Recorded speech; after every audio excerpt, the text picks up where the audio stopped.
Chapter 1 of Pride and Prejudice by Jane Austen. It is a truth universally acknowledged that a single man in possession of a good fortune must be in want of a wife.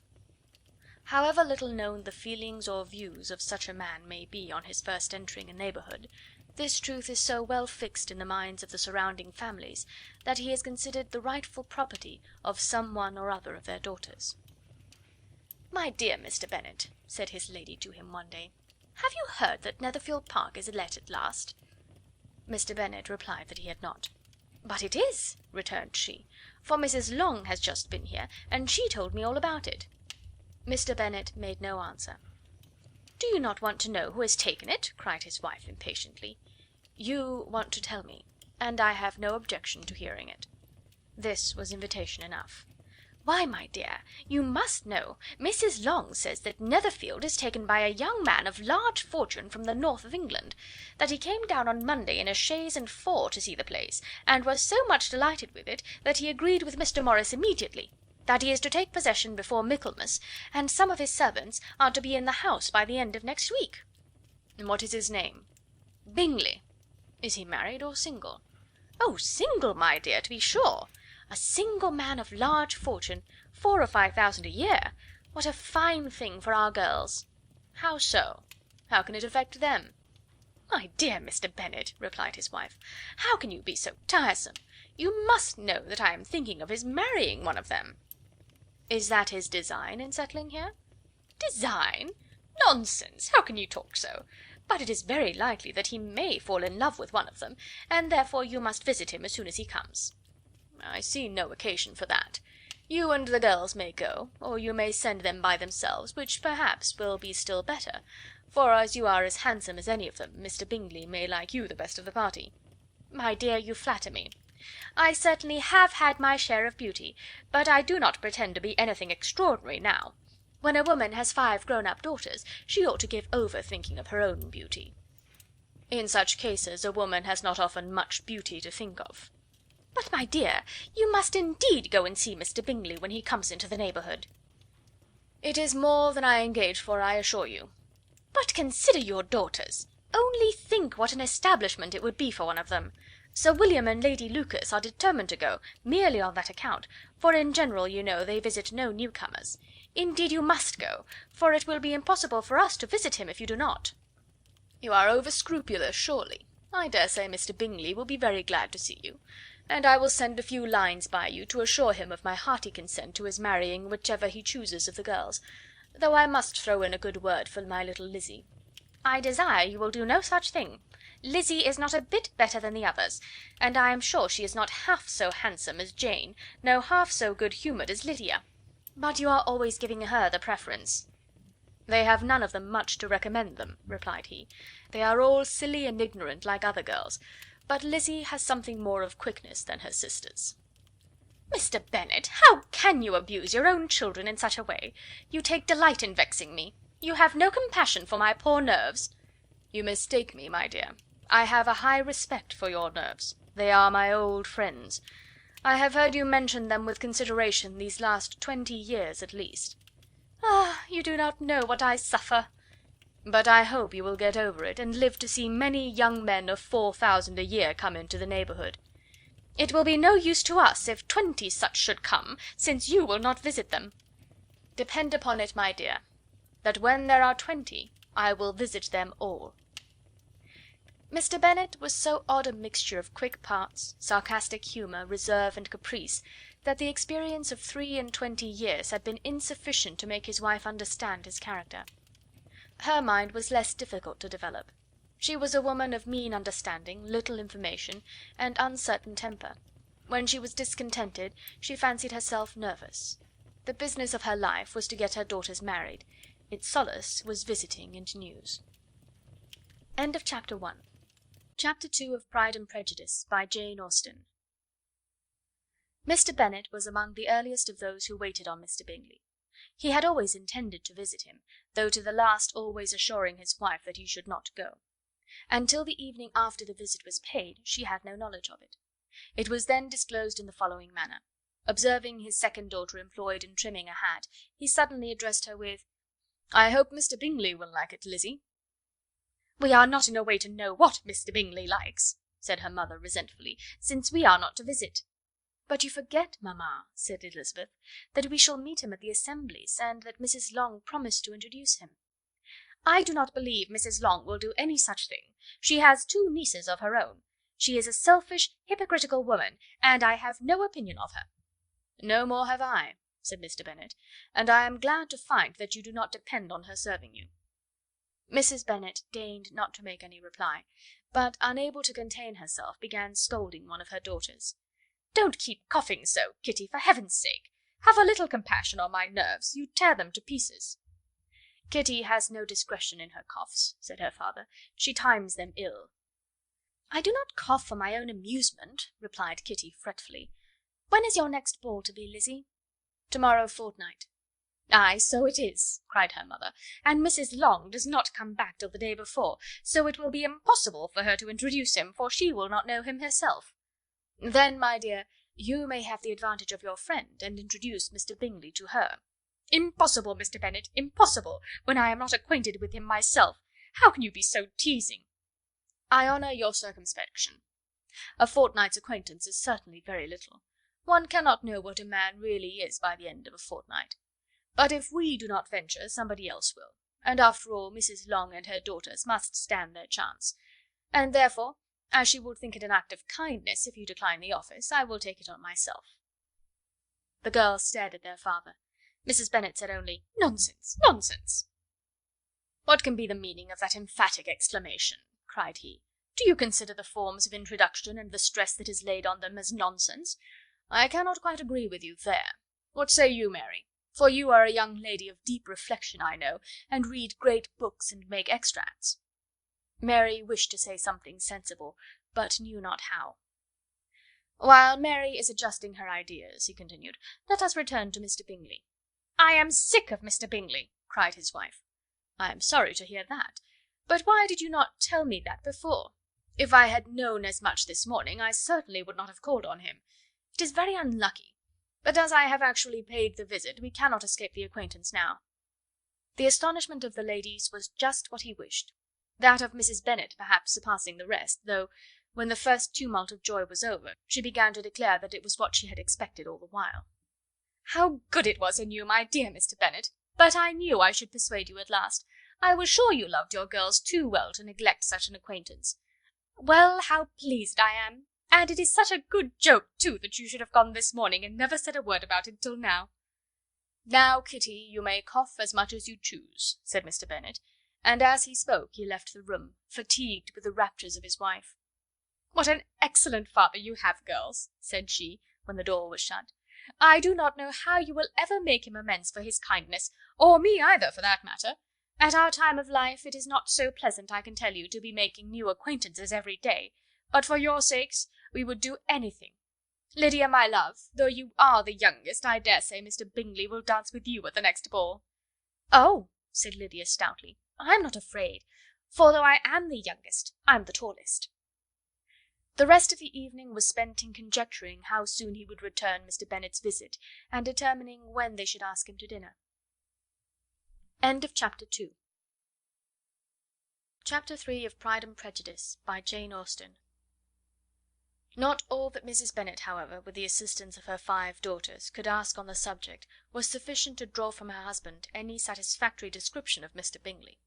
They attacked him in various ways, with barefaced questions, ingenuous suppositions, and distant surmises, but he eluded the skill of them all, and they were at last obliged to accept the second-hand intelligence of their neighbour, Lady Lucas. Her report was highly favourable. Sir William had been delighted with him. He was quite young, wonderfully handsome, extremely agreeable, and, to crown the whole, he meant to be at the next assembly with a large party. Nothing could be more delightful. To be fond of dancing was a certain step towards falling in love, and very lively hopes of Mr. Bingley's heart were entertained. "If I can but see one of my daughters happily settled at Netherfield," said Mrs. Bennet to her husband, "and all the others equally well married, I shall have nothing to wish for." In a few days Mr. Bingley returned Mr. Bennet's visit, and sat about 10 minutes with him in his library. He had entertained hopes of being admitted to a sight of the young ladies, of whose beauty he had heard much, but he saw only the father. The ladies were somewhat more fortunate, for they had the advantage of ascertaining from an upper window that he wore a blue coat and rode a black horse.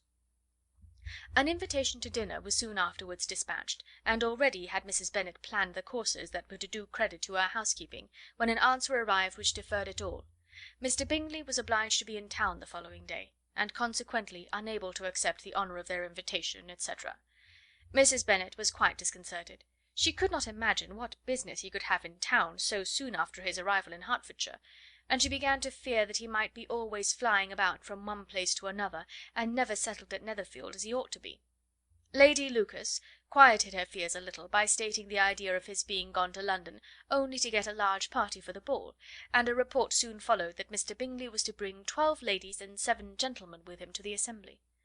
The girls grieved over such a number of ladies, but were comforted the day before the ball by hearing that, instead of 12, he brought only 6 with him from London, his 5 sisters and a cousin; and when the party entered the assembly room it consisted only of 5 altogether: Mr. Bingley, his 2 sisters, the husband of the eldest, and another young man. Mr. Bingley was good looking and gentlemanlike. He had a pleasant countenance and easy unaffected manners. His sisters were fine women, with an air of decided fashion.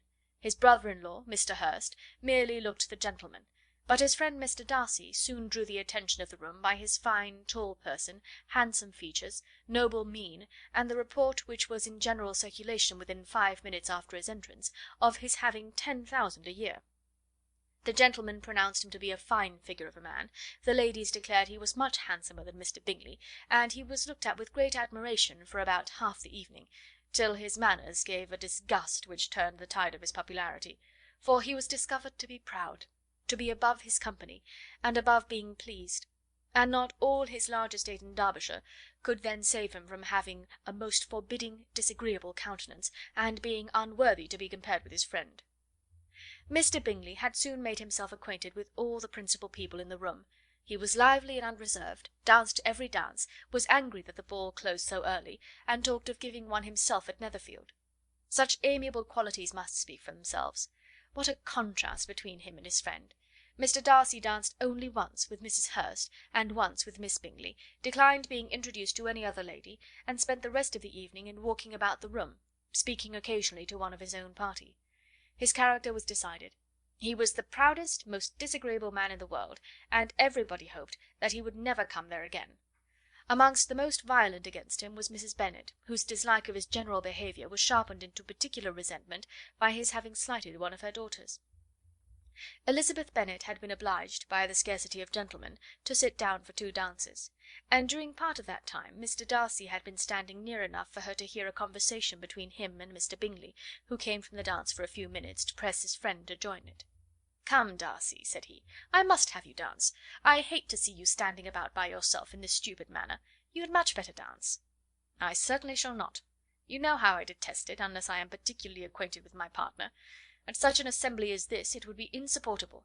Your sisters are engaged, and there is not another woman in the room whom it would not be a punishment to me to stand up with." "I would not be so fastidious as you are," cried Mr. Bingley, "for a kingdom. Upon my honour, I never met with so many pleasant girls in my life as I have this evening, and there are several of them, you see, uncommonly pretty." "You are dancing with the only handsome girl in the room," said Mr. Darcy, looking at the eldest Miss Bennet. "Oh, she is the most beautiful creature I ever beheld. But there is one of her sisters sitting down just behind you, who is very pretty, and I dare say very agreeable. Do let me ask my partner to introduce you." "Which do you mean?" And turning round, he looked for a moment at Elizabeth, till catching her eye, he withdrew his own and coldly said, "She is tolerable, but not handsome enough to tempt me. I am in no humour at present to give consequence to young ladies who are slighted by other men. You had better return to your partner and enjoy her smiles, for you are wasting your time with me." Mr. Bingley followed his advice. Mr. Darcy walked off, and Elizabeth remained with no very cordial feelings toward him. She told the story, however, with great spirit among her friends, for she had a lively, playful disposition, which delighted in anything ridiculous. The evening altogether passed off pleasantly to the whole family. Mrs. Bennet had seen her eldest daughter much admired by the Netherfield party. Mr. Bingley had danced with her twice, and she had been distinguished by his sisters. Jane was as much gratified by this as her mother could be, though in a quieter way. Elizabeth felt Jane's pleasure. Mary had heard herself mentioned to Miss Bingley as the most accomplished girl in the neighbourhood, and Catherine and Lydia had been fortunate enough never to be without partners, which was all that they had yet learnt to care for at a ball. They returned, therefore, in good spirits to Longbourn, the village where they lived, and of which they were the principal inhabitants. They found Mr. Bennet still up.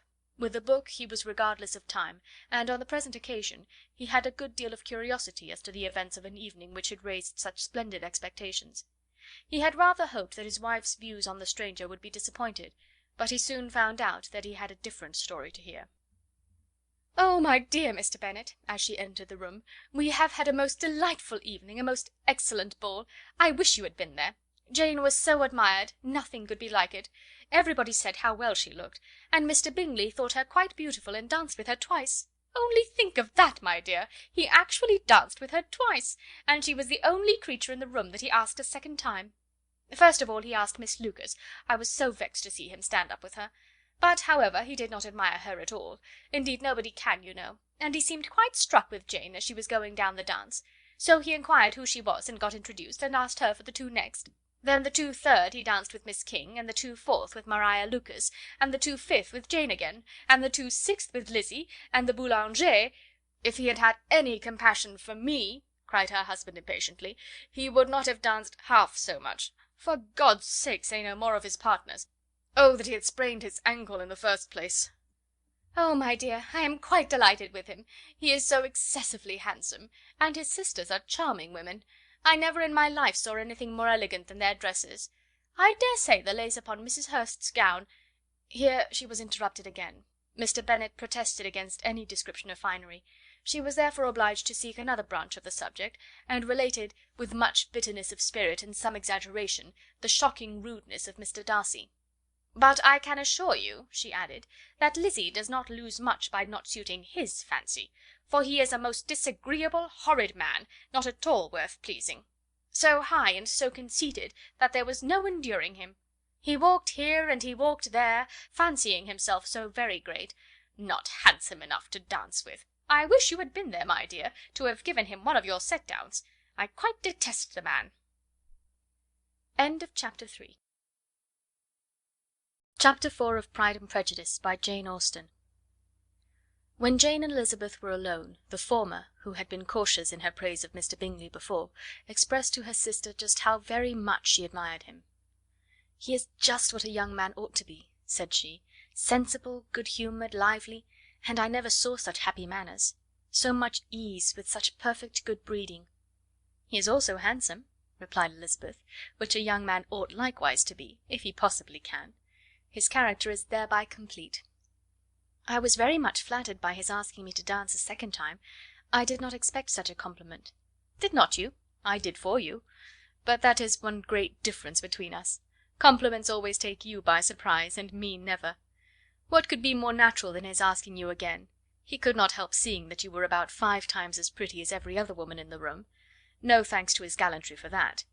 Well, he certainly is very agreeable, and I give you leave to like him. You have liked many a stupider person." "Dear Lizzie!" "Oh, you are a great deal too apt, you know, to like people in general. You never see a fault in anybody. All the world are good and agreeable in your eyes. I never heard you speak ill of a human being in your life." "I would not wish to be hasty in censuring any one, but I always speak what I think." "I know you do, and it is that which makes the wonder. With your good sense, to be so honestly blind to the follies and nonsense of others.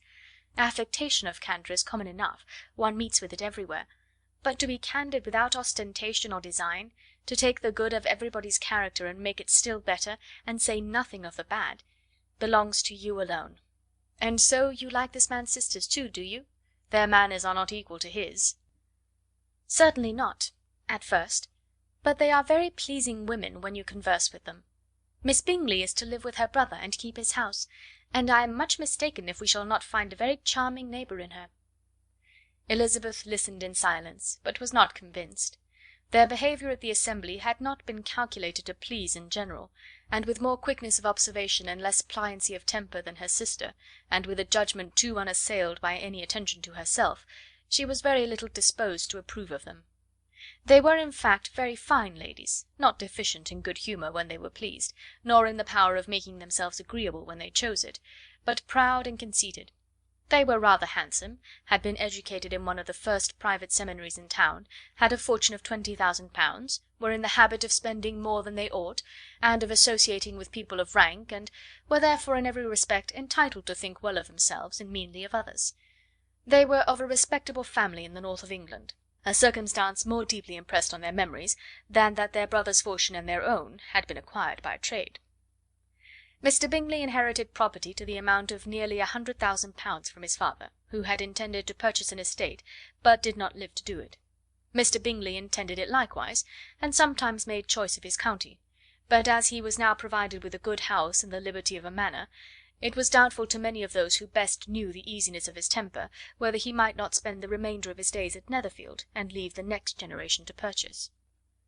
His sisters were anxious for his having an estate of his own, but though he was now only established as a tenant, Miss Bingley was by no means unwilling to preside at his table, nor was Mrs. Hurst, who had married a man of more fashion than fortune, less disposed to consider his house as her home when it suited her. Mr. Bingley had not been of age 2 years when he was tempted by an accidental recommendation to look at Netherfield House. He did look at it, and into it, for almost half an hour, was pleased with the situation and the principal rooms, satisfied with what the owner said in its praise, and took it immediately. Between him and Darcy there was a very steady friendship, in spite of great opposition of character. Bingley was endeared to Darcy by the easiness, openness, and ductility of his temper, though no disposition could offer a greater contrast to his own, and though with his own he never appeared dissatisfied. On the strength of Darcy's regard Bingley had the firmest reliance, and of his judgment the highest opinion. In understanding Darcy was the superior. Bingley was by no means deficient, but Darcy was clever. He was at the same time haughty, reserved, and fastidious, and his manners, though well bred, were not inviting. In that respect his friend had greatly the advantage. Bingley was sure of being liked wherever he appeared. Darcy was continually giving offence. The manner in which they spoke of the Meryton assembly was sufficiently characteristic. Bingley had never met with more pleasant people or prettier girls in his life. Everybody had been most kind and attentive to him, there had been no formality, no stiffness, he had soon felt acquainted with all the room, and as to Miss Bennet, he could not conceive an angel more beautiful. Darcy, on the contrary, had seen a collection of people in whom there was little beauty and no fashion, for none of whom he had felt the smallest interest, and from none received either attention or pleasure. Miss Bennet he acknowledged to be pretty, but she smiled too much. Mrs. Hurst and her sister allowed it to be so, but still they admired her and liked her, and pronounced her to be a sweet girl, and one whom they would not object to know more of. Miss Bennet was therefore established as a sweet girl, and their brother felt authorized by such commendation to think of her as he chose. Chapter 5 of Pride and Prejudice, by Jane Austen.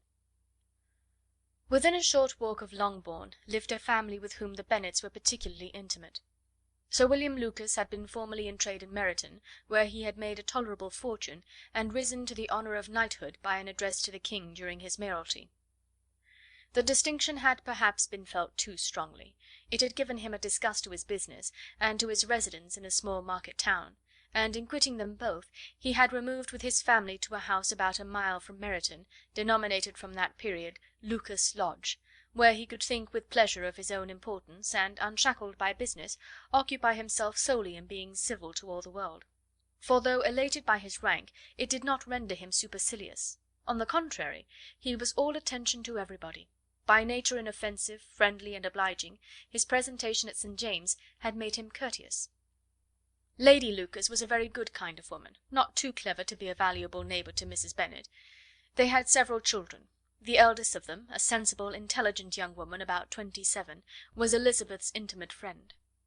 That the Miss Lucases and the Miss Bennets should meet to talk over a ball was absolutely necessary, and the morning after the assembly brought the former to Longbourn to hear and to communicate.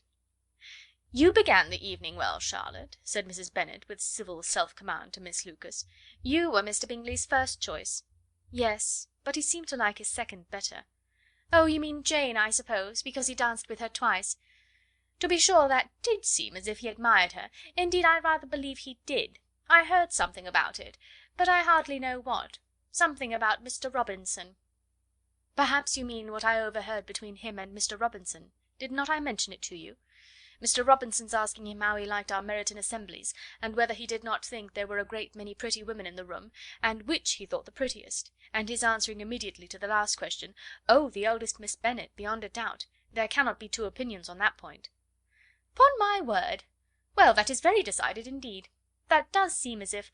But, however, it may all come to nothing, you know." "My overhearings were more to the purpose than yours, Eliza," said Charlotte. "Mr. Darcy is not so well worth listening to as his friend, is he? Poor Eliza! To be only just tolerable! I beg you would not put it into Lizzie's head to be vexed by his ill treatment, for he is such a disagreeable man, that it would be quite a misfortune to be liked by him. Mrs. Long told me last night that he sat close to her for half an hour without once opening his lips." "Are you quite sure, ma'am? Is there not a little mistake?" said Jane. "I certainly saw Mr. Darcy speaking to her." "Ay, because she asked him at last how he liked Netherfield, and he could not help answering her. But she said he seemed quite angry at being spoke to." "Miss Bingley told me," said Jane, "that he never speaks much, unless among his intimate acquaintances. With them he is remarkably agreeable." "I do not believe a word of that, my dear. If he had been so very agreeable, he would have talked to Mrs. Long. But I can guess how it was. Everybody says that he is eat up with pride, and I dare say he had heard somehow that Mrs. Long does not keep a carriage, and had come to the ball in a hack chaise." "I do not mind his not talking to Mrs. Long," said Miss Lucas, "but I wish he had danced with Eliza." "Another time, Lizzie," said her mother, "I would not dance with him, if I were you." "I believe, ma'am, I may safely promise you never to dance with him." "His pride," said Miss Lucas, "does not offend me so much as pride often does, because there is an excuse for it. One cannot wonder that so very fine a young man, with family, fortune, everything in his favour, should think highly of himself. If I may so express it, he has a right to be proud." "That is very true," replied Elizabeth, "that I could easily forgive his pride if he had not mortified mine." "Pride," observed Mary, who piqued herself upon the solidity of her reflections, "is a very common failing, I believe. By all that I have ever read, I am convinced that it is very common indeed, that human nature is particularly prone to it, and that there are very few of us who do not cherish a feeling of self complacency on the score of some quality or other, real or imaginary. Vanity and pride are different things, though the words are often used synonymously. A person may be proud without being vain. Pride relates more to our opinion of ourselves, vanity to what we would have others think of us." "If I were as rich as Mr. Darcy," cried a young Lucas, who came with his sisters, "I should not care how proud I was. I would keep a pack of foxhounds and drink a bottle of wine a day." "Then you would drink a great deal more than you ought," said Mrs. Bennet, "and if I were to see you at it, I should take away your bottle directly." The boy protested that she should not. She continued to declare that she would, and the argument ended only with the visit. Chapter 6 of Pride and Prejudice, by Jane Austen. The ladies of Longbourn soon waited on those of Netherfield. The visit was soon returned in due form. Miss Bennet's pleasing manners grew on the goodwill of Mrs. Hurst and Miss Bingley, and though the mother was found to be intolerable, and the younger sisters not worth speaking to, a wish of being better acquainted with them was expressed towards the two eldest. By Jane this attention was received with the greatest pleasure, but Elizabeth still saw superciliousness in their treatment of everybody, hardly excepting even her sister, and could not like them; though their kindness to Jane, such as it was, had a value as arising in all probability from the influence of their brother's admiration. It was generally evident, whenever they met, that he did admire her, and to her it was equally evident that Jane was yielding to the preference which she had begun to entertain for him from the first, and was in a way to be very much in love; but she considered with pleasure that it was not likely to be discovered by the world in general, since Jane united, with great strength of feeling, a composure of temper and a uniform cheerfulness of manner, which would guard her from the suspicions of the impertinent. She mentioned this to her friend Miss Lucas. "It may perhaps be pleasant," replied Charlotte, "to be able to impose on the public in such a case, but it is sometimes a disadvantage to be so very guarded. If a woman conceals her affection with the same skill from the object of it, she may lose the opportunity of fixing him, and it will then be but poor consolation to believe the world equally in the dark. There is so much of gratitude or vanity in almost every attachment, that it is not safe to leave any to itself. We can all begin freely, a slight preference is natural enough, but there are very few of us who have heart enough to be really in love without encouragement. In 9 cases out of 10 a woman had better show more affection than she feels. Bingley likes your sister undoubtedly, but he may never do more than like her if she does not help him on." "But she does help him on, as much as her nature will allow. If I can perceive her regard for him, he must be a simpleton indeed not to discover it too. Remember, Eliza, that he does not know Jane's disposition as you do." "But if a woman is partial to a man, and does not endeavour to conceal it, he must find it out." "Perhaps he must, if he sees enough of her; but though Bingley and Jane meet tolerably often, it is never for many hours together, and as they always see each other in large mixed parties, it is impossible that every moment should be employed in conversing together. Jane should therefore make the most of every half hour in which she can command his attention. When she is secure of him, there will be more leisure for falling in love as much as she chooses."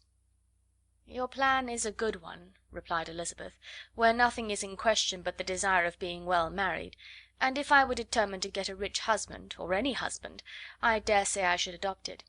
But these are not Jane's feelings. She is not acting by design. As yet she cannot even be certain of the degree of her own regard, nor of its reasonableness. She has known him only a fortnight. She danced 4 dances with him at Meryton, she saw him one morning at his own house, and has since dined with him in company 4 times. This is not quite enough to make her understand his character." "Not as you represent it.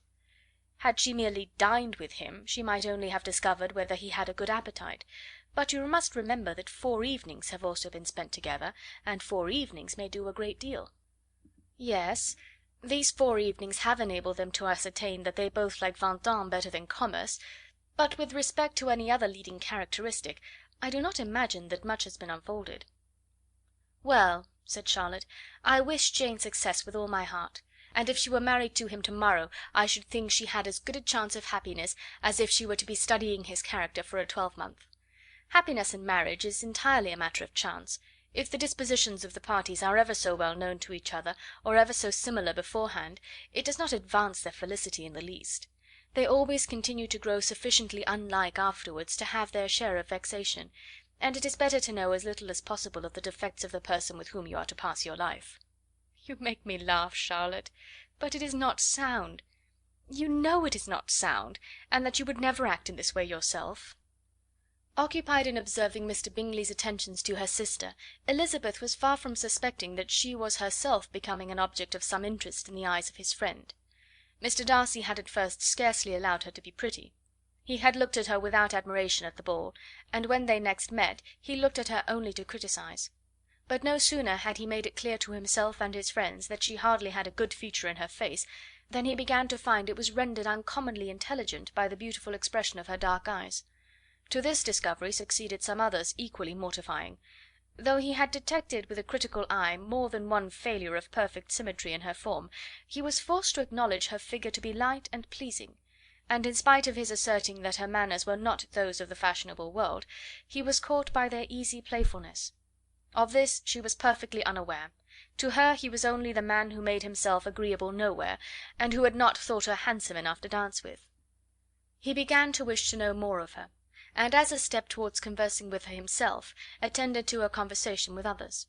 His doing so drew her notice. It was at Sir William Lucas's, where a large party were assembled. "What does Mr. Darcy mean," said she to Charlotte, "by listening to my conversation with Colonel Forster?" "That is a question which Mr. Darcy only can answer. But if he does it any more, I shall certainly let him know that I see what he is about. He has a very satirical eye, and if I do not begin by being impertinent myself, I shall soon grow afraid of him." On his approaching them soon afterwards, though without seeming to have any intention of speaking, Miss Lucas defied her friend to mention such a subject to him, which immediately provoking Elizabeth to do it, she turned to him and said, "Did you not think, Mr. Darcy, that I expressed myself uncommonly well just now, when I was teasing Colonel Forster to give us a ball at Meryton?" "With great energy; but it is always a subject which makes a lady energetic." "You are severe on us." "It will be her turn soon to be teased," said Miss Lucas. "I am going to open the instrument, Eliza, and you know what follows." "You are a very strange creature by way of a friend, always wanting me to play and sing before anybody and everybody. If my vanity had taken a musical turn, you would have been invaluable; but as it is, I would really rather not sit down before those who must be in the habit of hearing the very best performers." On Miss Lucas's persevering, however, she added: "Very well, if it must be so, it must." And gravely glancing at Mr. Darcy: "There is a fine old saying, which everybody here is of course familiar with: 'Keep your breath to cool your porridge,' and I shall keep mine to swell my song." Her performance was pleasing, though by no means capital. After a song or two, and before she could reply to the entreaties of several that she should sing again, she was eagerly succeeded at the instrument by her sister Mary, who, having in consequence of being the only plain one in the family worked hard for knowledge and accomplishments, was always impatient for display. Mary had neither genius nor taste, and though vanity had given her application, it had given her likewise a pedantic air and conceited manner, which would have injured a higher degree of excellence than she had reached. Elizabeth, easy and unaffected, had been listened to with much more pleasure, though not playing half so well, and Mary, at the end of a long concerto, was glad to purchase praise and gratitude by Scotch and Irish airs, at the request of her younger sisters, who, with some of the Lucases and 2 or 3 officers, joined eagerly in dancing at one end of the room. Mr. Darcy stood near them in silent indignation at such a mode of passing the evening, to the exclusion of all conversation, and was too much engrossed by his thoughts to perceive that Sir William Lucas was his neighbour, till Sir William thus began: "What a charming amusement for young people this is, Mr. Darcy! There is nothing like dancing after all. I consider it as one of the first refinements of polished society." "Certainly, sir, and it has the advantage also of being in vogue amongst the less polished societies of the world.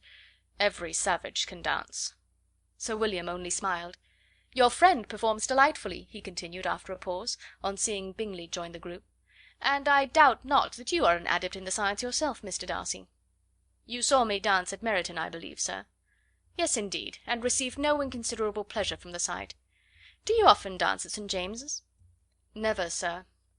"Do you not think it would be a proper compliment to the place?" "It is a compliment which I never pay to any place, if I can avoid it." "You have a house in town, I conclude?" Mr. Darcy bowed.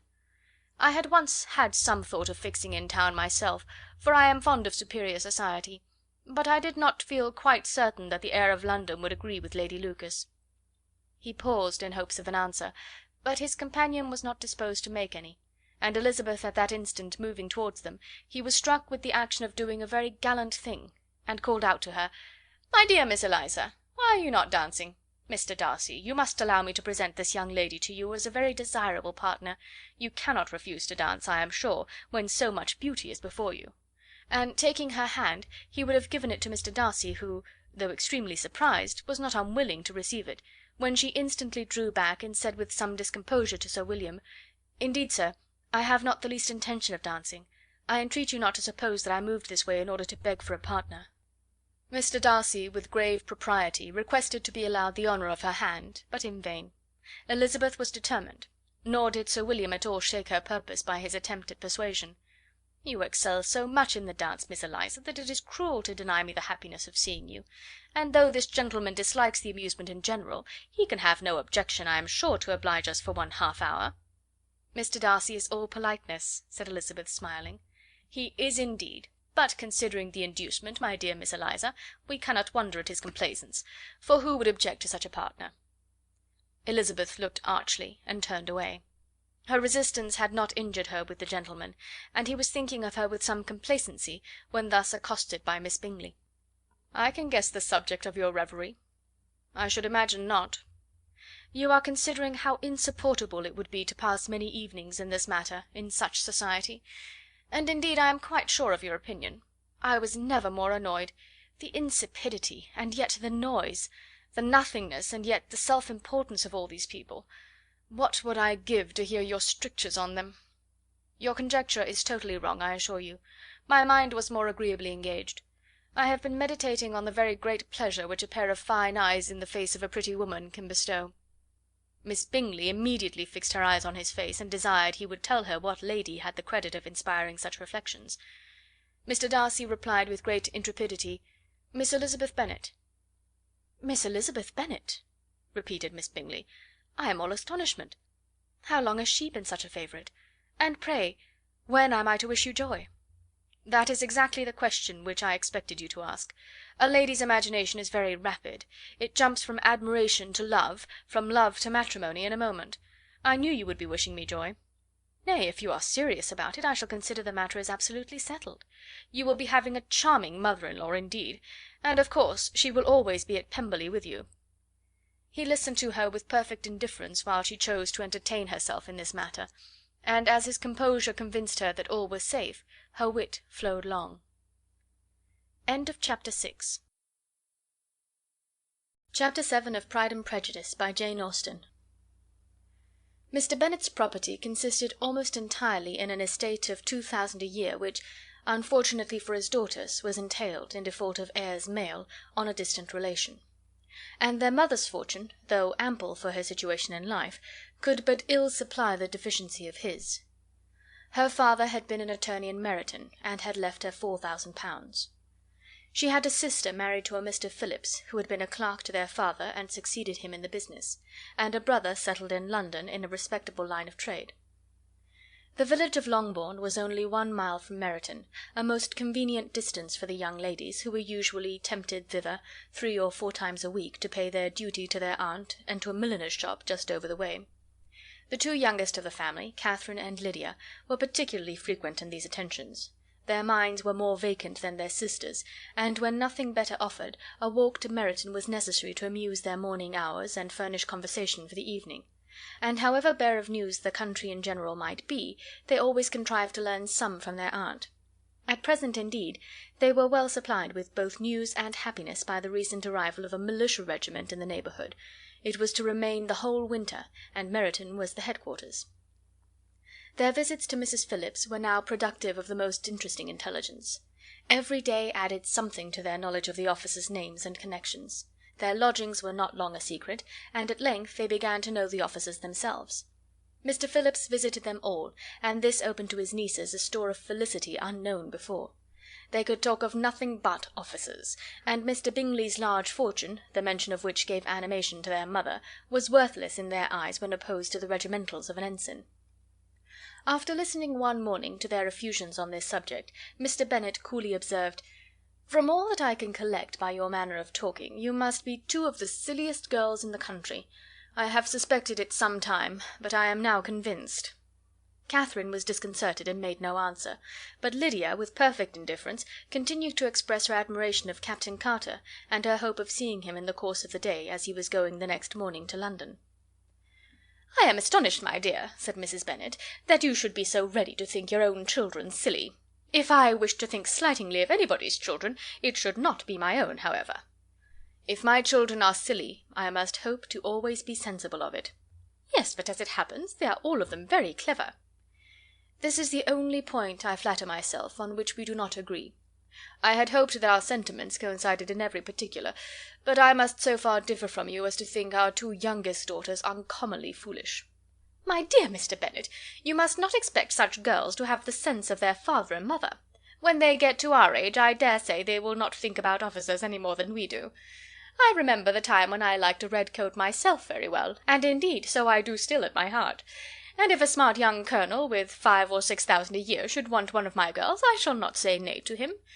And I thought Colonel Forster looked very becoming the other night at Sir William's in his regimentals." "Mamma," cried Lydia, "my aunt says that Colonel Forster and Captain Carter do not go so often to Miss Watson's as they did when they first came. She sees them now very often standing in Clark's library." Mrs. Bennet was prevented replying by the entrance of the footman with a note for Miss Bennet. It came from Netherfield, and the servant waited for an answer. Mrs. Bennet's eyes sparkled with pleasure, and she was eagerly calling out, while her daughter read, "Well, Jane, who is it from? What is it about? What does he say? Well, Jane, make haste and tell us. Make haste, my love." "It is from Miss Bingley," said Jane, and then read it aloud. "My dear friend, if you are not so compassionate as to dine to-day with Louisa and me, we shall be in danger of hating each other for the rest of our lives, for a whole day's tete-a-tete between 2 women can never end without a quarrel. Come as soon as you can on receipt of this. My brother and the gentlemen are to dine with the officers. Yours ever, Caroline Bingley." "With the officers!" cried Lydia. "I wonder my aunt did not tell us of that." "Dining out," said Mrs. Bennet. "That is very unlucky." "Can I have the carriage?" said Jane. "No, my dear, you had better go on horseback, because it seems likely to rain, and then you must stay all night." "That would be a good scheme," said Elizabeth, "if you were sure that they would not offer to send her home." "Oh, but the gentlemen will have Mr. Bingley's chaise to go to Meryton, and the Hursts have no horses to theirs." "I had much rather go in the coach." "But, my dear, your father cannot spare the horses, I am sure. They are wanted in the farm, Mr. Bennet, are they not?" "They are wanted in the farm much oftener than I can get them." "But if you have got them to-day," said Elizabeth, "my mother's purpose will be answered." She did at last extort from her father an acknowledgment that the horses were engaged. Jane was therefore obliged to go on horseback, and her mother attended her to the door with many cheerful prognostics of a bad day. Her hopes were answered. Jane had not been gone long before it rained hard. Her sisters were uneasy for her, but her mother was delighted. The rain continued the whole evening without intermission. Jane certainly could not come back. "This was a lucky idea of mine, indeed," said Mrs. Bennet more than once, as if the credit of making it rain were all her own. Till the next morning, however, she was not aware of all the felicity of her contrivance. Breakfast was scarcely over when a servant from Netherfield brought the following note for Elizabeth. "My dearest Lizzy, I find myself very unwell this morning, which I suppose is to be imputed to my getting wet through yesterday. My kind friends will not hear of my returning till I am better. They insist also on my seeing Mr. Jones, therefore do not be alarmed if you should hear of his having been to me, and, excepting a sore throat and headache, there is not much the matter with me. Yours, etc." "Well, my dear," said Mr. Bennet, when Elizabeth had read the note aloud, "if your daughter should have a dangerous fit of illness, if she should die, it would be a comfort to know that it was all in pursuit of Mr. Bingley and under your orders." "Oh, I am not afraid of her dying. People do not die of little trifling colds. She will be taken good care of. As long as she stays there, it is all very well. I would go and see her if I could have the carriage." Elizabeth, feeling really anxious, was determined to go to her, though the carriage was not to be had; and as she was no horsewoman, walking was her only alternative. She declared her resolution. "How can you be so silly," cried her mother, "as to think of such a thing, in all this dirt? You will not be fit to be seen when you get there." "I shall be very fit to see Jane, which is all I want." "Is this a hint to me, Lizzy," said her father, "to send for the horses?" "No, indeed. I do not wish to avoid the walk. The distance is nothing when one has a motive. Only 3 miles. I shall be back by dinner." "I admire the activity of your benevolence," observed Mary, "but every impulse of feeling should be guided by reason, and, in my opinion, exertion should always be in proportion to what is required." "We will go as far as Meryton with you," said Catherine and Lydia. Elizabeth accepted their company, and the 3 young ladies set off together. "If we make haste," said Lydia, as they walked along, "perhaps we may see something of Captain Carter before he goes." In Meryton they parted, the 2 youngest repaired to the lodgings of the officers' wives, and Elizabeth continued her walk alone, crossing field after field at a quick pace, jumping over stiles and springing over puddles with impatient activity, and finding herself at last within view of the house, with weary ankles, dirty stockings, and a face glowing with the warmth of exercise. She was shown into the breakfast parlour, where all but Jane were assembled, and where her appearance created a great deal of surprise. That she should have walked 3 miles so early in the day, in such dirty weather, and by herself, was almost incredible to Mrs. Hurst and Miss Bingley, and Elizabeth was convinced that they held her in contempt for it. She was received, however, very politely by them, and in their brother's manners there was something better than politeness, there was good humour and kindness. Mr. Darcy said very little, and Mr. Hurst nothing at all. The former was divided between admiration of the brilliancy which exercise had given to her complexion, and doubt as to the occasion's justifying her coming so far alone. The latter was thinking only of his breakfast. Her inquiries after his sister were not very favourably answered. Miss Bennet had slept ill, and though up, was very feverish, and not well enough to leave her room. Elizabeth was glad to be taken to her immediately, and Jane, who had only been withheld by the fear of giving alarm or inconvenience from expressing in her note how much she longed for such a visit, was delighted at her entrance. She was not equal, however, to much conversation, and when Miss Bingley left them together, could attempt little beside expressions of gratitude for the extraordinary kindness she was treated with. Elizabeth silently attended her. When breakfast was over they were joined by the sisters, and Elizabeth began to like them herself, when she saw how much affection and solicitude they showed for Jane. The apothecary came, and having examined his patient, said, as might be supposed, that she had caught a violent cold, and that they must endeavour to get the better of it; advised her to return to bed, and promised her some draughts. The advice was followed readily, for the feverish symptoms increased, and her head ached acutely. Elizabeth did not quit her room for a moment, nor were the other ladies often absent. The gentlemen being out, they had, in fact, nothing to do elsewhere. When the clock struck 3, Elizabeth felt that she must go, and very unwillingly said so. Miss Bingley offered her the carriage, and she only wanted a little pressing to accept it, when Jane testified such concern in parting with her, that Miss Bingley was obliged to convert the offer of the chaise to an invitation to remain at Netherfield for the present. Elizabeth most thankfully consented, and a servant was dispatched to Longbourn to acquaint the family with her stay, and bring back a supply of clothes. Chapter 8 of Pride and Prejudice, by Jane Austen. At 5 o'clock the two ladies retired to dress, and at 6:30 Elizabeth was summoned to dinner. To the civil inquiries which then poured in, and amongst which she had the pleasure of distinguishing the much superior solicitude of Mr. Bingley's, she could not make a very favourable answer. Jane was by no means better. The sisters, on hearing this, repeated 3 or 4 times how much they were grieved, how shocking it was to have a bad cold, and how excessively they disliked being ill themselves, and then thought no more of the matter, and their indifference towards Jane, when not immediately before them, restored Elizabeth to the enjoyment of all her former dislike. Their brother, indeed, was the only one of the party whom she could regard with any complacency. His anxiety for Jane was evident, and his attentions to herself most pleasing, and they prevented her feeling herself so much an intruder as she believed she was considered by the others. She had very little notice from any but him. Miss Bingley was engrossed by Mr. Darcy, her sister scarcely less so, and as for Mr. Hurst, by whom Elizabeth sat, he was an indolent man, who lived only to eat, drink, and play at cards, who, when he found her to prefer a plain dish to a ragout, had nothing to say to her. When dinner was over, she returned directly to Jane, and Miss Bingley began abusing her as soon as she was out of the room. Her manners were pronounced to be very bad indeed, a mixture of pride and impertinence. She had no conversation, no style, no beauty. Mrs. Hurst thought the same, and added, "She has nothing, in short, to recommend her, but being an excellent walker. I shall never forget her appearance this morning. She really looked almost wild." "She did indeed, Louisa. I could hardly keep my countenance. Very nonsensical to come at all. Why must she be scampering about the country because her sister had a cold? Her hair, so untidy, so blousy! Yes, and her petticoat, I hope you saw her petticoat, 6 inches deep in mud, I am absolutely certain, and the gown which had been let down to hide it not doing its office." "Your picture may be very exact, Louisa," said Bingley, "but this was all lost upon me. I thought Miss Elizabeth Bennet looked remarkably well when she came into the room this morning.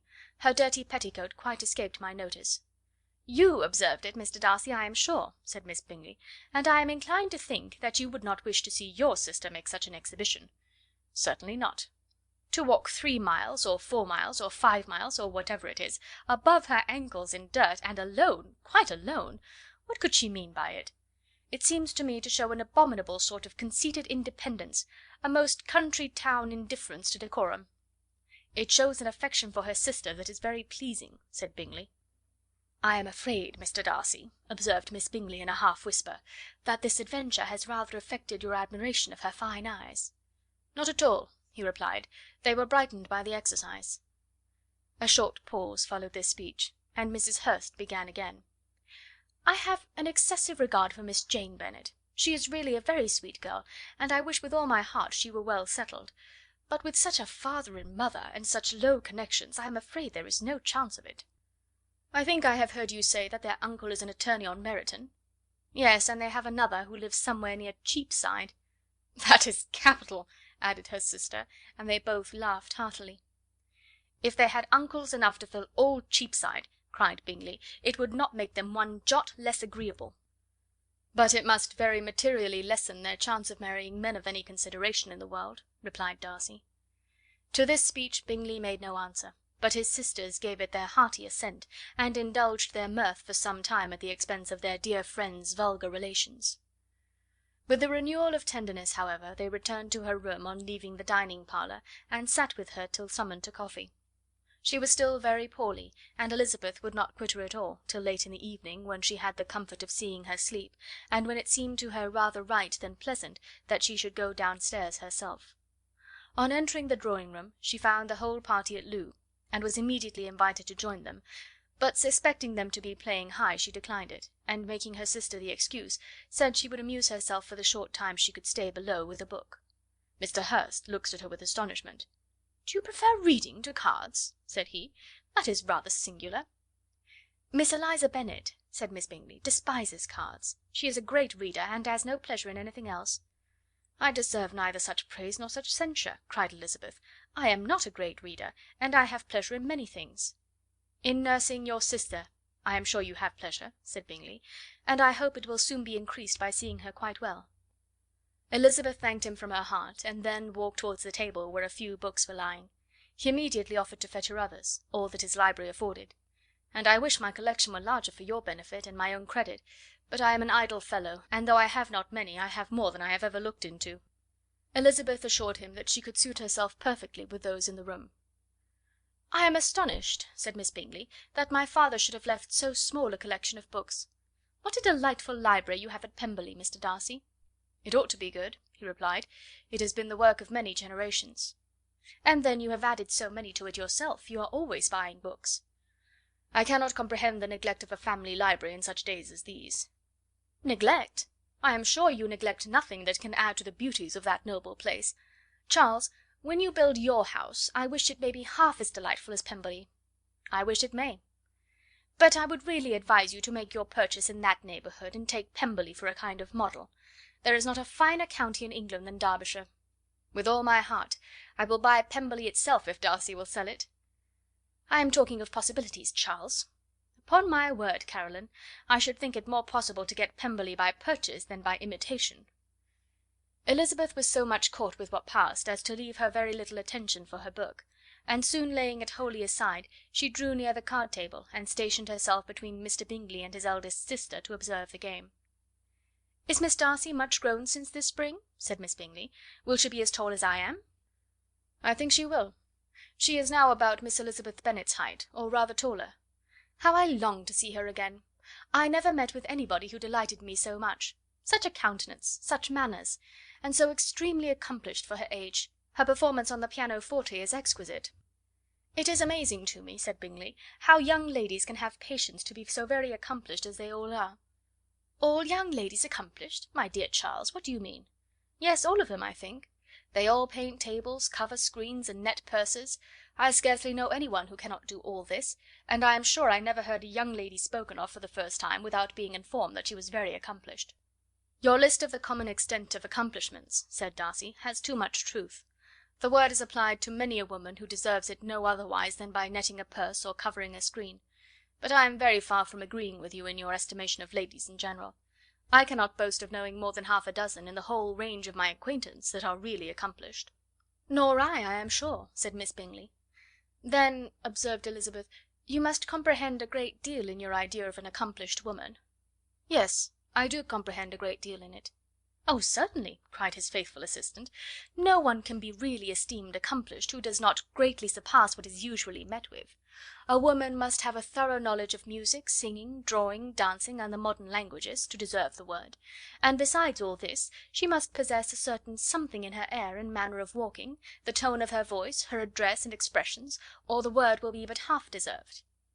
"All this she must possess," added Darcy, "and to all this she must yet add something more substantial, in the improvement of her mind by extensive reading." "I am no longer surprised at your knowing only 6 accomplished women. I rather wonder now at your knowing any." "Are you so severe upon your own sex as to doubt the possibility of all this?" "I never saw such a woman. I never saw such capacity and taste and application and elegance as you describe united."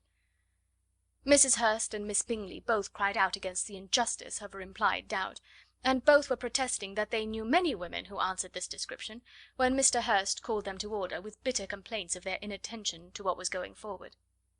As all conversation was thereby at an end, Elizabeth soon afterwards left the room. "Elizabeth Bennet," said Miss Bingley, when the door was closed on her, "is one of those young ladies who seek to recommend themselves to the other sex by undervaluing their own, and with many men, I dare say, it succeeds; but, in my opinion, it is a paltry device, a very mean art." "Undoubtedly," replied Darcy, to whom this remark was chiefly addressed, "there is a meanness in all the arts which ladies sometimes condescend to employ for captivation. Whatever bears affinity to cunning is despicable." Miss Bingley was not so entirely satisfied with his reply as to continue the subject. Elizabeth joined them again only to say that her sister was worse, and that she could not leave her. Bingley urged Mr. Jones being sent for immediately, while his sisters, convinced that no country advice could be of any service, recommended an express to town for one of the most eminent physicians.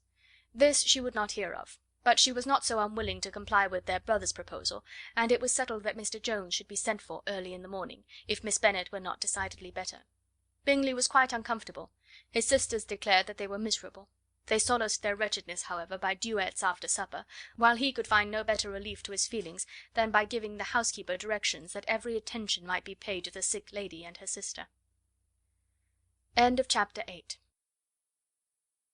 Chapter 9 of Pride and Prejudice, by Jane Austen. Elizabeth passed the chief of the night in her sister's room, and in the morning had the pleasure of being able to send a tolerable answer to the inquiries which she very early received from Mr. Bingley by a housemaid, and some time afterwards from the two elegant ladies who waited on his sisters. In spite of this amendment, however, she requested to have a note sent to Longbourn, desiring her mother to visit Jane, and form her own judgment of her situation. The note was immediately dispatched, and its contents as quickly complied with. Mrs. Bennet, accompanied by her two youngest girls, reached Netherfield soon after the family breakfast. Had she found Jane in any apparent danger, Mrs. Bennet would have been very miserable; but being satisfied on seeing her that her illness was not alarming, she had no wish of her recovering immediately, as her restoration to health would probably remove her from Netherfield. She would not listen, therefore, to her daughter's proposal of being carried home, neither did the apothecary, who arrived about the same time, think it at all advisable. After sitting a little while with Jane, on Miss Bingley's appearance and invitation, the mother and three daughters all attended her into the breakfast parlour. Bingley met them with hopes that Mrs. Bennet had not found Miss Bennet worse than she expected. "Indeed I have, sir," was her answer. "She is a great deal too ill to be moved. Mr. Jones says we must not think of moving her. We must trespass a little longer on your kindness." "Removed!" cried Bingley. "It must not be thought of. My sister, I am sure, will not hear of her removal." "You may depend upon it, madam," said Miss Bingley with cold civility, "that Miss Bennet will receive every possible attention while she remains with us." Mrs. Bennet was profuse in her acknowledgments. "I am sure," she added, "if it was not for such good friends, I do not know what would become of her; for she is very ill indeed, and suffers a vast deal, though with the greatest patience in the world, which is always the way with her, for she has, without exception, the sweetest temper I have ever met with. I often tell my other girls that they are nothing to her. You have a sweet room here, Mr. Bingley, and a charming prospect over the gravel walk. I do not know a place in the country that is equal to Netherfield. You will not think of quitting it in a hurry, I hope, though you have but a short lease." "Whatever I do is done in a hurry," replied he, "and therefore, if I should resolve to quit Netherfield, I should probably be off in 5 minutes. At present, however, I consider myself as quite fixed here." "That is exactly what I should have supposed of you," said Elizabeth. "You begin to comprehend me, do you?" cried he, turning towards her. "Oh, yes, I understand you perfectly." "I wish I might take this for a compliment, but to be so easily seen through I am afraid is pitiful." "That is as it happens. It does not follow that a deep, intricate character is more or less estimable than such a one as yours." "Lizzy!" cried her mother, "remember where you are, and do not run on in the wild manner that you are suffered to do at home." "I did not know before," continued Bingley immediately, "that you were a studier of character. It must be an amusing study." "Yes, but the intricate characters are the most amusing. They have at least that advantage." "The country," said Darcy, "can in general supply but a few subjects for such a study. In a country neighbourhood you move in a very confined and unvarying society." "But people themselves alter so much that there is something new to be observed in them for ever." "Yes, indeed!" cried Mrs. Bennet, offended by his manner of mentioning a country neighbourhood. "I assure you there is quite as much of that going on in the country as in town." Everybody was surprised, and Darcy, after looking at her for a moment, turned silently away. Mrs. Bennet, who fancied she had gained a complete victory over him, continued her triumph. "I cannot see that London has any great advantage over the country, for my part, except the shops and public places. The country is a vast deal pleasanter, is it not, Mr. Bingley?" "When I am in the country," he replied, "I never wish to leave it, and when I am in town it is pretty much the same. They have each their advantages, and I can be equally happy in either." "Ay, that is because you have the right disposition; but that gentleman," looking at Darcy, "seemed to think the country was nothing at all." "Indeed, mamma, you are mistaken," said Elizabeth, blushing for her mother. "You quite mistook Mr. Darcy. He only meant that there was not such a variety of people to be met with in the country as in the town, which you must acknowledge to be true." "Certainly, my dear, nobody said there were; but as to not meeting with many people in this neighbourhood, I believe there are few neighbourhoods larger. I know we dine with 24 families." Nothing but concern for Elizabeth could enable Bingley to keep his countenance. His sister was less delicate, and directed her eyes towards Mr. Darcy with a very expressive smile. Elizabeth, for the sake of saying something that might turn her mother's thoughts, now asked her if Charlotte Lucas had been at Longbourn since her coming away. "Yes, she called yesterday with her father. What an agreeable man Sir William is, Mr. Bingley, is not he? So much the man of fashion, so genteel and easy. He had always something good to say to everybody. That is my idea of good breeding; and those persons who fancy themselves very important, and never open their mouths, quite mistake the matter." "Did Charlotte dine with you?" "No, she would go home. I fancy she was wanted about the mince pies. For my part, Mr. Bingley, I always keep servants that can do their own work. My daughters are brought up very differently; but everybody is to judge for themselves, and the Lucases are a very good sort of girls, I assure you. It is a pity they are not handsome. Not that I think Charlotte so very plain, but then she is our particular friend." "She seems a very pleasant young woman." "Oh dear, yes; but you must own she is very plain. Lady Lucas herself has often said so, and envied me Jane's beauty. I do not like to boast of my own child, but to be sure Jane, one does not often see anybody better looking." "It is what everybody says. I do not trust my own partiality. When she was only 15 there was a man at my brother Gardiner's in town so much in love with her that my sister-in-law was sure he would make her an offer before we came away; but, however, he did not. Perhaps he thought her too young. However, he wrote some verses on her, and very pretty they were."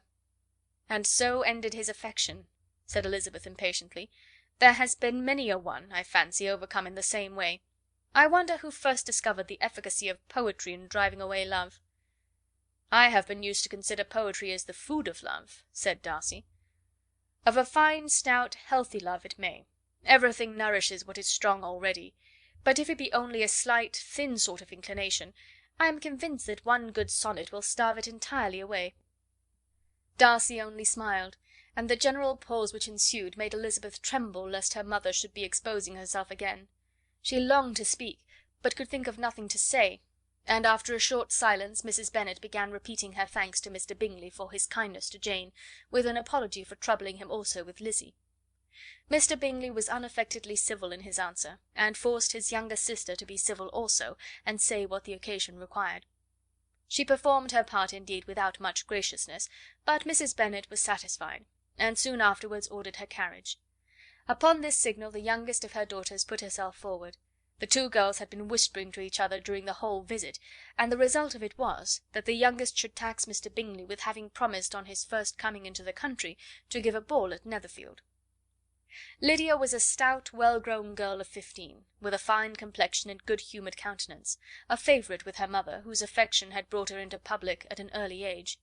She had high animal spirits, and a sort of natural self-consequence, which the attention of the officers, to whom her uncle's good dinners, and her own easy manners recommended her, had increased into assurance. She was very equal, therefore, to address Mr. Bingley on the subject of the ball, and abruptly reminded him of his promise, adding that it would be the most shameful thing in the world if he did not keep it. His answer to this sudden attack was delightful to their mother's ear. "I am perfectly ready, I assure you, to keep my engagement, and when your sister is recovered you shall, if you please, name the very day of the ball. But you would not wish to be dancing when she is ill?" Lydia declared herself satisfied. "Oh, yes! It would be much better to wait till Jane was well, and by that time most likely Captain Carter would be at Meryton again. And when you have given your ball," she added, "I shall insist on their giving one also. I shall tell Colonel Forster that it will be quite a shame if he does not." Mrs. Bennet and her daughters then departed, and Elizabeth returned instantly to Jane, leaving her own and her relations' behaviour to the remarks of the two ladies and Mr. Darcy. the latter of whom, however, could not be prevailed on to join in their censure of her, in spite of all Miss Bingley's witticisms on fine eyes. Chapter 10 of Pride and Prejudice, by Jane Austen. The day passed much as the day before had done. Mrs. Hurst and Miss Bingley had spent some hours of the morning with the invalid, who continued, though slowly, to mend, and in the evening Elizabeth joined their party in the drawing-room. The loo table, however, did not appear. Mr. Darcy was writing, and Miss Bingley, seated near him, was watching the progress of his letter, and repeatedly calling off his attention by messages to his sister. Mr. Hurst and Mr. Bingley were at piquet, and Mrs. Hurst was observing their game. Elizabeth took up some needlework, and was sufficiently amused in attending to what passed between Darcy and his companion. The perpetual commendations of the lady, either on his handwriting, or on the evenness of his lines, or on the length of his letter, with the perfect unconcern with which her praises were received, formed a curious dialogue, and was exactly in union with her opinion of each. "How delighted Miss Darcy will be to receive such a letter!" He made no answer. "You write uncommonly fast." "You are mistaken, I write rather slowly." "How many letters you must have occasion to write in the course of a year! Letters of business, too. How odious I should think them!" "It is fortunate, then, that they fall to my lot instead of yours." "Pray tell your sister that I long to see her." "I have already told her so once, by your desire." "I am afraid you do not like your pen. Let me mend it for you. I mend pens remarkably well." "Thank you, but I always mend my own." "How can you contrive to write so even?" He was silent. "Tell your sister I am delighted to hear of her improvement on the harp, and pray let her know that I am quite in raptures with her beautiful little design for a table, and I think it infinitely superior to Miss Grantley's." "Will you give me leave to defer your raptures till I write again? At present I have not room to do them justice." "Oh, it is of no consequence. I shall see her in January. But do you always write such charming long letters to her, Mr. Darcy?" "They are generally long, but whether always charming it is not for me to determine." "It is a rule with me, that a person who can write a long letter with ease cannot write ill." "That will not do for a compliment to Darcy, Caroline," cried her brother, "because he does not write with ease. He studies too much for words of 4 syllables. Do not you, Darcy?" "My style of writing is very different from yours." "Oh!" cried Miss Bingley, "Charles writes in the most careless way imaginable. He leaves out half his words and blots the rest." "My ideas flow so rapidly that I have not time to express them, by which means my letters sometimes convey no ideas at all to my correspondents." "Your humility, Mr. Bingley," said Elizabeth, "must disarm reproof." "Nothing is more deceitful," said Darcy, "than the appearance of humility. It is often only carelessness of opinion, and sometimes an indirect boast." "And which of the two do you call my little recent piece of modesty?" "The indirect boast. For you are really proud of your defects in writing, because you consider them as proceeding from a rapidity of thought and carelessness of execution, which, if not estimable, you think at least highly interesting. The power of doing anything with quickness is always prized much by the possessor, and often without any attention to the imperfection of the performance. When you told Mrs. Bennet this morning that if you ever resolved upon quitting Netherfield you should be gone in 5 minutes, you meant it to be a sort of panegyric, of compliment to yourself. And yet what is there so very laudable in the precipitance which must leave very necessary business undone, and can be of no real advantage to yourself or any one else?" "Nay," cried Bingley, "this is too much, to remember at night all the foolish things that were said in the morning. And yet, upon my honour, I believe what I said of myself to be true, and I believe it at this moment. At least, therefore, I did not assume the character of needless precipitance merely to show off before the ladies." "I dare say you believed it, but I am by no means convinced that you would have gone with such celerity. Your conduct would be quite as dependent on chance as that of any man I know, and if, as you were mounting your horse, a friend were to say, 'Bingley, you had better stay till next week,' you would probably do it. You would probably not go, and, at another word, might stay a month." "You have only proved by this," cried Elizabeth, "that Mr. Bingley did not do justice to his own disposition. You have shown him off now much more than he did himself." "I am exceedingly gratified," said Bingley, "by your converting what my friend says into a compliment on the sweetness of my temper; but I am afraid you are giving it a turn which that gentleman did by no means intend; for he would certainly think better of me if, under such a circumstance, I were to give a flat denial, and ride off as fast as I could." Would Mr. Darcy then consider the rashness of your original intentions as atoned for by your obstinacy in adhering to it?" "Upon my word, I cannot exactly explain the matter. Darcy must speak for himself." "You expect me to account for opinions which you choose to call mine, but which I have never acknowledged. Allowing the case, however, to stand according to your representation, you must remember, Miss Bennet, that the friend who is supposed to desire his return to the house, and the delay of his plan, has merely desired it, asked it without offering one argument in favour of its propriety. To yield readily, easily, to the persuasion of a friend is no merit with you. To yield without conviction is no compliment to the understanding of either." "You appear to me, Mr. Darcy, to allow nothing for the influence of friendship and affection. A regard for the requester would often make one yield readily to a request without waiting for arguments to reason one into it. I am not particularly speaking of such a case as you have supposed about Mr. Bingley. We may as well wait, perhaps, till the circumstance occurs before we discuss the discretion of his behaviour thereupon. But in general and ordinary cases between friend and friend, where one of them is desired by the other to change a resolution of no very great moment, should you think ill of that person for complying with the desire without waiting to be argued into it? Will it not be advisable, before we proceed on this subject, to arrange with rather more precision the degree of importance which is to appertain to this request, as well as the degree of intimacy subsisting between the parties?" "By all means," cried Bingley. "Let us hear all the particulars, not forgetting their comparative height and size, for that will have more weight in the argument, Miss Bennet, than you may be aware of. I assure you that if Darcy were not such a great tall fellow in comparison with myself, I should not pay him half so much deference. I declare I do not know a more awful object than Darcy on particular occasions, and in particular places; at his own house especially, and of a Sunday evening, when he has nothing to do." Mr. Darcy smiled, but Elizabeth thought she could perceive that he was rather offended, and therefore checked her laugh. Miss Bingley warmly resented the indignity he had received, in an expostulation with her brother for talking such nonsense. "I see your design, Bingley," said his friend. "You dislike an argument, and want to silence this. Perhaps I do. Arguments are too much like disputes. If you and Miss Bennet will defer yours till I am out of the room, I shall be very thankful, and then you may say whatever you like of me."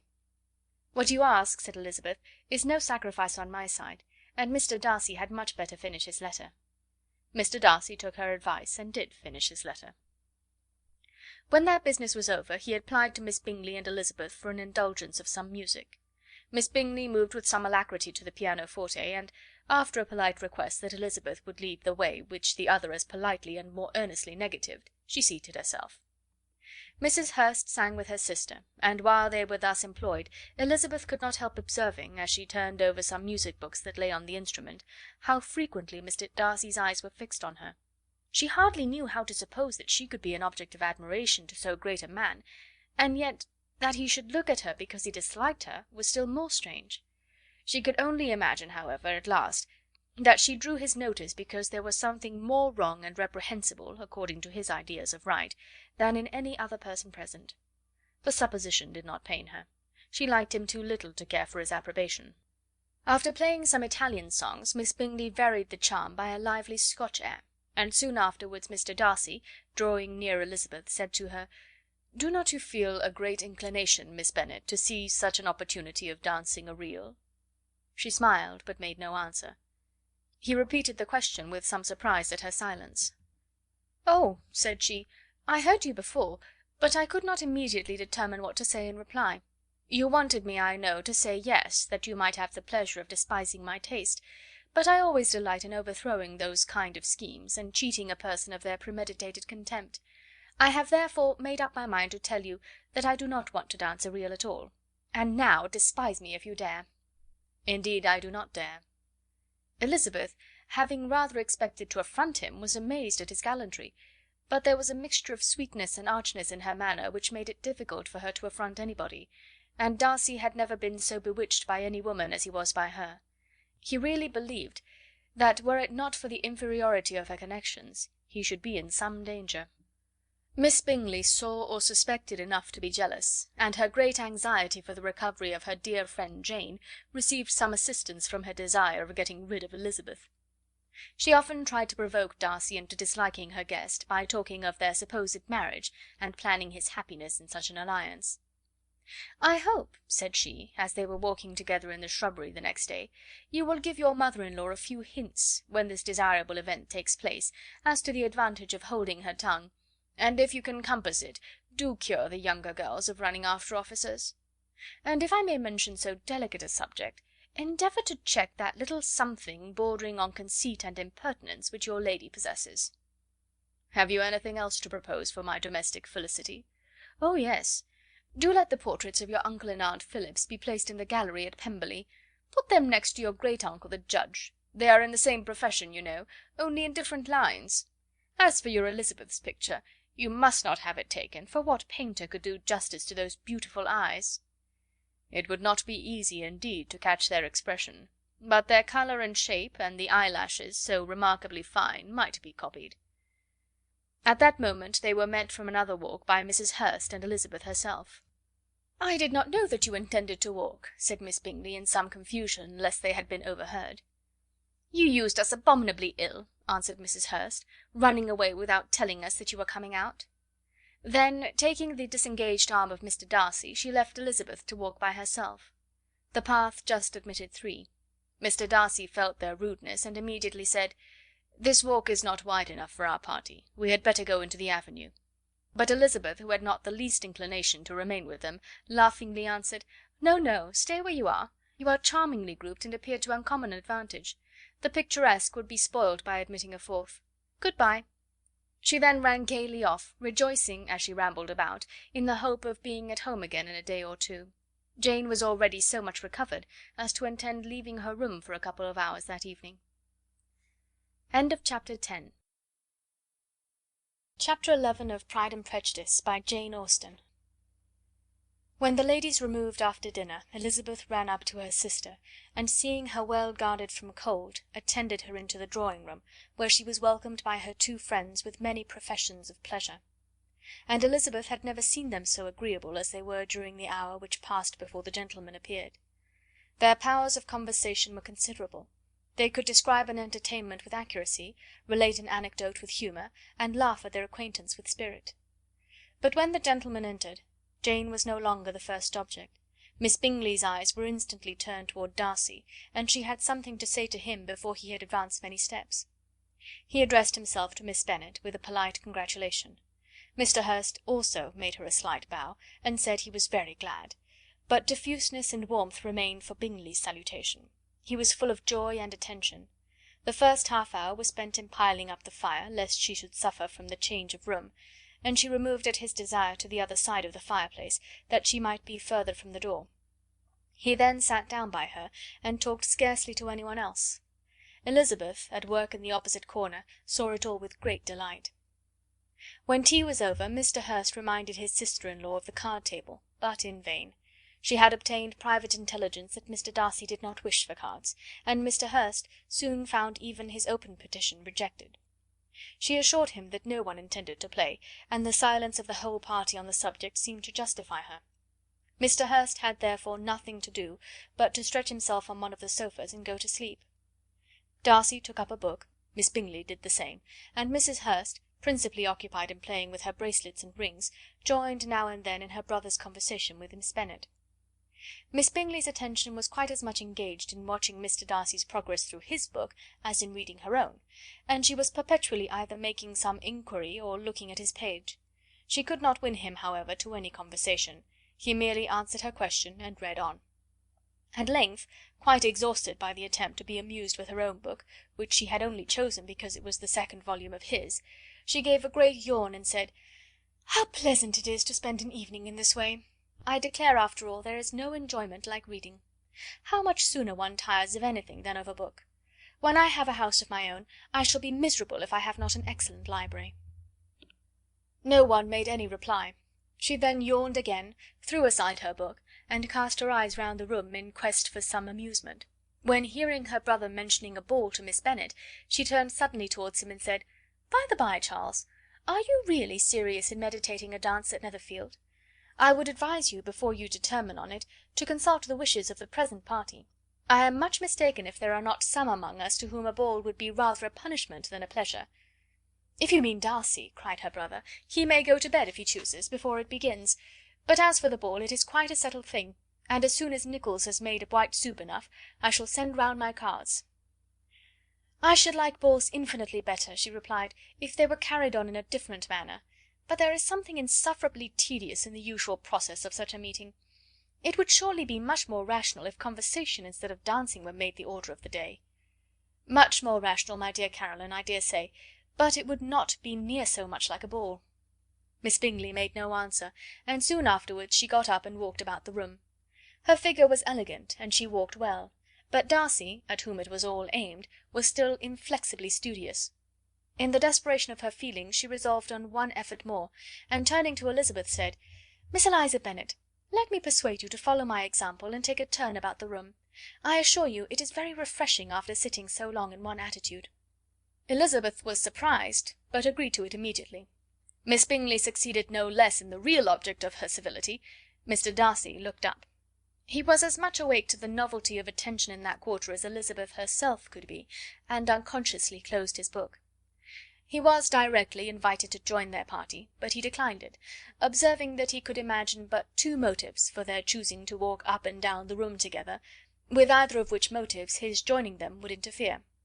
What could he mean? She was dying to know what could be his meaning, and asked Elizabeth whether she could at all understand him. "Not at all," was her answer, "but depend upon it, he means to be severe on us, and our surest way of disappointing him will be to ask nothing about it." Miss Bingley, however, was incapable of disappointing Mr. Darcy in anything, and persevered therefore in requiring an explanation of his two motives. "I have not the smallest objection to explaining them," said he, as soon as she allowed him to speak. "You either choose this method of passing the evening because you are in each other's confidence, and have secret affairs to discuss, or because you are conscious that your figures appear to the greatest advantage in walking. If the first, I would be completely in your way, and if the second, I can admire you much better as I sit by the fire." "Oh, shocking!" cried Miss Bingley. "I never heard anything so abominable. How shall we punish him for such a speech?" "Nothing so easy, if you have but the inclination," said Elizabeth. "We can all plague and punish one another. Tease him, laugh at him. Intimate as you are, you must know how it is to be done." "But upon my honour I do not. I do assure you that my intimacy has not yet taught me that. Tease calmness of temper and presence of mind? No, no, I feel he may defy us there. And as to laughter, we will not expose ourselves, if you please, by attempting to laugh without a subject. Mr. Darcy may hug himself." "Mr. Darcy is not to be laughed at?" cried Elizabeth. "That is an uncommon advantage, and uncommon I hope it will continue, for it would be a great loss to me to have many such acquaintances. I dearly love a laugh." "Miss Bingley," said he, "has given me credit for more than can be. The wisest and the best of men, nay, the wisest and the best of their actions, may be rendered ridiculous by a person whose first object in life is a joke." "Certainly," replied Elizabeth, "there are such people, but I hope I am not one of them. I hope I never ridicule what is wise or good. Follies and nonsense, whims and inconsistencies, do divert me, I own, and I laugh at them whenever I can; but these, I suppose, are precisely what you are without." "Perhaps that is not possible for any one. But it has been the study of my life to avoid those weaknesses which often expose a strong understanding to ridicule." "Such as vanity and pride?" "Yes, vanity is a weakness indeed, but pride, where there is a real superiority of mind, pride will always be under good resolution." Elizabeth turned away to hide a smile. "Your examination of Mr. Darcy is over, I presume," said Miss Bingley; "and pray what is the result?" "I am perfectly convinced by it that Mr. Darcy has no defect. He owns it to himself without disguise."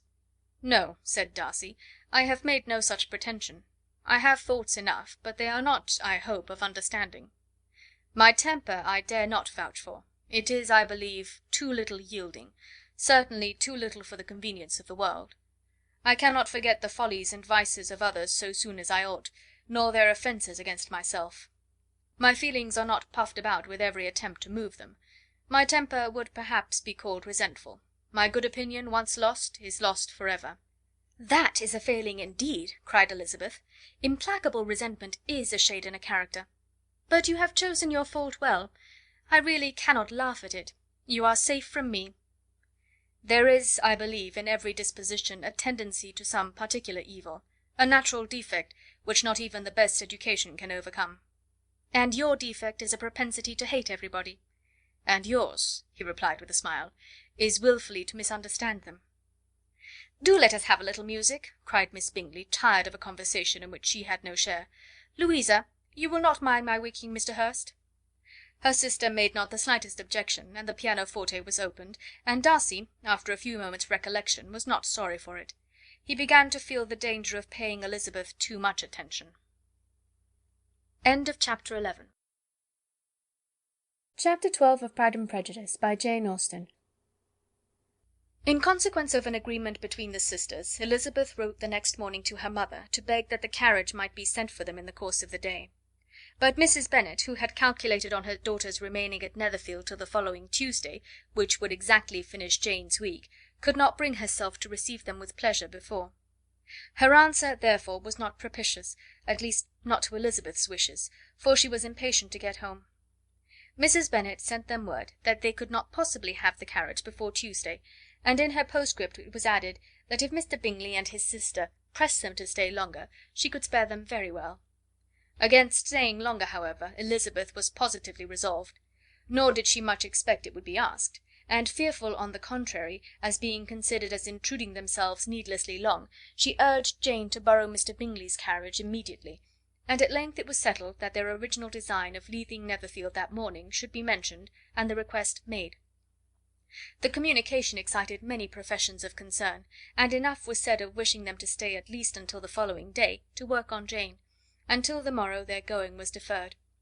Miss Bingley was then sorry that she had proposed the delay, for her jealousy and dislike of one sister much exceeded her affection for the other. The master of the house heard with real sorrow that they were to go so soon, and repeatedly tried to persuade Miss Bennet that it would not be safe for her, that she was not enough recovered, but Jane was firm where she felt herself to be right. To Mr. Darcy it was welcome intelligence.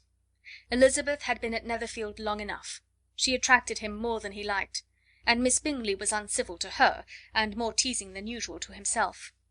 He wisely resolved to be particularly careful that no sign of admiration should now escape him, nothing that could elevate her with the hope of influencing his felicity, sensible that, if such an idea had been suggested, his behaviour during the last day must have material weight in confirming or crushing it. Steady to his purpose, he scarcely spoke 10 words to her through the whole of Saturday, and though they were at one time left by themselves for half an hour, he adhered most conscientiously to his book, and would not even look at her. On Sunday, after morning service, the separation, so agreeable to almost all, took place. Miss Bingley's civility to Elizabeth increased at last very rapidly, as well as her affection for Jane, and when they parted, after assuring the latter of the pleasure it would give her to see her either at Longbourn or Netherfield, and embracing her most tenderly, she even shook hands with the former. Elizabeth took leave of the whole party in the liveliest spirits. They were not welcomed home very cordially by their mother. Mrs. Bennet wondered at their coming, and thought them very wrong to give so much trouble, and was sure Jane would have caught cold again. But their father, though very laconic in his expressions of pleasure, was really glad to see them. He had felt their importance in the family circle. The evening conversation, when they were all assembled, had lost much of its animation, and almost all its sense, by the absence of Jane and Elizabeth. They found Mary, as usual, deep in the study of thorough base and human nature, and had some new extracts to admire, and some new observations of threadbare morality to listen to. Catherine and Lydia had information for them of a different sort. Much had been done, and much had been said in the regiment since the preceding Wednesday. Several of the officers had dined lately with their uncle, a private had been flogged, and it had actually been hinted that Colonel Forster was going to be married. Chapter 12. Chapter 13 of Pride and Prejudice, by Jane Austen. "I hope, my dear," said Mr. Bennet to his wife, as they were at breakfast the next morning, "that you have ordered a good dinner to-day, because I have reason to expect an addition to our family party." "Who do you mean, my dear? I know of nobody that is coming, I am sure, unless Charlotte Lucas should happen to call in, and I am sure my dinners are good enough for her. I do not believe she often sees such at home." "The person of whom I speak is a gentleman and a stranger." Mrs. Bennet's eyes sparkled. "A gentleman and a stranger! It is Mr. Bingley, I am sure. Well, I am sure I shall be extremely glad to see Mr. Bingley. But, good Lord, how unlucky! There is not a bit of fish to be got to-day. Lydia, my love, ring the bell. I must speak to Hill this moment." "It is not Mr. Bingley," said her husband. "It is a person whom I never saw in the whole course of my life." This roused a general astonishment, and he had the pleasure of being eagerly questioned by his wife and his 5 daughters at once. After amusing himself some time with their curiosity, he thus explained: "About a month ago I received this letter, and about a fortnight ago I answered it, for I thought it a cause of some delicacy, and requiring early attention.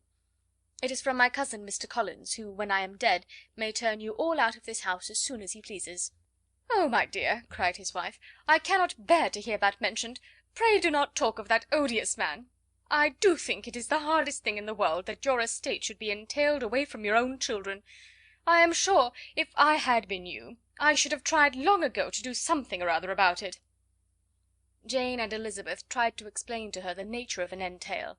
They had often attempted to do it before, but it was a subject on which Mrs. Bennet was beyond the reach of reason, and she continued to rail bitterly against the cruelty of settling an estate away from a family of 5 daughters, in favour of a man whom nobody cared anything about. "It certainly is a most iniquitous affair," said Mr. Bennet, "and nothing can clear Mr. Collins from the guilt of inheriting Longbourn. But if you will listen to his letter, you may perhaps be a little softened by his manner of expressing himself." "No, that I am sure I shall not; and I think it is very impertinent of him to write to you at all, and very hypocritical. I hate such false friends. Why could he not keep on quarrelling with you, as his father did before him?" "Why, indeed? He does seem to have had some filial scruples on that head, as you will hear. Hunsford, near Westerham, Kent, 15th October. Dear Sir, the disagreement subsisting between yourself and my late honoured father always gave me much uneasiness, and since I have had the misfortune to lose him, I have frequently wished to heal the breach, but for some time I was kept back by my own doubts, fearing lest it might seem disrespectful to his memory for me to be on good terms with any one with whom it had always pleased him to be at variance. There, Mrs. Bennet. My mind, however, is now made up on the subject, for having received ordination at Easter, I have been so fortunate as to be distinguished by the patronage of the Right Honourable Lady Catherine de Bourgh, widow of Sir Lewis de Bourgh, whose bounty and beneficence has preferred me to the valuable rectory of this parish, where it shall be my earnest endeavour to demean myself with grateful respect towards her ladyship, and be ever ready to perform those rites and ceremonies which are instituted by the Church of England. As a clergyman, moreover, I feel it my duty to promote and establish the blessing of peace in all families within the reach of my influence, and on these grounds I flatter myself that my present overtures are highly recommendable, and that the circumstance of my being next in the entail of Longbourn estate will be kindly overlooked on your side, and not lead you to reject the offered olive branch. I cannot be otherwise than concerned at being the means of injuring your amiable daughters, and beg leave to apologize for it, as well as to assure you of my readiness to make them every possible amends, but of this hereafter. If you should have no objection to receive me into your house, I propose myself the satisfaction of waiting on you and your family, Monday, November 18th, by 4 o'clock, and shall probably trespass on your hospitality till the Saturday sennight following. Which I can do without any inconvenience, as Lady Catherine is far from objecting to my occasional absence on a Sunday, provided that some other clergyman is engaged to do the duty of the day. I remain, dear sir, with respectful compliments to your lady and daughters, your well-wisher and friend, William Collins. "At 4 o'clock, therefore, we may expect this peace-making gentleman," said Mr. Bennet, as he folded up the letter. "He seems to be a most conscientious and polite young man, upon my word, and I doubt not will prove a valuable acquaintance, especially if Lady Catherine should be so indulgent as to let him come to us again. There is some sense in what he says about the girls, however, and if he is disposed to make them any amends, I shall not be the person to discourage him." "Though it is difficult," said Jane, "to guess in what way he can mean to make us the atonement he thinks our due, the wish is certainly to his credit." Elizabeth was chiefly struck by his extraordinary deference for Lady Catherine, and his kind intention of christening, marrying, and burying his parishioners whenever it were required. "He must be an oddity, I think," said she. "I cannot make him out. There is something very pompous in his style. And what can he mean by apologizing for being next in the entail? We cannot suppose he would help it if he could. Could he be a sensible man, sir?" "No, my dear, I think not. I have great hopes of finding him quite the reverse. There is a mixture of servility and self-importance in his letter, which promises well. I am impatient to see him." "In point of composition," said Mary, "the letter does not seem defective. The idea of the olive branch perhaps is not wholly new, yet I think it is well expressed." To Catherine and Lydia neither the letter nor its writer were in any degree interesting. It was next to impossible that their cousin should come in a scarlet coat, and it was now some weeks since they had received pleasure from the society of a man in any other colour. As for their mother, Mr. Collins's letter had done away with much of her ill will, and she was preparing to see him with a degree of composure which astonished her husband and daughters. Mr. Collins was punctual to his time, and was received with great politeness by the whole family.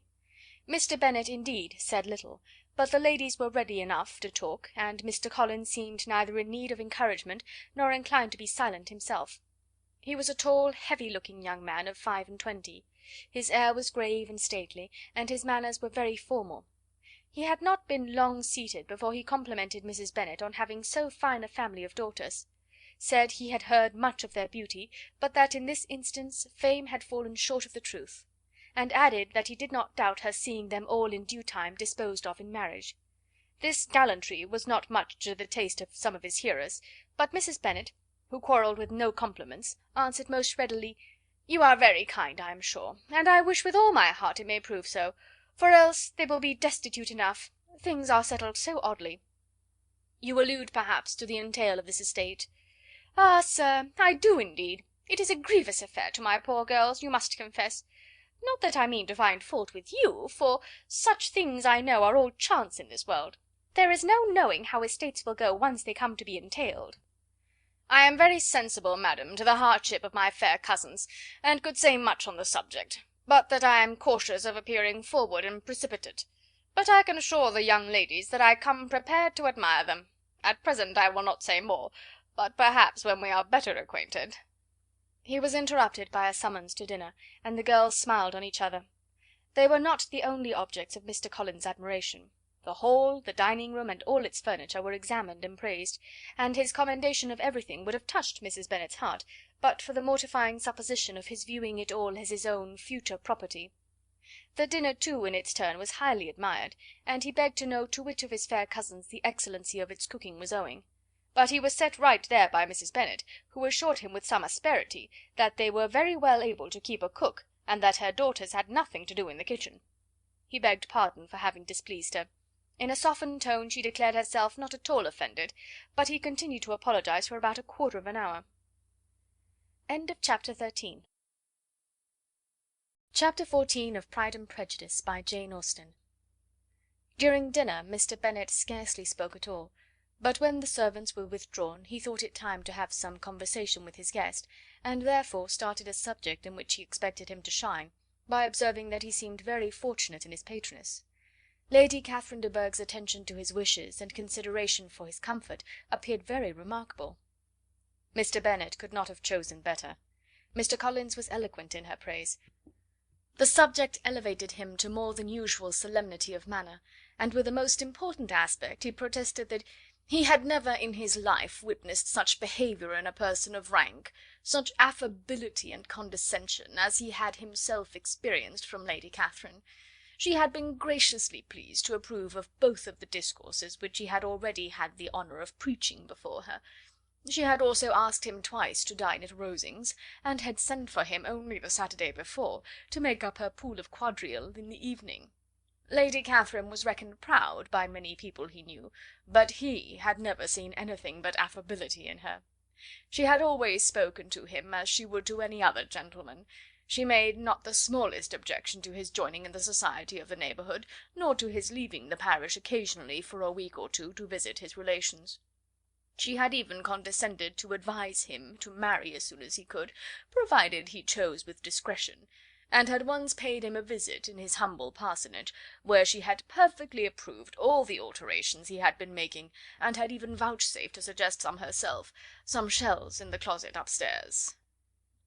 "That is all very proper and civil, I am sure," said Mrs. Bennet, "and I dare say she is a very agreeable woman.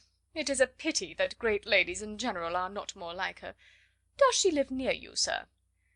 "The garden in which stands my humble abode is separated only by a lane from Rosings Park, her ladyship's residence." "I think you said she was a widow, sir. Has she any family?" "She has only one daughter, the heiress of Rosings, and a very extensive property. "Ah," said Mrs. Bennet, shaking her head, "then she is better off than many girls." "And what sort of young lady is she? Is she handsome?" "She is a most charming young lady indeed. Lady Catherine herself says that, in point of true beauty, Miss de Bourgh is far superior to the handsomest of her sex, because there is that in her features which marks the young lady of distinguished birth. She is unfortunately of a sickly constitution, which has prevented her from making that progress in many accomplishments which she could not have otherwise failed of, as I am informed by the lady who superintended her education, and who still resides with them. But she is perfectly amiable, and often condescends to drive by my humble abode in her little phaeton and ponies." "Has she been presented? I do not remember her name among the ladies at court." "Her indifferent state of health unhappily prevents her being in town, and by that means, as I told Lady Catherine one day, has deprived the British court of its brightest ornaments. Her ladyship seemed pleased with the idea, and you may imagine that I am happy on every occasion to offer those little delicate compliments which are always acceptable to ladies. I have more than once observed to Lady Catherine that her charming daughter seemed born to be a duchess, and that the most elevated rank, instead of giving her consequence, would be adorned by her. These are the kind of little things which please her ladyship, and it is a sort of attention which I conceive myself peculiarly bound to pay." "You judge very properly," said Mr. Bennet, "and it is happy for you that you possess the talent of flattering with delicacy. May I ask whether these pleasing attentions proceed from the impulse of the moment, or are the result of previous study?" "They arise chiefly from what is passing at the time, and though I sometimes amuse myself with suggesting and arranging such little elegant compliments as may be adapted to ordinary occasions, I always wish to give them as unstudied an air as possible." Mr. Bennet's expectations were fully answered. His cousin was as absurd as he had hoped, and he listened to him with the keenest enjoyment, maintaining at the same time the most resolute composure of countenance, and, except in an occasional glance at Elizabeth, requiring no partner in his pleasure. By tea time, however, the dose had been enough, and Mr. Bennet was glad to take his guest into the drawing room again, and, when tea was over, glad to invite him to read aloud to the ladies. Mr. Collins readily assented, and a book was produced, but on beholding it, for everything announced it to be from a circulating library, he started back, and, begging pardon, protested that he never read novels. Kitty stared at him, and Lydia exclaimed. Other books were produced, and after some deliberation he chose Fordyce's Sermons. Lydia gaped as he opened the volume, and before he had, with very monotonous solemnity, read 3 pages, she interrupted him with, "Do you know, mamma, that my uncle Phillips talks of turning away Richard? And if he does, Colonel Forster will hire him. My aunt told me so herself on Saturday.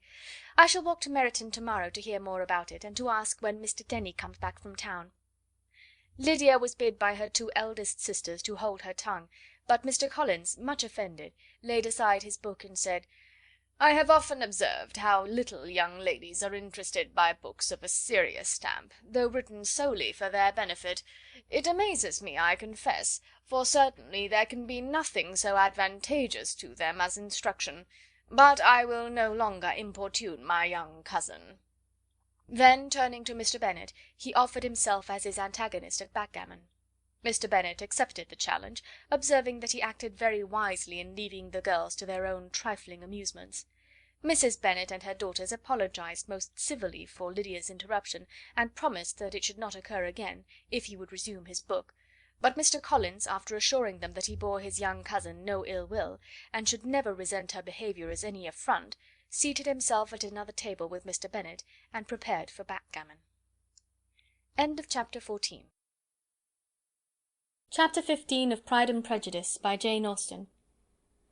Mr. Collins was not a sensible man, and the deficiency of nature had been but little assisted by education or society, the greatest part of his life having been spent under the guidance of an illiterate and miserly father, and though he belonged to one of the universities, he had merely kept the necessary terms, without forming at it any useful acquaintance. The subjection in which his father had brought him up had given him originally great humility of manner, but it was now a good deal counteracted by the self-conceit of a weak head, living in retirement, and the consequential feelings of early and unexpected prosperity. A fortunate chance had recommended him to Lady Catherine de Bourgh when the living of Hunsford was vacant, and the respect which he felt for her high rank, and his veneration for her as his patroness, mingling with a very good opinion of himself, of his authority as a clergyman, and his right as a rector, made him altogether a mixture of pride and obsequiousness, self-importance and humility. Having now a good house and a very sufficient income, he intended to marry, and in seeking a reconciliation with the Longbourn family, he had a wife in view, as he meant to choose one of the daughters, if he found them as handsome and amiable as they were represented by common report. This was his plan of amends, of atonement, for inheriting their father's estate, and he thought it an excellent one, full of eligibility and suitableness, and excessively generous and disinterested on his own part. His plan did not vary on seeing them. Miss Bennet's lovely face confirmed his views, and established all his strictest notions of what was due to seniority, and for the first evening she was his settled choice. The next morning, however, made an alteration, for in a quarter of an hour's tete-a-tete with Mrs. Bennet before breakfast, a conversation beginning with his parsonage house, and leading naturally to the avowal of his hopes that a mistress might be found for it at Longbourn, produced from her, amid very complaisant smiles and general encouragement, a caution against the very Jane he had fixed on. As to her younger daughters, she could not take upon her to say, she could not positively answer, but she did not know of any prepossession. Her eldest daughter, she must just mention, she felt it incumbent on her to hint, was likely to be very soon engaged. Mr. Collins had only to change from Jane to Elizabeth, and it was soon done while Mrs. Bennet was stirring the fire. Elizabeth, equal next to Jane in birth and beauty, succeeded her, of course. Mrs. Bennet treasured up the hint, and trusted that she might soon have 2 daughters married, and the man whom she could not bear to speak of the day before was now high in her good graces. Lydia's intention of walking to Meryton was not forgotten. Every sister except Mary agreed to go with her, and Mr. Collins was to attend them, at the request of Mr. Bennet, who was most anxious to get rid of him, and have his library to himself. For thither Mr. Collins had followed him after breakfast, and there he would continue, nominally engaged with one of the largest folios in the collection, but really talking to Mr. Bennet, with little cessation, of his house and garden at Hunsford. Such doings discomposed Mr. Bennet exceedingly. In his library he had been always sure of leisure and tranquillity, and though prepared, as he told Elizabeth, to meet with folly and conceit in every other room of the house, he was used to be free from them there. His civility, therefore, was most prompt in inviting Mr. Collins to join his daughters in their walk, and Mr. Collins, being in fact much better fitted for a walker than a reader, was extremely pleased to close his large book and go. In pompous nothings on his side, and civil assents on that of his cousins, their time passed till they entered Meryton. The attention of the younger ones was then no longer to be gained by him. Their eyes were immediately wandering up in the street in quest of the officers, and nothing less than a very smart bonnet indeed, or a really new muslin in a shop window, could recall them. But the attention of every lady was soon caught by a young man whom they had never seen before, of most gentlemanlike appearance, walking with another officer on the other side of the way. The officer was the very Mr. Denny concerning whose return from London Lydia came to inquire, and he bowed as they passed. All were struck with the stranger's air. All wondered who he could be, and Kitty and Lydia, determined if possible to find out, led the way across the street, under pretence of wanting something in an opposite shop, and fortunately had just gained the pavement when the 2 gentlemen, turning back, had reached the same spot. Mr. Denny addressed them directly, and entreated permission to introduce his friend Mr. Wickham, who had returned with him the day before from town, and he was happy to say had accepted a commission in their corps. This was exactly as it should be, for the young man wanted only regimentals to make him completely charming. His appearance was greatly in his favour. He had all the best part of beauty, a fine countenance, a good figure, and very pleasing address. The introduction was followed up on his side by a happy readiness of conversation, a readiness at the same time perfectly correct and unassuming, and the whole party was still standing and talking together very agreeably when the sound of horses drew their notice, and Darcy and Bingley were seen riding down the street. On distinguishing the ladies of the group, the 2 gentlemen came directly towards them, and began the usual civilities. Bingley was the principal spokesman, and Miss Bennet the principal object. He was then, he said, on his way to Longbourn on purpose to inquire after her. Mr. Darcy corroborated it with a bow, and was beginning to determine not to fix his eyes on Elizabeth, when they were suddenly arrested by the sight of the stranger, and Elizabeth, happening to see the countenance of both as they looked at each other, was all astonishment at the effect of the meeting. Both changed colour. One looked white, the other red. Mr. Wickham, after a few moments, touched his hat, a salutation which Mr. Darcy just deigned to return. What could be the meaning of it? It was impossible to imagine. It was impossible not to long to know. In another minute Mr. Bingley, but without seeming to have noticed what passed, took leave and rode on with his friend. Mr. Denny and Mr. Wickham walked with the young ladies to the door of Mr. Phillips's house, and then made their bows, in spite of Miss Lydia's pressing entreaties that they should come in, and even in spite of Mrs. Phillips throwing up the parlour window and loudly seconding the invitation. Mrs. Phillips was always glad to see her nieces, and the two eldest, from their recent absence, were particularly welcome, and she was eagerly expressing her surprise at their sudden return home, which, as their own carriage had not fetched them, she should have known nothing about, if she had not happened to see Mr. Jones' shop-boy in the street, who had told her that they were not to send any more drafts to Netherfield, because the Miss Bennets were come away, when her civility was claimed towards Mr. Collins by Jane's introduction of him. She received him with her very best politeness, which he returned with as much more, apologizing for his intrusion without any previous acquaintance with her, which he could not help flattering himself, however, might be justified by his relationship to the young ladies who introduced him to her notice. Mrs. Phillips was quite awed by such an excess of good breeding, but her contemplation of one stranger was soon put to an end by exclamations and inquiries about the other, of whom, however, she could only tell her nieces what they already knew, that Mr. Denny had brought him from London, and that he was to have a lieutenant's commission in the shire. She had been watching him the last hour, she said, as he walked up and down the street, and had Mr. Wickham appeared, Kitty and Lydia would certainly have continued the occupation; but unluckily no one passed the windows now except a few of the officers, who, in comparison with the stranger, were become stupid, disagreeable fellows. Some of them were to dine with the Phillipses the next day, and their aunt promised to make her husband call on Mr. Wickham, and give him an invitation also, if the family from Longbourn would come in the evening. This was agreed to, and Mrs. Phillips protested that they would have a nice, comfortable, noisy game of lottery tickets, and a little bit of hot supper afterwards. The prospect of such delights was very cheering, and they parted in mutual good spirits. Mr. Collins repeated his apologies in quitting the room, and was assured with unwearying civility that they were perfectly needless.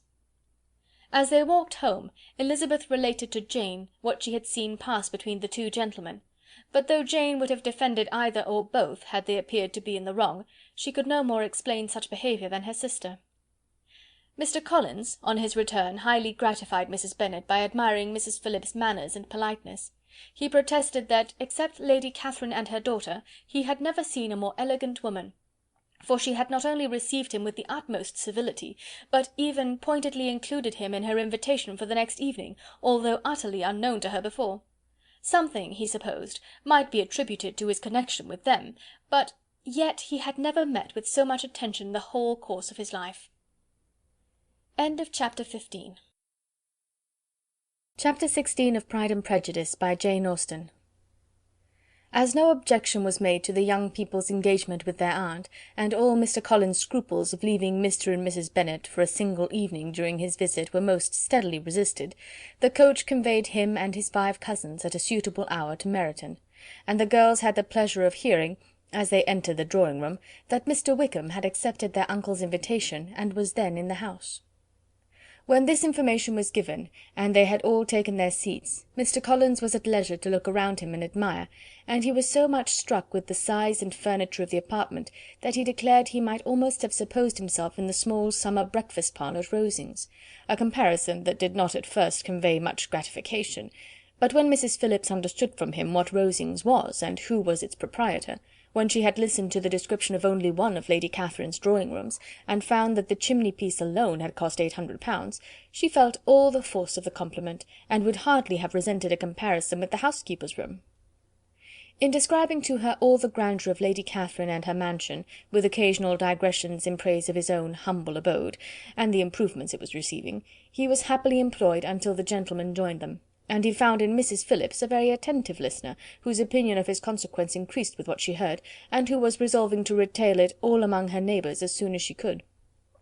To the girls, who could not listen to their cousin, and who had nothing to do but to wish for an instrument, and examine their own indifferent imitations of china on the mantelpiece, the interval of waiting appeared very long. It was over at last, however.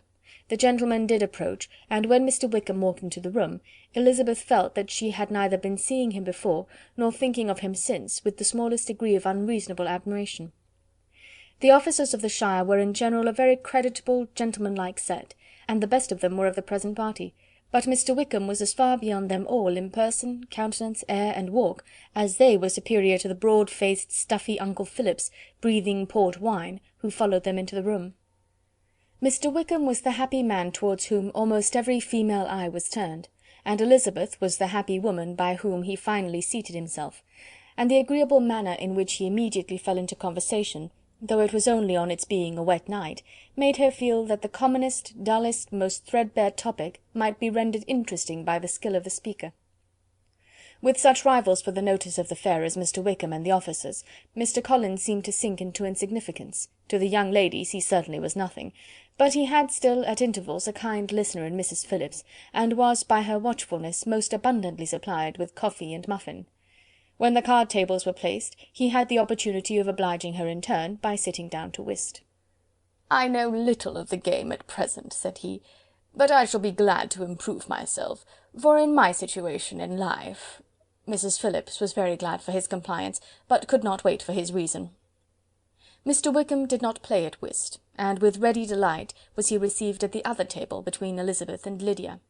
At first there seemed danger of Lydia's engrossing him entirely, for she was a most determined talker, but being likewise extremely fond of lottery tickets, she soon grew too much interested in the game, too eager in making bets and exclaiming after prizes, to have attention for anyone in particular. Allowing for the common demands of the game, Mr. Wickham was therefore at leisure to talk to Elizabeth, and she was very willing to hear him, though what she chiefly wished to hear she could not hope to be told, the history of his acquaintance with Mr. Darcy. She dared not even mention that gentleman. Her curiosity, however, was unexpectedly relieved. Mr. Wickham began the subject himself. He inquired how far Netherfield was from Meryton, and after receiving her answer, asked in a hesitating manner how long Mr. Darcy had been staying there. "About a month," said Elizabeth, and then, unwilling to let the subject drop, added, "He is a man of very large property in Derbyshire, I understand." "Yes," replied Mr. Wickham, "his estate there is a noble one. A clear 10,000 per annum. You could not have met with a person more capable of giving you certain information on that head than myself, for I have been connected with his family in a particular manner from my infancy." Elizabeth could not but look surprised. "You may well be surprised, Miss Bennet, at such an assertion, after seeing, as you probably might, the very cold manner of our meeting yesterday. Are you much acquainted with Mr. Darcy?" "As much as I ever wished to be," cried Elizabeth very warmly. "I have spent 4 days in the same house with him, and I think him very disagreeable." "I have no right to give my opinion," said Wickham, "as to his being agreeable or otherwise. I am not qualified to form one. I have known him too long and too well to be a fair judge. It is impossible for me to be impartial, but I believe your opinion of him would in general astonish, and perhaps you would not express it quite so strongly anywhere else. Here you are in your own family." "Upon my word, I say no more here than I might say in any house in the neighbourhood, except Netherfield. He is not at all liked in Hertfordshire. Everybody is disgusted with his pride. You will not find him more favourably spoken of by any one."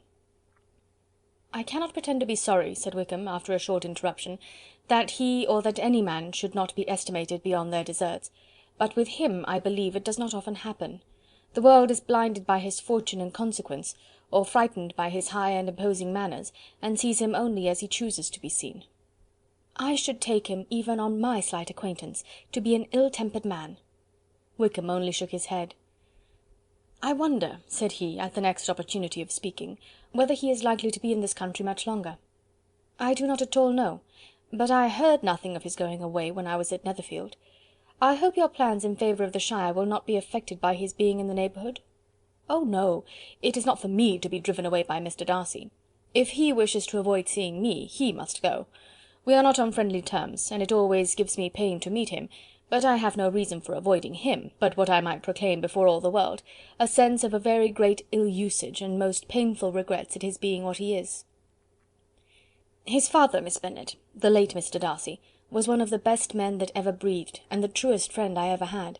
And I can never be in company with this Mr. Darcy without being grieved to the soul by 1,000 tender recollections. His behaviour to myself has been scandalous, but I verily believe I could forgive him anything and everything, rather than his disappointing the hopes and disgracing the memory of his father." Elizabeth found the interest of the subject increase, and listened with all her heart, but the delicacy of it prevented further inquiry.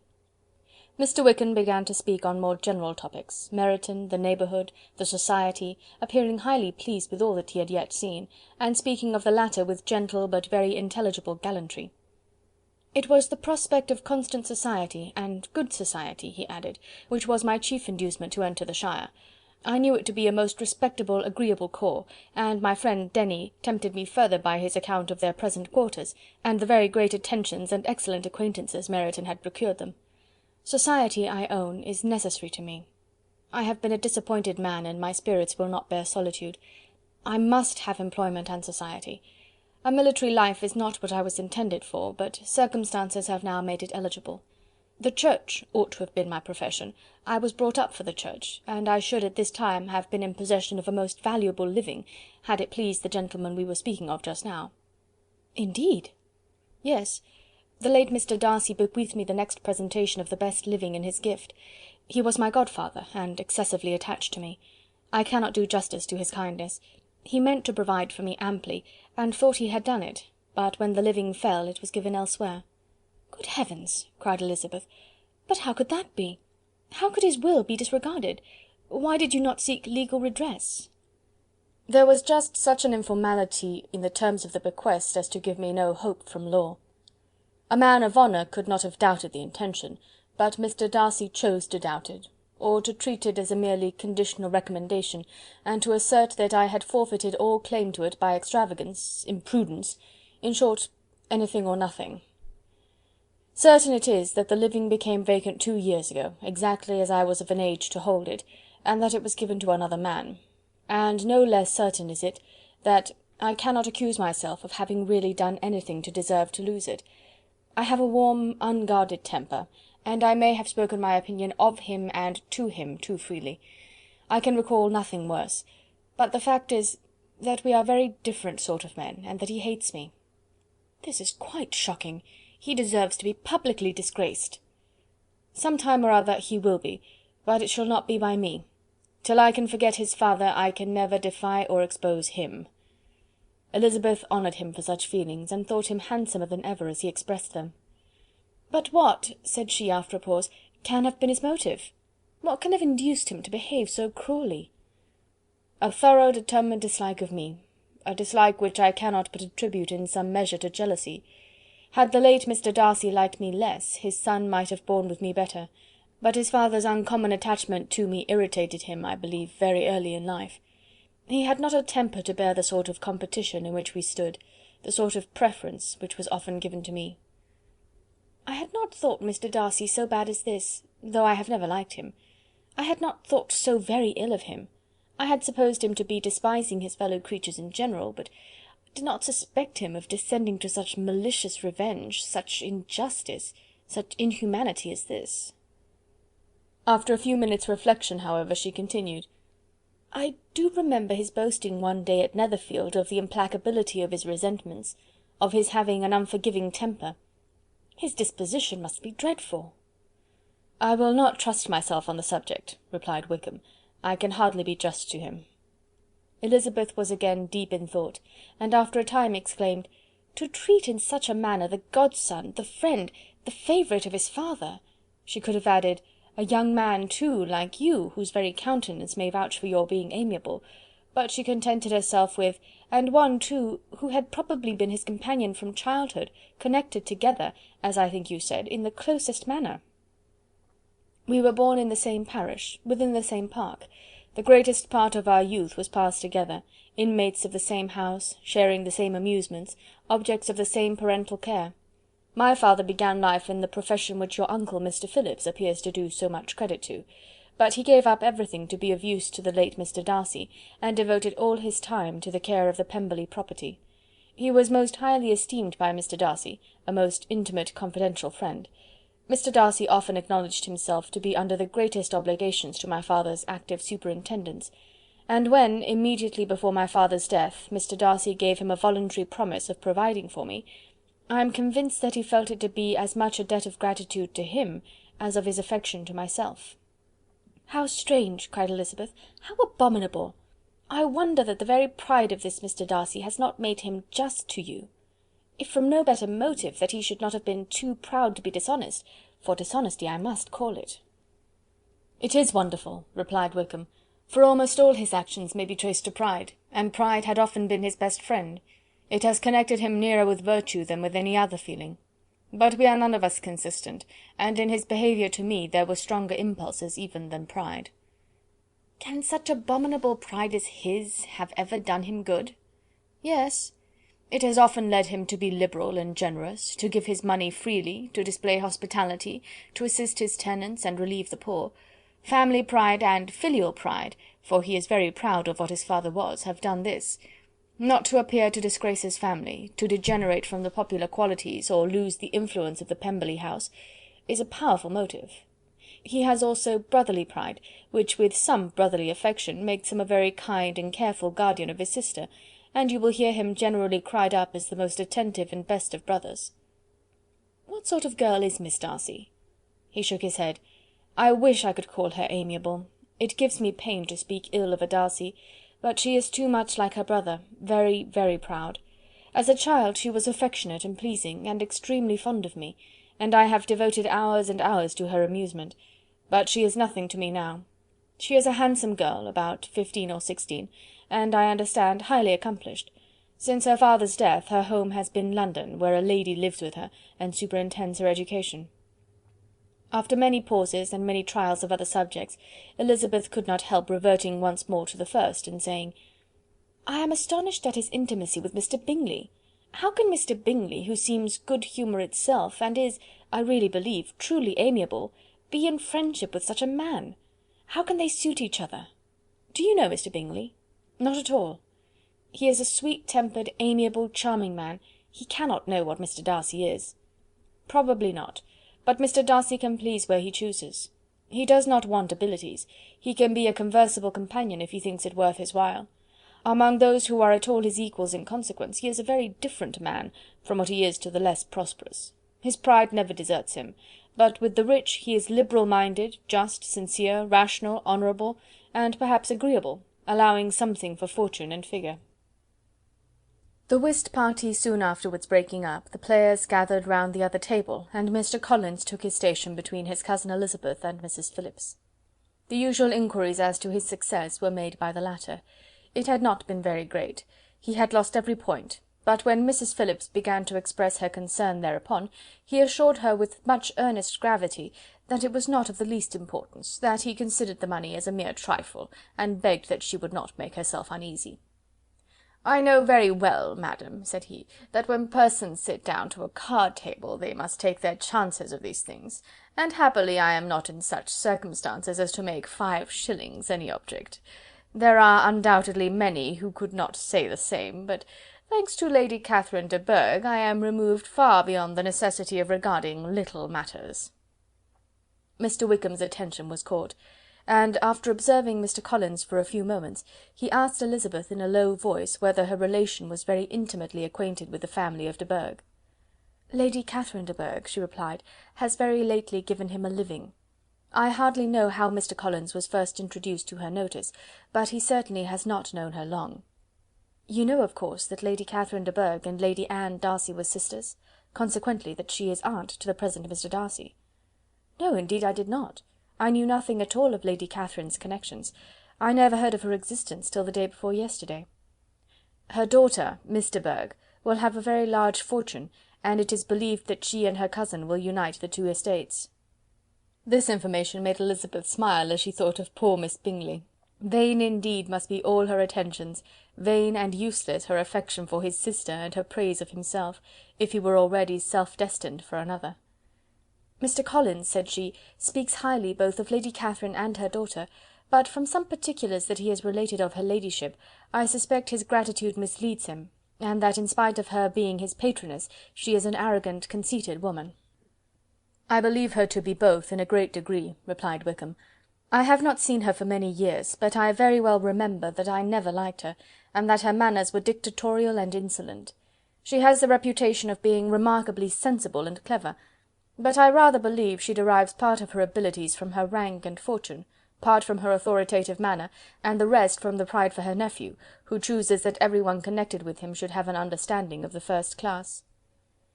Elizabeth allowed that he had given a very rational account of it, and they continued talking together with mutual satisfaction till supper put an end to cards, and gave the rest of the ladies their share of Mr. Wickham's attentions. There could be no conversation in the noise of Mrs. Phillips's supper party, but his manners recommended him to everybody. Whatever he said was said well, and whatever he did, done gracefully. Elizabeth went away with her head full of him. She could think of nothing but of Mr. Wickham, and of what he had told her, all the way home.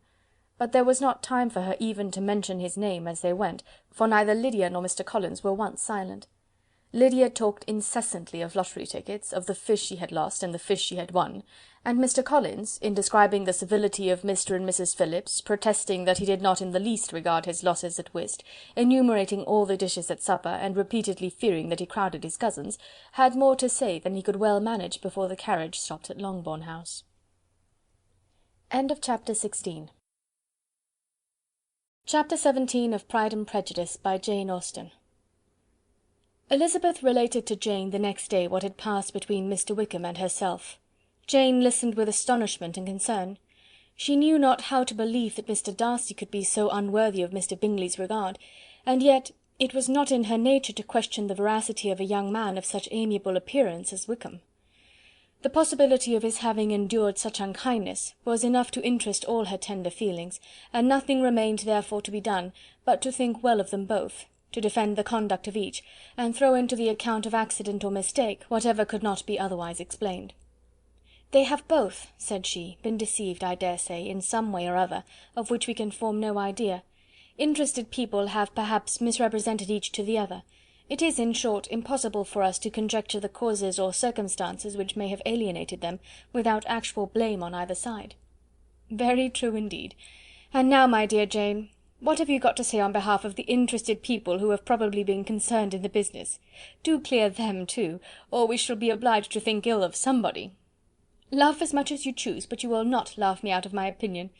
My dearest Lizzy, do but consider in what a disgraceful light it places Mr. Darcy, to be treating his father's favourite in such a manner, one whom his father had promised to provide for. It is impossible. No man of common humanity, no man who had any value for his character, could be capable of it. Can his most intimate friends be so excessively deceived in him? Oh no! I can much more easily believe Mr. Bingley's being imposed on, than that Mr. Wickham should invent such a history of himself as he gave me last night. Names, facts, everything mentioned without ceremony. If it be not so, let Mr. Darcy contradict it.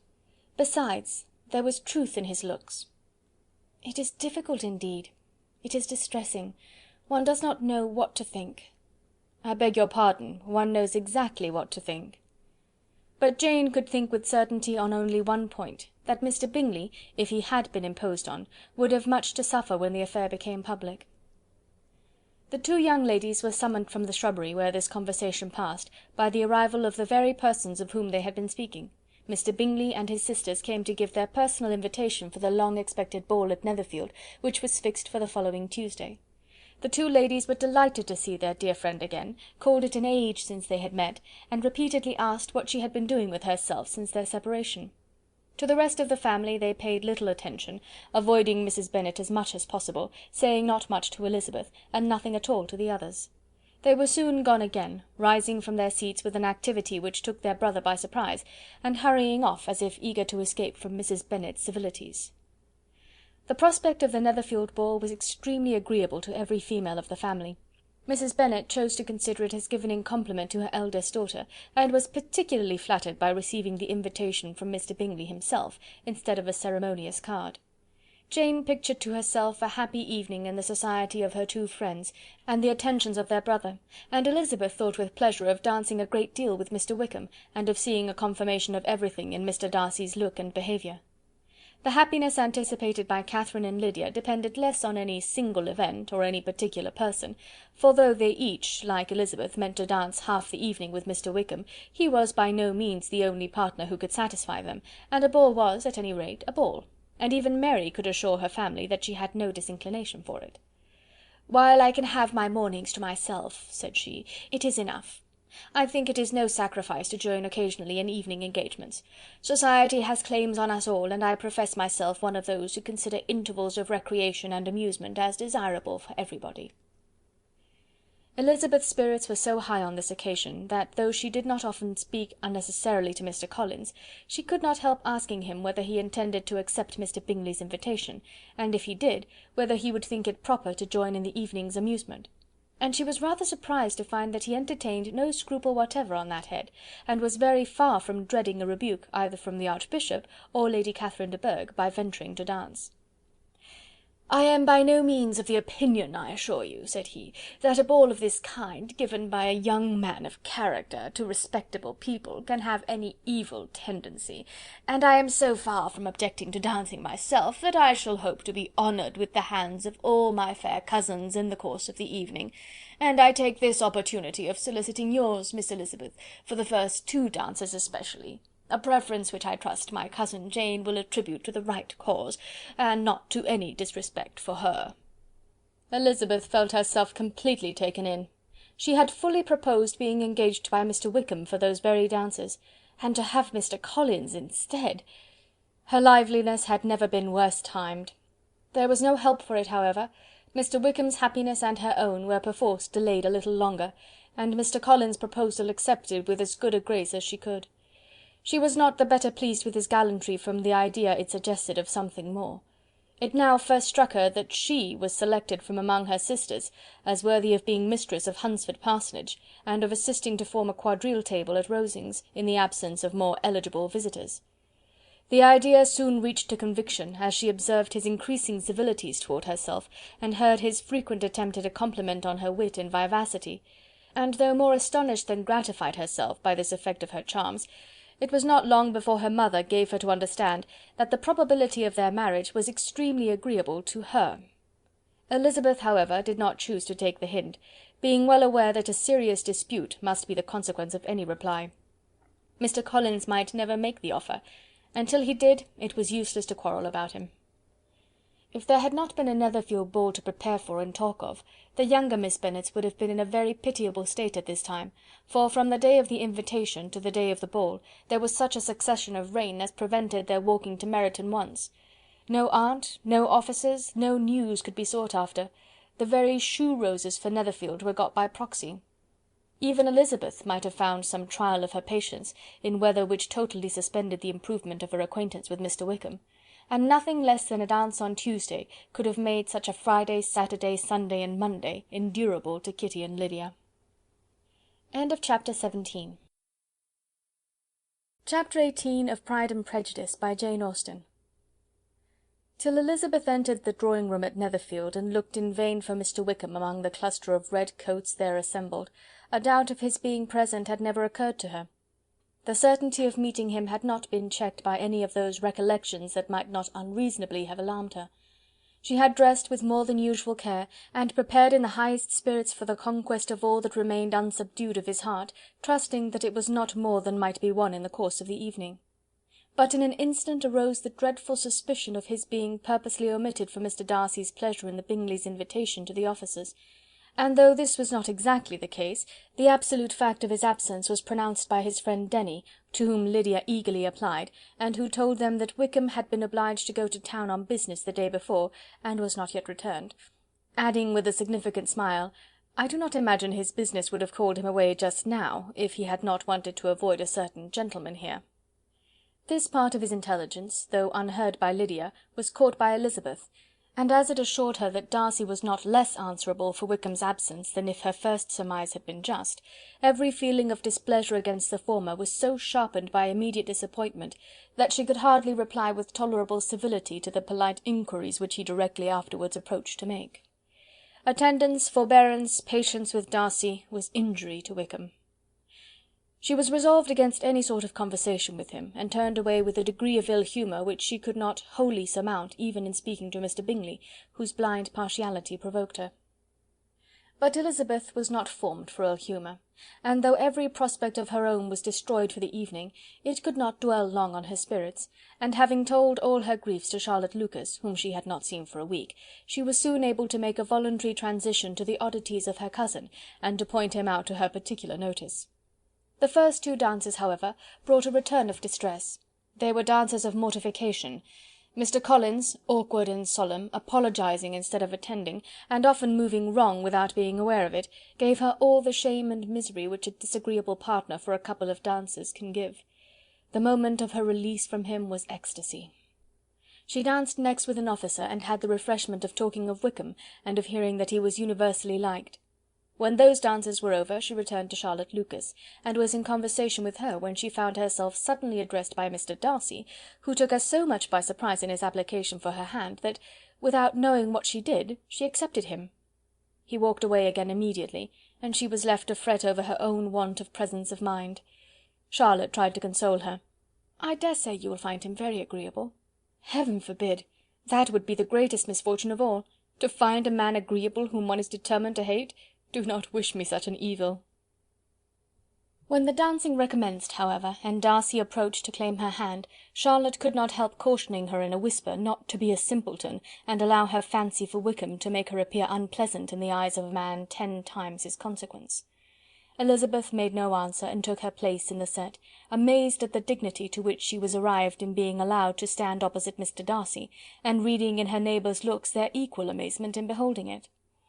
They stood for some time without speaking a word, and she began to imagine that their silence was to last through the 2 dances, and at first was resolved not to break it, till suddenly, fancying that it would make the greater punishment to her partner to oblige him to talk, she made some slight observation on the dance. He replied, and was again silent. After a pause of some minutes, she addressed him a second time with— "It is your turn to say something now, Mr. Darcy. I talked about the dance, and you ought to make some sort of remark on the size of the room, or the number of couples." He smiled, and assured her that whatever she wished him to say should be said. "Very well, that reply will do for the present. Perhaps by and by I may observe that private balls are much pleasanter than public ones. But now we may be silent." "Do you talk by rule, then, while you are dancing?" "Sometimes. One must speak a little, you know. It would look odd to be entirely silent for half an hour together, and yet, for the advantage of some, conversation ought to be so arranged as that they might have the trouble of saying as little as possible." "Are you consulting your own feelings in the present case, or do you imagine that you are gratifying mine?" "Both," replied Elizabeth archly, "for I have always seen a great similarity in the turn of our minds. We are each of an unsocial, taciturn disposition, unwilling to speak unless we expect to say something that will amaze the whole room, and be handed down to posterity with all the eclat of a proverb." "This is no very striking resemblance of your own character, I am sure," said he. "How near it may be to mine, I cannot pretend to say. You think it a faithful portrait, undoubtedly." "I must not decide on my own performance." He made no answer, and they were again silent till they had gone down the dance, when he asked her if she and her sisters did not very often walk to Meryton. She answered in the affirmative, and, unable to resist the temptation, added, "When you met us there the other day, we had just been forming a new acquaintance." The effect was immediate. A deeper shade of hauteur overspread his features, but he said not a word, and Elizabeth, though blaming herself for her own weakness, could not go on. At length Darcy spoke, and in a constrained manner said— "Mr. Wickham is blessed with such happy manners as may ensure his making friends. Whether he may be equally capable of retaining them is less certain." "He has been so unlucky as to lose your friendship," replied Elizabeth with emphasis, "and in a manner which he is likely to suffer from all his life." Darcy made no answer, and seemed desirous of changing the subject. At that moment Sir William Lucas appeared close to them, meaning to pass through the set to the other side of the room, but on perceiving Mr. Darcy, he stopped with a bow of superior courtesy to compliment him on his dancing and his partner. "I have been most highly gratified indeed, my dear sir. Such very superior dancing is not often seen. It is evident that you belong to the first circles. Allow me to say, however, that your fair partner does not disgrace you, and that I must hope to have this pleasure often repeated, especially when a certain desirable event, my dear Eliza," glancing at her sister and Bingley, "shall take place. What congratulations will then flow in! I appeal to Mr. Darcy... But let me not interrupt you, sir. You will not thank me for detaining you from the bewitching converse of that young lady, whose bright eyes are also upbraiding me." The latter part of this address was scarcely heard by Darcy, but Sir William's allusion to his friend seemed to strike him forcibly, and his eyes were directed with a very serious expression towards Bingley and Jane, who were dancing together. Recovering himself, however, shortly, he turned to his partner and said, "Sir William's interruption has made me forget what we were talking of." "I do not think we were speaking at all. Sir William could not have interrupted two people in the room who had less to say for themselves. We have tried 2 or 3 subjects already without success, and what we are to talk of next I cannot imagine." "What think you of books?" said he, smiling. "Books? Oh no! I am sure we never read the same, or not with the same feelings." "I am sorry you think so, but if that be the case, there can at least be no want of subject. We may compare our different opinions." "No, I cannot talk of books in a ballroom. My head is always full of something else." "The present always occupies you in such scenes, does it?" said he, with a look of doubt. "Yes, always," she replied, without knowing what she said, for her thoughts had wandered far from the subject, as soon afterwards appeared by her suddenly exclaiming, "I remember hearing you once say, Mr. Darcy, that you hardly ever forgave, that your resentment once created was unappeasable. You are very cautious, I suppose, as to its being created?" "I am," said he, with a firm voice. "And never allow yourself to be blinded by prejudice?" "I hope not." "It is particularly incumbent on those who never change their opinion to be secure of judging properly at first." "May I ask to what these questions tend?" "Merely to the illustration of your character," said she, endeavouring to shake off her gravity. "I am trying to make it out." "And what is your success?" She shook her head. "I do not get on at all. I hear such different accounts of you as puzzle me exceedingly." "I can readily believe," answered he, gravely, "that reports may vary greatly with respect to me, and I could wish, Miss Bennet, that you were not to sketch my character at the present moment, as there is reason to fear that the performance would reflect no credit on either." "But if I do not take your likeness now, I may never have another opportunity." "I would by no means suspend any pleasure of yours," he coldly replied. She said no more, and they went down the other dance and parted in silence, and on each side dissatisfied, though not to an equal degree, for in Darcy's breast there was a tolerable powerful feeling towards her, which soon procured her pardon, and directed all his anger against another. They had not long separated when Miss Bingley came towards her, and with an expression of civil disdain accosted her. "So, Miss Eliza, I hear you are quite delighted with George Wickham. Your sister has been talking to me about him, and asking me 1,000 questions, and I find that the young man quite forgot to tell you, among his other communication, that he was the son of old Wickham, the late Mr. Darcy's steward. Let me recommend you, however, as a friend, not to give implicit confidence to all his assertions, for as to Mr. Darcy's using him ill, it is perfectly false, for on the contrary, he has always been remarkably kind to him, though George Wickham has treated Mr. Darcy in a most infamous manner. I do not know the particulars, but I know very well that Mr. Darcy is not in the least to blame, that he cannot bear to hear George Wickham mentioned, and that though my brother thought he could not well avoid including him in his invitation to the officers, he was excessively glad to find that he had taken himself out of the way. His coming into the country at all is a most insolent thing indeed, and I wonder how he could presume to do it. I pity you, Miss Eliza, for this discovery of your favourite's guilt, but really, considering his descent, one could not expect much better." "His guilt and his descent appear by your account to be the same," said Elizabeth angrily, "for I have heard you accuse him of nothing worse than of being the son of Mr. Darcy's steward, and of that, I can assure you, he informed me himself." "I beg your pardon," replied Miss Bingley, turning away with a sneer. "Excuse my interference, it was kindly meant." "Insolent girl!" said Elizabeth to herself. "You are much mistaken if you expect to influence me by such a paltry attack as this. I see nothing in it but your own wilful ignorance and the malice of Mr. Darcy." She then sought her eldest sister, who had undertaken to make inquiries on the same subject of Bingley. Jane met her with a smile of such sweet complacency, a glow of such happy expression, as sufficiently marked how well she was satisfied with the occurrences of the evening. Elizabeth instantly read her feelings, and at that moment solicitude for Wickham, resentment against his enemies, and everything else, gave way before the hope of Jane's being in the fairest way for happiness. "I want to know," said she, with a countenance no less smiling than her sister's, "what you have learnt about Mr. Wickham. But perhaps you have been too pleasantly engaged to think of any third person, in which case you may be sure of my pardon." "No," replied Jane, "I have not forgotten him, but I have nothing satisfactory to tell you.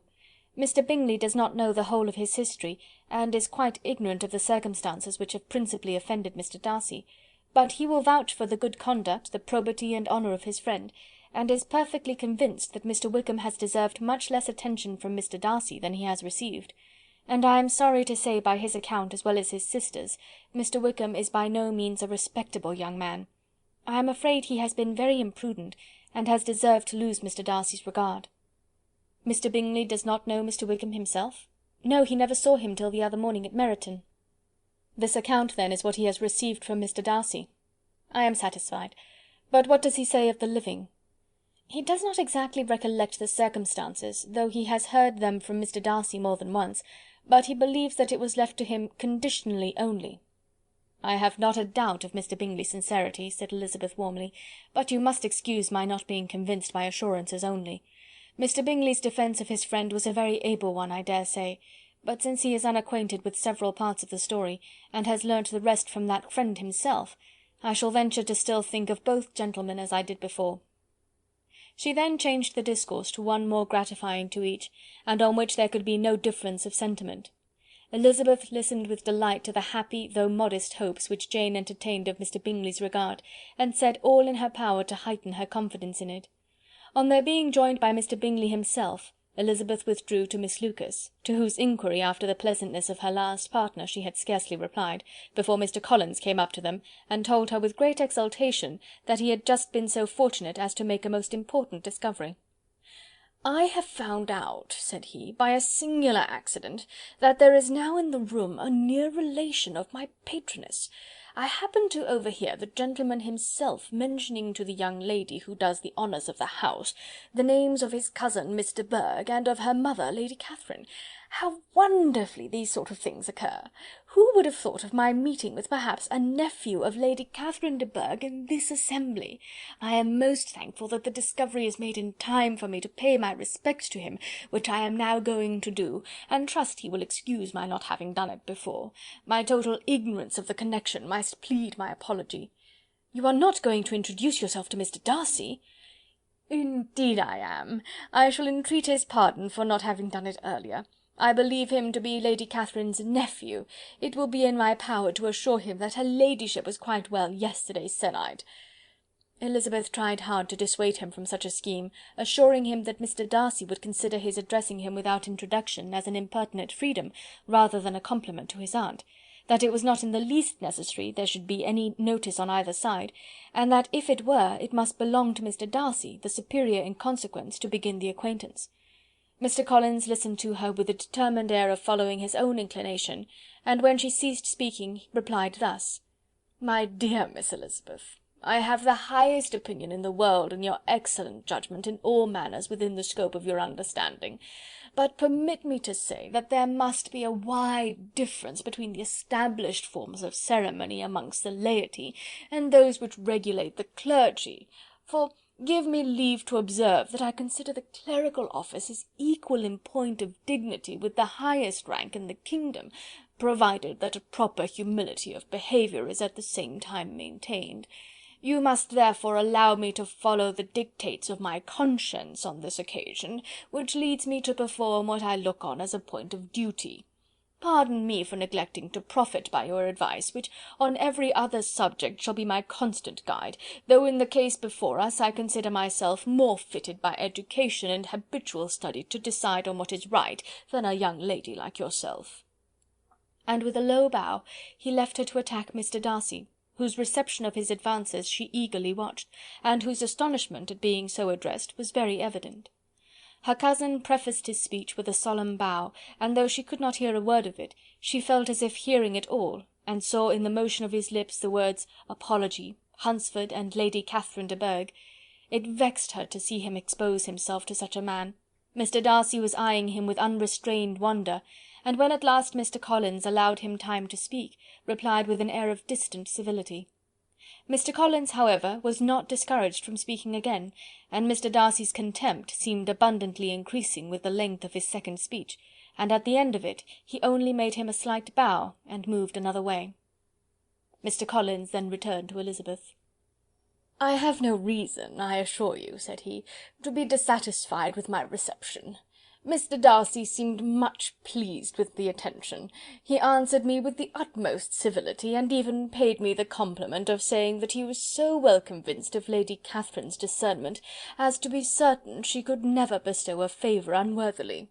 It was really a very handsome thought. Upon the whole, I am much pleased with him." As Elizabeth had no longer any interest of her own to pursue, she turned her attention almost entirely on her sister and Mr. Bingley. The train of agreeable reflections which her observations gave birth to made her perhaps almost as happy as Jane. She saw her in idea settled in that very house, in all the felicity which a marriage of true affection could bestow, and she felt capable, under such circumstances, of endeavouring even to like Bingley's two sisters. Her mother's thoughts she plainly saw were bent the same way, and she determined not to venture near her, lest she might hear too much. When they sat down to supper, therefore, she considered it a most unlucky perverseness which placed them within one of each other, and deeply was she vexed to find that her mother was talking to that one person, Lady Lucas, freely, openly, and of nothing else but her expectation that Jane would soon be married to Mr. Bingley. It was an animating subject, and Mrs. Bennet seemed incapable of fatigue while enumerating the advantages of the match. His being such a charming young man, and so rich, and living but 3 miles from them, were the first points of self-gratulation. And then it was such a comfort to think how fond the two sisters were of Jane, and to be certain that they must desire the connection as much as she could do. It was, moreover, such a promising thing for her younger daughters, as Jane's marrying so greatly must throw them in the way of other rich men. And lastly, it was so pleasant at her time of life to be able to consign her single daughters to the care of their sister, that she might not be obliged to go into company more than she liked. It was necessary to make this circumstance a matter of pleasure, because on such occasions it is the etiquette; but no one was less likely than Mrs. Bennet to find comfort in staying home at any period of her life. She concluded with many good wishes that Lady Lucas might soon be equally fortunate, though evidently and triumphantly believing there was no chance of it. In vain did Elizabeth endeavour to check the rapidity of her mother's words, or persuade her to describe her felicity in a less audible whisper, for to her inexpressible vexation she could perceive that the chief of it was overheard by Mr. Darcy, who sat opposite to them. Her mother only scolded her for being nonsensical. "What is Mr. Darcy to me, pray, that I should be afraid of him? I am sure we owe him no such particular civility as to be obliged to say nothing he may not like to hear." "For heaven's sake, madam, speak lower. What advantage can it be for you to offend Mr. Darcy? You will never recommend yourself to his friend by so doing." Nothing that she could say, however, had any influence. Her mother would talk of her views in the same intelligible tone. Elizabeth blushed and blushed again with shame and vexation. She could not help frequently glancing her eye at Mr. Darcy, though every glance convinced her of what she dreaded; for though he was not always looking at her mother, she was convinced that his attention was invariably fixed by her. The expression of his face changed gradually from indignant contempt to a composed and steady gravity. At length, however, Mrs. Bennet had no more to say, and Lady Lucas, who had long been yawning at the repetition of delights which she saw no likelihood of sharing, was left to the comforts of cold ham and chicken. Elizabeth now began to revive. But not long was the interval of tranquillity, for when supper was over, singing was talked of, and she had the mortification of seeing Mary, after very little entreaty, preparing to oblige the company. By many significant looks and silent entreaties did she endeavour to prevent such a proof of complaisance, but in vain. Mary would not understand them. Such an opportunity of exhibiting was delightful to her, and she began her song. Elizabeth's eyes were fixed on her with most painful sensations, and she watched her progress through the several stanzas with an impatience which was very ill rewarded at their close, for Mary, on receiving amongst the thanks of the table the hint of a hope that she might be prevailed on to favour them again, after the pause of half a minute began another. Mary's powers were by no means fitted for such a display. Her voice was weak, and her manner affected. Elizabeth was in agonies. She looked at Jane to see how she bore it, but Jane was very composedly talking to Bingley. She looked at his two sisters, and saw them making signs of derision at each other, and at Darcy, who continued, however, imperturbably grave. She looked at her father to entreat his interference, lest Mary should be singing all night. He took the hint, and when Mary had finished her second song, said aloud, "That will do extremely well, child. You have delighted us long enough. Let the other young ladies have time to exhibit." Mary, though pretending not to hear, was somewhat disconcerted, and Elizabeth, sorry for her, and sorry for her father's speech, was afraid her anxiety had done no good. Others of the party were now applied to. "If I," said Mr. Collins, "were so fortunate as to be able to sing, I should have great pleasure, I am sure, in obliging the company with an air, for I consider music as a very innocent diversion, and perfectly compatible with the profession of a clergyman. I do not mean, however, to assert that we can be justified in devoting too much of our time to music, for there are certainly other things to be attended to. The rector of a parish has much to do. In the first place, he must make such an agreement for tithes as may be beneficial to himself, and not offensive to his patron. He must write his own sermons, and the time that remains will not be too much for his parish duties, and the care and improvement of his dwelling, which he cannot be excused from making as comfortable as possible. And I do not think it of light importance that he should have attentive and conciliatory manner towards everybody, especially towards those to whom he owes his preferment.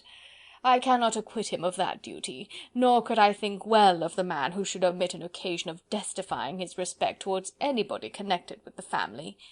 And with a bow to Mr. Darcy he concluded his speech, which had been spoken so loud as to be heard by half the room. Many stared, many smiled, but no one looked more amused than Mr. Bennet himself, while his wife seriously commended Mr. Collins for having spoken so sensibly, and observed in a half whisper to Lady Lucas that he was a remarkably clever, good kind of young man. To Elizabeth it appeared that, had her family made an agreement to expose themselves as much as they could during the evening, it would have been impossible for them to play their parts with more spirit or finer success, and happy did she think it for Bingley and her sister that some of the exhibition had escaped his notice, and that his feelings were not of a sort to be much distressed by the folly which he must have witnessed. That his two sisters and Mr. Darcy, however, should have such an opportunity of ridiculing her relations was bad enough, and she could not determine whether the silent contempt of the gentlemen or the insolent smiles of the ladies were more intolerable. The rest of the evening brought her little amusement. She was teased by Mr. Collins, who continued most perseveringly by her side, and though he could not prevail on her to dance with him again, put it out of her power to dance with others. In vain did she entreat him to stand up with somebody else, and offered to introduce him to any young lady in the room.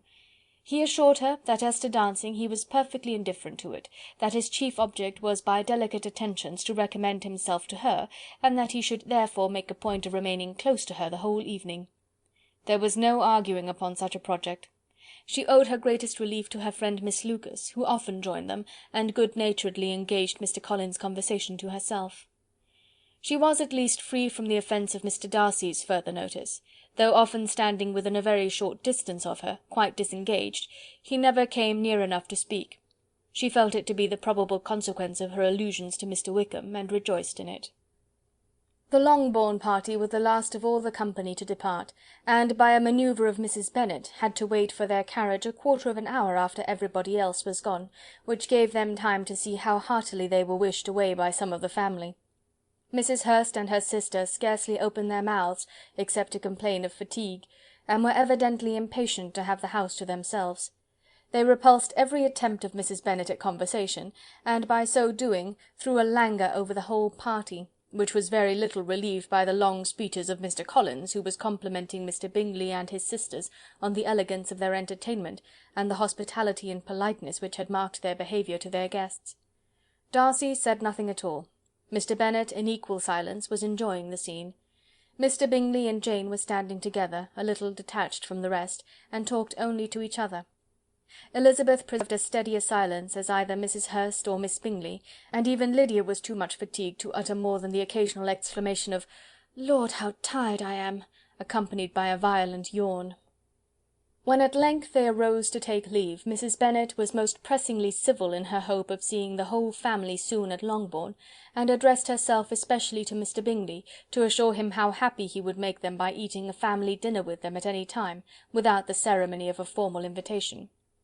Bingley was all grateful pleasure, and he readily engaged for taking the earliest opportunity of waiting on her, after his return from London, whither he was obliged to go the next day for a short time. Mrs. Bennet was perfectly satisfied, and quitted the house under the delightful persuasion that, allowing for the necessary preparations of settlements, new carriages, and wedding clothes, she should undoubtedly see her daughter settled at Netherfield in the course of 3 or 4 months. Of having another daughter married to Mr. Collins, she thought with equal certainty, and with considerable though not equal pleasure. Elizabeth was the least dear to her of all her children, and though the man and the match were quite good enough for her, the worth of each was eclipsed by Mr. Bingley and Netherfield. Chapter 18. Chapter 19 of Pride and Prejudice, by Jane Austen. The next day opened a new scene at Longbourn. Mr. Collins made his declaration in form, having resolved to do it without loss of time, as his leave of absence extended only to the following Saturday, and having no feelings of diffidence to make it distressing to himself even at the moment, he set about it in a very orderly manner, with all the observances, which he supposed a regular part of the business. On finding Mrs. Bennet, Elizabeth, and one of the younger girls together, soon after breakfast, he addressed the mother in these words: "May I hope, madam, that for your interest with your fair daughter Elizabeth, when I solicit for the honour of a private audience with her in the course of this morning—" Before Elizabeth had time for anything but a blush of surprise, Mrs. Bennet answered instantly, "Oh dear, yes, certainly. I am sure Lizzy will be very happy. I am sure she can have no objection. Come, Kitty, I want you upstairs." And gathering her work together, she was hastening away, when Elizabeth called out, "Dear madam, do not go. I beg you will not go. Mr. Collins must excuse me. He can have nothing to say to me that anybody need not hear. I am going away myself." "No, no, nonsense, Lizzy. I desire you to stay where you are." And upon Elizabeth seeming really, with vexed and embarrassed looks about to escape, she added, "Lizzy, I insist upon your staying and hearing Mr. Collins." Elizabeth would not oppose such an injunction, and a moment's consideration making her also sensible that it would be wisest to get it over as soon and as quietly as possible, she sat down again and tried to conceal by incessant employment the feelings which were divided between distress and diversion. Mrs. Bennet and Kitty walked off, and as soon as they were gone, Mr. Collins began. "Believe me, my dear Miss Elizabeth, that your modesty, so far from doing you any disservice, rather adds to your other perfections. You would have been less amiable in my eyes, had there not been this little unwillingness, but allow me to assure you that I have your respected mother's permission for this address. You can hardly doubt the purport of my discourse, however your natural delicacy may lead you to dissemble.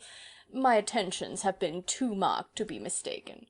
Almost as soon as I entered the house, I singled you out as the companion of my future life.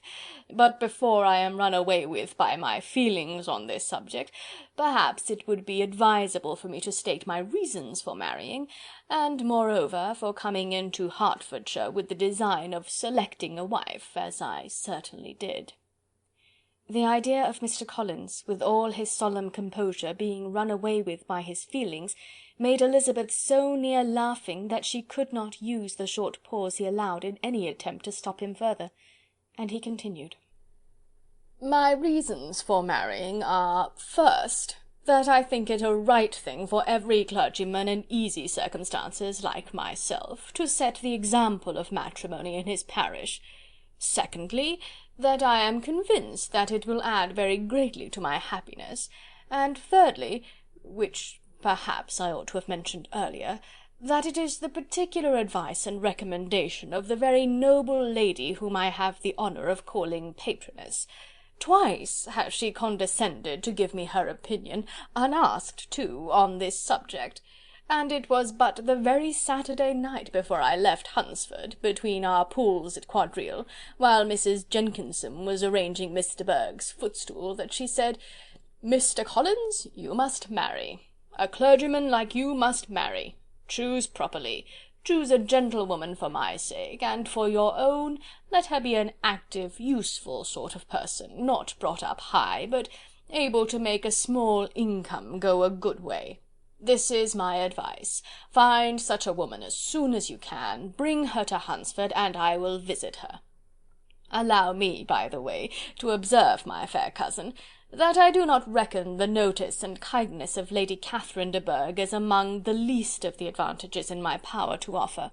You will find her manners beyond anything I can describe, and your wit and vivacity, I think, must be acceptable to her, especially when tempered with the silence and respect which her rank will inevitably excite. Thus much for my general intention in favour of matrimony.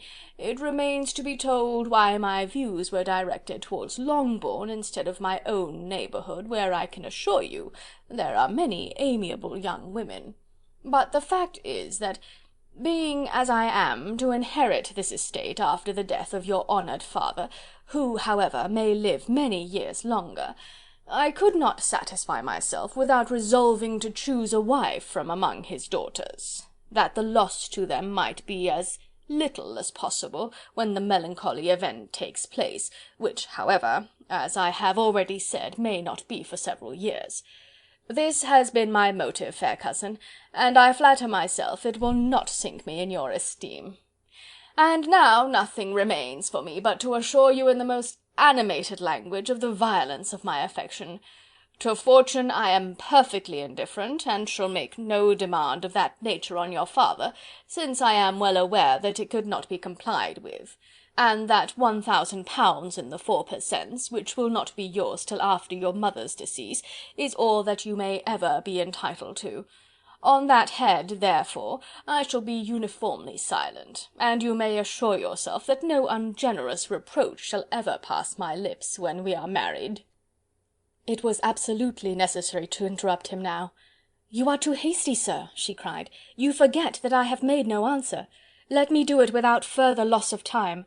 Accept my thanks for the compliment you are paying me. I am very sensible of the honour of your proposals, but it is impossible for me to do otherwise than to decline them." "I am not now to learn," replied Mr. Collins, with a formal wave of the hand, "that it is usual with young ladies to reject the addresses of the man whom they secretly mean to accept, when he first applies for their favour, and that sometimes the refusal is repeated a second or even a third time. I am therefore by no means discouraged by what you have just said, and shall hope to lead you to the altar ere long." "Upon my word, sir," cried Elizabeth, "your hope is a rather extraordinary one after my declaration. I do assure you that I am not one of those young ladies, if such young ladies there are, who are so daring as to risk their happiness on the chance of being asked a second time. I am perfectly serious in my refusal. You could not make me happy, and I am convinced that I am the last woman in the world who could make you so. Nay, were your friend Lady Catherine to know me, I am persuaded she would find me in every respect ill qualified for the situation." "Were it certain that Lady Catherine would think so," said Mr. Collins very gravely, "but I cannot imagine that her ladyship would at all disapprove of you, and you may be certain when I have the honour of seeing her again, I shall speak in the very highest terms of your modesty, economy, and other amiable qualification." "Indeed, Mr. Collins, all praise of me will be unnecessary. You must give me leave to judge for myself, and pay me the compliment of believing what I say. I wish you very happy and very rich, and by refusing your hand, do all in my power to prevent your being otherwise. In making me the offer, you must have satisfied the delicacy of your feelings with regard to my family, and may take possession of Longbourn estate whenever it falls, without any self-reproach. This matter may be considered, therefore, as finally settled." And rising as she thus spoke, she would have quitted the room, had Mr. Collins not thus addressed her. "When I do myself the honour of speaking to you next on the subject, I shall hope to receive a more favourable answer than you have now given me, though I am far from accusing you of cruelty at present, because I know it to be the established custom of your sex to reject a man on the first application, and perhaps you have even now said as much to encourage my suit as would be consistent with the true delicacy of the female character." "Really, Mr. Collins," cried Elizabeth with some warmth, "you puzzle me exceedingly. If what I have hitherto said can appear to you in the form of encouragement, I know not how to express my refusal in such a way as to convince you of its being one." "You must give me leave to flatter myself, my dear cousin, that your refusal of my addresses is merely words of course. My reasons for believing it are briefly these. It does not appear to me that my hand is unworthy of your acceptance, or that the establishment I can offer would be any other than highly desirable.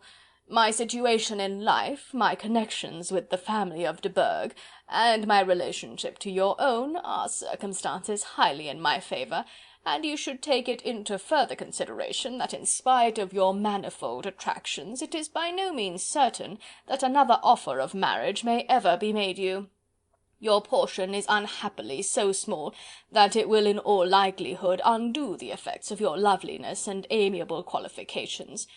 As I must therefore conclude that you are not serious in your rejection of me, I shall choose to attribute it to your wish of increasing my love by suspense, according to the usual practice of elegant females." "I do assure you, sir, that I have no pretensions whatever to that kind of elegance which consists in tormenting a respectable man. I would rather be paid the compliment of being believed sincere. I thank you again and again for the honour you have done me in your proposals, but to accept them is absolutely impossible. My feelings in every respect forbid it. Can I speak plainer? Do not consider me now as an elegant female intending to plague you, but as a rational creature speaking the truth from her heart." "You are uniformly charming," cried he, with an air of awkward gallantry, "and I am persuaded that when sanctioned by the express authority of both your excellent parents, my proposals will not fail of being acceptable."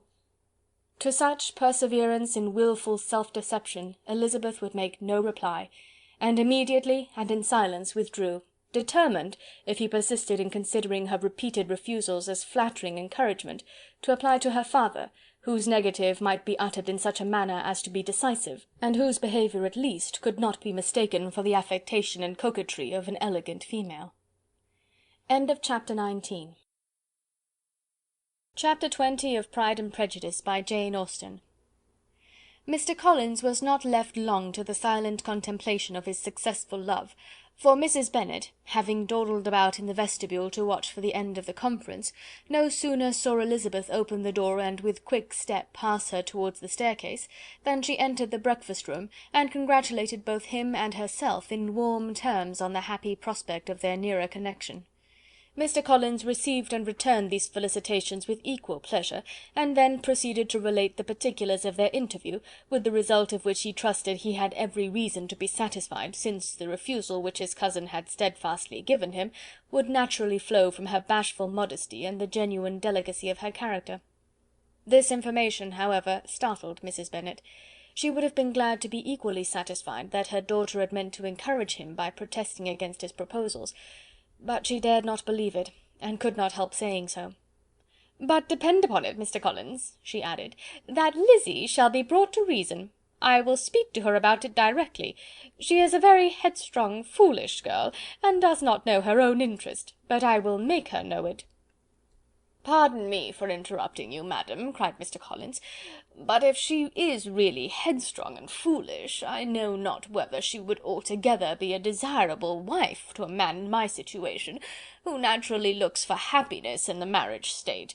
If therefore she actually persists in rejecting my suit, perhaps it were better not to force her into accepting me, because if liable to such defects of temper, she could not contribute much to my felicity." "Sir, you quite misunderstand me," said Mrs. Bennet, alarmed. "Lizzy is only headstrong in such matters as these. In everything else she is as good-natured a girl as ever lived.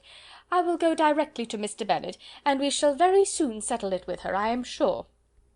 She would not give him time to reply, but hurrying instantly to her husband, called out as she entered the library, "Oh, Mr. Bennet, you are wanted immediately. We are all in an uproar. You must come and make Lizzy marry Mr. Collins, for she vows she will not have him, and if you do not make haste, he will change his mind and not have her." Mr. Bennet raised his eyes from his book as she entered, and fixed them on her face with a calm unconcern which was not in the least altered by her communication.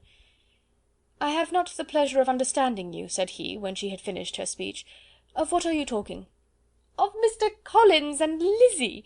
Lizzy declares she will not have Mr. Collins, and Mr. Collins begins to say that he will not have Lizzy." "And what am I to do on the occasion? It seems a hopeless business." "Speak to Lizzy about it yourself. Tell her that you insist upon her marrying him." Let her be called down. She shall hear my opinion." Mrs. Bennet rang the bell, and Miss Elizabeth was summoned to the library. "Come here, child," cried her father as she appeared. "I have sent for you on an affair of importance. I understand that Mr. Collins has made you an offer of marriage. Is it true?" Elizabeth replied that it was. "Very well. And this offer of marriage you have refused?" "I have, sir." "Very well. We now come to the point. Your mother insists upon your accepting it. Is it not so, Mrs. Bennet?" "Yes, or I will never see her again." "An unhappy alternative is before you, Elizabeth. From this day you must be a stranger to one of your parents. Your mother will never see you again if you do not marry Mr. Collins, and I will never see you again if you do." Elizabeth could not but smile at such a conclusion of such a beginning, but Mrs. Bennet, who had persuaded herself that her husband regarded the affair as she wished, was excessively disappointed. "What do you mean, Mr. Bennet, in talking this way? You promised me to insist upon her marrying him." "My dear," replied her husband, "I have two small favours to request. First, that you will allow me the free use of my understanding on the present occasion, and secondly, of my room. I shall be glad to have the library to myself as soon as may be." Not yet, however, in spite of her disappointment in her husband, did Mrs. Bennet give up the point. She talked to Elizabeth again and again, coaxed and threatened her by turns.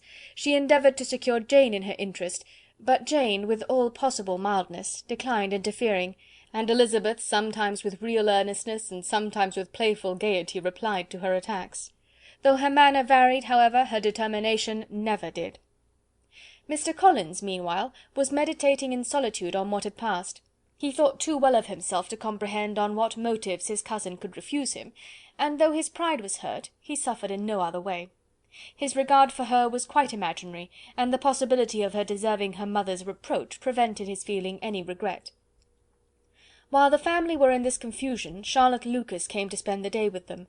She was met in the vestibule by Lydia, who, flying to her, cried in a half whisper, "I am glad you are come, for there is such fun here. What do you think has happened this morning? Mr. Collins has made an offer to Lizzy, and she will not have him." Charlotte hardly had time to answer before they were joined by Kitty, who came to tell the same news; and no sooner had they entered the breakfast room, where Mrs. Bennet was alone, than she likewise began on the subject, calling on Miss Lucas for her compassion, and entreating her to persuade her friend Lizzy to comply with the wishes of all her family. "Pray do, my dear Miss Lucas," she added in a melancholy tone, "for nobody is on my side, nobody takes part with me. I am cruelly used, nobody feels for my poor nerves." Charlotte's reply was spared by the entrance of Jane and Elizabeth. "Ay, there she comes," continued Mrs. Bennet, "looking as unconcerned as may be, and caring no more for us than if we were at York, provided she can have her own way. But I tell you, Miss Lizzy, if you take it into your head to go on refusing every offer of marriage in this way, you will never get a husband at all, and I am sure I do not know who is to maintain you when your father is dead. I shall not be able to keep you, and so I warn you. I have done with you from this very day. I told you in the library, you know, that I should never speak to you again, and you will find me as good as my word. I have no pleasure in talking to undutiful children. Not that I have much pleasure, indeed, in talking to anybody. People who suffer as much as I do from nervous complaints can have no great inclination for talking. Nobody can tell what I suffer. But it is always so. Those who do not complain are never pitied." Her daughters listened in silence to this effusion, sensible that any attempt to reason with her or soothe her would only increase the irritation. She talked on, therefore, without interruption from any of them, till they were joined by Mr. Collins, who entered the room with an air more stately than usual, and on perceiving whom, she said to the girls, "Now I do insist upon it, that you, all of you, hold your tongues, and let me and Mr. Collins have a little conversation together." Elizabeth passed quietly out of the room. Jane and Kitty followed, but Lydia stood her ground, determined to hear all she could; and Charlotte, detained first by the civility of Mr. Collins, whose inquiries after herself and all her family were very minute, and then by a little curiosity, satisfied herself with walking to the window and pretending not to hear. In a doleful voice Mrs. Bennet began the projected conversation. "Oh, Mr. Collins!" "My dear madam," replied he, "let us be for ever silent on this point. Far be it from me," he presently continued, in a voice that marked his displeasure, "to resent the behaviour of your daughter, Resignation to inevitable evils is the evil duty of us all, the peculiar duty of a young man who has been so fortunate as I have been in early preferment, and I trust I am resigned. Perhaps not the less so from feeling a doubt of my positive happiness, had my fair cousin honoured me with her hand, for I have often observed that resignation is never so perfect as when the blessing denied begins to lose somewhat of its value in our estimation. You will not, I hope, consider me as showing any disrespect to your family, my dear madam, by thus withdrawing my pretensions to your daughter's favour, without having paid yourself and Mr. Bennet the compliment of requesting you to interpose your authority in my behalf. My conduct may, I fear, be objectionable in having accepted my dismission from your daughter's lips instead of your own. But we are all liable to error. I have certainly meant well through the whole affair.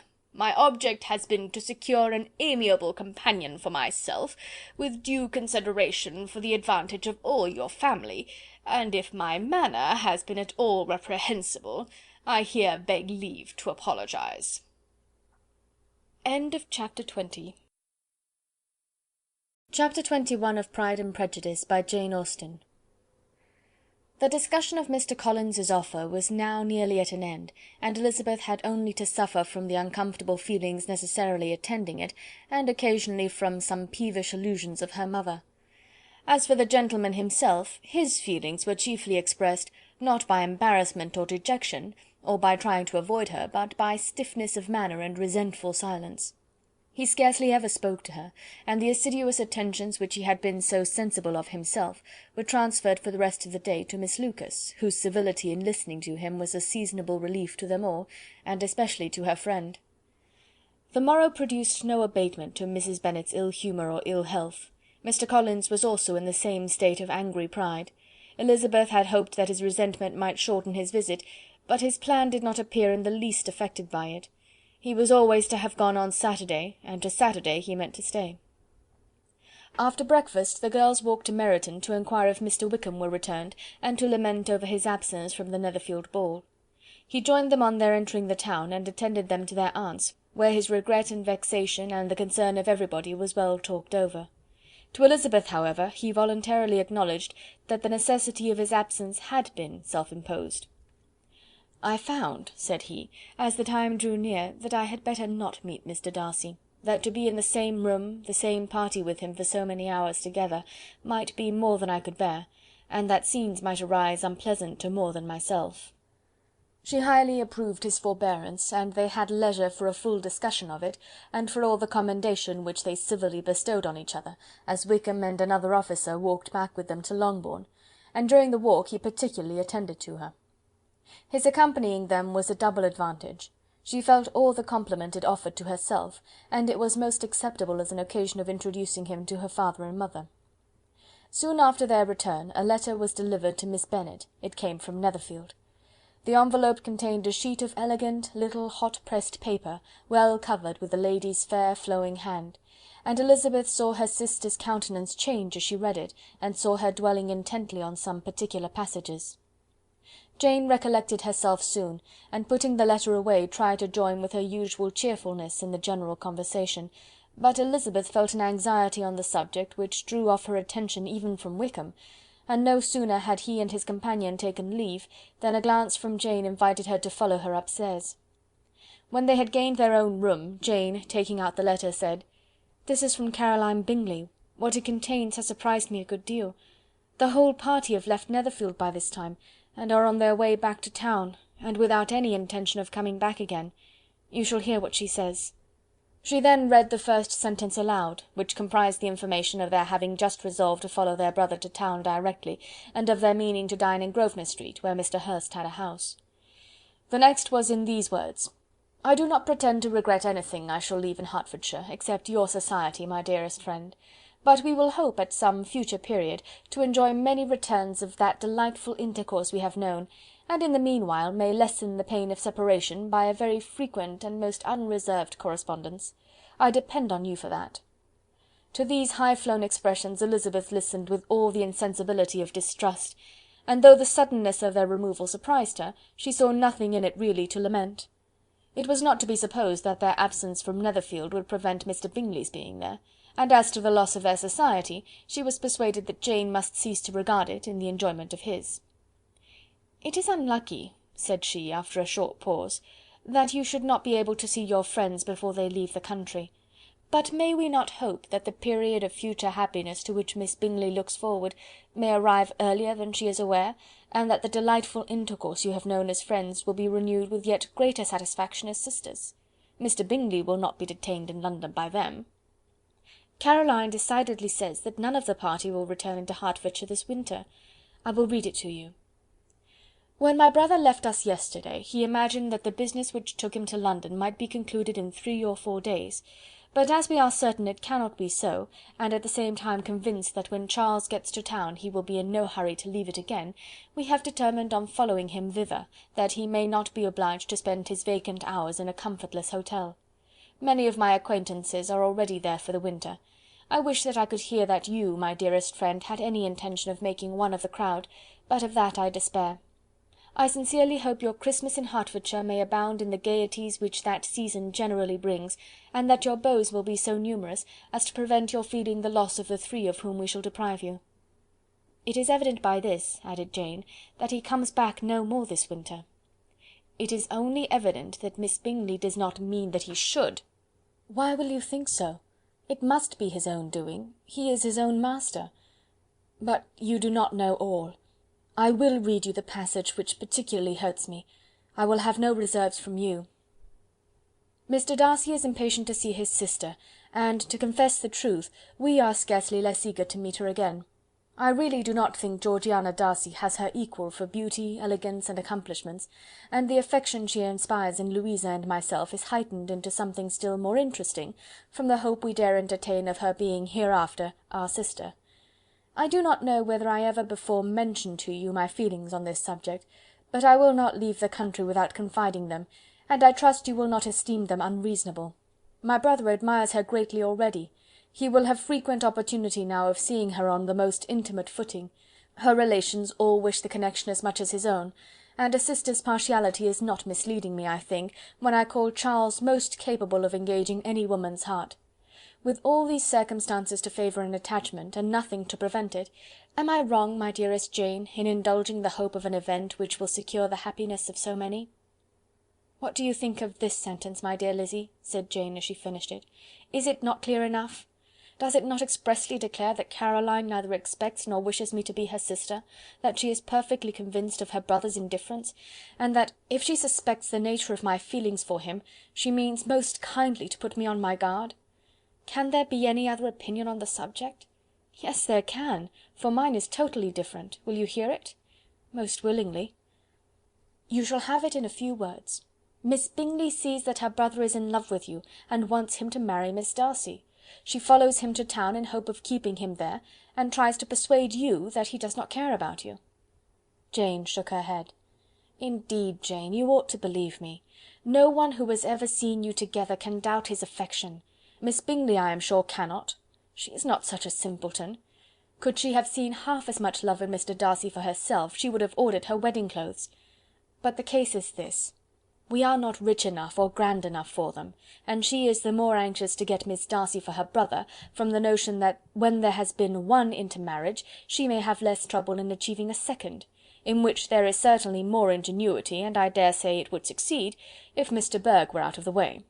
But, my dearest Jane, you cannot seriously imagine that because Miss Bingley tells you her brother greatly admires Miss Darcy, he is in the smallest degree less sensible of your merit than when he took leave of you on Tuesday, or that it will be in her power to persuade him that, instead of being in love with you, he is very much in love with her friend." "If we thought alike of Miss Bingley," replied Jane, "your representation of all this might make me quite easy, but I know the foundation is unjust. Caroline is incapable of wilfully deceiving any one, and all that I can hope in this case is that she is deceiving herself." "That is right. You could not have started a more happy idea, since you will not take comfort in mine. Believe her to be deceived by all means. You have now done your duty by her, and must fret no longer. But, my dear sister, can I be happy, even supposing the best, in accepting a man whose sisters and friends are all wishing him to marry elsewhere?" "You must decide for yourself," said Elizabeth. and if upon mature deliberation you find that the misery of disobliging his two sisters is more than equivalent to the happiness of being his wife, I advise you by all means to refuse him." "How can you talk so?" said Jane, faintly smiling. "You must know that though I should be exceedingly grieved at their disapprobation, I could not hesitate." "I did not think you would, and that being the case, I cannot consider your situation with much compassion. But if he returns no more this winter, my choice will never be required. 1,000 things may arise in 6 months." The idea of his returning no more Elizabeth treated with the utmost contempt. It appeared to her merely the suggestion of Caroline's interested wishes, and she could not for a moment suppose that those wishes, however openly or artfully spoken, could influence a young man so totally independent of everyone. She represented to her sister as forcibly as possible what she felt on the subject, and had soon the pleasure of seeing its happy effect. Jane's temper was not desponding, and she was gradually led to hope, though the diffidence of affection sometimes overcame the hope, that Bingley would return to Netherfield and answer every wish of her heart. They agreed that Mrs. Bennet should only hear of the departure of the family, without being alarmed on the score of the gentleman's conduct; but even this partial communication gave her a great deal of concern, and she bewailed it as exceedingly unlucky that the ladies should happen to go away just as they were all getting so intimate together. After lamenting it, however, at some length, she had the consolation that Mr. Bingley would soon be down again, and soon dining at Longbourn; and the conclusion of all was the comfortable declaration, that though he had been invited only to a family dinner, she would take care to have 2 full courses. Chapter 21. Chapter 22 of Pride and Prejudice, by Jane Austen. The Bennets were engaged to dine with the Lucases, and again, during the chief of the day, was Miss Lucas so kind as to listen to Mr. Collins. Elizabeth took an opportunity of thanking her. "It keeps him in good humour," said she, "and I am more obliged to you than I can express." Charlotte assured her friend of her satisfaction in being useful, and that it amply repaid her for the little sacrifice of her time. This was very amiable, but Charlotte's kindness extended farther than Elizabeth had any conception of. Its object was nothing else than to secure her from any return of Mr. Collins's addresses, by engaging them towards herself. Such was Miss Lucas's scheme, and appearances were so favourable that when they parted at night she would have felt almost secure of success, if he had not been to leave Hertfordshire so very soon. But here she did injustice to the fire and independence of his character, for it led him to escape out of Longbourn House the next morning with admirable slyness, and to hasten to Lucas Lodge to throw himself at her feet. He was anxious to avoid the notice of his cousins, from a conviction that if they saw him depart, they could not fail to conjecture his design, and he was not willing to have the attempt known till its success might be known likewise; for though feeling almost secure, and with reason, for Charlotte had been tolerably encouraging, he was Miss Lucas perceived him from an upper window as he walked towards the house, and instantly set out to meet him accidentally in the lane. But little had she dared to hope that so much love and eloquence awaited her there. In as short a time as Mr. Collins's long speeches would allow, everything was settled between them to the satisfaction of both, and as they entered the house, he earnestly entreated her to name the day that was to make him the happiest of men, and though such a solicitation must be waived for the present, the lady felt no inclination to trifle with his happiness. The stupidity with which he was favoured by nature must guard his courtship from any charm that would make a woman wish for its continuance, and Miss Lucas, who accepted him solely from the pure and disinterested desire of an establishment, cared not how soon that establishment were gained. Sir William and Lady Lucas were speedily applied to for their consent, and it was bestowed with a most joyful alacrity. Mr. Collins's present circumstances made it a most eligible match for their daughter, to whom they could give little fortune, and his prospects of future wealth were exceedingly fair.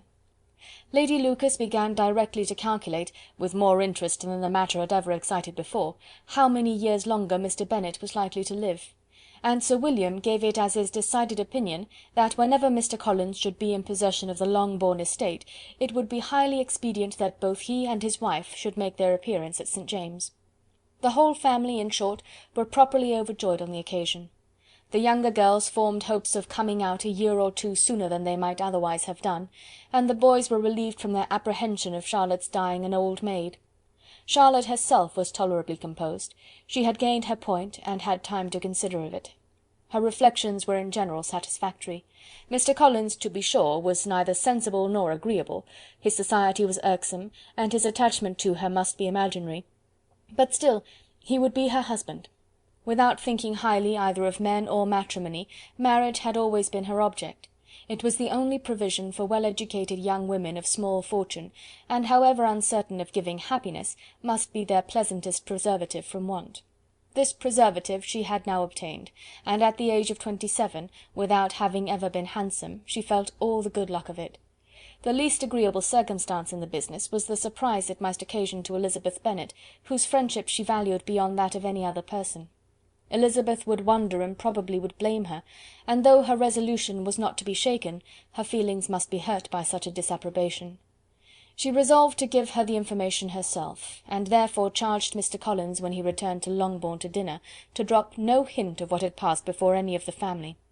A promise of secrecy was of course very dutifully given, but it could not be kept without difficulty, for the curiosity excited by his long absence burst forth in such very direct questions on his return as required some ingenuity to evade, and he was at the same time exercising great self-denial, for he was longing to publish his prosperous love. As he was to begin his journey too early on the morrow to see any of the family, the ceremony of leave-taking was performed when the ladies moved for the night, and Mrs. Bennet, with great politeness and cordiality, said how happy they should be to see him at Longbourn again, whenever his engagements might allow him to visit them. "My dear madam," he replied, "this invitation is particularly gratifying, because it is what I have been hoping to receive, and you may be very certain that I shall avail myself of it as soon as possible." They were all astonished, and Mr. Bennet, who could by no means wish for so speedy a return, immediately said, "But is there not danger of Lady Catherine's disapprobation here, my good sir? You had better neglect your relations than run the risk of offending your patroness." "My dear sir," replied Mr. Collins, "I am particularly obliged to you for this friendly caution, and you may depend upon my not taking so material a step without her ladyship's concurrence." "You cannot be too much upon your guard. Risk anything rather than her displeasure, and if you find it likely to be raised by your coming to us again, which I should think exceedingly probable, stay quietly at home, and be satisfied that we shall take no offence." "Believe me, my dear sir, my gratitude is warmly excited by such affectionate attention, and depend upon it, you will speedily receive from me a letter of thanks for this, and for every other mark of your regard during my stay in Hertfordshire. As for my fair cousins, though my absence may not be long enough to render it necessary, I shall now take the liberty of wishing them health and happiness, not excepting my cousin Elizabeth." With proper civilities the ladies then withdrew, all of them equally surprised that he meditated a quick return. Mrs. Bennet wished to understand by it that he thought of paying his addresses to one of her younger girls, and Mary might have been prevailed on to accept him. She rated his abilities much higher than any of the others. There was a solidity in his reflections which often struck her, and though by no means so clever as herself, she thought that if encouraged to read and improve himself by such an example as hers, he might become a very agreeable companion. But on the following morning every hope of this kind was done away. Miss Lucas called soon after breakfast, and in a private conference with Elizabeth related the event of the day before. The possibility of Mr. Collins's fancying himself in love with her friend had once occurred to Elizabeth within the last day or two, but that Charlotte could encourage him seemed almost as far from possibility as she could encourage him herself, and her astonishment was consequently so great as to overcome at first the bounds of decorum, and she could not help crying out, "Engaged to Mr. Collins! My dear Charlotte, impossible!" The steady countenance which Miss Lucas had commanded in telling her story gave way to a momentary confusion here on receiving so direct a reproach, though, as it was no more than she expected, she soon regained her composure and calmly replied, "Why should you be surprised, my dear Eliza? Do you think it incredible that Mr. Collins should be able to procure any woman's good opinion, because he was not so happy as to succeed with you?" But Elizabeth had now recollected herself, and making a strong effort for it, was able to assure with tolerable firmness that the prospect of their relationship was highly grateful to her, and that she wished her all imaginable happiness. "I see what you are feeling," replied Charlotte. "You must be surprised, very much surprised, so lately as Mr. Collins was wishing to marry you. But when you have had time to think it over, I hope you will be satisfied with what I have done. I am not romantic, you know. I never was. I ask only a comfortable home, and considering Mr. Collins's character, connection, and situation in life, I am convinced that my chance of happiness with him is as fair as most people can boast on entering the marriage state." Elizabeth quietly answered, "Undoubtedly," and after an awkward pause they returned to the rest of the family. Charlotte did not stay much longer, and Elizabeth was then left to reflect on what she had heard. It was a long time before she became at all reconciled to the idea of so unsuitable a match. The strangeness of Mr. Collins's making 2 offers of marriage within 3 days was nothing in comparison of his being now accepted. She had always felt that Charlotte's opinion of matrimony was not exactly like her own, but she had not supposed it to be possible that, when called into action, she would have sacrificed every better feeling to worldly advantage. Charlotte, the wife of Mr. Collins, was a most humiliating picture, and to the pang of a friend disgracing herself and sunk in her esteem, was added the distressing conviction that it was impossible for that friend to be tolerably happy in the lot she had chosen. Chapter 22. Chapter 23 of Pride and Prejudice, by Jane Austen. Elizabeth was sitting with her mother and sisters, reflecting on what she had heard, and doubting whether she was authorized to mention it, when Sir William Lucas himself appeared, sent by his daughter to announce her engagement to the family. With many compliments to them, and much self-gratulation on the prospect of a connection between the 2 houses, he unfolded the matter to an audience not merely wondering but incredulous, for Mrs. Bennet, with more perseverance than politeness, protested he must be entirely mistaken, and Lydia, always unguarded and often uncivil, boisterously exclaimed, "Good Lord, Sir William, how can you tell such a story? Do not you know that Mr. Collins wants to marry Lizzy?" Nothing less than the complaisance of a courtier could have borne without anger such treatment, but Sir William's good breeding carried him through it all, and though he begged leave to be positive as to the truth of his information, he listened to all their impertinence with the most forbearing courtesy. Elizabeth, feeling it incumbent on her to relieve him from so unpleasant a situation, now put herself forward to confirm his account, by mentioning her prior knowledge of it from Charlotte herself, and endeavoured to put a stop to the exclamations of her mother and sisters by the earnestness of her congratulations to Sir William, in which she was readily joined by Jane, and by making a variety of remarks on the happiness that might be expected from the match, the excellent character of Mr. Collins, and the convenient distance of Hunsford from London. Mrs. Bennet was in fact too much overpowered to say a great deal while Sir William remained, but no sooner had he left them than her feelings found a rapid vent. In the first place, she persisted in disbelieving the whole of the matter. Secondly, she was very sure that Mr. Collins had been taken in. Thirdly, she trusted that they would never be happy together, and fourthly, that the match might be broken off. 2 inferences, however, were plainly deduced from the whole. One, that Elizabeth was the real cause of the mischief, and the other, that she herself had been barbarously misused by them all, and on these 2 points she principally dwelt during the rest of the day. Nothing could console and nothing could appease her, nor did that day wear out her resentment. A week elapsed before she could see Elizabeth without scolding her, a month passed before she could speak to Sir William or Lady Lucas without being rude, and many months were gone before she could at all forgive their daughter.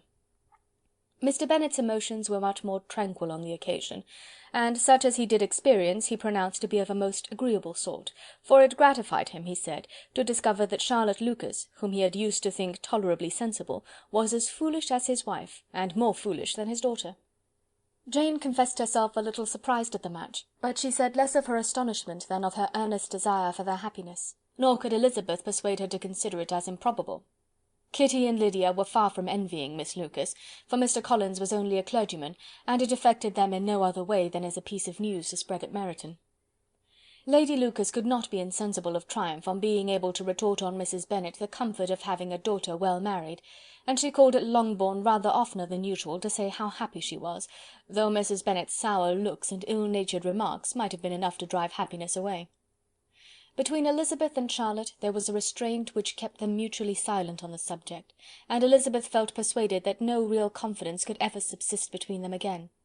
Her disappointment in Charlotte made her turn with fonder regard to her sister, of whose rectitude and delicacy she was sure her opinion could never be shaken, and for whose happiness she grew daily more anxious, as Bingley had now been gone a week, and nothing more was heard of his return. Jane had sent Caroline an early answer to her letter, and was counting the days till she might reasonably hope to hear again. The promised letter of thanks from Mr. Collins arrived on Tuesday, addressed to their father, and written with all the solemnity of gratitude which a 12 months' abode in the family might have prompted. After discharging his conscience on that head, he proceeded to inform them, with many rapturous expressions, of his happiness in having obtained the affection of their amiable neighbour, Miss Lucas, and then explained that it was merely with the view of enjoying her society that he had been so ready to close with their kind wish of seeing him again at Longbourn, whither he hoped to be able to return on Monday fortnight, for Lady Catherine, he added, so heartily approved his marriage, that she wished it to take place as soon as possible, which he trusted would be an unanswerable argument with his amiable Charlotte to name an early day for making him the happiest of men. Mr. Collins' return to Hertfordshire was no longer a matter of pleasure to Mrs. Bennet. On the contrary, she was as much disposed to complain of it as her husband. It was very strange that he should come to Longbourn instead of to Lucas Lodge. It was also very inconvenient and exceedingly troublesome. She hated having visitors in the house while her health was so indifferent, and lovers were of all people the most disagreeable. Such were the gentle murmurs of Mrs. Bennet, and they gave way only to the greater distress of Mr. Bingley's continued absence. Neither Jane nor Elizabeth were comfortable on this subject. Day after day passed away without bringing any other tidings of him than the report which shortly prevailed in Meryton of his coming no more to Netherfield the whole winter, a report which highly incensed Mrs. Bennet, and which she never failed to contradict as a most scandalous falsehood. Even Elizabeth began to fear, not that Bingley was indifferent, but that his sisters would be successful in keeping him away. Unwilling as she was to admit an idea so destructive of Jane's happiness, and so dishonourable to the stability of her lover, she could not prevent its frequent occurring. The united efforts of his two unfeeling sisters and of his overpowering friend, assisted by the attractions of Miss Darcy and the amusements of London, might be too much, she feared, for the strength of his attachment. As for Jane, her anxiety under this suspense was, of course, more painful than Elizabeth's. But whatever she felt, she was desirous of concealing, and between herself and Elizabeth, therefore, the subject was never alluded to. But as no such delicacy restrained her mother, an hour seldom passed in which she did not talk of Bingley, express her impatience for his arrival, or even require Jane to confess that if he did not come back she would think herself very ill-used. It needed all Jane's steady mildness to bear these attacks with tolerable tranquillity. Mr. Collins returned most punctually on Monday fortnight, but his reception at Longbourn was not quite so gracious as it had been on his first introduction. He was too happy, however, to need much attention, and luckily for the others, the business of love-making relieved them from a great deal of his company. The chief of every day was spent by him at Lucas Lodge, and he sometimes returned to Longbourn only in time to make an apology for his absence before the family went to bed. Mrs. Bennet was really in a most pitiable state. The very mention of anything concerning the match threw her into an agony of ill humour, and wherever she went she was sure of hearing it talked of. The sight of Miss Lucas was odious to her. As her successor in that house, she regarded her with jealous abhorrence. Whenever Charlotte came to see them, she concluded her to be anticipating the hour of possession, and whenever she spoke in a low voice to Mr. Collins, was convinced that they were talking of the Longbourn estate, and resolving to turn herself and her daughters out of the house as soon as Mr. Bennet were dead. She complained bitterly of all this to her husband. "Indeed, Mr. Bennet," said she, "it is very hard to think that Charlotte Lucas should ever be mistress of this house, that I should be forced to make way for her, and live to see her take her place in it." "My dear, do not give way to such gloomy thoughts. Let us hope for better things. Let us flatter ourselves that I may be the survivor." This was not very consoling to Mrs. Bennet, and therefore, instead of making any answer, she went on as before. "I cannot bear to think that they should have all this estate. If it was not for the entail, I should not mind it." "What should not you mind?" "I should not mind anything at all." "Let us be thankful that you are preserved from a state of such insensibility." "I never can be thankful, Mr. Bennet, for anything about the entail. How any one could have the conscience to entail away an estate from one's own daughters, I cannot understand, and all for the sake of Mr. Collins, too. Why should he have it more than anybody else?" "I leave it to yourself to determine," said Mr. Bennet. Chapter 23. Chapter 24 of Pride and Prejudice, by Jane Austen. Miss Bingley's letter arrived and put an end to doubt. The very first sentence conveyed the assurance of their being all settled in London for the winter, and concluded with her brother's regret at not having had time to pay his respects to his friends in Hertfordshire before he left the country. Hope was over, entirely over, and when Jane could attend to the rest of the letter, she found little, except the professed affection of the writer, that could give her any comfort. Miss Darcy's praise occupied the chief of it, her many attractions were again dwelt on, and Caroline boasted joyfully of their increasing intimacy, and ventured to predict the accomplishment of the wishes which had been unfolded in her former letter. She wrote also with great pleasure of her brother's being an inmate of Mr. Darcy's house, and mentioned with rapture some plans of the latter with regard to new furniture. Elizabeth, to whom Jane very soon communicated the chief of all this, heard it in silent indignation. Her heart was divided between concern for her sister and resentment against all others. To Caroline's assertion of her brother's being partial to Miss Darcy she paid no credit. That he was really fond of Jane she doubted no more than she had ever done, and much as she had always been disposed to like him, she could not think without anger, hardly without contempt, on that easiness of temper, that want of proper resolution, which now made him the slave of his designing friends, and led him to sacrifice his own happiness to the caprice of their inclination. Had his own happiness, however, been the only sacrifice, he might have been allowed to sport with it in whatever manner he thought best, but her sister's was involved in it, as she thought he must be sensible himself. It was a subject, in short, on which reflection would be long indulged, and must be unavailing. She could think of nothing else, and yet, whether Bingley's regard had really died away, or were suppressed by his friend's interference, whether he had been aware of Jane's attachment, or whether it had escaped his observation, whatever were the case, though her opinion of him must be materially affected by the difference, her sister's situation remained the same, her peace equally wounded.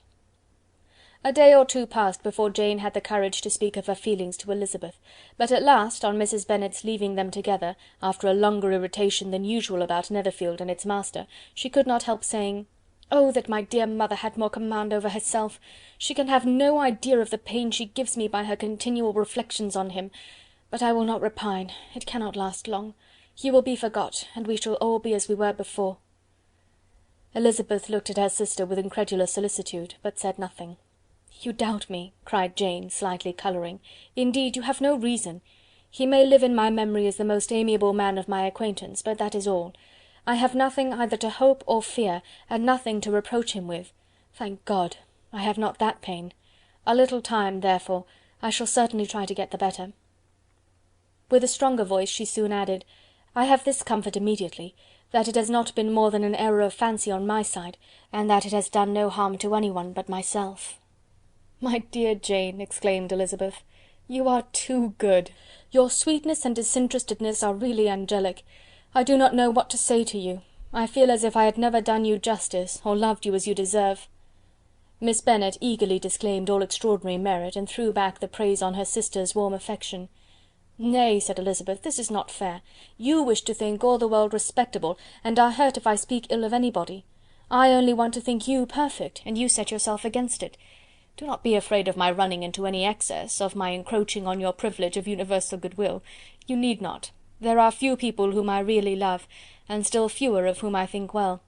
The more I see of the world, the more I am dissatisfied with it, and every day confirms my belief of the inconsistency of all human characters, and of the little dependence that can be placed on the appearance of merit or sense. I have met with 2 instances lately, one I will not mention, the other is Charlotte's marriage. It is unaccountable, in every view it is unaccountable. My dear Lizzy, do not give way to such feelings as these, they will ruin your happiness. You do not make allowance enough for difference of situation and temper. Consider Mr. Collins's respectability, and Charlotte's steady, prudent character. Remember that she is one of a large family, that as to fortune it is a most eligible match, and be ready to believe, for everybody's sake, that she may feel something like regard and esteem for our cousin. To oblige you, I would try to believe almost anything, but no one else could be benefited by such a belief as this, for were I persuaded that Charlotte had any regard for him, I should only think worse of her understanding than I do now of her heart. My dear Jane, Mr. Collins is a conceited, pompous, narrow-minded, silly man. You know he is, as well as I do, and you must feel as well as I do, that the woman who married him cannot have a proper way of thinking. You shall not defend her, though it is Charlotte Lucas. You shall not, for the sake of one individual, change the meaning of principle and integrity, nor endeavour to persuade yourself or me that selfishness is prudence, and insensibility of danger security for happiness." "I must think your language too strong in speaking of both," replied Jane, "and I hope you will be convinced of it by seeing them happy together. But enough of this. You alluded to something else. You mentioned 2 instances. I cannot misunderstand you, but I entreat you, dear Lizzy, not to pain me by thinking that person to blame, and saying your opinion of him is sunk. We must not be so ready to fancy ourselves intentionally injured. We must not expect a lively young man to be always so guarded and circumspect. It is very often nothing but our own vanity that deceives us. Women fancy admiration means more than it does. And men take care that they should. If it is designedly done, they cannot be justified, but I have no idea of there being so much design in the world as some persons imagine. "I fear I am far from attributing any part of Mr. Bingley's conduct to design," said Elizabeth, "but without scheming to do wrong, or to make others unhappy, there may be error, and there may be misery. Thoughtlessness, want of attention to other people's feelings, and want of resolution will do the business." "And do you impute it to either of those?" "Yes, to the last. But if I go on, I shall displease you by saying what I think of persons you esteem. Stop me whilst you can." "You persist, then, in supposing his sisters influence him?" "Yes, in conjunction with his friend." "I cannot believe it. Why should they try to influence him? They can only wish his happiness, and if he is attached to me, no other woman can secure it." "Your first position is false. They may wish many things besides his happiness. They may wish his increase of wealth and consequence. They may wish him to marry a girl who has all the importance of money, great connections, and pride." "Beyond a doubt, they do wish him to choose Miss Darcy," replied Jane, "but this may be from better feelings than you are supposing. They have known her much longer than they have known me. No wonder if they love her better. But whatever may be their own wishes, it is very unlikely they should have opposed their brother's. What sister would think herself at liberty to do it, unless there was something very objectionable? If they believed him attached to me, they would not try to part us. If he were so, they could not succeed. By supposing such an affection, you make everybody acting unnaturally and wrong, and me most unhappy. Do not distress me by the idea.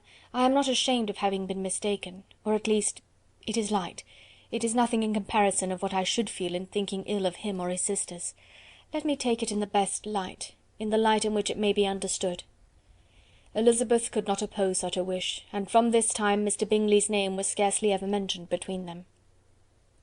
Mrs. Bennet still continued to wonder and repine at his returning no more, and though a day seldom passed in which Elizabeth did not account for it clearly, there was little chance of her ever considering it with less perplexity. Her daughter endeavoured to convince her of what she did not believe herself, that his attentions to Jane had been merely the effect of a common and transient liking, which ceased when he saw her no more; but though the probability of the statement was admitted at the time, she had the same story to repeat every day. Mrs. Bennet's best comfort was that Mr. Bingley must be down again in the summer. Mr. Bennet treated the matter differently. "So, Lizzy," said he one day, "your sister is crossed in love, I find. I congratulate her. Next to being married, a girl likes to be crossed a little in love now and then. It is something to think of, and it gives her a sort of distinction among her companions. When is your turn to come? You will hardly bear to be long outdone by Jane. Now is your time. Here are officers enough in Meryton to disappoint all the young ladies in the country. Let Wickham be your man. He is a pleasant fellow, and would jilt you creditably." "Thank you, sir, but a less agreeable man would satisfy me. We must not all expect Jane's good fortune." "True," said Mr. Bennet, "but it is a comfort to think that whatever of that kind may befall you, you have an affectionate mother who will make the most of it." Mr. Wickham's society was of material service in dispelling the gloom which the late perverse occurrences had thrown on many of the Longbourn family. They saw him often, and to his other recommendations was now added that of general unreserve. The whole of what Elizabeth had already heard, his claims on Mr. Darcy, and all that he had suffered from him, was now openly acknowledged and publicly canvassed, and everybody was pleased to know how much they had always disliked Mr. Darcy before they had known anything of the matter. Miss Bennet was the only creature who could suppose there might be any extenuating circumstances in the case, unknown to the society of Hertfordshire. Her mild and steady candour always pleaded for allowances, and urged the possibility of mistakes. But by everybody else, Mr. Darcy was condemned as the worst of men. End of chapter 24. Chapter 25 of Pride and Prejudice, by Jane Austen. After a week spent in professions of love and schemes of felicity, Mr. Collins was called from his amiable Charlotte by the arrival of Saturday. The pain of separation, however, might be alleviated on his side by preparations for the reception of his bride, as he had reason to hope that shortly after his return into Hertfordshire the day would be fixed that was to make him the happiest of men. He took leave of his relations at Longbourn with as much solemnity as before, wished his fair cousins health and happiness again, and promised their father another letter of thanks. On the following Monday Mrs. Bennet had the pleasure of receiving her brother and his wife, who came as usual to spend the Christmas at Longbourn. Mr. Gardiner was a sensible, gentlemanlike man, greatly superior to his sister, as well by nature as education. The Netherfield ladies would have had difficulty in believing that a man who lived by trade and within view of his own warehouses could have been so well bred and agreeable. Mrs. Gardiner, who was several years younger than Mrs. Bennet and Mrs. Phillips, was an amiable, intelligent, elegant woman, and a great favourite with all her Longbourn nieces. Between the two eldest and herself especially there subsisted a particular regard. They had frequently been staying with her in town. The first part of Mrs. Gardiner's business on her arrival was to distribute her presents and describe the newest fashions. When this was done, she had a less active part to play. It became her turn to listen. Mrs. Bennet had many grievances to relate, and much to complain of. They had all been very ill used since she last saw her sister. 2 of her girls had been upon the point of marriage, and after all there was nothing in it. "I do not blame Jane," she continued, "for Jane would have got Mr. Bingley if she could. But Lizzy! Oh, sister, it is very hard to think that she might have been Mr. Collins's wife by this time, had it not been for her own perverseness. He made her an offer in this very room, and she refused him. The consequence of it is, that Lady Lucas will have a daughter married before I have, and that the Longbourn estate is just as much entailed as ever. The Lucases are very artful people indeed, sister. They are all for what they can get. I am very sorry to say it of them, but so it is. It makes me very nervous and poorly to be thwarted so in my own family, and to have neighbours who think of themselves before anybody else. However, your coming just at this time is the greatest of comforts, and I am very glad to hear what you tell us of long sleeves." Mrs. Gardiner, to whom the chief of this news had been given before, in the course of Jane and Elizabeth's correspondence with her, made her sister a slight answer, and in compassion to her nieces, turned the conversation. When alone with Elizabeth afterwards, she spoke more on the subject.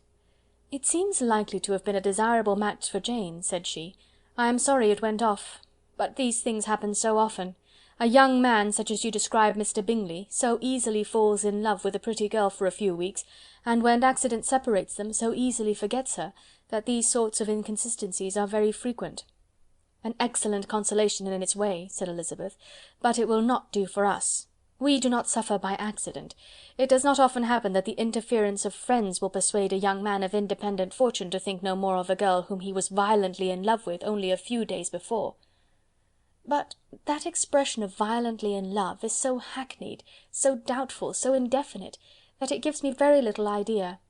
It is as often applied to feelings which arise from a half-hour's acquaintance as to a real strong attachment. Pray, how violent was Mr. Bingley's love?"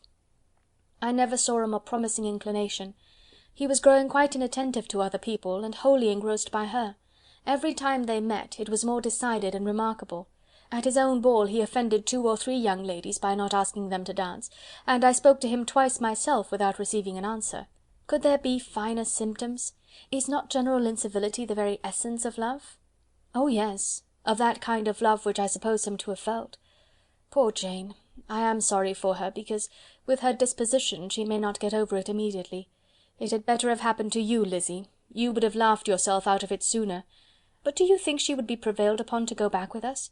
Change of scene might be of service, and perhaps a little relief from home may be as useful as anything." Elizabeth was exceedingly pleased with this proposal, and felt persuaded of her sister's ready acquiescence. "I hope," added Mrs. Gardiner, "that no consideration with regard to this young man will influence her. We live in so different a part of town, all our connections are so different, and as you well know, we go out so little, that it is very improbable that they should meet at all, unless he really comes to see her." "And that is quite impossible, for he is now in the custody of his friend, and Mr. Darcy would no more suffer him to call on Jane in such a part of London. My dear aunt, how could you think of it? Mr. Darcy may perhaps have heard of such a place as Gracechurch Street, but he would hardly think a month's ablution enough to cleanse him from its impurities, were he once to enter it, and depend upon it, Mr. Bingley never stirs without him." "So much the better. I hope they will not meet at all. But does not Jane correspond with his sister? She will not be able to help calling." She will drop the acquaintance entirely." But in spite of the certainty in which Elizabeth affected to place this point, as well as the still more interesting one of Bingley's being withheld from seeing Jane, she felt a solicitude on the subject which convinced her, on examination, that she did not consider it entirely hopeless. It was possible, and sometimes she thought it probable, that his affection might be reanimated, and the influence of his friends successfully combated by the more natural influence of Jane's attractions. Miss Bennet accepted her aunt's invitation with pleasure, and the Bingleys were no otherwise in her thoughts at the same time than as she hoped by Caroline's not living in the same house with her brother, she might occasionally spend a morning with her without any danger of seeing him. The Gardiners stayed a week at Longbourn, and what with the Phillipses, the Lucases, and the officers, there was not a day without its engagement. Mrs. Bennet had so carefully provided for the entertainment of her brother and sister, that they did not once sit down to a family dinner. When the engagement was for home, some of the officers always made part of it, of which officers Mr. Wickham was sure to be one, and on these occasions Mrs. Gardiner, rendered suspicious by Elizabeth's warm commendation, narrowly observed them both. Without supposing them, from what she saw, to be very seriously in love, their preference of each other was plain enough to make her a little uneasy, and she resolved to speak to Elizabeth on the subject before she left Hertfordshire, and represent to her the imprudence of encouraging such an attachment. To Mrs. Gardiner, Wickham had one means of affording pleasure, unconnected with his general powers. About 10 or a dozen years ago, before her marriage, she had spent a considerable time in that very part of Derbyshire to which he belonged. They had, therefore, many acquaintances in common, and though Wickham had been little there since the death of Darcy's father, it was yet in his power to give her fresher intelligence of her former friends than she had been in the way of procuring. Mrs. Gardiner had seen Pemberley, and known the late Mr. Darcy by character perfectly well. Here, consequently, was an inexhaustible subject of discourse, in comparing her recollection of Pemberley with the minute description which Wickham could give, and in bestowing her tribute of praise on the character of its late possessor, she was delighting both him and herself. On being made acquainted with the present Mr. Darcy's treatment of him, she tried to remember some of that gentleman's reputed disposition when quite a lad, which might agree with it, and was confident at last that she recollected having heard Mr. Fitzwilliam Darcy formerly spoken of as a very proud, ill-natured boy. End of chapter 25. Chapter 26 of Pride and Prejudice, by Jane Austen. Mrs. Gardiner's caution to Elizabeth was punctually and kindly given on the first favourable opportunity of speaking to her alone. After honestly telling her what she thought, she thus went on: "You are too sensible a girl, Lizzy, to fall in love merely because you are warned against it, and therefore I am not afraid of speaking openly. Seriously, I would have you be on your guard. Do not involve yourself, or endeavour to involve him, in an affection which the want of fortune would make so very imprudent. I have nothing to say against him. He is a most interesting young man, and if he had the fortune he ought to have, I should think you could not do better. But as it is, you must not let your fancy run away with you. You have sense, and we all expect you to use it. Your father would depend on your resolution and good conduct, I am sure. You must not disappoint your father." "My dear aunt, this is being serious indeed." "Yes, and I hope to engage you to be serious likewise." "Well, then, you need not be under any alarm. I will take care of myself, and of Mr. Wickham too. He shall not be in love with me if I can prevent it." "Elizabeth, you are not serious now." "I beg your pardon, I will try again. At present I am not in love with Mr. Wickham. No, I certainly am not. But he is, beyond all comparison, the most agreeable man I ever saw, and if he becomes really attached to me, I believe it will be better that he should not. I see the imprudence of it. Oh, that abominable Mr. Darcy! My father's opinion of me does me the greatest honour, and I should be miserable to forfeit it. My father, however, is partial to Mr. Wickham. In short, my dear aunt, I should be very sorry to be the means of making any of you unhappy, but since we see every day that where there is affection young people are seldom withheld by immediate want of fortune from entering into engagements with each other, how can I promise to be wiser than so many of my fellow creatures, if I am tempted, or how am I even to know that it would be wisdom to resist? All that I can promise you, therefore, is not to be in a hurry. I will not be in a hurry to believe myself his first object. When I am in company with him, I will not be wishing. In short, I will do my best. Perhaps it will be as well if you discourage his coming here so very often. At least, you should not remind your mother of inviting him." "As I did the other day," said Elizabeth, with a conscious smile. "Very true. It will be wise in me to refrain from that. But do not imagine that he is always here so often. It is on your account that he has been so frequently invited this week. You know my mother's ideas as to the necessity of constant company for her friends. But really, and upon my honour, I will try to do what I think to be the wisest. And now I hope you are satisfied." Her aunt assured her that she was, and Elizabeth having thanked her for the kindness of her hints, they parted. A wonderful instance of advice being given on such a point without being resented. Mr. Collins returned to Hertfordshire soon after it had been quitted by the Gardiners and Jane, but as he took up his abode with the Lucases, his arrival was no great inconvenience to Mrs. Bennet.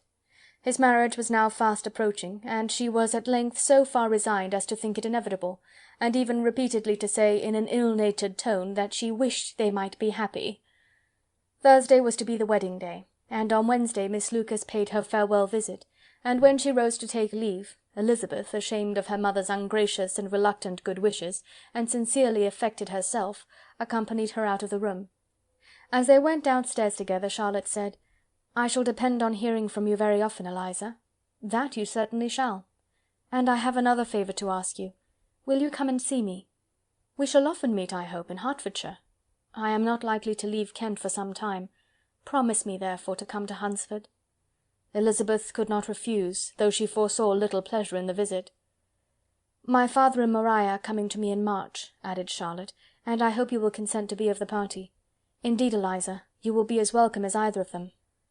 The wedding took place, the bride and bridegroom set off for Kent from the church door, and everybody had as much to say or to hear on the subject as usual.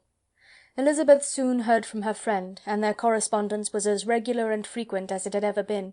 That it should be equally unreserved was impossible. Elizabeth could never address her without feeling that all the comfort of intimacy was over, and though determined not to slacken as a correspondent, it was for the sake of what had been, rather than what was. Charlotte's first letters were received with a good deal of eagerness. There could not but be curiosity to know how she would speak of her new home, how she would like Lady Catherine, and how happy she would dare pronounce herself to be. Though, when the letters were read, Elizabeth felt that Charlotte expressed herself on every point exactly as she might have foreseen. She wrote cheerfully, seemed surrounded with comforts, and mentioned nothing which she could not praise. The house, the furniture, neighbourhood, and roads were all to her taste, and Lady Catherine's behaviour was most friendly and obliging.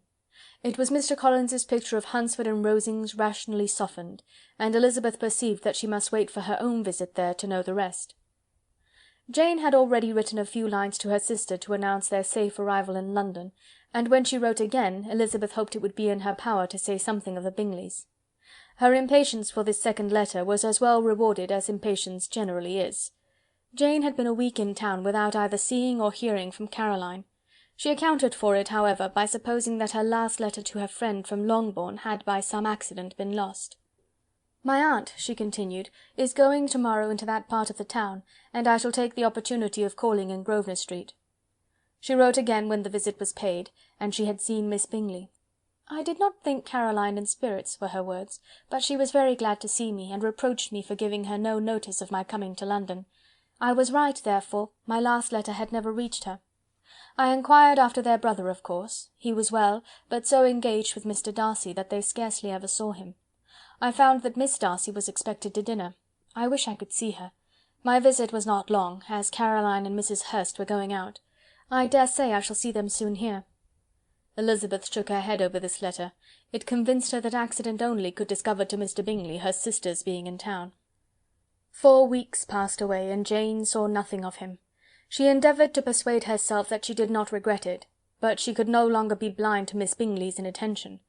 After waiting at home every morning for a fortnight, and inventing every evening a fresh excuse for her, the visitor did at last appear, but the shortness of her stay, and yet more, the alteration of her manner, would allow Jane to deceive herself no longer.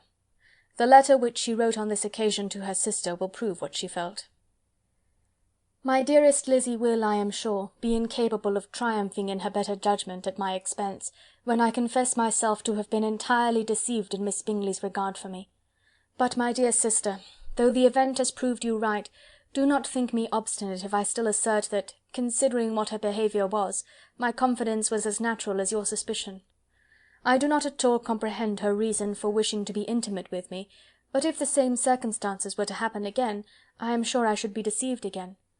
Caroline did not return my visit till yesterday, and not a note, not a line did I receive in the meantime. When she did come, it was very evident that she had no pleasure in it. She made a slight, formal apology for not calling before, said not a word of wishing to see me again, and was in every respect so altered a creature that when she went away I was perfectly resolved to continue the acquaintance no longer. I pity, though I cannot help blaming her.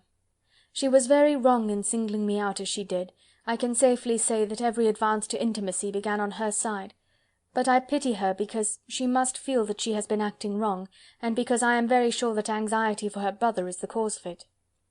I need not explain myself farther, though we know this anxiety to be quite needless, yet if she feels it, it will easily account for her behaviour to me, and so deservedly dear as he is to his sister, whatever anxiety she must feel on his behalf is natural and amiable.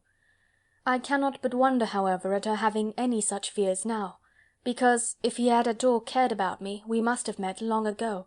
He knows of my being in town, I am certain, from something she said herself, and yet it would seem, by her manner of talking, as if she wanted to persuade herself that he is really partial to Miss Darcy.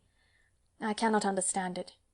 If I were not afraid of judging harshly, I should be almost tempted to say that there is a strong appearance of duplicity in all this, but I will endeavour to banish every painful thought, and think only of what will make me happy, your affection, and the invariable kindness of my dear uncle and aunt. Let me hear from you very soon. Miss Bingley said something of his never returning to Netherfield again, of giving up the house, but not with any certainty. We had better not mention it. I am extremely glad that you have such pleasant accounts from our friends at Hunsford. Pray go to see them with Sir William and Maria. I am sure you will be very comfortable there. Yours, etc. This letter gave Elizabeth some pain, but her spirits returned as she considered that Jane would no longer be duped, by the sister at least. All expectation from the brother was now absolutely over. She could not even wish for a renewal of his attentions. His character sunk on every review of it, and as a punishment for him, as well as a possible advantage to Jane, she seriously hoped that he might really soon marry Mr. Darcy's sister, as, by Wickham's account, she would make him abundantly regret what he had thrown away. Mrs. Gardiner about this time reminded Elizabeth of her promise concerning that gentleman, and required information, and Elizabeth had such to send as might rather give contentment to her aunt than to herself. His apparent partiality had subsided, his attentions were over, he was the admirer of someone else. Elizabeth was watchful enough to see it all, but she could see it and write of it without material pain. Her heart had been but slightly touched, and her vanity was satisfied with believing that she would have been his only choice, had fortune permitted it. The sudden acquisition of £10,000 was the most remarkable charm of the young lady to whom he was now rendering himself agreeable, but Elizabeth, less clear-sighted perhaps in this case than in Charlotte's, did not quarrel with him for his wish of independence. Nothing, on the contrary, could be more natural, and while able to suppose that it cost him a few struggles to relinquish her, she was ready to allow it a wise and desirable measure for both, and could very sincerely wish him happy. All this was acknowledged to Mrs. Gardiner, and after relating the circumstances, she thus went on. "I am now convinced, my dear aunt, that I have never been much in love, for had I really experienced that pure and elevating passion, I should at present detest his very name, and wish him all manner of evil. But my feelings are not only cordial towards him, they are even impartial towards Miss King. I cannot find out that I hate her at all, or that I am in the least unwilling to think her a very good sort of girl. There can be no love in all this. My watchfulness has been effectual, and though I certainly should be a more interesting object to all my acquaintances were I distractedly in love with him, I cannot say that I regret my comparative insignificance. Importance may sometimes be purchased too dearly. Kitty and Lydia take his defection much more to heart than I do. They are young in the ways of the world, and not yet open to the mortifying conviction that handsome young men must have something to live on as well as the plain." End of chapter 26. Chapter 27 of Pride and Prejudice, by Jane Austen. With no greater events than these in the Longbourn family, and otherwise diversified by little beyond the walks to Meryton, sometimes dirty and sometimes cold, did January and February pass away. March was to take Elizabeth to Hunsford. She had not at first thought very seriously of going thither, but Charlotte, she soon found, was depending on the plan, and she gradually learned to consider it herself with greater pleasure as well as greater certainty. Absence had increased her desire of seeing Charlotte again, and weakened her disgust of Mr. Collins. There was novelty in the scheme, and as with such a mother and such uncompanionable sisters, home could not be faultless, a little change was not unwelcome for its own sake. The journey would, moreover, give her a peep at Jane, and in short, as the time drew near, she would have been very sorry for any delay. Everything, however, went on smoothly, and was finally settled according to Charlotte's first sketch. She was to accompany Sir William and his second daughter. The improvement of spending a night in London was added in time, and the plan became as perfect as plan could be. The only pain was in leaving her father, who would certainly miss her, and who, when it came to the point, so little liked her going, that he told her to write to him, and almost promised to answer her letter. The farewell between herself and Mr. Wickham was perfectly friendly, on his side even more. His present pursuit could not make him forget that Elizabeth had been the first to excite and to deserve his attention, the first to listen and to pity, the first to be admired; and in his manner of bidding her adieu, wishing her every enjoyment, reminding her of what she was to expect in Lady Catherine de Bourgh, and trusting their opinion of her, their opinion of everybody, would always coincide, there was a solicitude, an interest, which she felt must ever attach her to him with a most sincere regard; and she parted from him convinced that, whether married or single, he must always be her model of the amiable and pleasing. Her fellow travellers the next day were not of a kind to make her think him less agreeable. Sir William Lucas and his daughter Maria, a good-humoured girl, but as empty-headed as himself, had nothing to say that could be worth hearing, and were listened to with about as much delight as the rattle of the chaise. Elizabeth loved absurdities, but she had known Sir William's too long. He could tell her nothing new of the wonders of his presentation and knighthood, and his civilities were worn out, like his information. It was a journey of only 24 miles, and they began it so early as to be in Gracechurch Street by noon. As they drove to Mr. Gardiner's door, Jane was at a drawing-room window, watching their arrival. When they entered the passage, she was there to welcome them, and Elizabeth, looking earnestly in her face, was pleased to see it healthful and lovely as ever. On the stairs were a troop of little boys and girls, whose eagerness for their cousin's appearance would not allow them to wait in the drawing-room, and whose shyness, as they had not seen her for a twelvemonth, prevented their coming lower. All was joy and kindness. The day passed most pleasantly away, the morning and bustle and shopping, and the evening at one of the theatres. Elizabeth then contrived to sit by her aunt. Their first object was her sister, and she was more grieved than astonished to hear, in reply to her minute inquiries, that though Jane always struggled to support her spirits, there were periods of dejection. It was reasonable, however, to hope that they would not continue long. Mrs. Gardiner gave her the particulars also of Miss Bingley's visit in Gracechurch Street, and repeated conversations occurring at different times between Jane and herself, which proved that the former had, from her heart, given up the acquaintance. Mrs. Gardiner then rallied her niece on Wickham's desertion, and complimented her on bearing it so well. "But, my dear Elizabeth," she added, "what sort of girl is Miss King? I should be sorry to think our friend mercenary." "Pray, my dear aunt, what is the difference in matrimonial affairs between the mercenary and the prudent motive? Where does discretion end and avarice begin? Last Christmas you were afraid of his marrying me because it would be imprudent, and now, because he is trying to get a girl with only 10,000 pounds, you want to find out that he is mercenary. If you will only tell me what sort of girl Miss King is, I shall know what to think. She is a very good kind of girl, I believe. I know no harm of her. But he paid her not the smallest attention till her grandfather's death made her mistress of this fortune." "No. What should he? If it were not allowable for him to gain my affections because I had no money, what occasion could there be for making love to a girl whom he did not care about, and who was equally poor?" "But there seems an indelicacy in directing his attentions toward her so soon after this event." "A man in distressed circumstances has not time for all those elegant decorums which other people may observe. If she does not object to it, why should we?" "Her not objecting to it does not justify him. It only shows her being deficient in something herself, sense or feeling." "Well," cried Elizabeth, "have it as you choose. He shall be mercenary and she shall be foolish." "No, Lizzy, that is what I do not choose. I should be sorry, you know, to think ill of a young man who has lived so long in Derbyshire." "Oh, if that is all! I have a very poor opinion of young men who live in Derbyshire, and their intimate friends who live in Hertfordshire are not much better. I am sick of them all. Thank Heaven, I am going to-morrow, where I shall find a man who has not one agreeable quality, who has neither manner nor sense to recommend him. Stupid men are the only ones worth knowing after all." "Take care, Lizzy, that speech savours strongly of disappointment." Before they were separated by the conclusion of the play, she had the unexpected happiness of an invitation to accompany her uncle and aunt in a tour of pleasure which they proposed taking in the summer. "We have not determined how far it shall carry us," said Mrs. Gardiner, "but perhaps to the Lakes." No scheme could have been more agreeable to Elizabeth, and her acceptance of the invitation was most ready and grateful. "Oh, my dear, dear aunt," she rapturously cried, "what delight! What felicity! You give me fresh life and vigour. Adieu to disappointment and spleen. What are young men to rocks and mountains? Oh, what hours of transport we shall spend!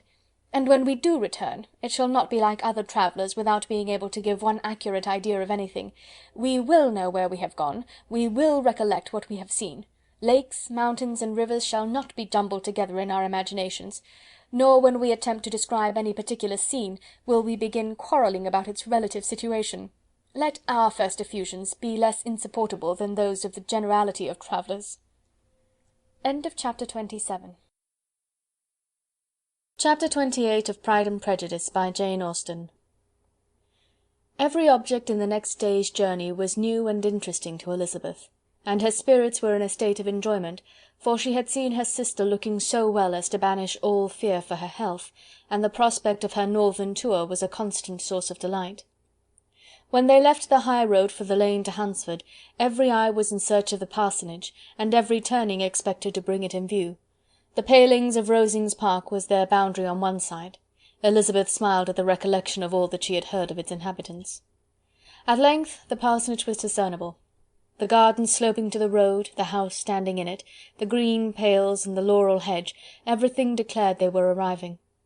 Mr. Collins and Charlotte appeared at the door, and the carriage stopped at the small gate which led by a short gravel walk to the house, amidst the nods and smiles of the whole party. In a moment they were all out of the chaise, rejoicing at the sight of each other.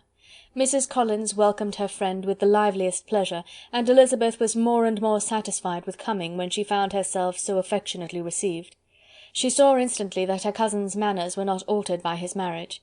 His formal civility was just what it had been, and he detained her some minutes at the gate to hear and satisfy his inquiries after all her family. They were then, with no other delay than his pointing out the neatness of the entrance, taken into the house; and as soon as they were in the parlour, he welcomed them a second time, with ostentatious formality, to his humble abode, and punctually repeated all his wife's offers of refreshment. Elizabeth was prepared to see him in his glory, and she could not help fancying that in displaying the good proportion of the room, its aspect and its furniture, he addressed himself particularly to her, as if wishing to make her feel what she had lost in refusing him. But though everything seemed neat and comfortable, she was not able to gratify him by any sigh of repentance, and rather looked with wonder at her friend that she could have so cheerful an air with such a companion. When Mr. Collins said anything of which his wife might reasonably be ashamed, which certainly was not unseldom, she involuntarily turned her eye on Charlotte. Once or twice she could discern a faint blush, but in general Charlotte wisely did not hear. After sitting long enough to admire every article of furniture in the room, from the sideboard to the fender, to give an account of their journey and of all that had happened in London, Mr. Collins invited them to take a stroll in the garden, which was large and well laid out, and to the cultivation of which he attended himself. To work in this garden was one of his most respectable pleasures, and Elizabeth admired the command of countenance with which Charlotte talked of the healthfulness of the exercise, and owned she encouraged it as much as possible.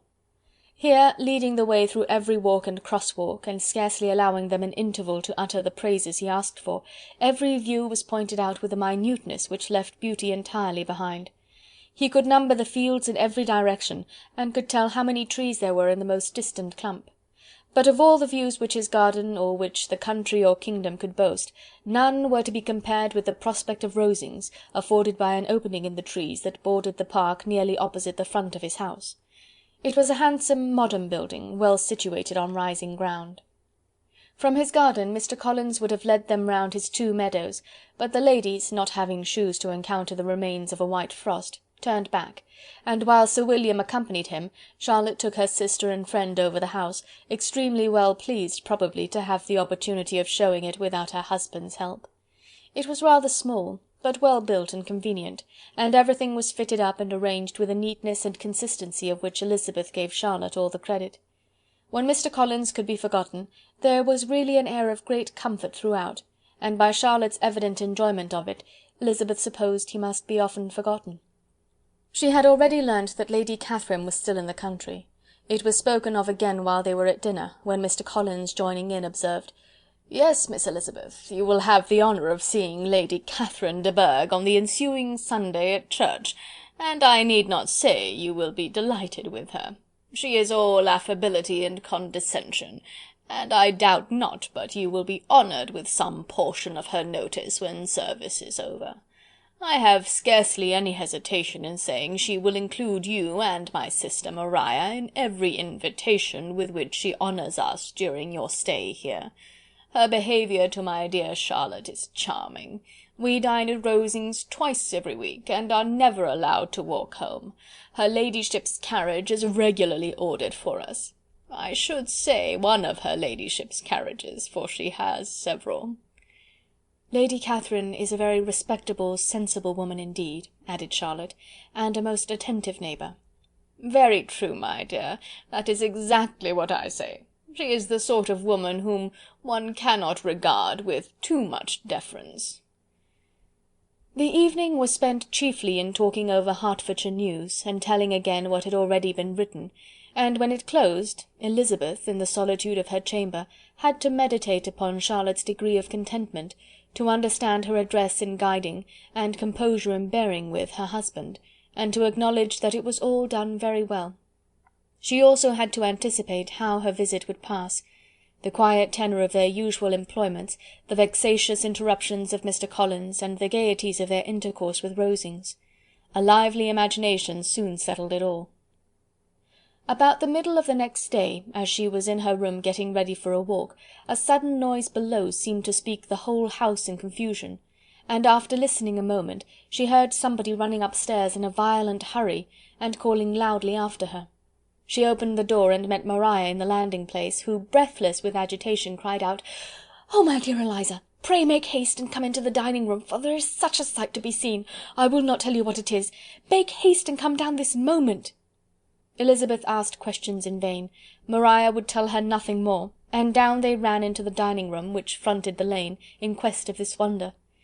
It was two ladies stopping in a low phaeton in the garden gate. "And is this all?" cried Elizabeth. "I expected at least that the pigs were got into the garden, and here is nothing but Lady Catherine and her daughter."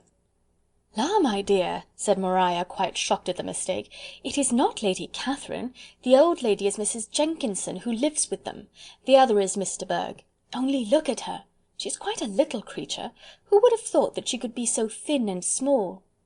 She is abominably rude to keep Charlotte out of doors in all this wind. Why does she not come in?" "Oh, Charlotte says she hardly ever does. It is the greatest of favours when Miss de Bourgh comes in."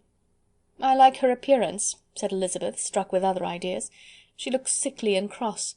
Yes, she will do for him very well. She will make him a very proper wife."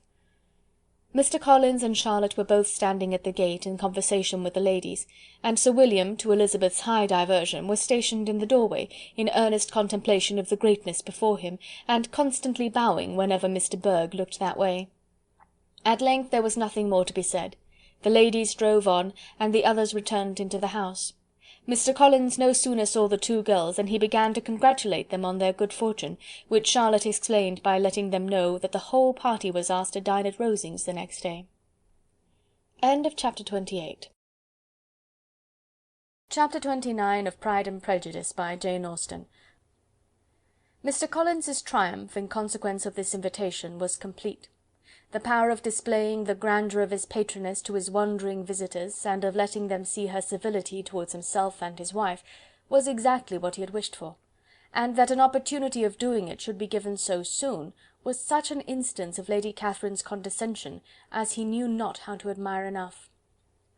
"I confess," said he, "that I should not have been at all surprised by her ladyship's asking us on Sunday to drink tea and spend the evening at Rosings. I rather expected, from my knowledge of her affability, that it would happen. But who could have foreseen such an attention as this? Who could have imagined that we should receive an invitation to dine there, an invitation, moreover, including the whole party, so immediately after your arrival?" "I am the less surprised at what has happened," replied Sir William, "from that knowledge of what the manners of the great really are, which my situation in life has allowed me to acquire. About the court such instances of elegant breeding are not uncommon." Scarcely anything was talked of the whole day or next morning but their visit to Rosings. Mr. Collins was carefully instructing them in what they were to expect, that the sight of such rooms, so many servants, and so splendid a dinner might not wholly overpower them. When the ladies were separating for the toilette, he said to Elizabeth, "Do not make yourself uneasy, my dear cousin, about your apparel. Lady Catherine is far from requiring that elegance of dress in us which becomes herself and her daughter. I would advise you merely to put on whatever of your clothes is superior to the rest. There is no occasion for anything more. Lady Catherine will not think the worse of you for being simply dressed. She likes to have the distinction of rank preserved." While they were dressing, he came 2 or 3 times to their different doors, to recommend their being quick, as Lady Catherine very much objected to be kept waiting for her dinner. Such formidable accounts of her ladyship, and her manner of living, quite frightened Maria Lucas, who had been little used to company, and she looked forward to her introduction at Rosings with as much apprehension as her father had done to his presentation at St. James'. As the weather was fine, they had a pleasant walk of about half a mile across the park.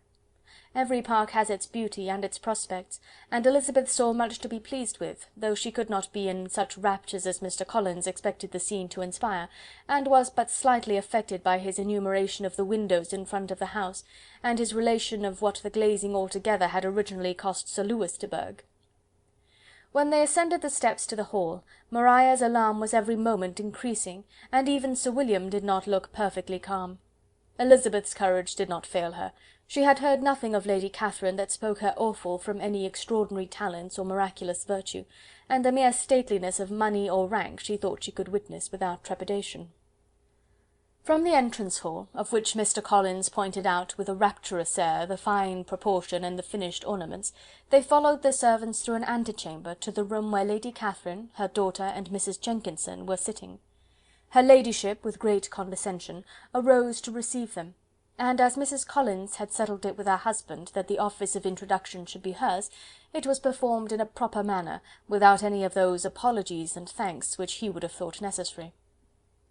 In spite of having been at St. James's, Sir William was so completely awed by the grandeur surrounding him, that he had but just courage enough to make a very low bow and take his seat without saying a word, and his daughter, frightened almost out of her senses, sat on the edge of her chair, not knowing which way to look.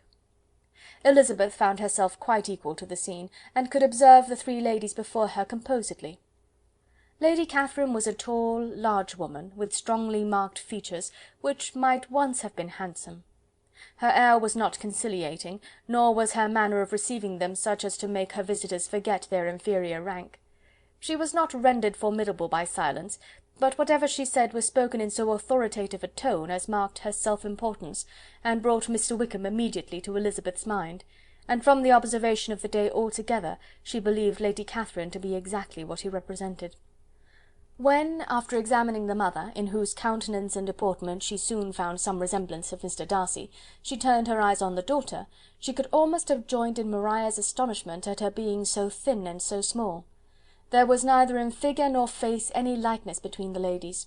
Miss de Bourgh was pale and sickly, her features, though not plain, were insignificant, and she spoke very little, except in a low voice to Mrs. Jenkinson, in whose appearance there was nothing remarkable, and who was entirely engaged in listening to what she said, and placing a screen in the proper direction before her eyes.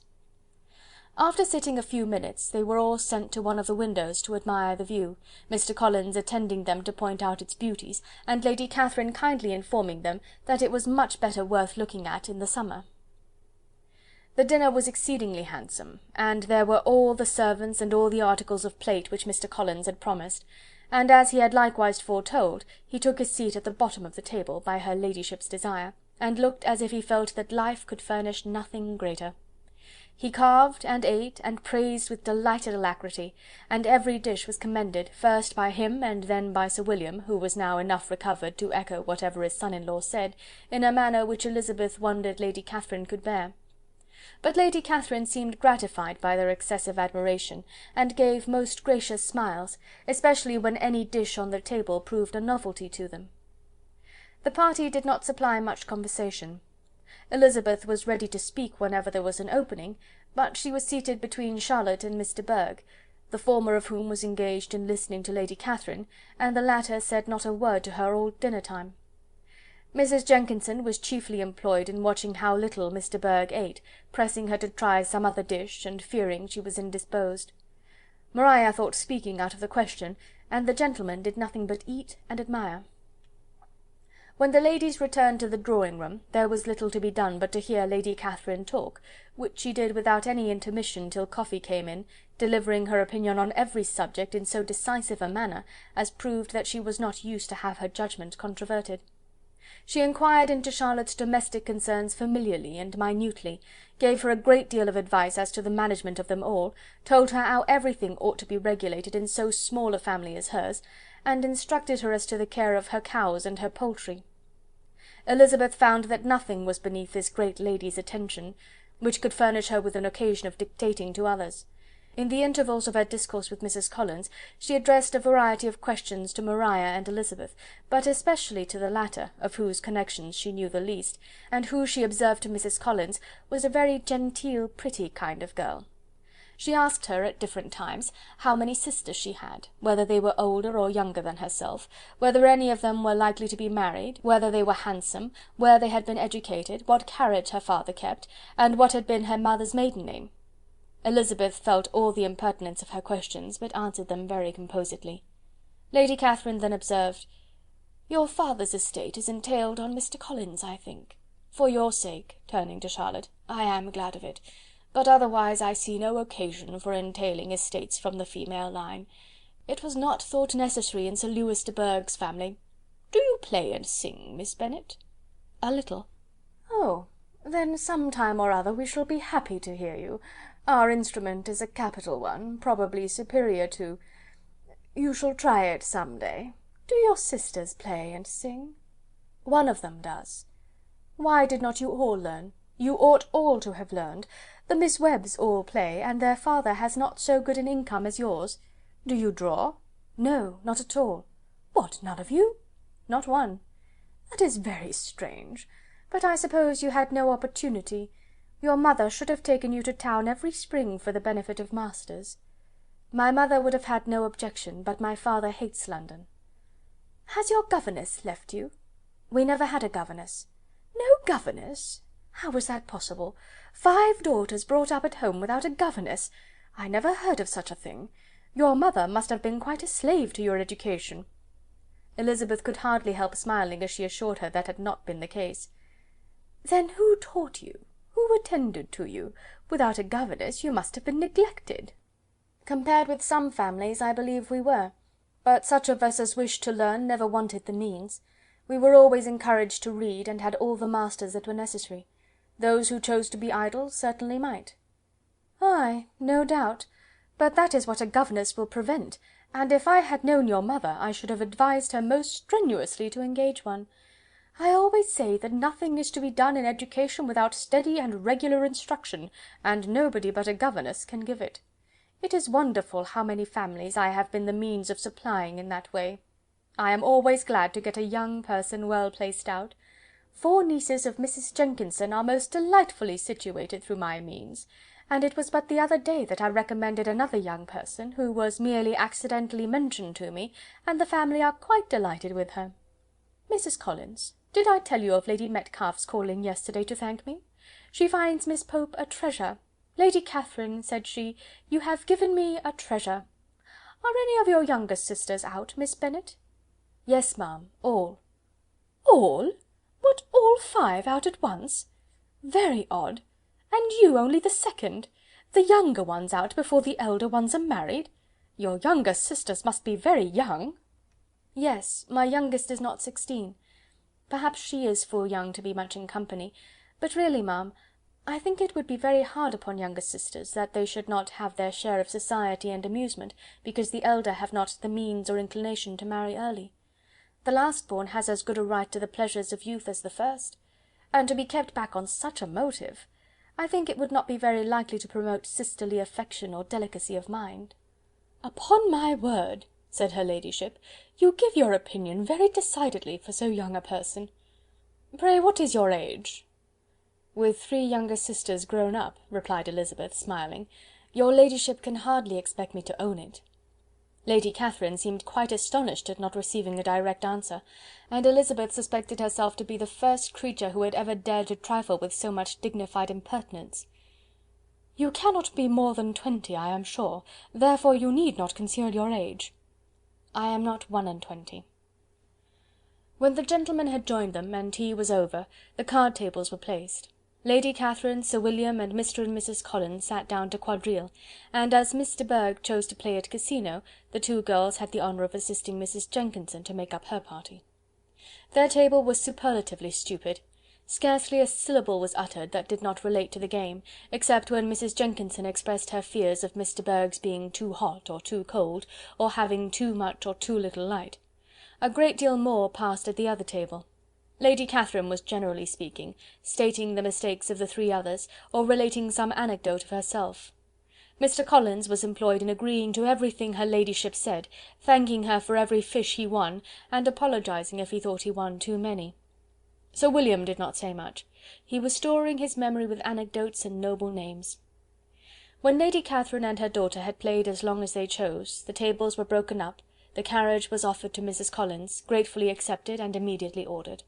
The party then gathered round the fire to hear Lady Catherine determine what weather they were to have on the morrow. From these instructions they were summoned by the arrival of the coach, and with many speeches of thankfulness on Mr. Collins's side, and as many bows on Sir William's, they departed. As soon as they had driven from the door, Elizabeth was called on by her cousin to give her opinion of all that she had seen at Rosings, which, for Charlotte's sake, she made more favourable than it really was. But her commendation, though costing her some trouble, could by no means satisfy Mr. Collins, and he was very soon obliged to take her ladyship's praise into his own hands. Chapter 29. Chapter 30 of Pride and Prejudice, by Jane Austen. Sir William stayed only a week at Hunsford, but his visit was long enough to convince him of his daughter's being most comfortably settled, and of her possessing such a husband and such a neighbour as were not often met with. While Sir William was with them, Mr. Collins devoted his morning to driving him out in his gig and showing him the country, but when he went away, the whole family returned to their usual employments, and Elizabeth was thankful to find that they did not see more of her cousin by the alteration, for the chief of the time between breakfast and dinner was now passed by him either at work in the garden, or in reading and writing, and looking out of the window in his own book-room, which fronted the road. The room in which the ladies sat was backwards. Elizabeth had at first rather wondered that Charlotte should not prefer the dining parlour for common use. It was a better sized room, and had a more pleasant aspect, but she soon saw that her friend had an excellent reason for what she did, for Mr. Collins would undoubtedly have been much less in his own apartment had they sat in one equally lively, and she gave Charlotte credit for the arrangement. From the drawing-room they could distinguish nothing in the lane, and were indebted to Mr. Collins for the knowledge of what carriages went along, and how often especially Miss de Bourgh drove by in her phaeton, which he never failed coming to inform them of, though it happened almost every day. She not infrequently stopped at the parsonage, and had a few minutes' conversation with Charlotte, but was scarcely ever prevailed upon to get out. Very few days passed in which Mr. Collins did not walk to Rosings, and not many in which his wife did not think it necessary to go likewise, and till Elizabeth recollected that there might be other family livings to be disposed of, she could not understand the sacrifice of so many hours. Now and then they were honoured with a call from her ladyship, and nothing escaped her observation that was passing in the room during these visits. She examined into their employments, looked at their work, and advised them to do it differently, found fault with the arrangement of the furniture, or detected the housemaid in negligence, and if she accepted any refreshment, seemed to do it only for the sake of finding out that Mrs. Collins's joints of meat were too large for her family. Elizabeth soon perceived that though this great lady was not in commission of the peace of the county, she was a most active magistrate in her own parish, the minutest concerns of which were carried to her by Mr. Collins, and whenever any of the cottagers were disposed to be quarrelsome, discontented, or too poor, she sallied forth into the village to settle their differences, silence their complaints, and scold them into harmony and plenty. The entertainment of dining at Rosings was repeated about twice a week, and allowing for the loss of Sir William and there being only one card table in the evening, every such entertainment was the counterpart of the first. Their other engagements were few, as the style of living in the neighbourhood in general was beyond Mr. Collins's reach. This, however, was no evil to Elizabeth, and upon the whole she spent her time comfortably enough. There were half hours of pleasant conversation with Charlotte, and the weather was so fine for the time of year that she had often great enjoyment out of doors. Her favourite walk, and where she frequently went while the others were calling on Lady Catherine, was along the open grove which edged that side of the park, where there was a nice sheltered path, which no one seemed to value but herself, and where she felt beyond the reach of Lady Catherine's curiosity. In this quiet way the first fortnight of her visit soon passed away. Easter was approaching, and the week preceding it was to bring an addition to the family at Rosings, which in so small a circle must be important. Elizabeth had heard soon after her arrival that Mr. Darcy was expected there in the course of a few weeks, and though there were not many of her acquaintances whom she did not prefer, his coming would furnish one comparatively new to look at in their Rosings parties, and she might be amused in seeing how hopeless Miss Bingley's designs on him were by his behaviour to his cousin, for whom he was evidently destined by Lady Catherine, who talked of his coming with the greatest satisfaction, spoke of him in terms of the highest admiration, and seemed almost angry to find that he had already been frequently seen by Miss Lucas and herself. His arrival was soon known at the parsonage, for Mr. Collins was walking the whole morning within view of the lodges opening into Hunsford Lane, in order to have the earliest assurance of it, and after making his bow as the carriage turned into the park, hurried home with the great intelligence. On the following morning he hastened to Rosings to pay his respects. There were two nephews of Lady Catherine to require them, for Mr. Darcy had brought with him a Colonel Fitzwilliam, the younger son of his uncle Lord, and to the great surprise of all the party, when Mr. Collins returned, the gentleman accompanied him. Charlotte had seen them from her husband's room, crossing the road, and immediately running into the other, told the girls what an honour they might expect, adding, "I may thank you, Eliza, for this piece of civility. Mr. Darcy would never have come so soon to wait upon me." Elizabeth had scarcely time to disclaim all right to the compliment, before their approach was announced by the door-bell, and shortly afterwards the three gentlemen entered the room. Colonel Fitzwilliam, who led the way, was about 30, not handsome, but in person and address most truly the gentleman. Mr. Darcy looked just as he had been used to look in Hertfordshire, paid his compliments with his usual reserve to Mrs. Collins, and whatever might be his feelings toward her friend, met her with every appearance of composure. Elizabeth merely curtsied to him without saying a word. Colonel Fitzwilliam entered into conversation directly with the readiness and ease of a well-bred man, and talked very pleasantly, but his cousin, after having addressed a slight observation on the house and garden to Mrs. Collins, sat for some time without speaking to anybody. At length, however, his civility was so far awakened as to inquire of Elizabeth after the health of her family. She answered him in the usual way, and after a moment's pause added, "My eldest sister has been in town these 3 months. Have you never happened to see her there?" She was perfectly sensible that he never had, but she wished to see whether he would betray any consciousness of what had passed between the Bingleys and Jane, and she thought he looked a little confused as he answered that he had never been so fortunate as to meet Miss Bennet. The subject was pursued no farther, and the gentlemen soon afterwards went away. Chapter 30. Chapter 31 of Pride and Prejudice, by Jane Austen.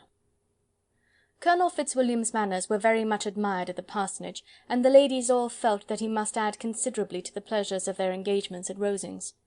It was some days, however, before they received any invitation thither, for while there were visitors in the house, they could not be necessary, and it was not till Easter Day, almost a week after the gentlemen's arrival, that they were honoured by such an attention, and then they were merely asked on leaving church to come there in the evening.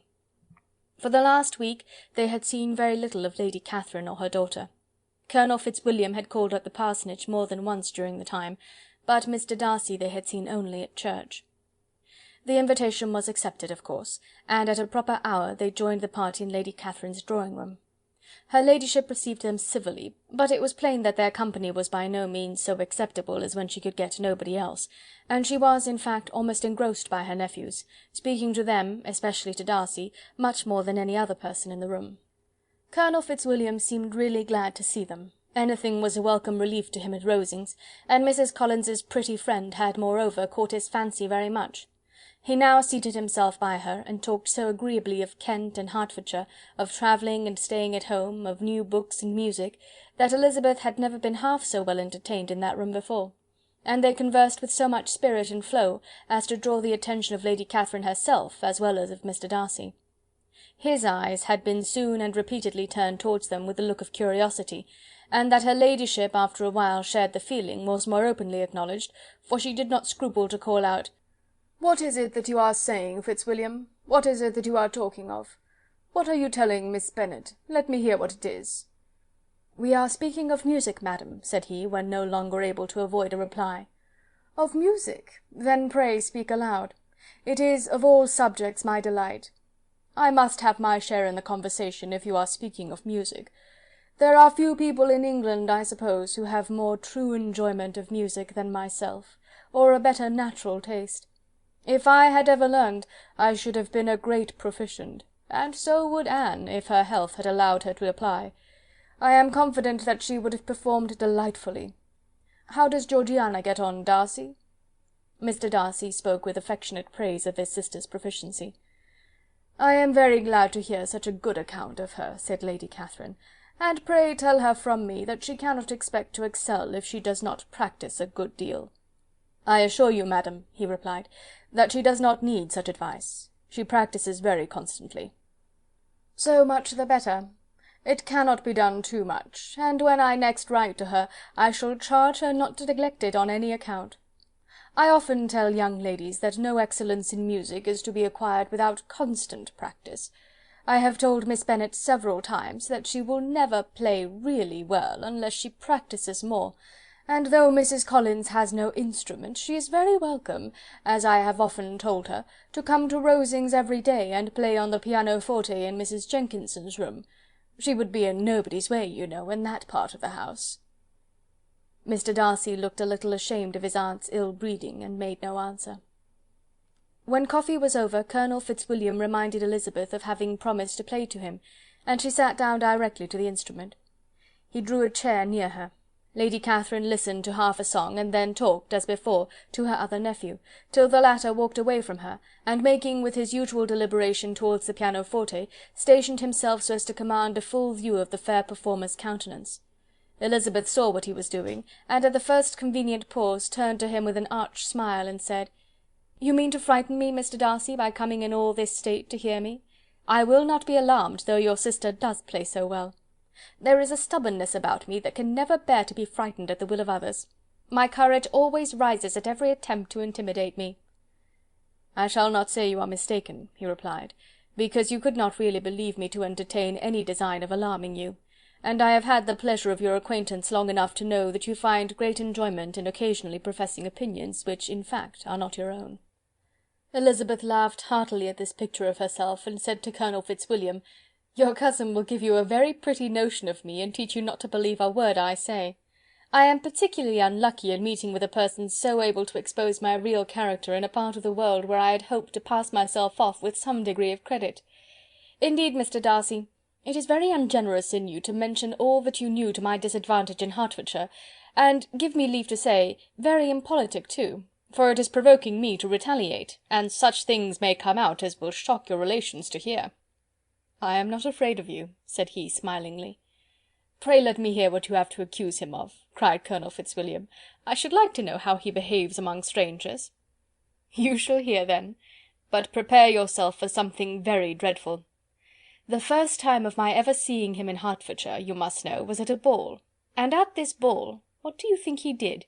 He danced only 4 dances, though gentlemen were scarce, and to my certain knowledge more than one young lady was sitting down in want of a partner. Mr. Darcy, you cannot deny the fact." "I had not at that time the honour of knowing any lady in the assembly beyond my own party." "True, and nobody can ever be introduced in a ball-room. Well, Colonel Fitzwilliam, what do I play next? My fingers wait your orders." "Perhaps," said Darcy, "I should have judged better, had I sought an introduction, but I am ill qualified to recommend myself to strangers." "Shall we ask your cousin the reason of this?" said Elizabeth, still addressing Colonel Fitzwilliam. "Shall we ask him why a man of sense and education, and who has lived in the world, is ill qualified to recommend himself to strangers?" "I can answer your question," said Fitzwilliam, without applying to him. "It is because he will not give himself the trouble." "I certainly have not the talent which some people possess," said Darcy, "of conversing easily with those I have never seen before. I cannot catch their tone of conversation, or appear interested in their concerns, as I often see done." "My fingers," said Elizabeth, "do not move over this instrument in the masterly manner which I see many women's do. They have not the same force or rapidity, and do not produce the same expression. But then I have always supposed it to be my own fault, because I will not take the trouble of practising. It is not that I do not believe my fingers as capable as any other woman's of superior execution." Darcy smiled and said, "You are perfectly right. You have employed your time much better. No one admitted to the privilege of hearing you can think anything wanting. We neither of us perform to strangers." Here they were interrupted by Lady Catherine, who called out to know what they were talking of. Elizabeth immediately began playing again. Lady Catherine approached, and after listening for a few minutes, said to Darcy, "Miss Bennet would not play at all amiss if she practised more, and could have the advantage of a London master. She has a very good notion of fingering, though her taste is not equal to Anne's. Anne would have been a delightful performer, had her health allowed her to learn." Elizabeth looked at Darcy to see how cordially he assented to his cousin's praise, but neither at that moment nor at any other could she discern any symptom of love, and from the whole of his behaviour to Miss de Bourgh she derived this comfort for Miss Bingley, that he might have been just as likely to marry her had she been his relation. Lady Catherine continued her remarks on Elizabeth's performance, mixing them with many instructions on execution and taste. Elizabeth received them with all the forbearance of civility, and at the request of the gentlemen, remained at the instrument till her ladyship's carriage was ready to take them all home. Chapter 32 of Pride and Prejudice by Jane Austen. Elizabeth was sitting by herself the next morning, and writing to Jane, while Mrs. Collins and Maria were gone on business into the village, when she was startled by a ring at the door, the certain signal of a visitor. As she had heard no carriage, she thought it not unlikely to be Lady Catherine, and under that apprehension was putting away her half-finished letter, that she might escape all impertinent questions, when the door opened, and to her very great surprise, Mr. Darcy, and Mr. Darcy only, entered the room. He seemed astonished too on finding her alone, and apologized for his intrusion by letting her know that he had understood all the ladies were to be within. They then sat down, and when her inquiries after Rosings were made, seemed in danger of sinking into total silence. It was absolutely necessary, therefore, to think of something, and in this emergence recollecting when she had seen him last in Hertfordshire, and feeling curious to know what he would say on the subject of their hasty departure, she observed, "How very suddenly you all quitted Netherfield last November, Mr. Darcy. It must have been a most agreeable surprise to Mr. Bingley to see you all after him so soon, for if I recollect right, he went but the day before. He and his sisters were well, I hope, when you left London?" "Perfectly so, I thank you." She found that she was to receive no other answer, and after a short pause added, "I think I have understood that Mr. Bingley has not much idea of ever returning to Netherfield again." "I have heard him say so, but it is probable that he may spend very little of his time there in the future. He has many friends, and is at a time of life when friends and engagements are continually increasing." "If he means to be but little at Netherfield, it would be better for the neighbourhood that he should give up the place entirely, for then we might possibly get a settled family there. But perhaps Mr. Bingley did not take the house so much for the convenience of the neighbourhood as for his own, and we must expect him to keep it or quit it on the same principle." "I should not be surprised," said Darcy, "if he were to give it up as soon as any eligible purchase offers." Elizabeth made no answer. She was afraid of talking longer of his friend, and having nothing else to say, was now determined to leave the trouble of finding a subject to him. He took the hint, and soon began with, "This seems a very comfortable house. Lady Catherine, I believe, did a great deal to it when Mr. Collins first came to Hunsford." "I believe she did, and I am sure she could not have bestowed her kindness on a more grateful object." "Mr. Collins appears to be very fortunate in his choice of a wife." "Yes, indeed. His friends may well rejoice in his having met with one of the very few sensible women who would have accepted him, or have made him happy if they had. My friend has an excellent understanding, though I am not certain that I consider her marrying Mr. Collins as the wisest thing she ever did. She seems perfectly happy, however, and in a prudential light it is certainly a very good match for her." "It must be very agreeable for her to be settled within so easy a distance of her own family and friends." "An easy distance, do you call it? It is nearly 50 miles." "And what is 50 miles of good road? little more than half a day's journey. Yes, I call it a very easy distance." "I should never have considered the distance as one of the advantages of the match," cried Elizabeth. "I should never have said Mrs. Collins was settled near her family." "It is a proof of your own attachment to Hertfordshire. Anything beyond the neighbourhood of Longbourn, I suppose, would appear far." As he spoke, there was a sort of smile which Elizabeth fancied she understood. He must be supposing her to be thinking of Jane and Netherfield, and she blushed as she answered, "I do not mean to say that a woman may not be settled too near her family. The far and the near must be relative, and depend on many varying circumstances. Where there is fortune to make the expenses of travelling unimportant, distance becomes no evil. But that is not the case here. Mr. and Mrs. Collins have a comfortable income, but not such a one as will allow of frequent journeys, and I am persuaded my friend would not call herself near her family under less than half the present distance." Mr. Darcy drew his chair a little towards her, and said, "You cannot have a right to such very strong local attachment.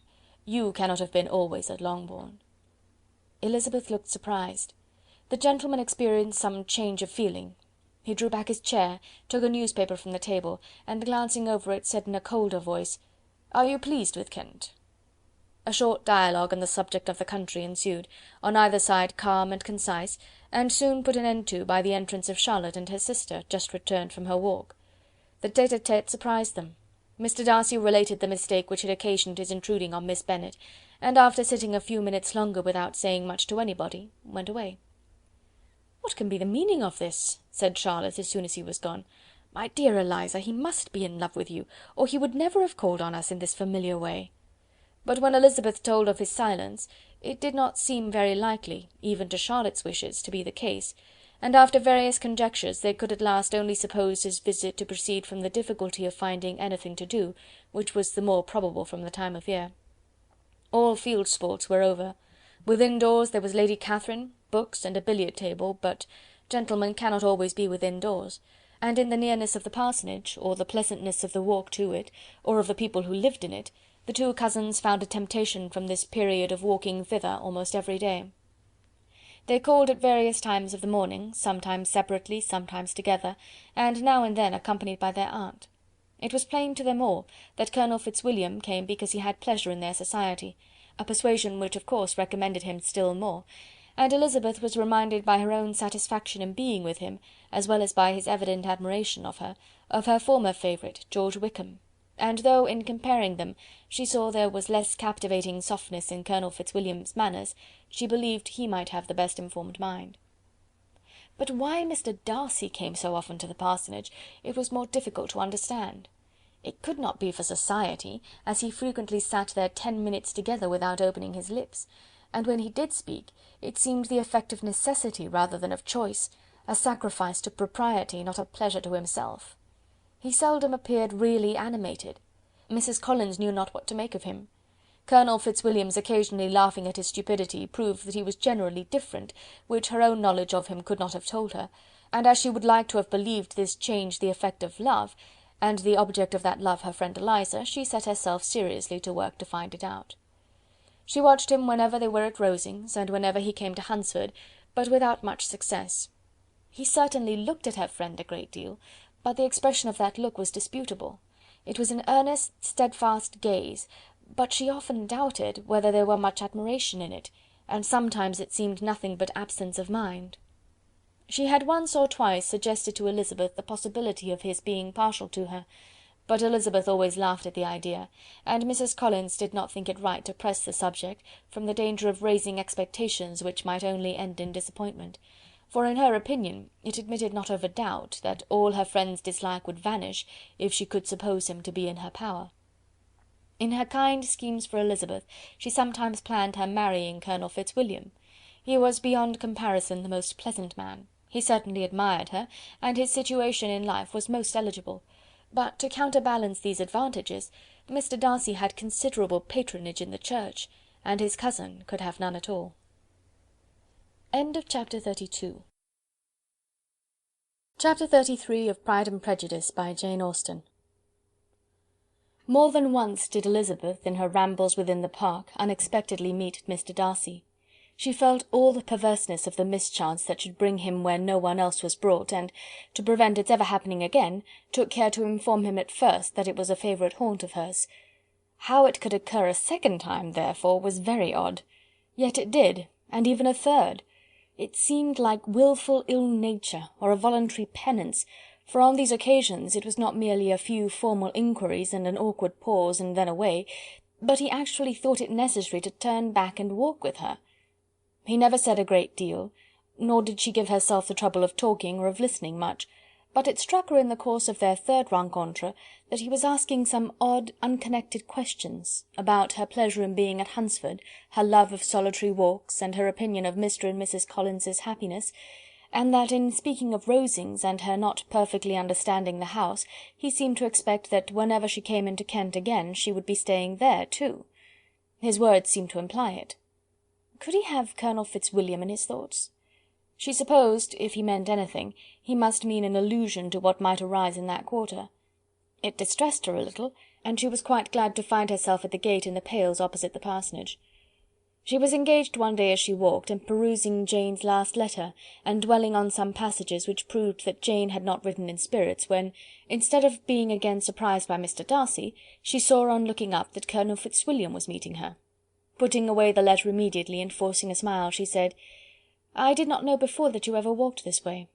"I have been making the tour of the park," he replied, "as I generally do every year, and intend to close it with a call at the parsonage. Are you going much farther?" "No, I should have turned in a moment." And accordingly she did turn, and they walked towards the parsonage together. "Do you certainly leave Kent on Saturday?" said she. "Yes, if Darcy does not put it off again, but I am at his disposal. He arranges the business just as he pleases." "And if not able to please himself in the arrangement, he has at least pleasure in the great power of choice. I do not know anybody who seems more to enjoy the power of doing what he likes than Mr. Darcy." "He likes to have his own way very well," replied Colonel Fitzwilliam, "but so we all do. It is only that he has better means of having it than many others, because he is rich, and many others are poor.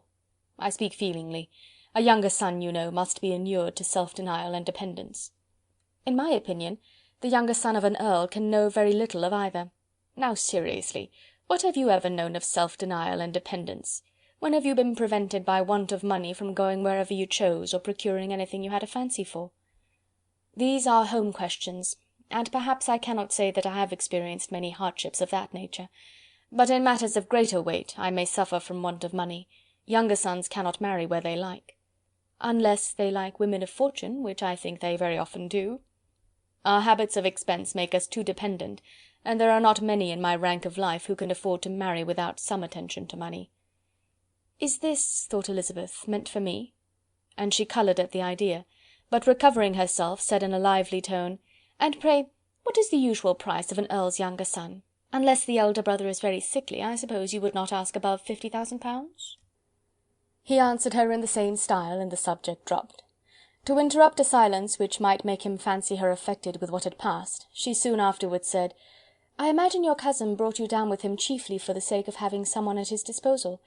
I wonder he does not marry, to secure a lasting convenience of that kind. But perhaps his sister does as well for the present, and, as she is under his sole care, he may do what he likes with her." "No," said Colonel Fitzwilliam, "that is an advantage which he must divide with me. I am joined with him in the guardianship of Miss Darcy." "Are you indeed? And pray what sort of guardians do you make? Does your charge give you much trouble? Young ladies of her age are sometimes a little difficult to manage, and if she has the true Darcy spirit, she may like to have her own way." As she spoke she observed him looking at her earnestly, and the manner in which he immediately asked her why she supposed Miss Darcy likely to give them any uneasiness, convinced her that she had somehow or other got pretty near the truth. She replied directly, "You need not be frightened. I never heard any harm of her, and I dare say she is one of the most tractable creatures in the world. She is a very great favourite with some ladies of my acquaintance, Mrs. Hurst and Miss Bingley. I think I have heard you say that you know them?" "I know them a little. Their brother is a pleasant gentlemanlike man. He is a great friend of Darcy's." "Oh yes," said Elizabeth dryly. "Mr. Darcy is uncommonly kind to Mr. Bingley, and takes a prodigious deal of care of him." "Care of him?" "Yes, I really believe Darcy does take care of him in those points where he most wants care. From something that he told me in our journey hither, I have reason to think Bingley very much indebted to him. But I ought to beg his pardon, for I have no right to suppose that Bingley was the person meant. It was all conjecture." "What is it you mean?" "It is a circumstance which Darcy could not wish to be generally known, because if it were to get round to the lady's family, it would be an unpleasant thing." "You may depend upon my not mentioning it." "And remember that I have not much reason for supposing it to be Bingley. What he told me was merely this, that he congratulated himself on having lately saved a friend from the inconveniences of a most imprudent marriage, but without mentioning names or any other particulars, and I only suspected it to be Bingley from believing him the kind of young man to get into a scrape of that sort, and from knowing them to have been together the whole of last summer." "Did Mr. Darcy give you reasons for this interference?" "I understood that there were some very strong objections against the lady." "And what arts did he use to separate them?" "He did not talk to me of his own arts," said Fitzwilliam, smiling. "He only told me what I have now told you." Elizabeth made no answer, and walked on, her heart swelling with indignation. After watching her a little, Fitzwilliam asked her why she was so thoughtful. "I am thinking of what you have been telling me," said she. "Your cousin's conduct does not suit my feelings. Why was he to be the judge?" "You are rather disposed to call his interference officious?" "I do not see what right Mr. Darcy had to decide on the propriety of his friend's inclination, or why, upon his own judgment alone, he was to determine and direct in what manner his friend was to be happy. But," she continued, recollecting herself, "as we know none of the particulars, it is not fair to condemn him.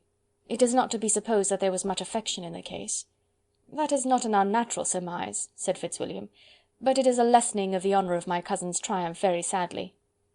This was spoken jestingly, but it appeared to her so just a picture of Mr. Darcy, that she would not trust herself with an answer, and therefore, abruptly changing the conversation, talked on indifferent matters until they reached the parsonage. There, shut into her own room, as soon as their visitor left them, she could think without interruption of all that she had heard. It was not to be supposed that any other people could be meant than those with whom she was connected. There could not exist in the world two men over whom Mr. Darcy could have such boundless influence. That he had been concerned in the measures taken to separate Bingley and Jane she had never doubted, but she had always attributed to Miss Bingley the principal design and arrangement of them. If his own vanity, however, did not mislead him, he was the cause, his pride and caprice were the cause, of all that Jane had suffered, and still continued to suffer. He had ruined for a while every hope of happiness for the most affectionate, generous heart in the world, and no one could say how lasting an evil he might have inflicted. There were some very strong objections against the lady, were Colonel Fitzwilliam's words, and those strong objections probably were her having one uncle who was a country attorney, and another who was in business in London. To Jane herself, she exclaimed, there could be no possibility of objection. All loveliness and goodness as she is, her understanding excellent, her mind improved, and her manners captivating. Neither could anything be urged against my father, who, though with some peculiarities, has abilities Mr. Darcy himself need not disdain, and respectability which he will probably never reach. When she thought of her mother, her confidence gave way a little, but she would not allow that any objections there had material weight with Mr. Darcy, whose pride, she was convinced, would receive a deeper wound from the want of importance in his friend's connections than from their want of sense, and she was quite decided at last that he had been partly governed by this worst kind of pride, and partly by the wish of retaining Mr. Bingley for his sister. The agitation and tears which the subject occasioned brought on a headache, and it grew so much worse towards the evening that, added to her unwillingness to see Mr. Darcy, it determined her not to attend her cousins to Rosings, where they were engaged to drink tea. Mrs. Collins, seeing that she was really unwell, did not press her to go, and as much as possible prevented her husband from pressing her, but Mr. Collins could not conceal his apprehension of Lady Catherine's being rather displeased by her staying at home. Chapter 33. Chapter 34 of Pride and Prejudice by Jane Austen. When they were gone, Elizabeth, as if intending to exasperate herself as much as possible against Mr. Darcy, chose for her employment the examination of all the letters which Jane had written to her since her being in Kent. They contained no actual complaint, nor was there any revival of past occurrences, or any communication of present suffering. But in all, and in almost every line of each, there was a want of that cheerfulness which had been used to characterize her style, and which, proceeding from the serenity of a mind at ease with itself and kindly disposed towards everyone, had been scarcely ever clouded. Elizabeth noticed every sentence conveying the idea of uneasiness with an attention which it had hardly received on the first perusal. Mr. Darcy's shameful boast of what misery he had been able to inflict gave her a keener sense of her sister's sufferings. It was some consolation to think that his visit to Rosings was to end on the day after the next, and a still greater, that in less than a fortnight she should herself be with Jane again, and enabled to contribute to the recovery of her spirits by all that affection could do. She could not think of Darcy's leaving Kent without remembering that his cousin was to go with him, but Colonel Fitzwilliam had made it clear that he had no intentions at all, and agreeable as he was, she did not mean to be unhappy about him. While settling this point, she was suddenly roused by the sound of the door-bell, and her spirits were a little fluttered by the idea of its being Colonel Fitzwilliam himself, who had once before called late in the evening, and might now come to inquire particularly after her. But this idea was soon banished, and her spirits were very differently affected, when, to her utter amazement, she saw Mr. Darcy walk into the room. In an hurried manner he immediately began an inquiry after her health, imputing his visit to a wish of hearing that she were better. She answered him with cold civility. He sat down for a few moments, and then, getting up, walked about the room.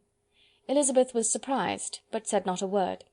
After a silence of several minutes he came towards her in an agitated manner, and thus began: "In vain I have struggled. It will not do. My feelings will not be repressed. You must allow me to tell you how ardently I admire and love you." Elizabeth's astonishment was beyond expression. She stared, coloured, doubted, and was silent. This he considered sufficient encouragement, and the avowal of all that he felt, and had long felt for her, immediately followed. He spoke well, but there were feelings besides those of the heart to be detailed, and he was not more eloquent on the subject of tenderness than of pride. His sense of her inferiority, of its being a degradation, of the family obstacles which had always opposed to inclination, were dwelt on with a warmth which seemed due to the consequence he was wounding, but was very unlikely to recommend his suit. In spite of her deeply rooted dislike, she could not be insensible to the compliment of such a man's affection, and though her intentions did not vary for an instant, she was at first sorry for the pain he was to receive, till, roused to resentment by his subsequent language, she lost all compassion in anger. She tried, however, to compose herself to answer him with patience when he should have done. He concluded with representing to her the strength of that attachment which, in spite of all his endeavours, he had found impossible to conquer, and with expressing his hope that it would now be rewarded by her acceptance of his hand. As he said this, she could easily see that he had no doubt of a favourable answer. He spoke of apprehension and anxiety, but his countenance expressed real security. Such a circumstance could only exasperate farther, and when he ceased, the colour rose into her cheeks, and she said: "In cases such as these, it is, I believe, the established mode to express a sense of obligation for the sentiments avowed, however unequally they may be returned. It is natural that obligation should be felt, and if I could feel gratitude, I would now thank you. But I cannot. I have never desired your good opinion, and you have certainly bestowed it most unwillingly. I am sorry to have occasioned pain to any one. It has been most unconsciously done, however, and I hope will be of short duration. The feelings which, you tell me, have long prevented the acknowledgment of your regard can have little difficulty in overcoming it after this explanation." Mr. Darcy, who was leaning against the mantelpiece with his eyes fixed on her face, seemed to catch her words with no less resentment than surprise. His complexion became pale with anger, and the disturbance of his mind was visible in every feature. He was struggling for the appearance of composure, and would not open his lips till he believed himself to have attained it. The pause was to Elizabeth's feelings dreadful. At length, with a voice of forced calmness, he said: "And this is all the reply which I am to have the honour of expecting? I might, perhaps, wish to be informed why, with so little endeavour at civility, I am thus rejected, but it is of small importance."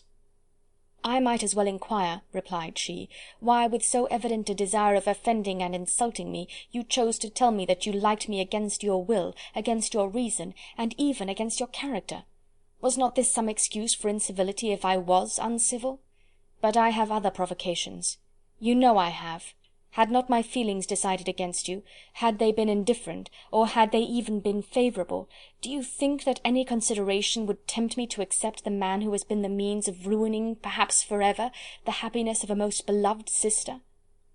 As she pronounced these words, Mr. Darcy changed colour, but the emotion was short, and he listened without attempting to interrupt her while she continued: "I have every reason in the world to think ill of you. No motive can excuse the unjust and ungenerous part you acted there. You dare not, you cannot deny, that you have been the principal, if not the only means of dividing them from each other, of exposing one to the censure of the world for caprice and instability, and the other to its derision for disappointed hopes, and involving them both in misery of the acutest kind." She paused, and saw with no slight indignation that he was listening with an air which proved him wholly unmoved by any feeling of remorse. He even looked at her with a smile of affected incredulity. "Can you deny that you have done it?" she repeated. With assumed tranquillity he then replied, "I have no wish of denying that I did everything in my power to separate my friend from your sister, or that I rejoice in my success. Towards him I have been kinder than towards myself." Elizabeth disdained the appearance of noticing this civil reflection, but its meaning did not escape, nor was it likely to conciliate her. "It is not merely this affair," she continued, "on which my dislike is founded. Long before it had taken place my opinion of you was decided. Your character was unfolded in the recital which I received many months ago from Mr. Wickham. On this subject what can you have to say? In what imaginary act of friendship can you here defend yourself? Or under what misrepresentation can you here impose upon others?" "You take an eager interest in that gentleman's concerns," said Darcy, in a less tranquil tone, and with a heightened colour. "Who that knows what his misfortunes have been can help feeling an interest in him?" "His misfortunes!" repeated Darcy contemptuously. "Yes, his misfortunes have been great indeed." "And of your infliction," cried Elizabeth with energy. "You have reduced him to his present state of poverty, comparative poverty. You have withheld the advantages which you must know to have been designed for him. You have deprived the best years of his life of that independence which was no less his due than his desert. You have done all this, and yet you can treat the mention of his misfortune with contempt and ridicule." "And this," cried Darcy, as he walked with quick steps across the room, "is your opinion of me? This is the estimation in which you hold me? I thank you for explaining it so fully. My faults, according to this calculation, are heavy indeed. But perhaps," added he, stopping in his walk and turning towards her, "these offences might have been overlooked, had not your pride been hurt by my honest confession of the scruples that had long prevented my forming any serious design. These bitter accusations might have been suppressed, had I, with greater policy, concealed my struggles, and flattered you into the belief of my being impelled by unqualified, unalloyed inclination. By reason, by reflection, by everything. But disguise of every sort is my abhorrence. Nor am I ashamed of the feelings I related. They were natural and just. Could you expect me to rejoice in the inferiority of your connections? To congratulate myself on the hope of relations whose condition in life is so decidedly beneath my own?" Elizabeth felt herself growing more angry every moment, yet she tried to the utmost to speak with composure when she said, "You are mistaken, Mr. Darcy, if you suppose that the mode of your declaration affected me in any other way than as it spared the concern which I might have felt in refusing you, had you behaved in a more gentlemanlike manner." She saw him start at this, but he said nothing, and she continued, "You could not have made the offer of your hand in any possible way that would have tempted me to accept it." Again his astonishment was obvious, and he looked at her with an expression of mingled incredulity and mortification. She went on, "From the very beginning, from the first moment, I may almost say, of my acquaintance with you, your manners, impressing me with the fullest belief of your arrogance, your conceit, and your selfish disdain of the feelings of others, were such as to form the groundwork of disapprobation on which succeeding events have built so immovable a dislike. And I had not known you a month before I felt that you were the last man in the world whom I could ever be prevailed on to marry." "You have said quite enough, madam. I perfectly comprehend your feelings, and have now only to be ashamed of what my own have been. Forgive me for having taken up so much of your time, and accept my best wishes for your health and happiness." And with these words he hastily left the room, and Elizabeth heard him the next moment open the front door and quit the house. The tumult of her mind was now painfully great. She knew not how to support herself, and from actual weakness sat down and cried for half an hour. Her astonishment, as she reflected on what had passed, was increased by every review of it. That she should receive an offer of marriage from Mr. Darcy! That he should have been in love with her for so many months! So much in love as to wish to marry her in spite of all the objections which had made him prevent his friends marrying her sister, and which must appear at least with equal force in his own case, was almost incredible. It was gratifying to have inspired unconsciously so strong an affection, but his pride, his abominable pride, his shameless avowal of what he had done with respect to Jane, his unpardonable assurance in acknowledging, though he could not justify it, and the unfeeling manner in which he had mentioned Mr. Wickham, his cruelty towards whom he had not attempted to deny, soon overcame the pity which the consideration of his attachment had for a moment excited. She continued in very agitated reflections till the sound of Lady Catherine's carriage made her feel how unequal she was to encounter Charlotte's observation, and hurried her away to her room. Chapter 34. Chapter 35 of Pride and Prejudice, by Jane Austen. Elizabeth awoke the next morning to the same thoughts and meditations which had at length closed her eyes. She could not yet recover from the surprise of what had happened.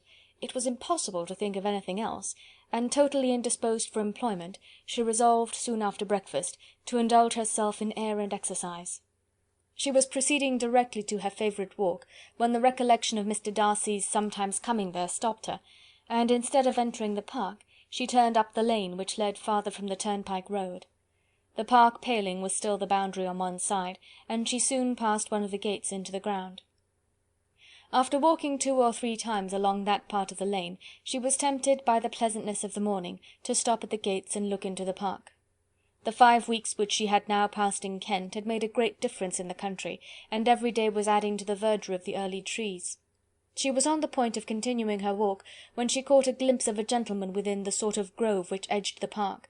He was moving that way, and fearful of its being Mr. Darcy, she was directly retreating. But the person who advanced was now near enough to see her, and stepping forward with eagerness, pronounced her name. She had turned away, but on hearing herself called, though in a voice which proved it to be Mr. Darcy, she moved again towards the gate. He had by that time reached it also, and holding out a letter, which she instinctively took, said, with a look of haughty composure, "I have been walking in the grove some time in the hope of meeting you. Will you do me the honour of reading that letter?" And then, with a slight bow, turned again into the plantation, and was soon out of sight.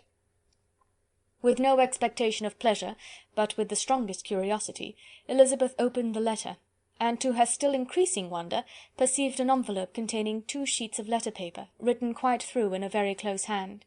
The envelope itself was likewise full. Pursuing her way along the lane, she then began it. It was dated from Rosings at 8 o'clock in the morning, and was as follows: "Be not alarmed, madam, on receiving this letter, by the apprehension of its containing any repetitions of those sentiments or renewal of those offers, which were last night so disgusting to you. I write without any intention of paining you, or humbling myself, by dwelling on wishes which, for the happiness of both, cannot be too soon forgotten, and the effort which the formation and the perusal of this letter must occasion, should have been spared, had not my character required it to be written and read. You must, therefore, pardon the freedom with which I demand your attention. Your feelings, I know, will bestow it unwillingly, but I demand it of your justice. 2 offences of a very different nature, and by no means of equal magnitude, you laid last night to my charge. The first mentioned was that, regardless of the sentiments of either, I had detached Mr. Bingley from your sister, and the other, that I had, in defiance of various claims, in defiance of honour and humanity, ruined the immediate prosperity and blasted the prospects of Mr. Wickham. Wilfully and wantonly to have thrown off the companion of my youth, the acknowledged favourite of my father, a young man who had scarcely any other dependence than on our patronage, and who had been brought up to expect its exertion, would be a depravity to which the separation of 2 young persons, whose affection could be the growth of only a few weeks, could bear no comparison. But from the severity of that blame which was last night so liberally bestowed, respecting each circumstance, I shall hope to be in the future secured, when the following account of my actions and their motives has been read. If, in the explanation of them, which is due to myself, I am under the necessity of relating feelings which may be offensive to yours, I can only say that I am sorry. The necessity must be obeyed, and further apology would be absurd. I had not been long in Hertfordshire before I saw, in common with others, that Bingley preferred your elder sister to any other young woman in the country. But it was not till the evening of the dance at Netherfield that I had any apprehension of his feeling a serious attachment. I had often seen him in love before. At that ball, while I had the honour of dancing with you, I was first made acquainted, by Sir William Lucas's accidental information, that Bingley's attentions to your sister had given rise to a general expectation of their marriage. He spoke of it as a certain event, of which the time alone could be undecided. From that moment I observed my friend's behaviour attentively, and I could then perceive that his partiality for Miss Bennet was beyond what I had ever witnessed in him. Your sister I also watched. Her look and manners were open, cheerful, and engaging as ever, but without any symptom of peculiar regard, and I remained convinced, from the evening's scrutiny, that though she received his attentions with pleasure, she did not invite them by any participation of sentiment. If you have not been mistaken here, I must have been in error. Your superior knowledge of your sister must make the latter probable. If it be so, if I have been misled by such error to inflict pain on her, your resentment has not been unreasonable. But I shall not scruple to assert that the serenity of your sister's countenance and air was such as might have given the most acute observer a conviction that, however amiable her temper, her heart was not likely to be easily touched. That I was desirous of believing her indifferent is certain, but I will venture to say that my investigation and decisions are not usually influenced by my hopes or fears. I did not believe her to be indifferent because I wished it. I believed it on impartial conviction as truly as I wished it in reason. My objections to the marriage were not merely those which I last night acknowledged to have the utmost force of passion to put aside, in my own case.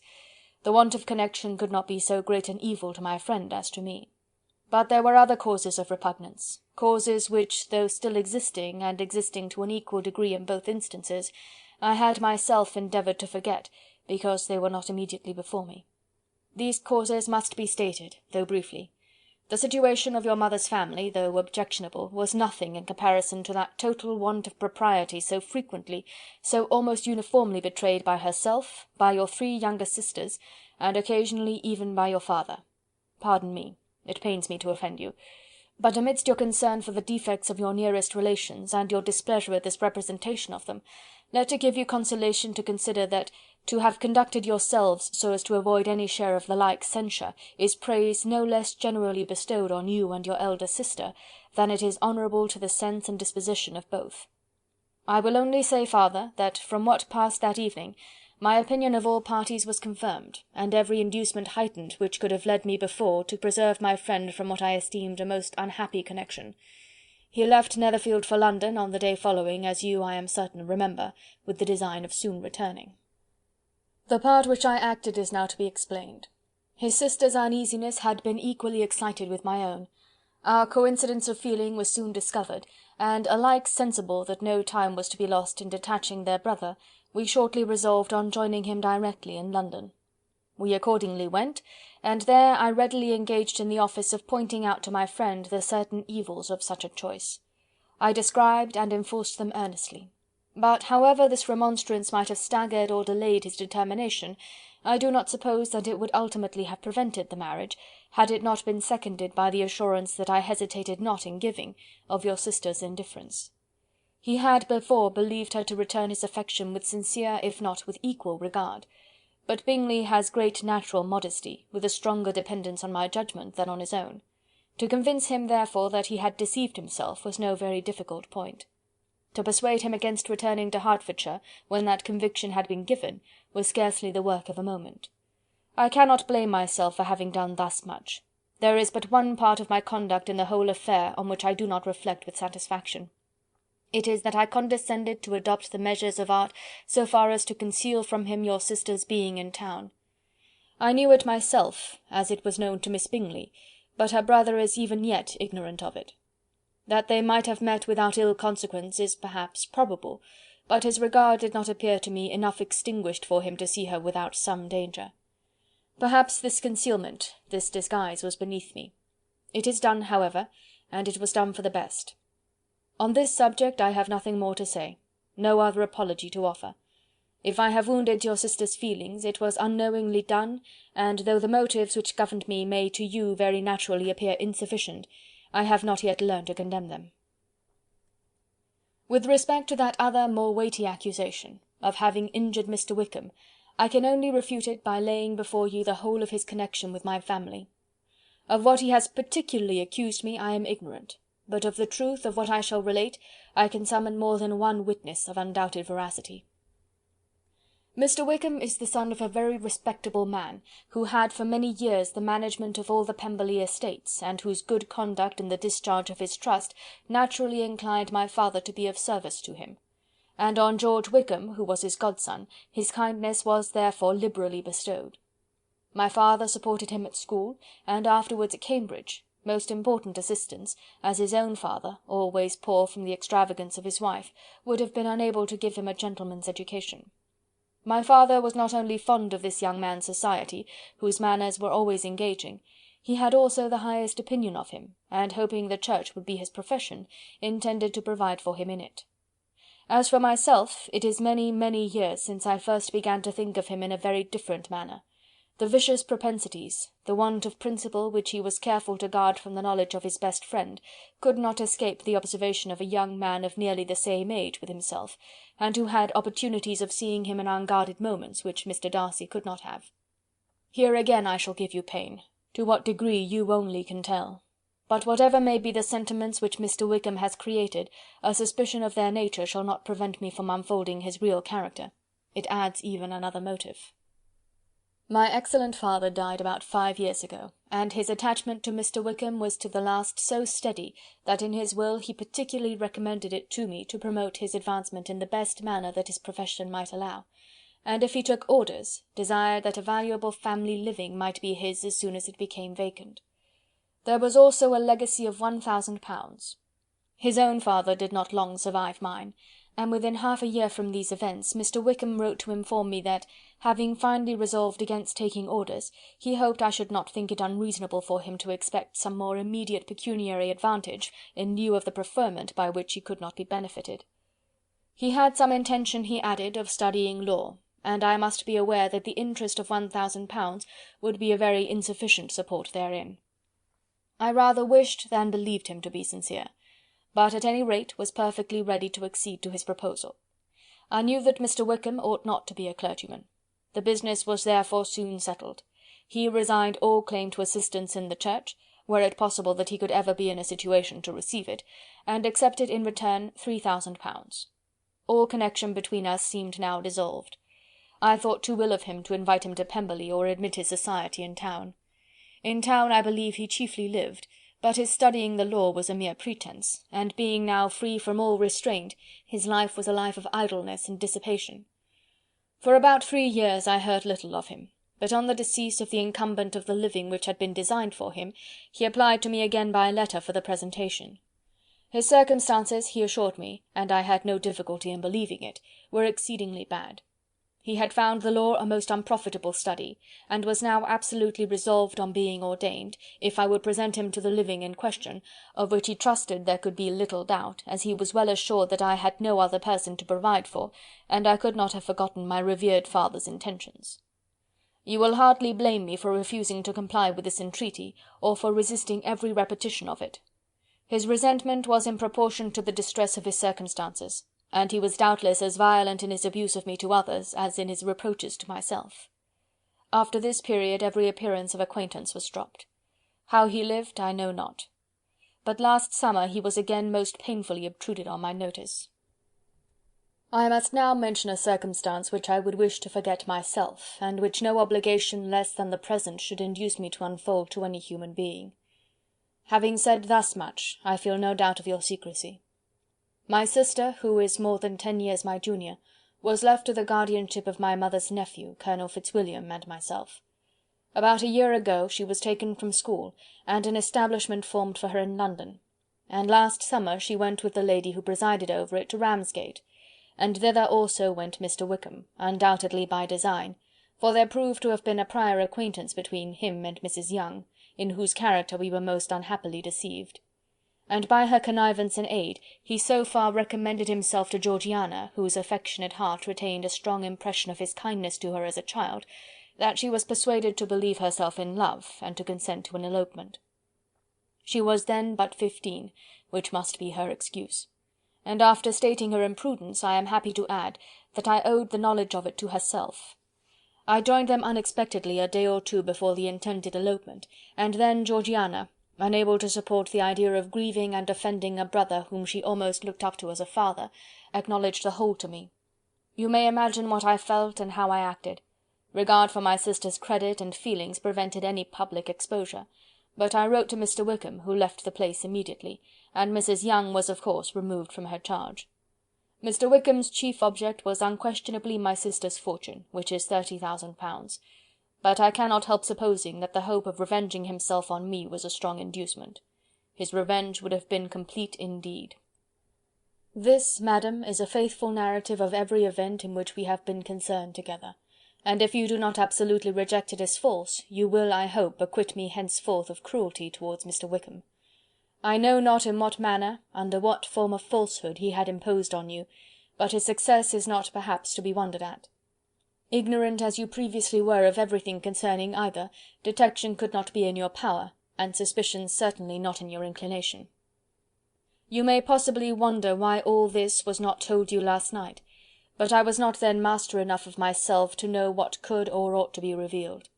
For the truth of everything here related, I can appeal more particularly to the testimony of Colonel Fitzwilliam, who, from our near relationship and constant intimacy, and still more, as one of the executors of my father's will, has been unavoidably acquainted with every particular of these transactions. If your abhorrence of me should make my assertions valueless, you cannot be prevented by the same course from confiding in my cousin, and that there may be the possibility of consulting him, I shall endeavour to find some opportunity of putting this letter in your hands in the course of the morning. I will only add, God bless you. Fitzwilliam Darcy. End of chapter 35. Chapter 36 of Pride and Prejudice, by Jane Austen. If Elizabeth, when Mr. Darcy gave her the letter, did not expect it to contain a renewal of his offers, she had formed no expectation at all of its contents. But such as they were, it may well be supposed how eagerly she went through them, and what a contrariety of emotion they excited. Her feelings as she read were scarcely to be defined. With amazement did she first understand that he believed any apology to be in his power, and steadfastly was she persuaded that he could have no explanation to give, which a just sense of shame would not conceal. With a strong prejudice against everything he might say, she began his account of what had happened at Netherfield. She read with an eagerness which hardly left her power of comprehension, and from impatience of knowing what the next sentence might bring, was incapable of attending to the sense of the one before her eyes. His belief of her sister's insensibility she instantly resolved to be false, and his account of the real, the worst objections to the match, made her too angry to have any wish of doing him justice. He expressed no regret for what he had done, which satisfied her. His style was not penitent, but haughty. It was all pride and insolence. But when this subject was succeeded by his account of Mr. Wickham, when she read with somewhat clearer attention a relation of events which, if true, must overthrow every cherished opinion of his worth, and which bore so alarming an affinity to his own history of himself, her feelings were yet more acutely painful and more difficult of definition. Astonishment, apprehension, and even horror oppressed her. She wished to discredit it entirely, repeatedly exclaiming, "This must be false, this cannot be, this must be the grossest falsehood," and when she had gone through the whole letter, though scarcely knowing anything of the last page or two, put it hastily away, protesting that she would not regard it, that she would never look in it again. In this perturbed state of mind, with thoughts that could rest on nothing, she walked on. But it would not do. In half a minute the letter was unfolded again, and collecting herself as well as she could, she again began the mortifying perusal of all that related to Wickham, and commanded herself so far as to examine the meaning of every sentence. The account of his connection with the Pemberley family was exactly what he had related himself, and the kindness of the late Mr. Darcy, though she had not before known its extent, agreed equally well with his own words. So far each recital confirmed the other. But when she came to the will, the difference was great. What Wickham had said of the living was fresh in her memory, and as she recalled his very words, it was impossible not to feel that there was gross duplicity on one side or the other, and for a few moments she flattered herself that her wishes did not err. But when she read and re-read with the closest attention the particulars immediately following, of Wickham's resigning all pretensions to the living, of his receiving in lieu so considerable a sum as 3000 pounds, again she was forced to hesitate. She put down the letter, weighed every circumstance with what she meant to be impartiality, deliberated on the probability of each statement, but with little success. On both sides it was only assertion. Again she read on, but every line proved more clearly that the affair, which she had believed it impossible that any contrivance could so represent as to render Mr. Darcy's conduct in it less than infamous, was capable of a turn which must make him entirely blameless throughout the whole. The extravagance and general profligacy which he scrupled not to lay at Mr. Wickham's charge exceedingly shocked her, the more so as she could bring no proof of its injustice. She had never heard of him before his entrance into the shire militia, in which he had engaged at the persuasion of the young man who, on meeting him accidentally in town, had there renewed a slight acquaintance. Of his former way of life nothing had been known in Hertfordshire but what he told himself. As to his real character, had information been in her power, she had never felt a wish of inquiring. His countenance, voice, and manner had established him at once in the possession of every virtue. She tried to recollect some instance of goodness, some distinguished trait of integrity or benevolence that might rescue him from the attacks of Mr. Darcy, or at least by the predominance of virtue atone for those casual errors under which she would endeavour to class what Mr. Darcy had described as the idleness and vice of many years' continuance. But no such recollection befriended her. She could see him instantly before her, in every charm of air and address, but she could remember no more substantial good than the general approbation of the neighbourhood, and the regard which his social powers had gained him in the mess. After pausing on this point a considerable while, she once more continued to read. But alas! the story which followed of his designs on Miss Darcy received some confirmation from what had passed between Colonel Fitzwilliam and herself only the morning before, and at last she was referred for the truth of every particular to Colonel Fitzwilliam himself, from whom she had previously received the information of his near concern in all his cousin's affairs, and whose character she had no reason to question. At one time she had almost resolved on applying to him, but the idea was checked by the awkwardness of the application, and at length wholly banished by the conviction that Mr. Darcy would never have hazarded such a proposal if he had not been well assured of his cousin's corroboration. She perfectly remembered everything that had passed in conversation between Wickham and herself in their first evening at Mr. Phillips's. Many of his expressions were still fresh in her memory. She was now struck with the impropriety of such communications to a stranger, and wondered it had escaped her before. She saw the indelicacy of putting himself forward as he had done, and the inconsistency of his professions with his conduct. She remembered that he had boasted of having no fear of seeing Mr. Darcy, that Mr. Darcy might leave the country, but that he should stand his ground, yet he had avoided the Netherfield ball the very next week. She remembered also that, till the Netherfield family had quitted the country, he had told his story to no one but herself, but that after their removal it had been everywhere discussed, that he had then no reserves, no scruples in sinking Mr. Darcy's character, though he had assured her that respect for the father would always prevent his exposing the son. How differently did everything now appear in which he was concerned! His attentions to Miss King were now the consequence of views solely and hatefully mercenary, and the mediocrity of her fortune proved no longer the moderation of his wishes, but his eagerness to grasp at anything. His behaviour to herself could now have had no tolerable motive. He had either been deceived with regard to her fortune, or had been gratifying his vanity by encouraging the preference which she believed she had most incautiously shown. Every lingering struggle in his favour grew fainter and fainter, and in farther justification of Mr. Darcy, she could not but allow Mr. Bingley, when questioned by Jane, had long ago asserted his blamelessness in the affair, that proud and repulsive as were his manners, she had never, in the whole course of their acquaintance, an acquaintance which had latterly brought them much together, and given her a sort of intimacy with his ways, seen anything that betrayed him to be unprincipled or unjust, anything that spoke him of irreligious or immoral habits, that among his own connections he was esteemed and valued, that even Wickham had allowed him merit as a brother, and that she had often heard him speak so affectionately of his sister as to prove him capable of some amiable feeling, that had his actions been what Mr. Wickham represented them, so gross a violation of everything right could hardly have been concealed from the world, and that friendship between a person capable of it and such an amiable man as Mr. Bingley was incomprehensible. She grew absolutely ashamed of herself. Of neither Darcy nor Wickham could she think without feeling she had been blind, partial, prejudiced, absurd. "How despicably I have acted!" she cried. "I, who have prided myself on my discernment, I, who have valued myself on my abilities, who have often disdained the generous candour of my sister, and gratified my vanity in useless or blameable mistrust. How humiliating is this discovery! Yet how just a humiliation! Had I been in love, I could not have been more wretchedly blind. But vanity, not love, has been my folly. Pleased with the preference of one, and offended by the neglect of the other on the very beginning of our acquaintance, I have courted prepossession and ignorance, and driven reason away where either were concerned. Till this moment I never knew myself." From herself to Jane, from Jane to Bingley, her thoughts were in a line which soon brought to her recollection that Mr. Darcy's explanation there had appeared very insufficient, and she read it again. Widely different was the effect of a second perusal.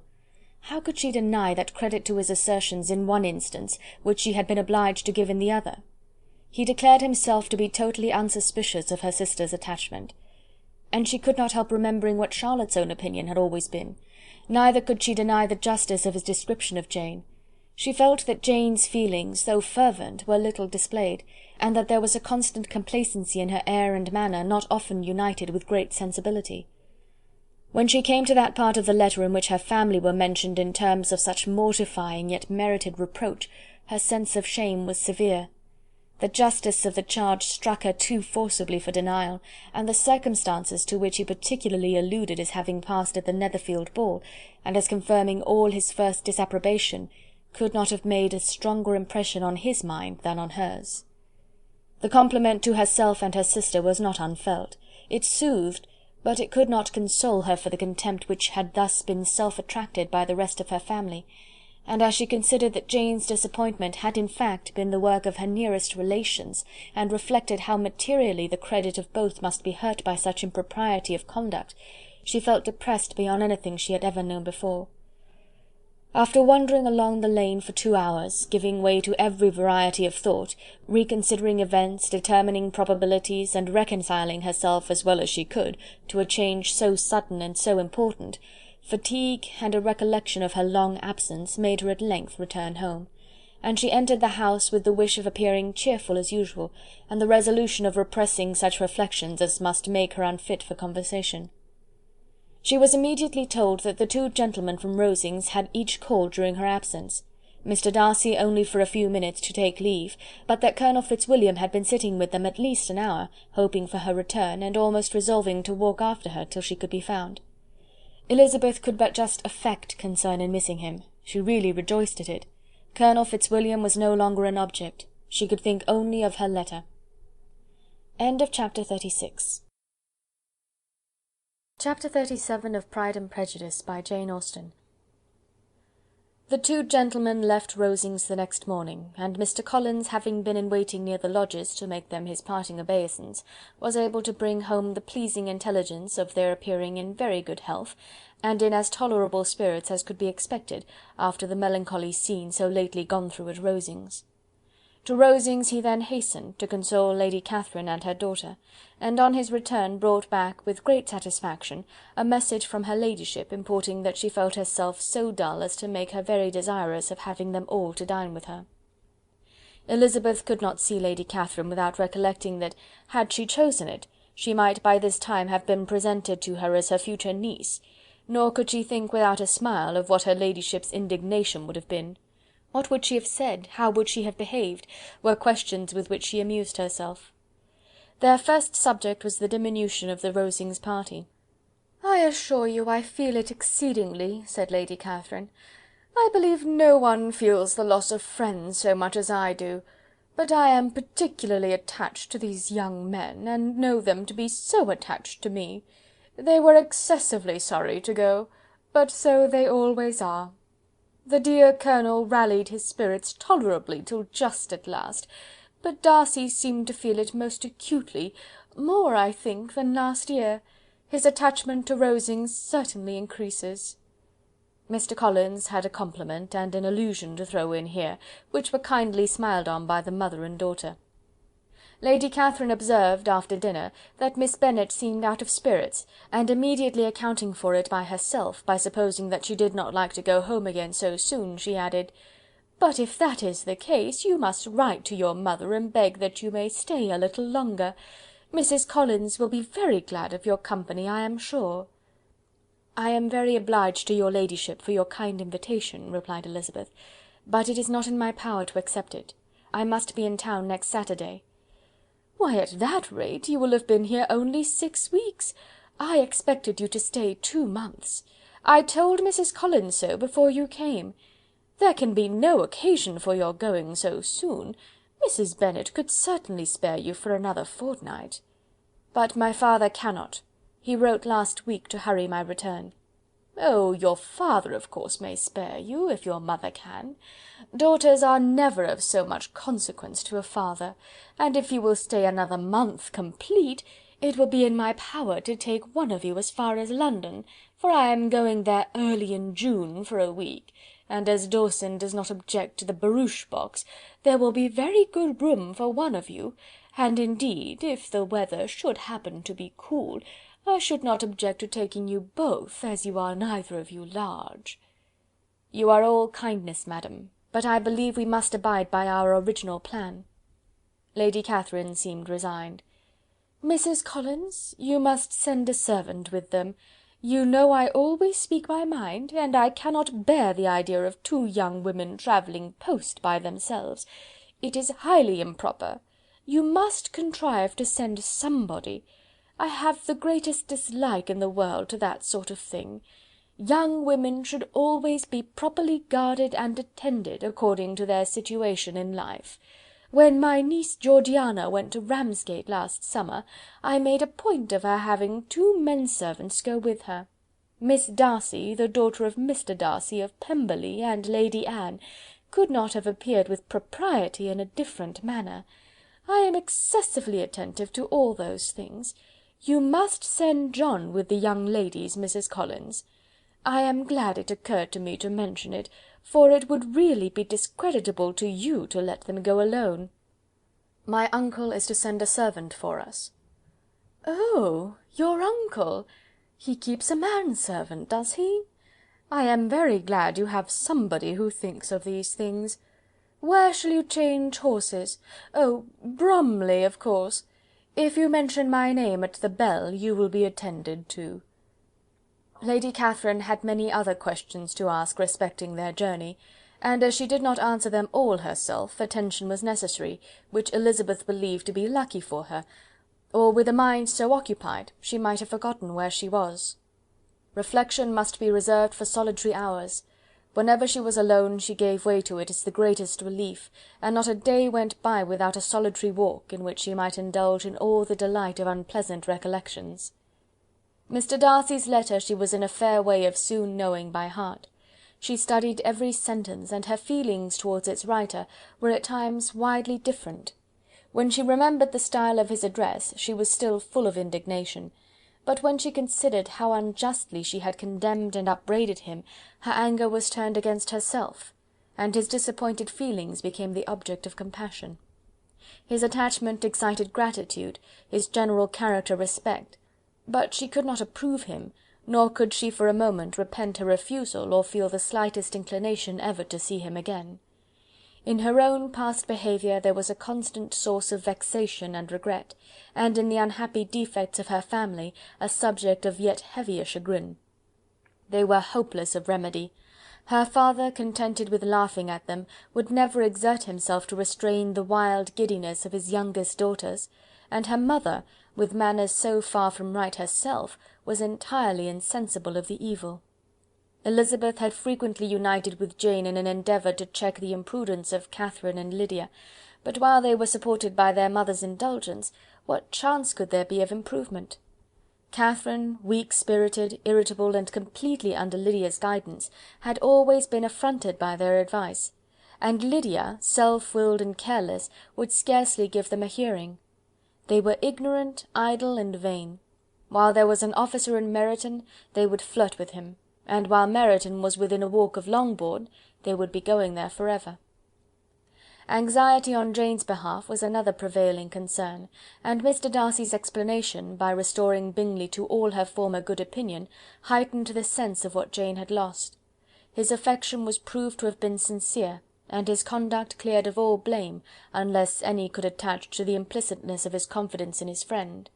How grievous, then, was the thought that, of a situation so desirable in every respect, so replete with advantage, so promising for happiness, Jane had been deprived by the folly and indecorum of her own family!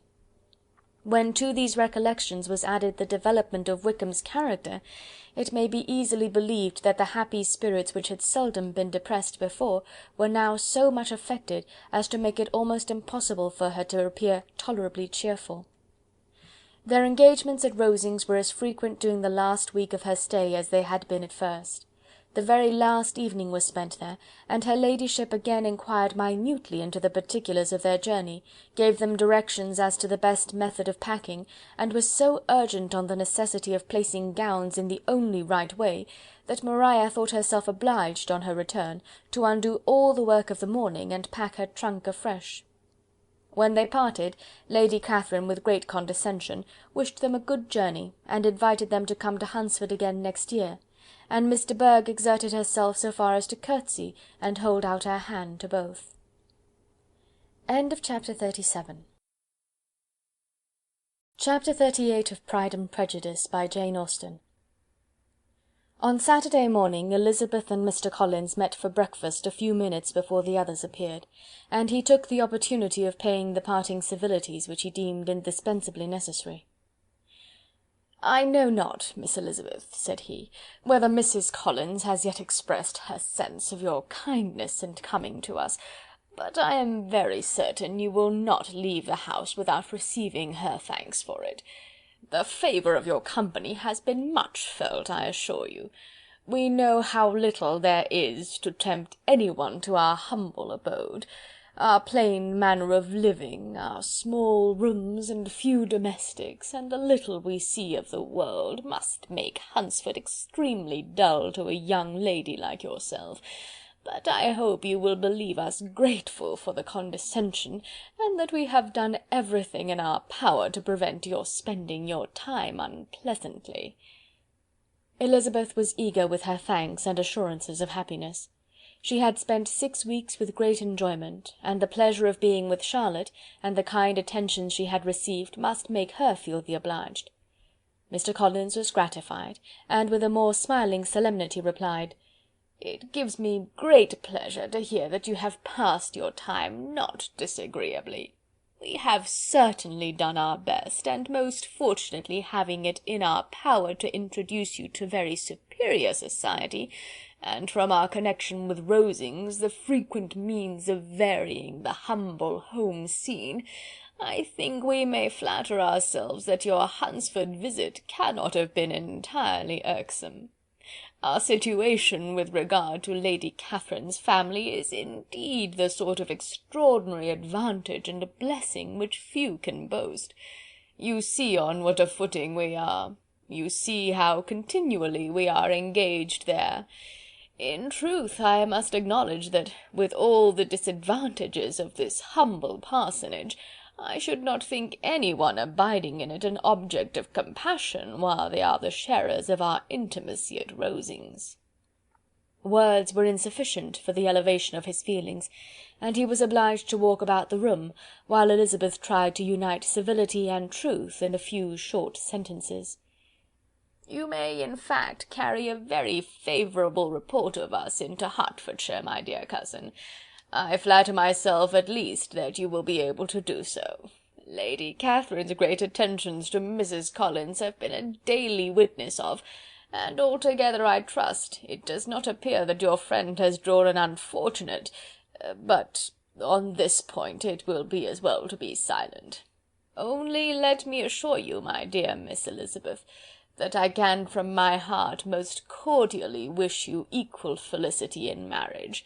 My dear Charlotte and I have but one mind and one way of thinking. There is in everything a most remarkable resemblance of character and ideas between us. We seem to have been designed for each other." Elizabeth could safely say that it was a great happiness where that was the case, and with equal sincerity could add, that she firmly believed and rejoiced in his domestic comforts. She was not sorry, however, to have the recital of them interrupted by the lady from whom they sprang.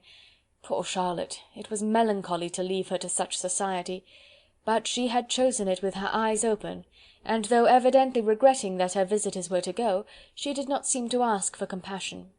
Her home and her housekeeping, her parish and her poultry, and all their dependent concerns, had not yet lost their charms. At length the chaise arrived, the trunks were fastened on, the parcels placed within, and it was pronounced to be ready. After an affectionate parting between the friends, Elizabeth was attended to the carriage by Mr. Collins, and as they walked down the garden he was commissioning her with his best respects to all her family, not forgetting his thanks for the kindness he had received at Longbourn in the winter, and his compliments to Mr. and Mrs. Gardiner, though unknown. He then handed her in, Maria followed, and the door was on the point of being closed, when he suddenly reminded them, with some consternation, that they had hitherto forgotten to leave any message for the ladies at Rosings. "But," he added, "you will of course wish to have your humble respects delivered to them, with your grateful thanks for their kindness to you while you have been here." Elizabeth made no objection, the door was then allowed to be shut, and the carriage drove off. "Good gracious!" cried Maria, after a few minutes' silence, "it seems but a day or two since we first came, and yet how many things have happened!" "A great many indeed," said her companion with a sigh. "We have dined 9 times at Rosings, besides drinking tea there twice. How much I shall have to tell!" Elizabeth added privately, "and how much I shall have to conceal." Their journey was performed without much conversation or any alarm, and within 4 hours of their leaving Hunsford they reached Mr. Gardiner's house, where they were to remain a few days. Jane looked well, and Elizabeth had little opportunity of studying her spirits amidst the various engagements which the kindness of her aunt had reserved for them. But Jane was to go home with her, and at Longbourn there would be leisure enough for observation. It was not without an effort, meanwhile, that she could wait even for Longbourn before she told her sister of Mr. Darcy's proposals. To know that she had the power of revealing what would so exceedingly astonish Jane, and must at the same time so highly gratify whatever of her own vanity she had not yet been able to reason away, was such a temptation to openness as nothing could have conquered but the state of indecision in which she remained as to the extent of what she should communicate, and her fear, if she once entered on the subject, of being hurried into repeating something of Bingley which might only grieve her sister further. Chapter 38. Chapter 39 of Pride and Prejudice, by Jane Austen. It was the second week in May in which the 3 young ladies set out together from Gracechurch Street for the town of in Hertfordshire, and as they drew near the appointed inn where Mr. Bennet's carriage was to meet them, they quickly perceived, in token of the coachman's punctuality, both Kitty and Lydia looking out of a dining-room upstairs. These 2 girls had been above an hour in the place, happily employed in visiting an opposite milliner, watching the sentinel on guard, and dressing a salad and cucumber. After welcoming their sisters, they triumphantly displayed a table set out with such cold meat as an inn larder usually affords, exclaiming, "Is not this nice? Is not this an agreeable surprise? And we mean to treat you all," added Lydia, "but you must lend us the money, for we have just spent ours at the shop out there." Then, showing her purchases, "Look here, I have bought this bonnet. I do not think it is very pretty, but I thought I might as well buy it as not.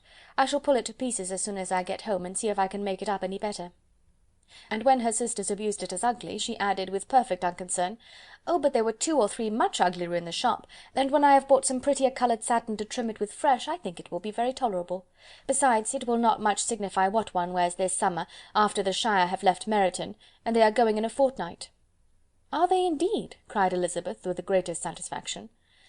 "They are going to be encamped near Brighton, and I do so want papa to take us all there for the summer.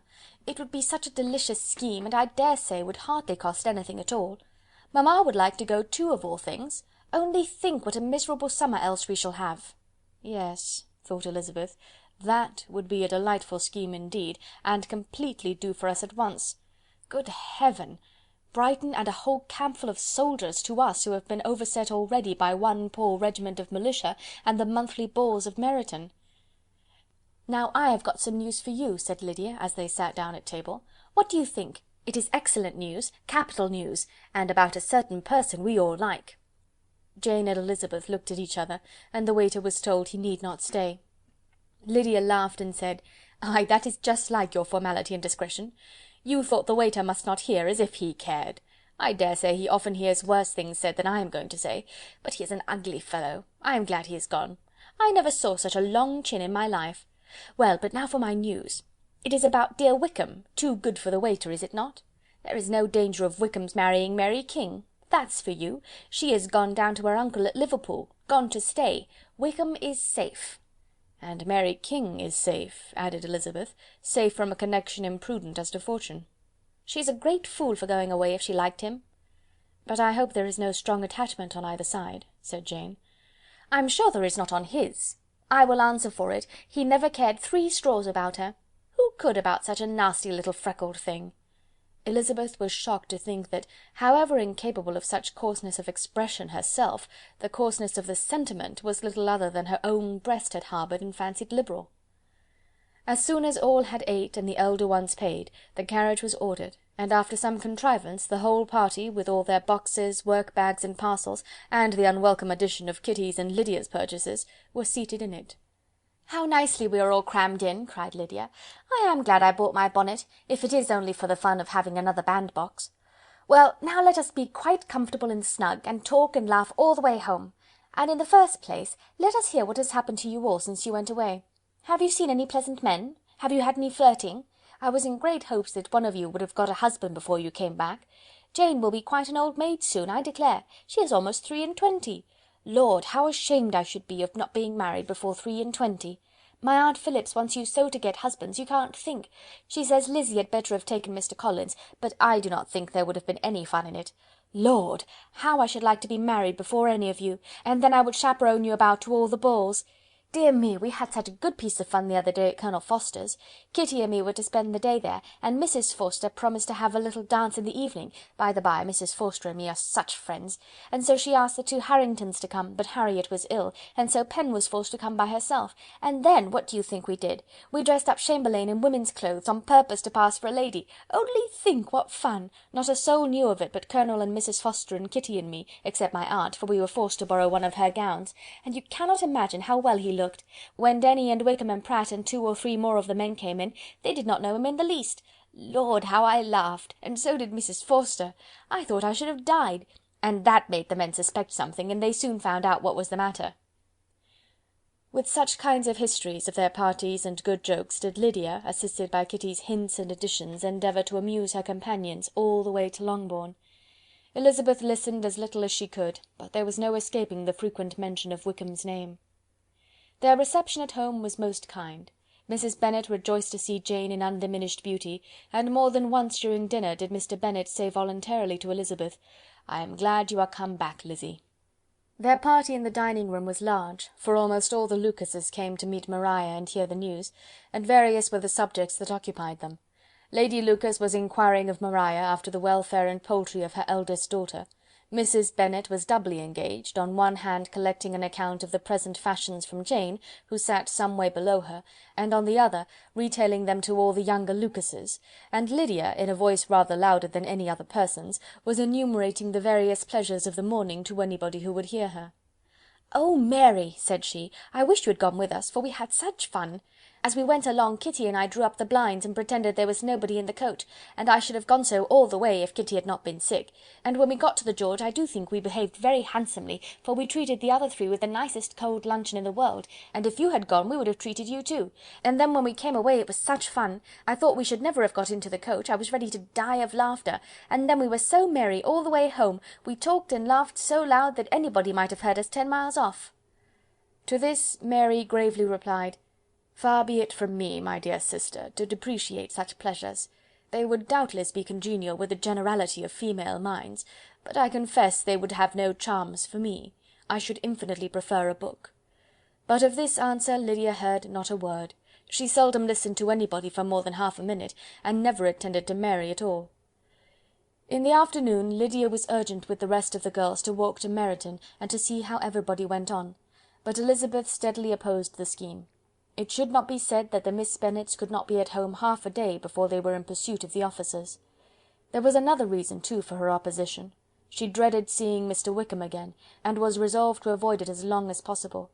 The comfort to her of the regiment's approaching removal was indeed beyond expression. In a fortnight they were to go, and once gone, she hoped there could be nothing more to plague her on his account. She had not been many hours at home before she found that the Brighton scheme, of which Lydia had given them a hint at the inn, was under frequent discussion between her parents. Elizabeth saw directly that her father had not the smallest intention of yielding, but his answers were at the same time so vague and equivocal, that her mother, though often disheartened, had never yet despaired of succeeding at last.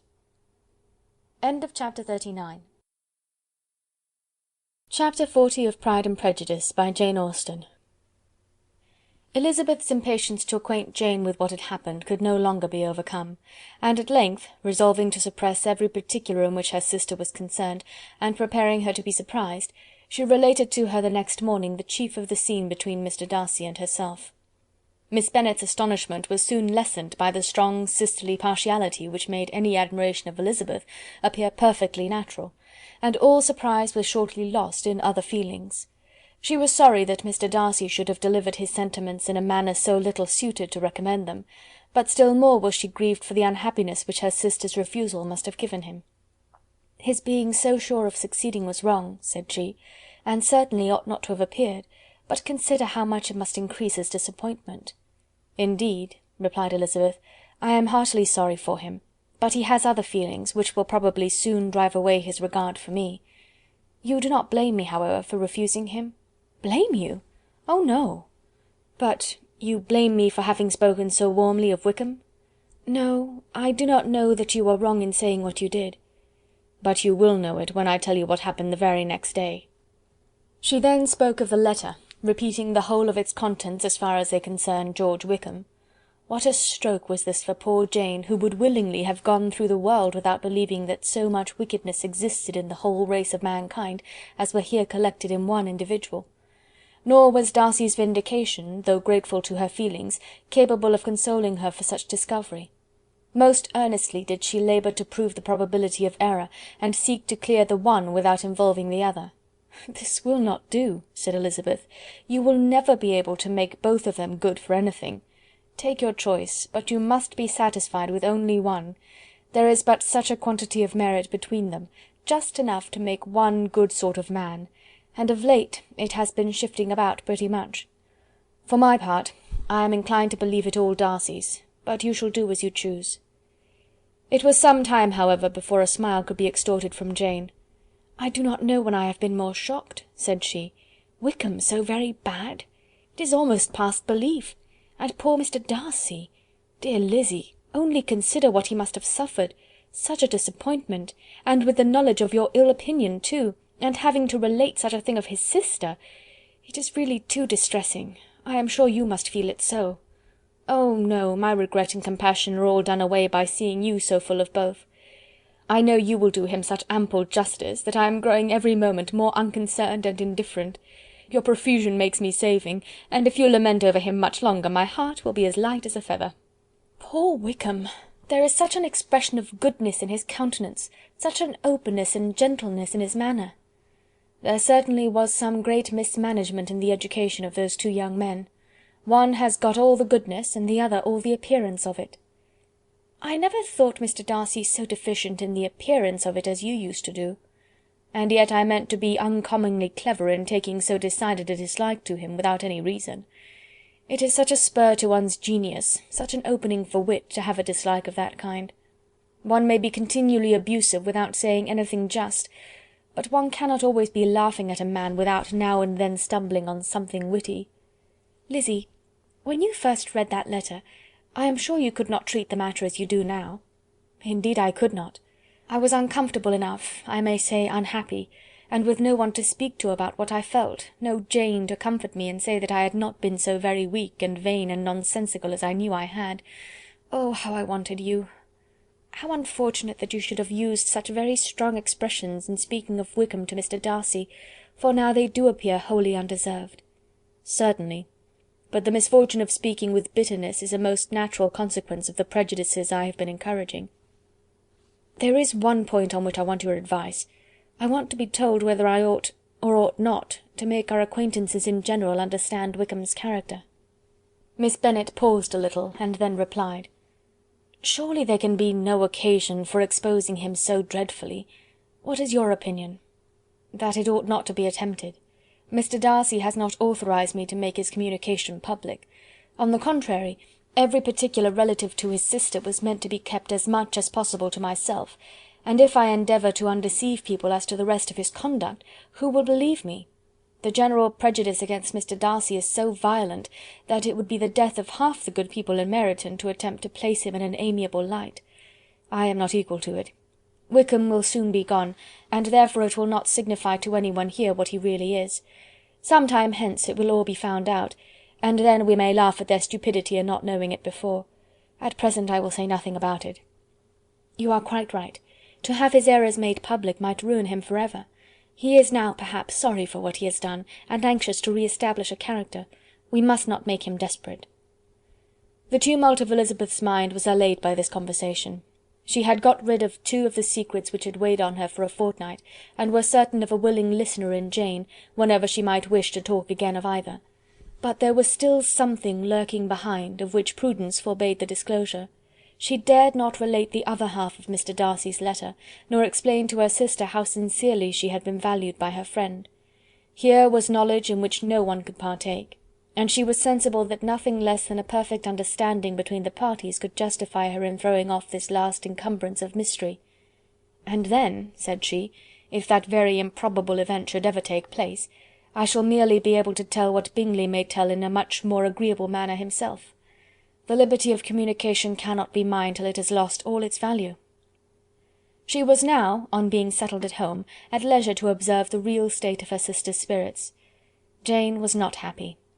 She still cherished a very tender affection for Bingley. Having never even fancied herself in love before, her regard had all the warmth of first attachment, and from her age and disposition, greater steadiness than most first attachments often boast. And so fervently did she value his remembrance, and prefer him to every other man, that all her good sense, and all her attention to the feelings of her friends, were requisite to check the indulgence of those regrets which must have been injurious to her own health and their tranquillity.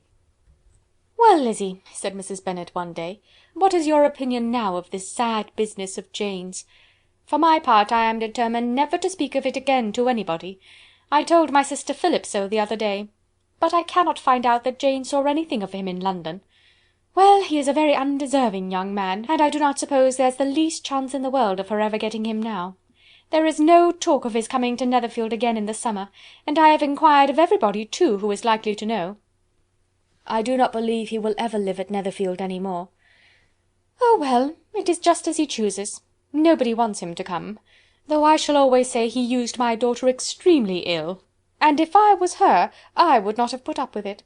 Well, my comfort is, I am sure Jane will die of a broken heart, and then he will be sorry for what he has done." But as Elizabeth should not receive comfort from any such expectation, she made no answer. "Well, Lizzy," continued her mother soon afterwards, "and so the Collinses live very comfortable, do they? Well, well, I only hope it will last. And what sort of table do they keep? Charlotte is an excellent manager, I dare say. If she is half as sharp as her mother, she is saving enough. There is nothing extravagant in their housekeeping, I dare say." "No, nothing at all." "A great deal of good management, depend upon it. Yes, yes, they will take care not to outrun their income. They will never be distressed for money. Well, much good may it do them. And so, I suppose, they often talk of having Longbourn when your father is dead. They look upon it as quite their own, I dare say, whenever that happens." "It was a subject which they could not mention before me." "No, it would have been strange if they had. But I make no doubt they often talk of it between themselves. Well, if they can be easy with an estate that is not lawfully their own, so much the better. I should be ashamed of having one that was only entailed on me." End of Chapter 40. Chapter 41 of Pride and Prejudice, by Jane Austen. The first week of their return was soon gone. The second began. It was the last of the regiment's stay at Meryton, and all the young ladies in the neighbourhood were drooping apace. The dejection was almost universal. The elder Miss Bennets alone were still able to eat, drink, and sleep, and pursue the usual course of their employments. Very frequently they were reproached for this insensibility by Kitty and Lydia, whose own misery was extreme, and who could not comprehend such hard-heartedness in any of the family. "Good heaven! What is to become of us? What are we to do?" they would often exclaim in the bitterness of woe. "How can you be smiling so, Lizzy?" Their affectionate mother shared all of their grief. She remembered what she had herself endured on a similar occasion 25 years ago. "I am sure," said she, "I cried for 2 days together when Colonel Miller's regiment went away. I thought I should have broken my heart." "I am sure I shall break mine," said Lydia. "If one could but go to Brighton," observed Mrs. Bennet.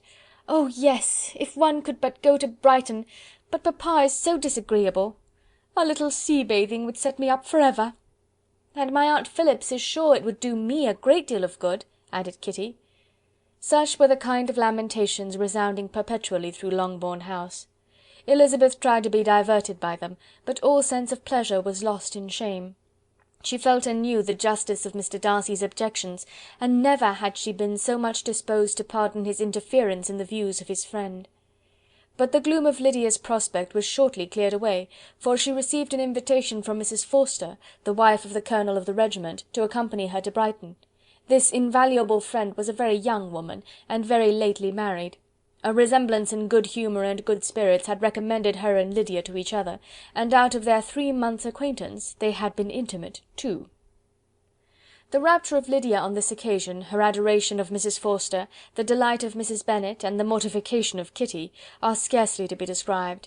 Wholly inattentive to her sister's feelings, Lydia flew about the house in restless ecstasy, calling for everyone's congratulations, and laughing and talking with more violence than ever, whilst the luckless Kitty continued in the parlour, repined at her fate in terms as unreasonable as her accent was peevish. "I cannot see why Mrs. Forster should not ask me as well as Lydia," said she, "though I am not her particular friend. I have just as much right to be asked as she has, and more too, for I am 2 years older." In vain did Elizabeth attempt to make her reasonable, and Jane to make her resigned. As for Elizabeth herself, this invitation was so far from exciting in her the same feelings as in her mother and Lydia, that she considered it as the death warrant of all possibility of common sense for the latter; and detestable as such a step must make her if it were known, she could not help secretly advising her father not to let her go. She represented to him all the improprieties of Lydia's general behaviour, the little advantage she could derive from the friendship of such a woman as Mrs. Forster, and the probability of her being yet more imprudent with such a companion at Brighton, where the temptations must be greater than at home. He heard her attentively, and then said: "Lydia will never be easy until she has exposed herself in some public place or other, and we can never expect her to do it with so little expense or inconvenience to her family as under the present circumstances." "If you were aware," said Elizabeth, "of the very great disadvantage to us all which must arise from the public notice of Lydia's unguarded and imprudent manner, nay, which has already arisen from it, I am sure you would judge differently in the affair." "Already arisen?" repeated Mr. Bennet. "What, has she frightened away some of your lovers? Poor little Lizzy! But do not be cast down. Such squeamish youths as cannot bear to be connected with a little absurdity are not worth a regret. Come, let me see the list of pitiful fellows who have been kept aloof by Lydia's folly." "Indeed you are mistaken. I have no such injuries to resent. It is not of particular, but of general evils which I am now complaining. Our importance, our respectability in the world, must be affected by the wild volatility, the assurance and disdain of all restraint which mark Lydia's character. Excuse me, for I must speak plainly. If you, my dear father, will not take the trouble of checking her exuberant spirits, and of teaching her that her present pursuits are not to be the business of her life, she will soon be beyond the reach of amendment. Her character will be fixed, and she will, at 16, be the most determined flirt that ever made herself or her family ridiculous.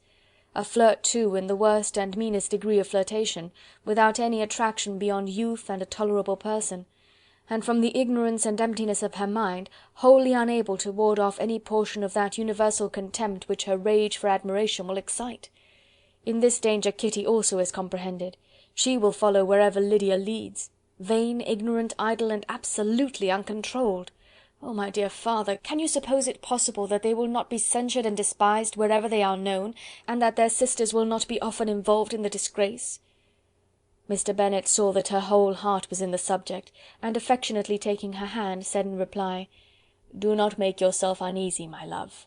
Wherever you and Jane are known, you must be respected and valued, and you will not appear to less advantage for having a couple of, or I may say 3, very silly sisters. We shall have no peace at Longbourn if Lydia does not go to Brighton. Let her go then. Colonel Forster is a sensible man, and will keep her out of any real mischief. And she is luckily too poor to be an object of prey to anybody. At Brighton she will be of less importance even as a common flirt than she has been here. The officers will find women better worth their notice. Let us hope, therefore, that her being there may teach her her own insignificance. At any rate, she cannot grow many degrees worse without authorizing us to lock her up for the rest of her life." With this answer Elizabeth was forced to be content, but her own opinion continued the same, and she left him disappointed and sorry. It was not in her nature, however, to increase her vexations by dwelling on them. She was confident of having performed her duty, and to fret over unavoidable evils, or augment them by anxiety, was no part of her disposition. Had Lydia and her mother known the substance of her conference with her father, their indignation would hardly have found expression in their united volubility. In Lydia's imagination a visit to Brighton comprised every possibility of earthly happiness.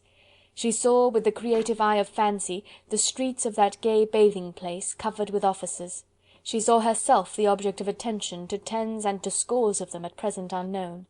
She saw all the glories of the camp, its tents stretched forth in beauteous uniformity of lines, crowded with the young and the gay, and dazzling with scarlet.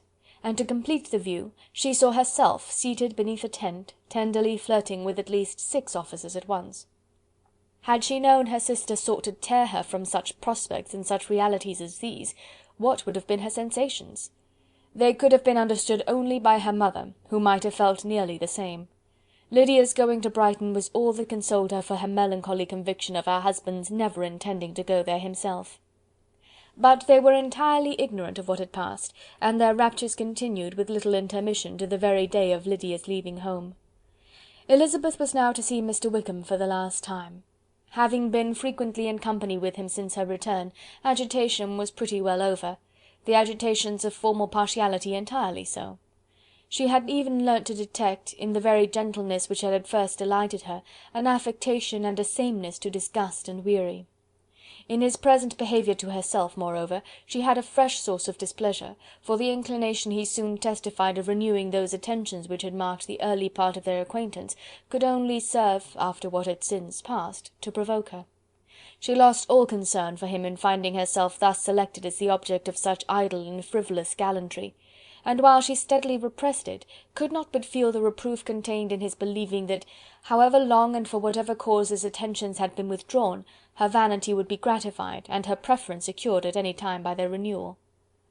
On the very last day of the regiment's remaining at Meryton, he dined, with other of the officers, at Longbourn, and so little was Elizabeth disposed to part from him in good humour, that on his making some inquiry as to the manner in which her time had passed at Hunsford, she mentioned Colonel Fitzwilliam's and Mr. Darcy's having both spent 3 weeks at Rosings, and asked him if he was acquainted with the former. He looked surprised, displeased, alarmed, but with a moment's recollection and a returning smile replied that he had formerly seen him often, and after observing that he was a very gentlemanlike man, asked her how she liked him. Her answer was warmly in his favour. With an air of indifference he soon afterwards added, "How long did you say he was at Rosings?" "Nearly 3 weeks." "And you saw him frequently?" "Yes, almost every day." "His manners are very different from his cousin's." "Yes, very different, but I think Mr. Darcy improves upon acquaintance." "Indeed!" cried Mr. Wickham, with a look which did not escape her. "And pray, may I ask—" but checking himself, he added in a gayer tone, "is it in address that he improves? Has he deigned to add aught of civility to his ordinary style? For I dare not hope," he continued in a lower and more serious tone, "that he is improved in essentials." "Oh no," said Elizabeth, "in essentials, I believe, he is very much what he ever was." While she spoke, Wickham looked as if scarcely knowing whether to rejoice over her words, or to distrust their meaning. There was a something in her countenance which made him listen with an apprehensive and anxious attention, while she added, "When I said that he improved on acquaintance, I did not mean that his mind or his manners were in a state of improvement, but that, from knowing him better, his disposition was better understood." Wickham's alarm now appeared in a heightened complexion and agitated look. For a few minutes he was silent, till, shaking off his embarrassment, he turned to her again, and said in the gentlest of accents, "You, who so well know my feelings towards Mr. Darcy, will readily comprehend how sincerely I must rejoice that he is wise enough to assume even the appearance of what is right. His pride in that direction may be of service, if not to himself, to many others, for it must only deter him from such foul misconduct as I have suffered by. I only fear that the sort of cautiousness to which you, I imagine, have been alluding, is merely adopted on his visits to his aunt, of whose good opinion and judgment he stands much in awe. His fear of her has always operated, I know, when they were together, and a good deal is to be imputed to his wish of forwarding the match with Miss de Bourgh, which I am certain he has very much at heart." Elizabeth could not repress a smile at this, but she answered only by a slight inclination of the head. She saw that he wanted to engage her on the old subject of his grievances, and she was in no humour to indulge him. The rest of the evening passed with the appearance, on his side, of usual cheerfulness, but with no further attempt to distinguish Elizabeth, and they parted at last with mutual civility, and possibly a mutual desire of never meeting again. When the party broke up, Lydia returned with Mrs. Forster to Meryton, from whence they were to set out early the next morning. The separation between her and her family was rather noisy than pathetic. Kitty was the only one who shed tears, but she did weep from vexation and envy.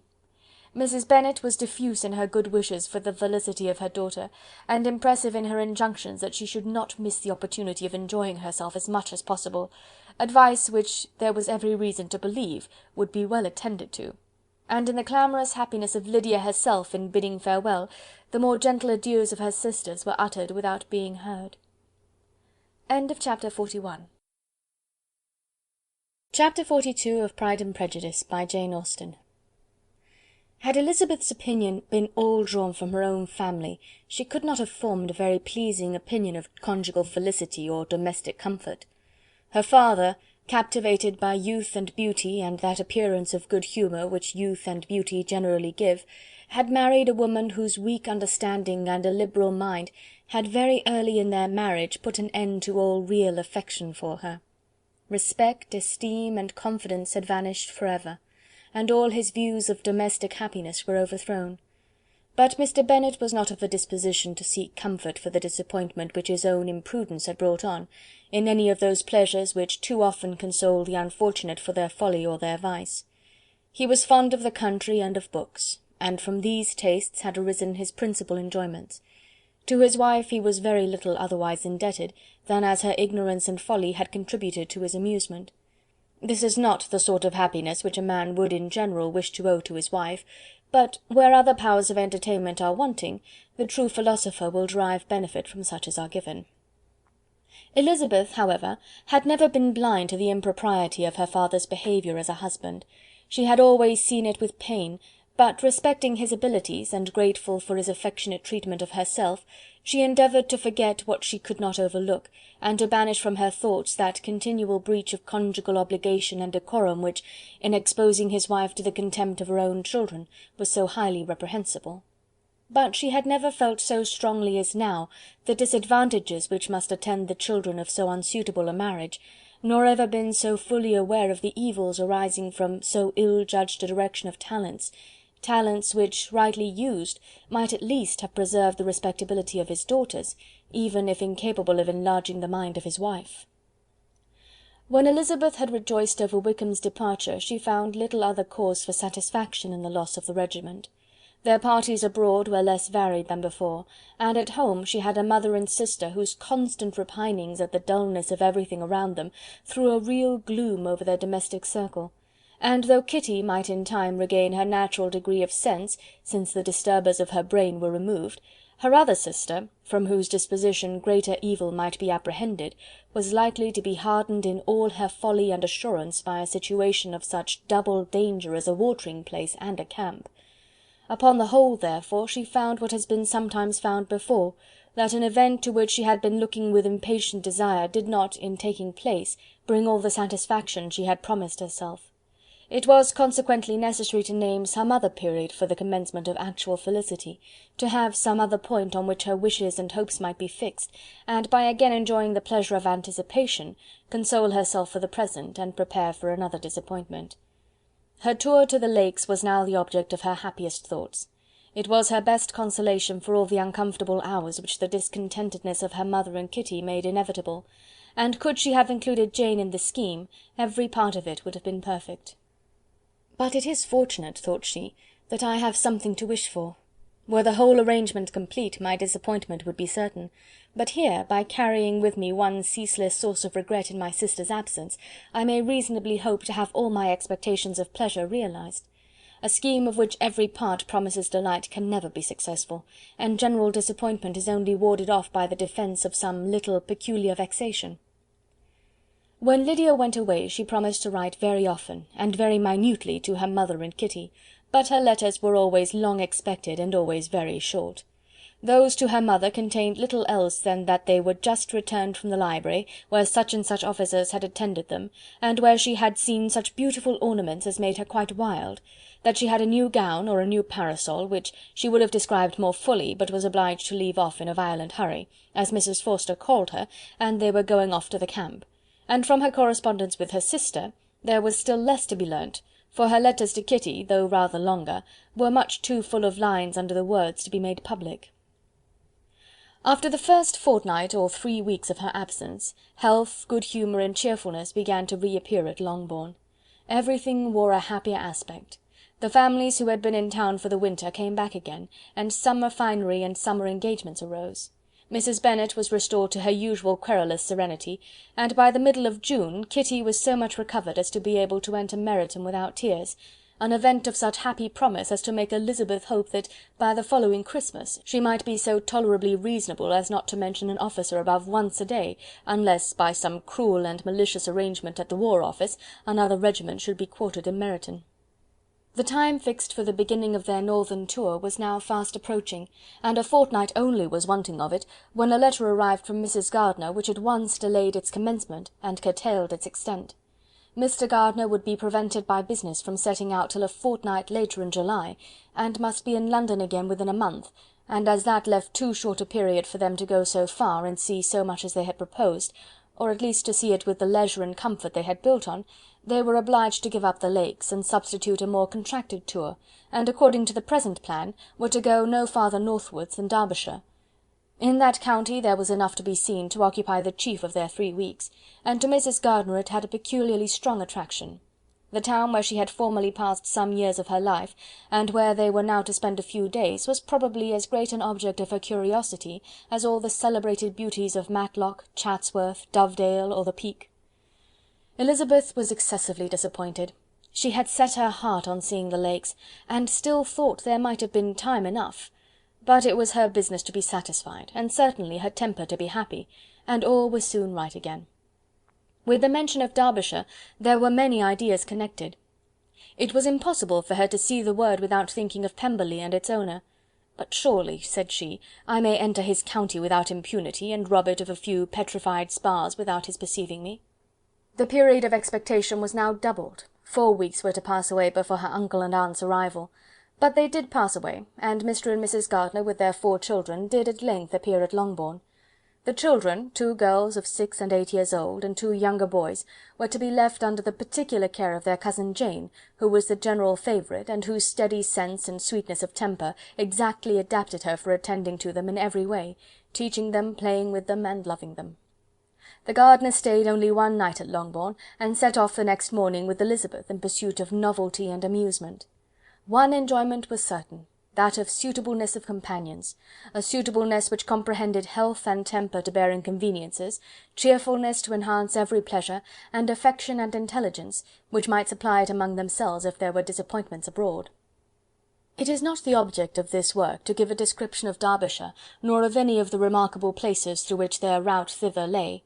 Oxford, Blenheim, Warwick, Kenilworth, Birmingham, etc., are sufficiently known. A small part of Derbyshire is all the present concern. To the little town of Lambton, the scene of Mrs. Gardiner's former residence, and where she had lately learned some acquaintance still remained, they bent their steps, after having seen all the principal wonders of the country, and within 5 miles of Lambton Elizabeth found from her aunt that Pemberley was situated. It was not in their direct road, nor more than a mile or 2 out of it. In talking over their route the evening before, Mrs. Gardiner expressed an inclination to see the place again. Mr. Gardiner declared his willingness, and Elizabeth was applied to for her approbation. "My love, should you not like to see a place of which you have heard so much?" said her aunt, "a place, too, with which so many of your acquaintances are connected. Wickham passed all his youth there, you know." Elizabeth was distressed. She felt that she had no business at Pemberley, and was obliged to assume a disinclination for seeing it. She must own that she was tired of seeing great houses; after going over so many, she really had no pleasure in fine carpets or satin curtains. Mrs. Gardiner abused her stupidity. "If it were merely a fine house, richly furnished," said she, "I should not care about it myself, but the grounds are delightful. They have some of the finest woods in the country." Elizabeth said no more, but her mind could not acquiesce. The possibility of meeting Mr. Darcy while viewing the place instantly occurred. It would be dreadful! She blushed at the very idea, and thought it would be better to speak openly to her aunt than to run such a risk. But against this there were objections, and she finally resolved that it could be the last resource if her private inquiries to the absence of the family were unfavourably answered. Accordingly, when she retired at night, she asked the chambermaid whether Pemberley were not a very fine place. What was the name of its proprietor? And, with no little alarm, whether the family were down for the summer. A most welcome negative followed the last question, and her alarms now being removed, she was at leisure to feel a great deal of curiosity to see the house herself, and when the subject was revived the next morning, and she was again applied to, could readily answer, and with a proper air of indifference, that she had not really any dislike to the scheme. To Pemberley, therefore, they were to go. End of chapter 42. Chapter 43 of Pride and Prejudice, by Jane Austen. Elizabeth, as they drove along, watched for the first appearance of Pemberley Woods with some perturbation, and when at length they turned in at the lodge, her spirits were in a high flutter. The park was very large, and contained great variety of ground. They entered it in one of its lowest points, and drove for some time through a beautiful wood, stretching over a wide extent. Elizabeth's mind was too full for conversation, but she saw and admired every remarkable spot and point of view. They gradually ascended for half a mile, and then found themselves at the top of a considerable eminence, where the wood ceased, and the eye was instantly caught by Pemberley House, situated on the opposite side of a valley, into which the road with some abruptness wound. It was a large, handsome stone building, standing well on rising ground, and backed by a ridge of high woody hills, and in front a stream of some natural importance was swelled into greater, but without any artificial appearance. Its banks were neither formal nor falsely adorned. Elizabeth was delighted. She had never seen a place for which nature had done more, or where natural beauty had been so little counteracted by an awkward taste. They were all of them warm in their admiration, and at that moment she felt that to be mistress of Pemberley might be something. They descended the hill, crossed the bridge, and drove to the door, and while examining the nearer aspect of the house, all her apprehension of meeting its owner returned. She dreaded lest the chambermaid had been mistaken. On applying to see the place, they were admitted into the hall, and Elizabeth, as they waited for the housekeeper, had leisure to wonder at her being where she was. The housekeeper came, a respectable-looking elderly woman, much less fine and more civil than she had any notion of finding her. They followed her into the dining-parlour. It was a large, well-proportioned room, handsomely fitted up. Elizabeth, after slightly surveying it, went to a window to enjoy its prospect. The hill, crowned with wood, which they had descended, receiving increased abruptness from the distance, was a beautiful object. Every disposition of the ground was good, and she looked on the whole scene, the river, the trees scattered on its banks, and the winding of the valley, as far as she could trace it, with delight. As they passed into other rooms, these objects were taking different positions, but from every window there were beauties to be seen. The rooms were lofty and handsome, and their furniture suitable to the fortune of its proprietor, but Elizabeth saw, with admiration of his taste, that it was neither gaudy nor uselessly fine, with less splendour and more real elegance than the furniture of Rosings. "And of this place," thought she, "I might have been mistress. With these rooms I might now have been familiarly acquainted. Instead of viewing them as a stranger, I might have rejoiced in them as my own, and welcomed to them as visitors my uncle and aunt. But no," recollecting herself, "that could never be. My uncle and aunt would have been lost to me. I should not have been allowed to invite them." This was a lucky recollection. It saved her from something very like regret. She longed to inquire of the housekeeper whether her master was really absent, but had not the courage for it. At length, however, the question was asked by her uncle, and she turned away with alarm, while Mrs. Reynolds replied that he was, adding, "But we expect him to-morrow, with a large party of friends." How rejoiced was Elizabeth that their own journey had not by any circumstance been delayed a day! Her aunt now called her to look at a picture. She approached and saw the likeness of Mr. Wickham, suspended amongst several other miniatures, over the mantelpiece. Her aunt asked her smilingly how she liked it. The housekeeper came forward and told them it was a picture of a young gentleman, the son of her late master's steward, who had been brought up by him at his own expense. "He is now gone into the army," she added, "but I am afraid he has turned out very wild." Mrs. Gardiner looked at her niece with a smile, but Elizabeth could not return it.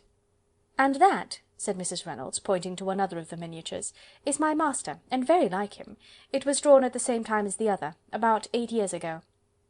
"I have heard much of your master's fine person," said Mrs. Gardiner, looking at the picture. "It is a handsome face. But, Lizzy, you can tell us whether it is like or not." Mrs. Reynolds' respect for Elizabeth seemed to increase on this intimation of her knowing her master. "Does that young lady know Mr. Darcy?" Elizabeth coloured, and said, "A little." "And do not you think him a very handsome gentleman, ma'am?" "Yes, very handsome." "I am sure I know none so handsome. But in the gallery upstairs you will see a finer, larger picture of him than this. This room was my late master's favourite room, and these miniatures are just as they used to be then. He was very fond of them." This accounted to Elizabeth for Mr. Wickham's being among them. Mrs. Reynolds then directed their attention to one of Miss Darcy, drawn when she was only 8 years old. "And is Miss Darcy as handsome as her brother?" said Mrs. Gardiner. "Oh, yes! The handsomest young lady that ever was seen, and so accomplished. She plays and sings all day long. In the next room is a new instrument just come down for her, a present from my master. She comes here to-morrow with him." Mr. Gardiner, whose manners were very easy and pleasant, encouraged her communicativeness by his questions and remarks. Mrs. Reynolds, either by pride or attachment, had evidently great pleasure in talking of her master and his sister. "Is your master much at Pemberley in the course of the year?" "Not so much as I could wish, sir, but I dare say he may spend half his time here, and Miss Darcy is always down for the summer months." "Except," thought Elizabeth, "when she goes to Ramsgate." "If your master would marry, you might see more of him." "Yes, sir, but I do not know when that will be. I do not know who is good enough for him." Mr. and Mrs. Gardiner smiled. Elizabeth could not help saying, "It is very much to his credit, I am sure, that you should think so." "I say no more than the truth, and everybody will say that knows him," replied the other. Elizabeth thought this was going pretty far, and she listened with increasing astonishment as the housekeeper added, "I have never known a cross word from him in my life, and I have known him ever since he was 4 years old." This was praise, of all others most extraordinary, most opposite to her ideas. That he was not a good-tempered man had been her firmest opinion. Her keenest attention was awakened. She longed to hear more, and was grateful to her uncle for saying, "There are several people of whom so much can be said. You are lucky in having such a master." "Yes, sir, I know I am. If I were to go through the world, I could not meet with a better. But I have always observed that they who are good-natured when children are good-natured when they grow up, and he was always the sweetest-tempered, most generous-hearted boy in the world." Elizabeth almost stared at her. "Can this be Mr. Darcy?" thought she. "His father was an excellent man," said Mrs. Gardiner. "Yes, ma'am, that he was indeed, and his son will be just like him, just as affable to the poor." Elizabeth listened, wondered, doubted, and was impatient for more. Mrs. Reynolds could interest her on no other point. She related the subjects of the pictures, the dimensions of the rooms, and the price of the furniture in vain. Mr. Gardiner, highly amused by the kind of family prejudice to which he attributed her excessive commendation of her master, soon led again to the subject, and she dwelt with energy on his many merits as they proceeded together up the great staircase. "He is the best landlord and the best master," said she, "that ever lived. Not like the wild young men nowadays, who think of nothing but themselves. There is not one of his tenants or servants but will give him a good name. Some people call him proud, but I am sure I never saw anything of it. To my fancy, it is only because he does not rattle away like other young men." "In what an amiable light does this place him!" thought Elizabeth. "This fine account of him," whispered her aunt as they walked, "is not quite consistent with his behaviour to our poor friend. Perhaps we might be deceived. That is not very likely. Our authority was too good." On reaching the spacious lobby above, they were shown into a very pretty sitting-room, lately fitted up with greater elegance and lightness than the apartments below, and were informed that it was but just done to give pleasure to Miss Darcy, who had taken a liking to the room when last at Pemberley. "He is certainly a good brother," said Elizabeth, as they walked towards one of the windows. Mrs. Reynolds anticipated Miss Darcy's delight when she should enter the room. "And this is always the way with him," she added. "Whatever can give his sister any pleasure is sure to be done in a moment. There is nothing he would not do for her." The picture gallery and 2 or 3 of the principal bedrooms were all that remained to be shown. In the former were many good paintings, but Elizabeth knew nothing of the art, and from such as had already been visible below, she had willingly turned to look at some drawings of Miss Darcy's, in crayons, whose subjects were usually more interesting and also more intelligible. In the gallery there were many family portraits, but they could have little to fix the attention of a stranger. Elizabeth walked in quest of the only face whose features would be known to her.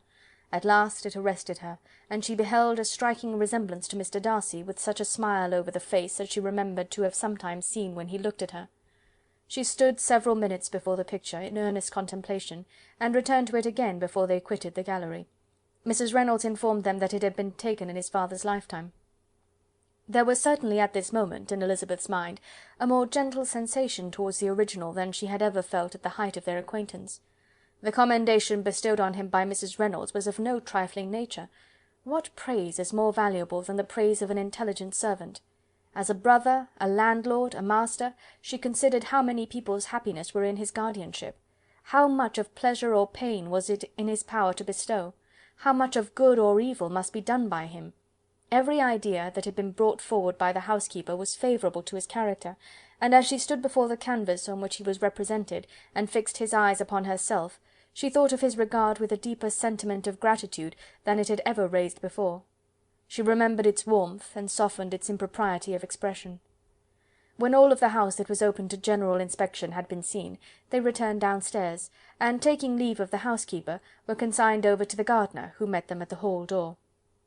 As they walked across the hall towards the river, Elizabeth turned back to look again. Her uncle and aunt stopped also, and while the former was conjecturing as to the date of the building, the owner of it himself suddenly came forward from the road, which led behind it to the stables. They were within 20 yards of each other, and so abrupt was his appearance that it was impossible to avoid his sight.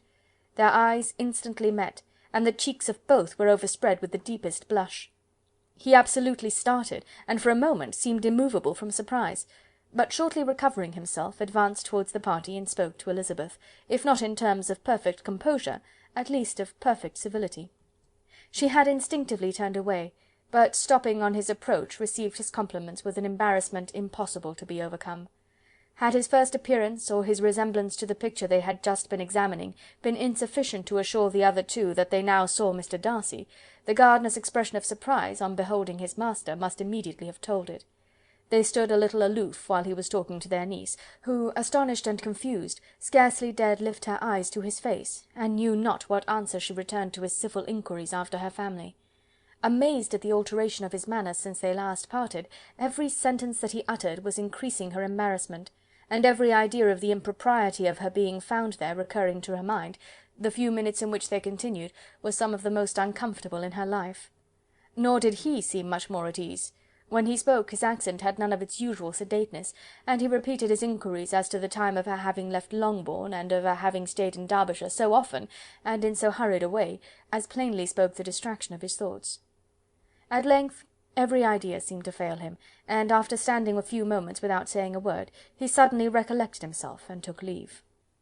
The others then joined her, and expressed admiration of his figure, but Elizabeth heard not a word, and wholly engrossed by her own feelings, followed them in silence. She was overpowered by shame and vexation. Her coming there was the most unfortunate, the most ill-judged thing in the world. How strange it must appear to him! In what a disgraceful light might it not strike so vain a man! It might seem as if she had purposely thrown herself in his way again. Oh, why did she come? Or why did he thus come a day before he was expected? Had they been only 10 minutes sooner, they could have been beyond the reach of his discrimination, for it was plain that he was that moment arrived, that moment alighted from his horse, or his carriage. She blushed again and again over the perverseness of the meeting, and his behaviour, so strikingly altered, what could it mean?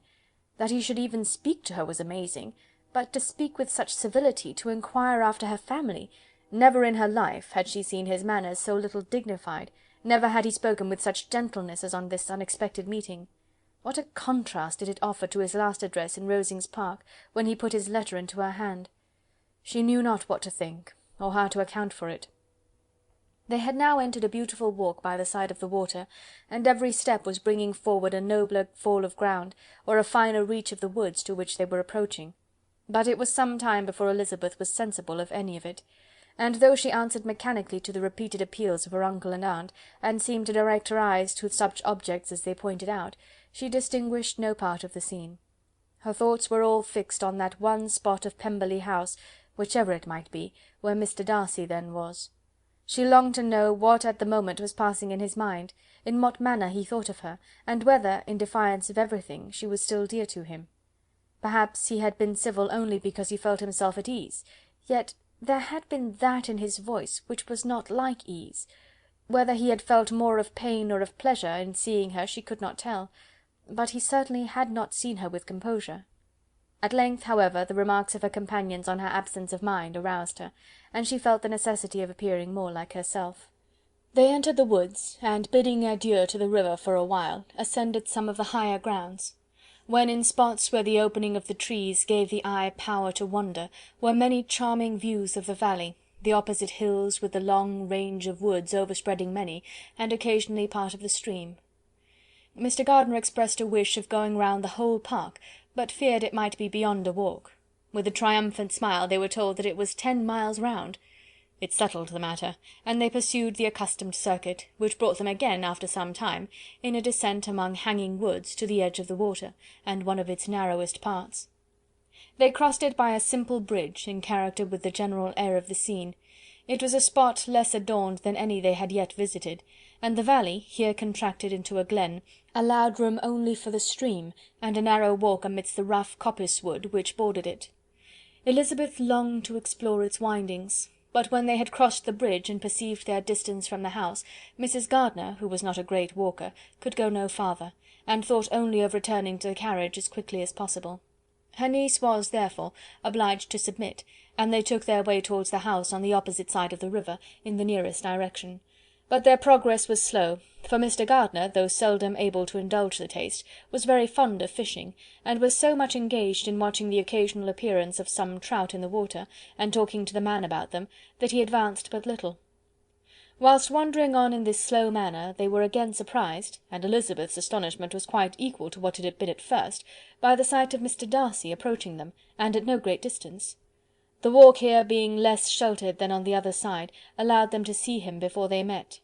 Elizabeth, however astonished, was at least more prepared for an interview than before, and resolved to appear and to speak with calmness, if he really intended to meet them. For a few moments, indeed, she felt that he would probably strike into some other path. The idea lasted while a turning in the walk concealed him from their view.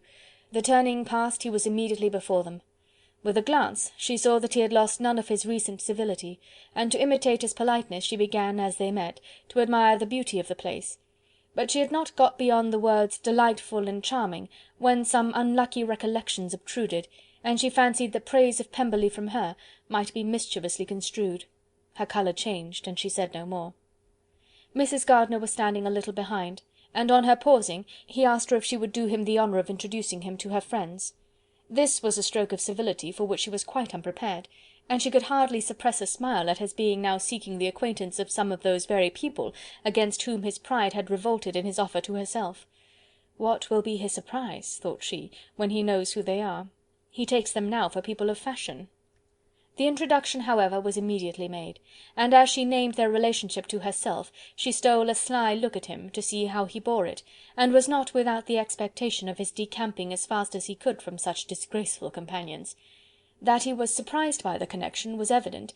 He sustained it, however, with fortitude, and so far from going away, turned his back with them, and entered into conversation with Mr. Gardiner.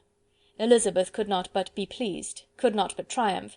It was consoling that he should know she had some relations for whom there was no need to blush. She listened most attentively to all that passed between them, and gloried in every expression, every sentence of her uncle which marked his intelligence, his taste, or his good manners. The conversation soon turned upon fishing, and she heard Mr. Darcy invite him, with the greatest civility, to fish there as often as he chose while he continued in the neighbourhood, offering at the same time to supply him with fishing tackle, and pointing out those parts of the stream where there was usually most sport. Mrs. Gardiner, who was walking arm in arm with Elizabeth, gave her a look of expressive wonder. Elizabeth said nothing, but it gratified her exceedingly. The compliment must be all for herself. The astonishment, however, was extreme, and continually was she repeating, "Why is he so altered? From what can it proceed? It cannot be for me, it cannot be for my sake that his manners are thus softened.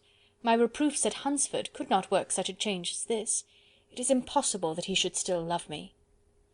After walking some time in this way, the two ladies in front, the two gentlemen behind, on resuming their places, after descending to the brink of the river, for the better inspection of some curious water plant, there chanced to be a little alteration. It originated in Mrs. Gardiner, who, fatigued by the exercise of the morning, found Elizabeth's arm inadequate to her support, and consequently preferred her husband's. Mr. Darcy took her place by her niece, and they walked on together. After a short silence, the lady first spoke. She wished him to know that she had been assured of his absence before she came to the place, and accordingly began by observing that his arrival had been very unexpected, "for your housekeeper," she added, "informed us that you would certainly not be here till to-morrow, and indeed, before we left Bakewell, we understood that you were not immediately expected in the country." He acknowledged the truth of it all, and said that business with his steward had occasioned his coming forward a few hours before the rest of the party with whom he had been travelling.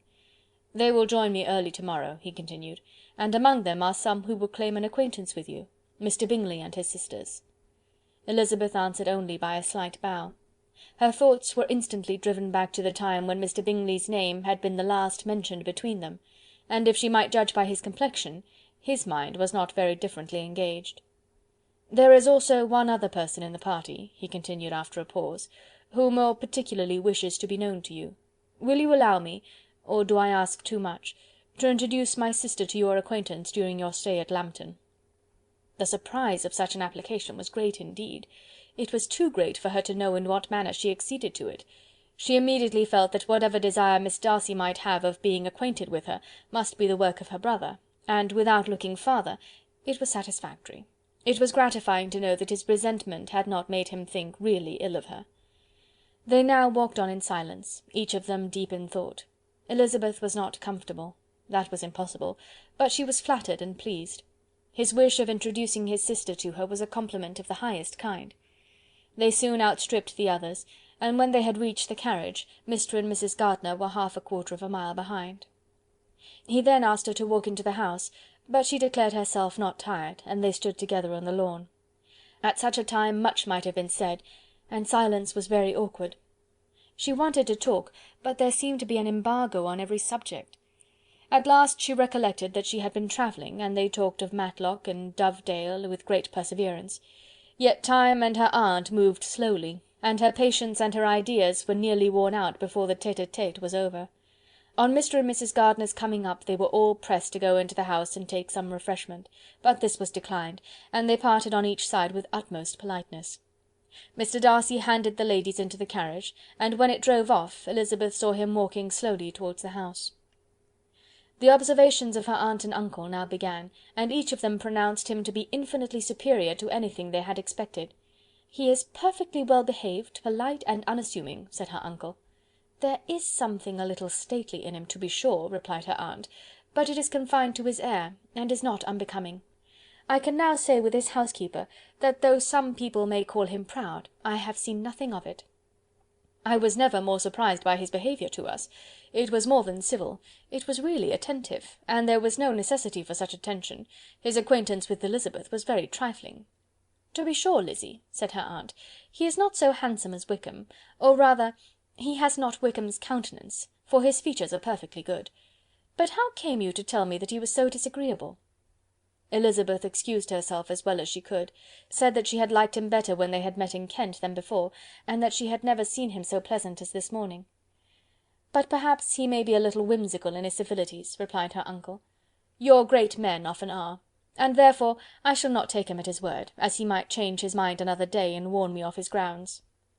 Elizabeth felt that they had entirely misunderstood his character, but said nothing. "From what we have seen of him," continued Mrs. Gardiner, "I really should not have thought that he could have behaved in so cruel a way by anybody as he has done by poor Wickham.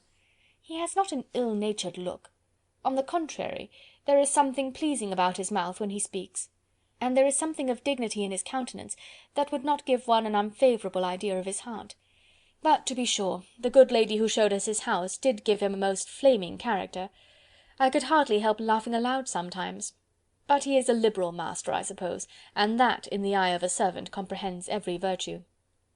Elizabeth here felt herself called on to say something in vindication of his behaviour to Wickham, and therefore gave them to understand, in as guarded a manner as she could, that, by what she had heard from his relations in Kent, his actions were capable of a very different construction, and that his character was by no means so faulty, nor Wickham's so amiable, as they had been considered in Hertfordshire.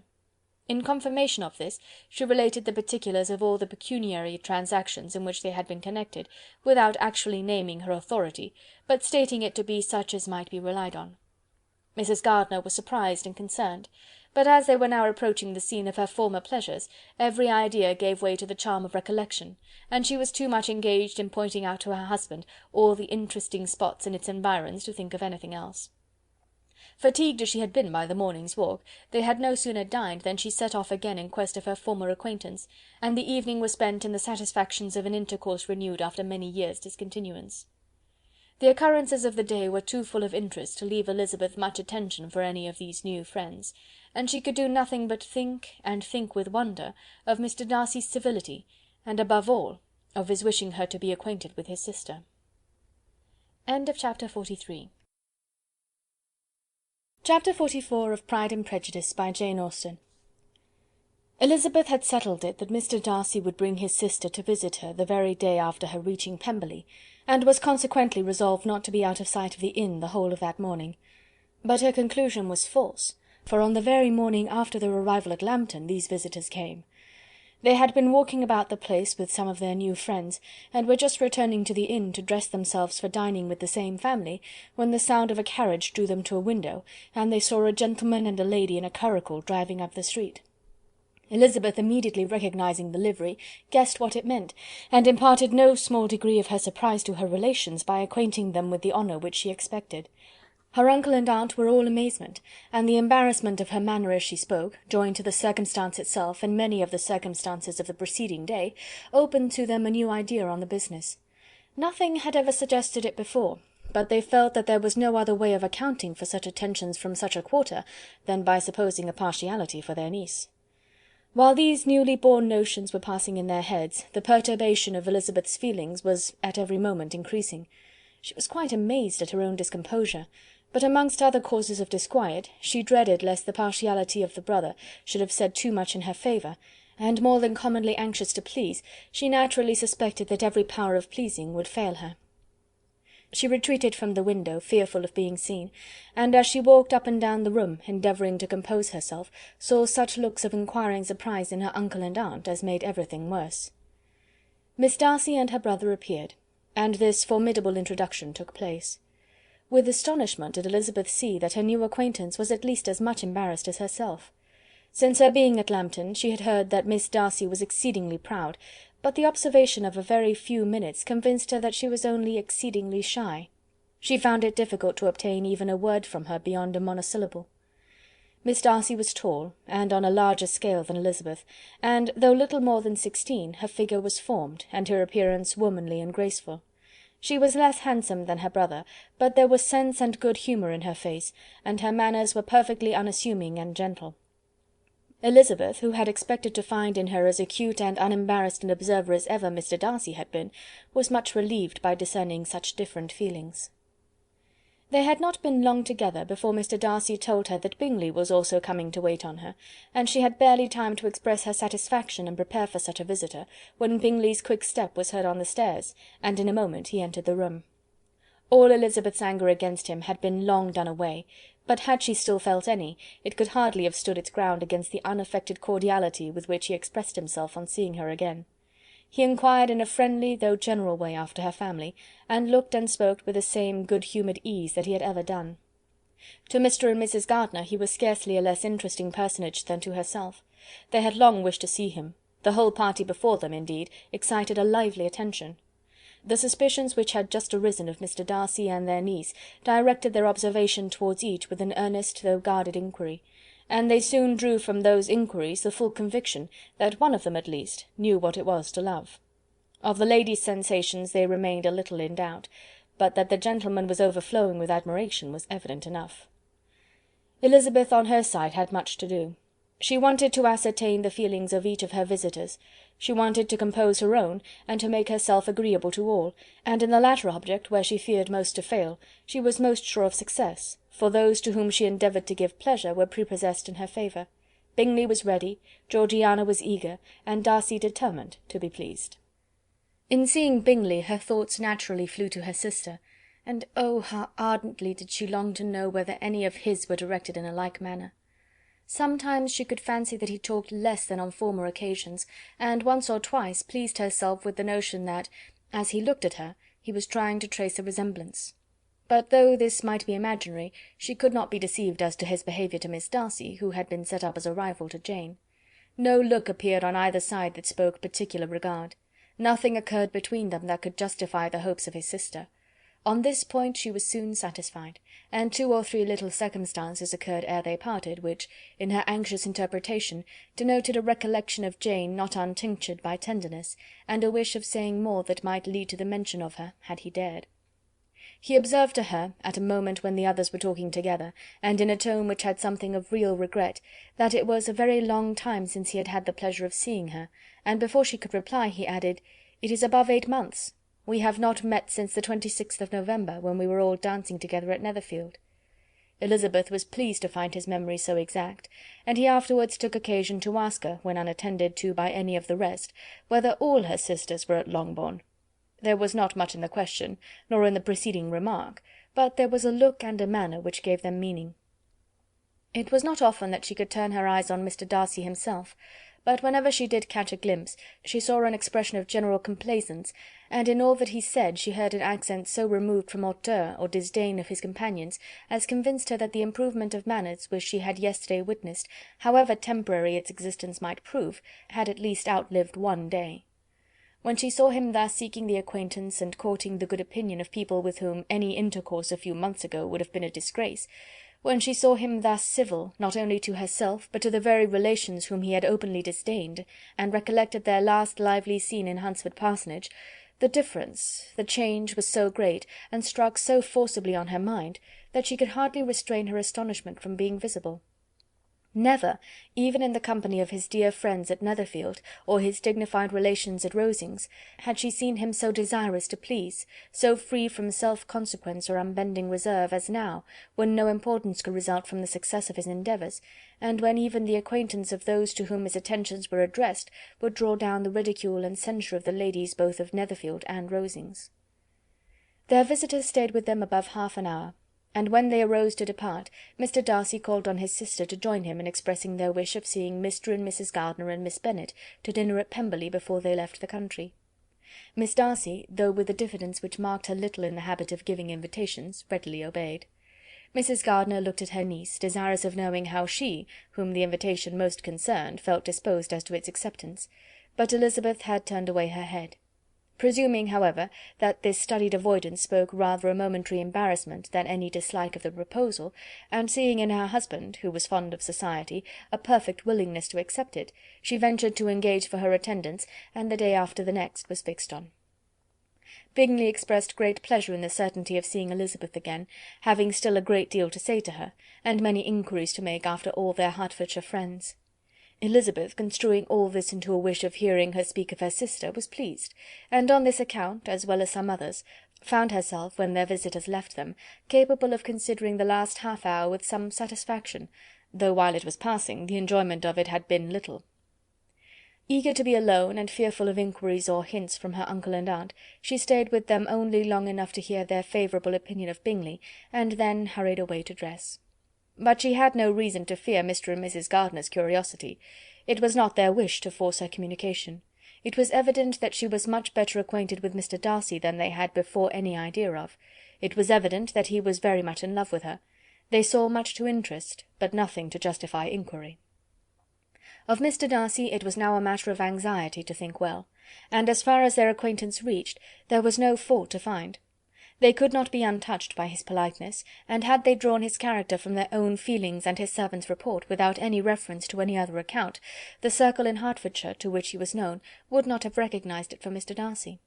There was now an interest, however, in believing the housekeeper, and they soon became sensible that the authority of a servant who had known him since he was 4 years old, and whose own manners indicated respectability, was not to be hastily rejected. Neither had anything occurred in the intelligence of their Lambton friends that could materially lessen its weight. They had nothing to accuse him of but pride. Pride he probably had, and if not, it would certainly be imputed by the inhabitants of a small market town where the family did not visit. It was acknowledged, however, that he was a liberal man, and did much good among the poor. With respect to Wickham, the travellers soon found that he was not held there in much estimation, for though the chief of his concerns with the son of his patron were imperfectly understood, it was yet a well-known fact that, on his quitting Derbyshire, he had left many debts behind him, which Mr. Darcy afterwards discharged.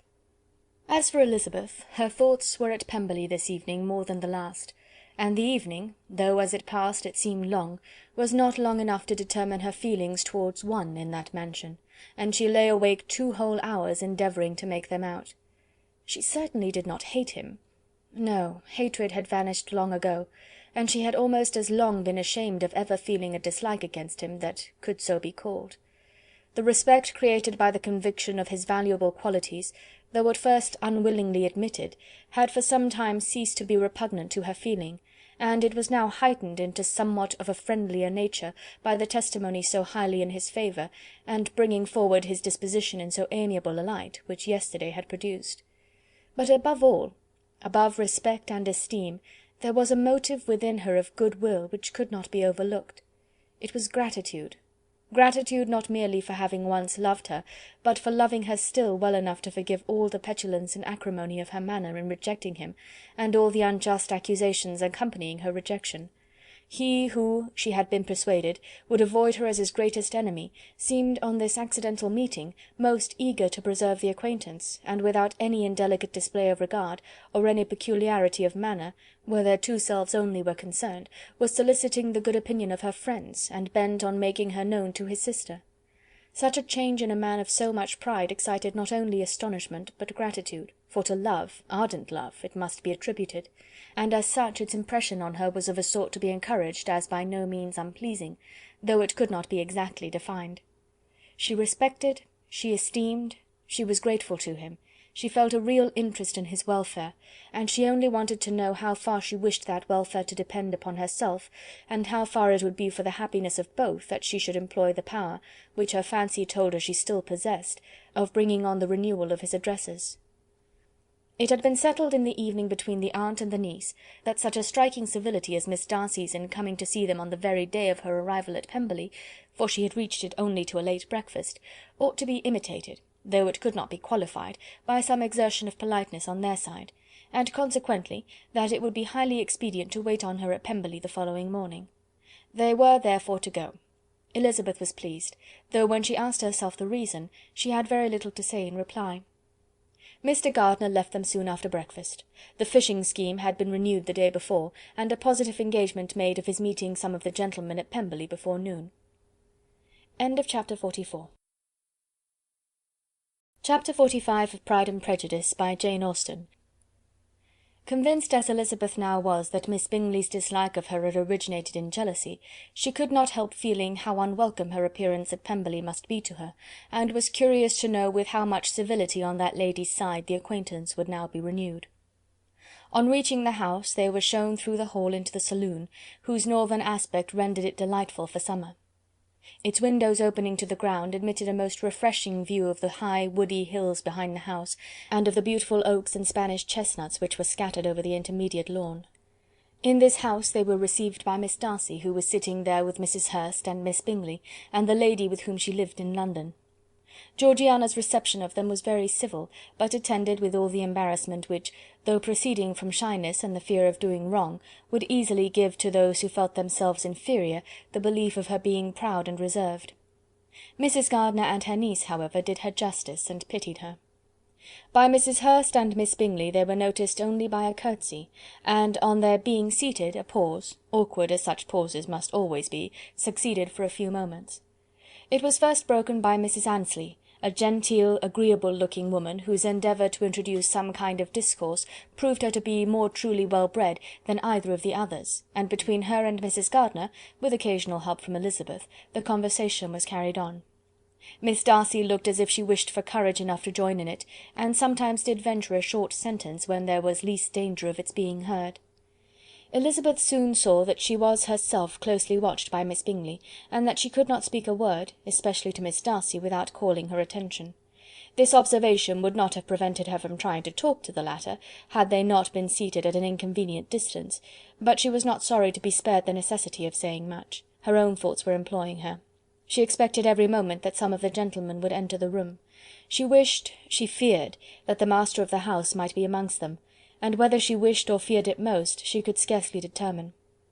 After sitting in this manner a quarter of an hour without hearing Miss Bingley's voice, Elizabeth was roused by receiving from her a cold inquiry after the health of her family. She answered with equal indifference and brevity, and the others said no more.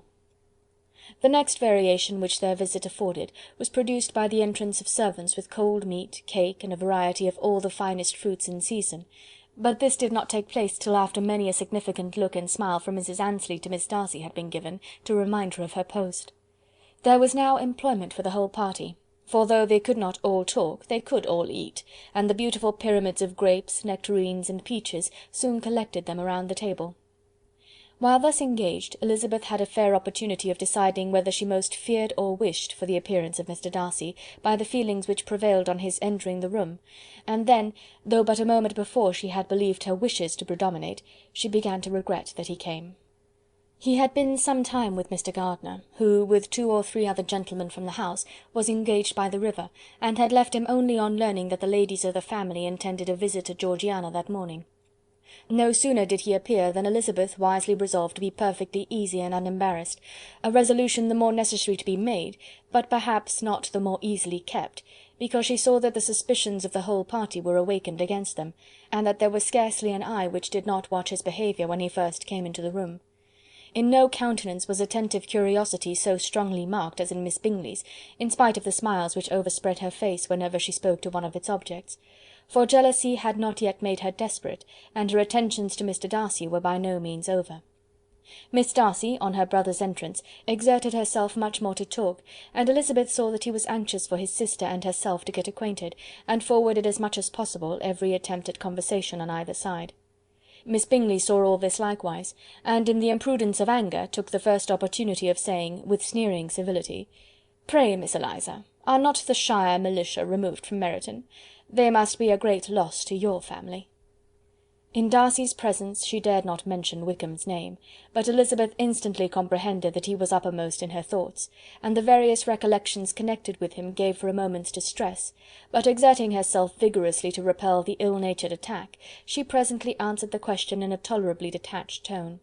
While she spoke, an involuntary glance showed her Darcy, with a heightened complexion, earnestly looking at her, and his sister, overcome with confusion, and unable to lift up her eyes. Had Miss Bingley known what pain she was then giving her beloved friend, she undoubtedly would have refrained from the hint, but she had merely intended to discompose Elizabeth by bringing forward the idea of a man to whom she believed her partial, to make her betray a sensibility which might injure her in Darcy's opinion, and perhaps to remind the latter of all the follies and absurdities by which some part of her family were connected with that corps. Not a syllable had ever reached her of Miss Darcy's meditated elopement. To no creature had it been revealed, where secrecy was possible, except to Elizabeth, and from all Bingley's connections her brother was particularly anxious to conceal it, from the very wish which Elizabeth had long ago attributed to him of their becoming hereafter her own. He had certainly formed such a plan, and without meaning that it should affect his endeavour to separate him from Miss Bennet, it is probable that it might add something to his lively concern for the welfare of his friend. Elizabeth's collected behaviour, however, soon quieted his emotion, and as Miss Bingley, vexed and disappointed, dared not approach nearer to Wickham, Georgiana also recovered in time, though not enough to be able to speak any more. Her brother, whose eyes she feared to meet, scarcely recollected her interest in the affair, and the very circumstance which had been designed to turn his thoughts from Elizabeth seemed to have fixed them on her more and more cheerfully. Their visit did not continue long after the question and answer above mentioned, and while Mr. Darcy was attending them to their carriage, Miss Bingley was venting her feelings in criticisms on Elizabeth's person, behaviour, and dress. But Georgiana would not join her. Her brother's recommendation was enough to ensure her favour. His judgment could not err. And he had spoken in such terms of Elizabeth as to leave Georgiana without the power of finding her otherwise than lovely and amiable. When Darcy returned to the saloon, Miss Bingley could not help repeating to him some part of what she had been saying to his sister. "How very ill Miss Eliza Bennet looks this morning, Mr. Darcy," she cried. "I never in my life saw any one so much altered as she is since the winter. She is grown so brown and coarse. Louisa and I were agreeing that we should not have known her again." However little Mr. Darcy might have liked such an address, he contented himself with coolly replying that he perceived no other alteration than her being rather tanned, no miraculous consequence of travelling in the summer. "For my own part," she rejoined, "I must confess that I never could see any beauty in her. Her face is too thin, her complexion has no brilliancy, and her features are not at all handsome.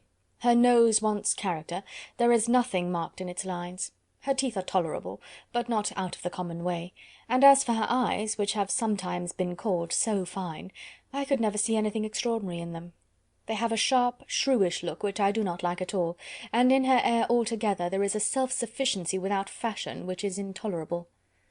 Persuaded as Miss Bingley was that Darcy admired Elizabeth, this was not the best method of recommending herself, but angry people are not always wise, and in seeing him at last look somewhat nettled, she had all the success she expected.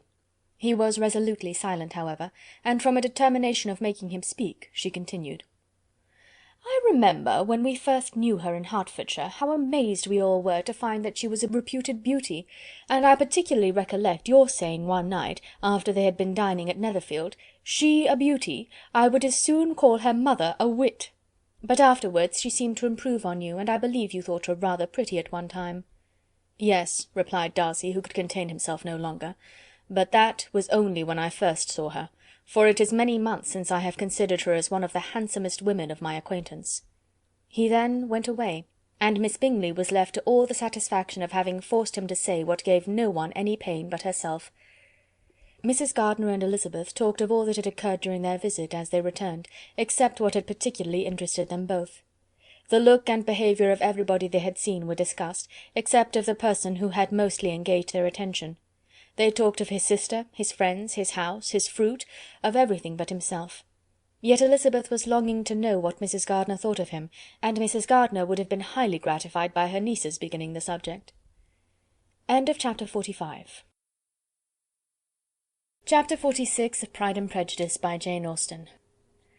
Elizabeth had been a good deal disappointed in not finding a letter from Jane on their first arrival at Lambton, and this disappointment had been renewed on each of the mornings that had now been spent there. But on the third her repining was over, and her sister justified, by the receipt of 2 letters from her at once, on one of which was marked that it had been missent elsewhere. Elizabeth was not surprised at it, as Jane had written the direction remarkably ill. They had just been preparing to walk as the letters came in, and her uncle and aunt, leaving her to enjoy them in quiet, set off by themselves. The one missent must first be attended to. It had been written 5 days ago. The beginning contained an account of all their little parties and engagements, with such news as the country afforded, but the latter half, which was dated a day later, and written in evident agitation, gave more important intelligence. It was to this effect: "Since writing the above, dearest Lizzy, something has occurred of a most unexpected and serious nature, but I am afraid of alarming you. Be assured that we are all well. What I have to say relates to poor Lydia. An express came at 12 last night, just as we were all gone to bed, from Colonel Forster, to inform us that she was gone off to Scotland with one of his officers. To own the truth, with Wickham. Imagine our surprise. To Kitty, however, it does not seem so wholly unexpected. I am very, very sorry. So imprudent a match on both sides, but I am willing to hope the best, and that his character has been misunderstood. Thoughtless and indiscreet, I can easily believe him, but this step, and let us rejoice over it, marks nothing bad at heart. His choice is disinterested at least, for he must know my father can give her nothing. Our poor mother is sadly grieved. My father bears it better. How thankful am I that we never let them know what has been said against him. We must forget it ourselves. They were off Saturday night about 12, as is conjectured, but were not missed till yesterday morning at 8. The express was sent off directly. My dear Lizzy, they must have passed within 10 miles of us. Colonel Forster gives us reason to expect him here soon. Lydia left a few lines for his wife, informing her of their intention. I must conclude, for I cannot be long from my poor mother. I am afraid you will not be able to make it out, but I hardly know what I have written. Without allowing herself time for consideration, and scarcely knowing what she felt, Elizabeth, on finishing this letter, instantly seized the other, and opening it with the utmost impatience, read as follows. It had been written a day later than the conclusion of the first. By this time, my dearest sister, you have received my hurried letter. I wish this may be more intelligible, but, though not confined for time, my head is so bewildered that I cannot answer for being coherent.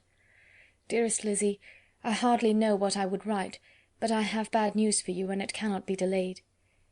Imprudent as the marriage between Mr. Wickham and our poor Lydia would be, we are now anxious to be assured it has taken place, for there is but too much reason to fear they are not gone to Scotland.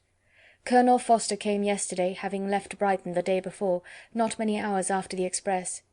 Though Lydia's short letter to Mrs. F. gave them to understand that they were going to Gretna Green, something was dropped by Denny expressing his belief that W. never intended to go there, or to marry Lydia at all, which was repeated to Colonel F., who, instantly taking the alarm, set off from B., intending to trace their route. He did trace them easily to Clapham, but no further, for on entering that place they removed into a hackney coach and dismissed the chaise that brought them from Epsom. All that is known after this is that they were seen to continue the London road. I know not what to think. After making every possible inquiry on that side London, Colonel F. came on into Hertfordshire, anxiously renewing them at all the turnpikes, and at the inns in Barnet and Hatfield, but without any success. No such people had been seen to pass through. With the kindest concern he came on to Longbourn, and broke his apprehensions to us in a manner most creditable to his heart.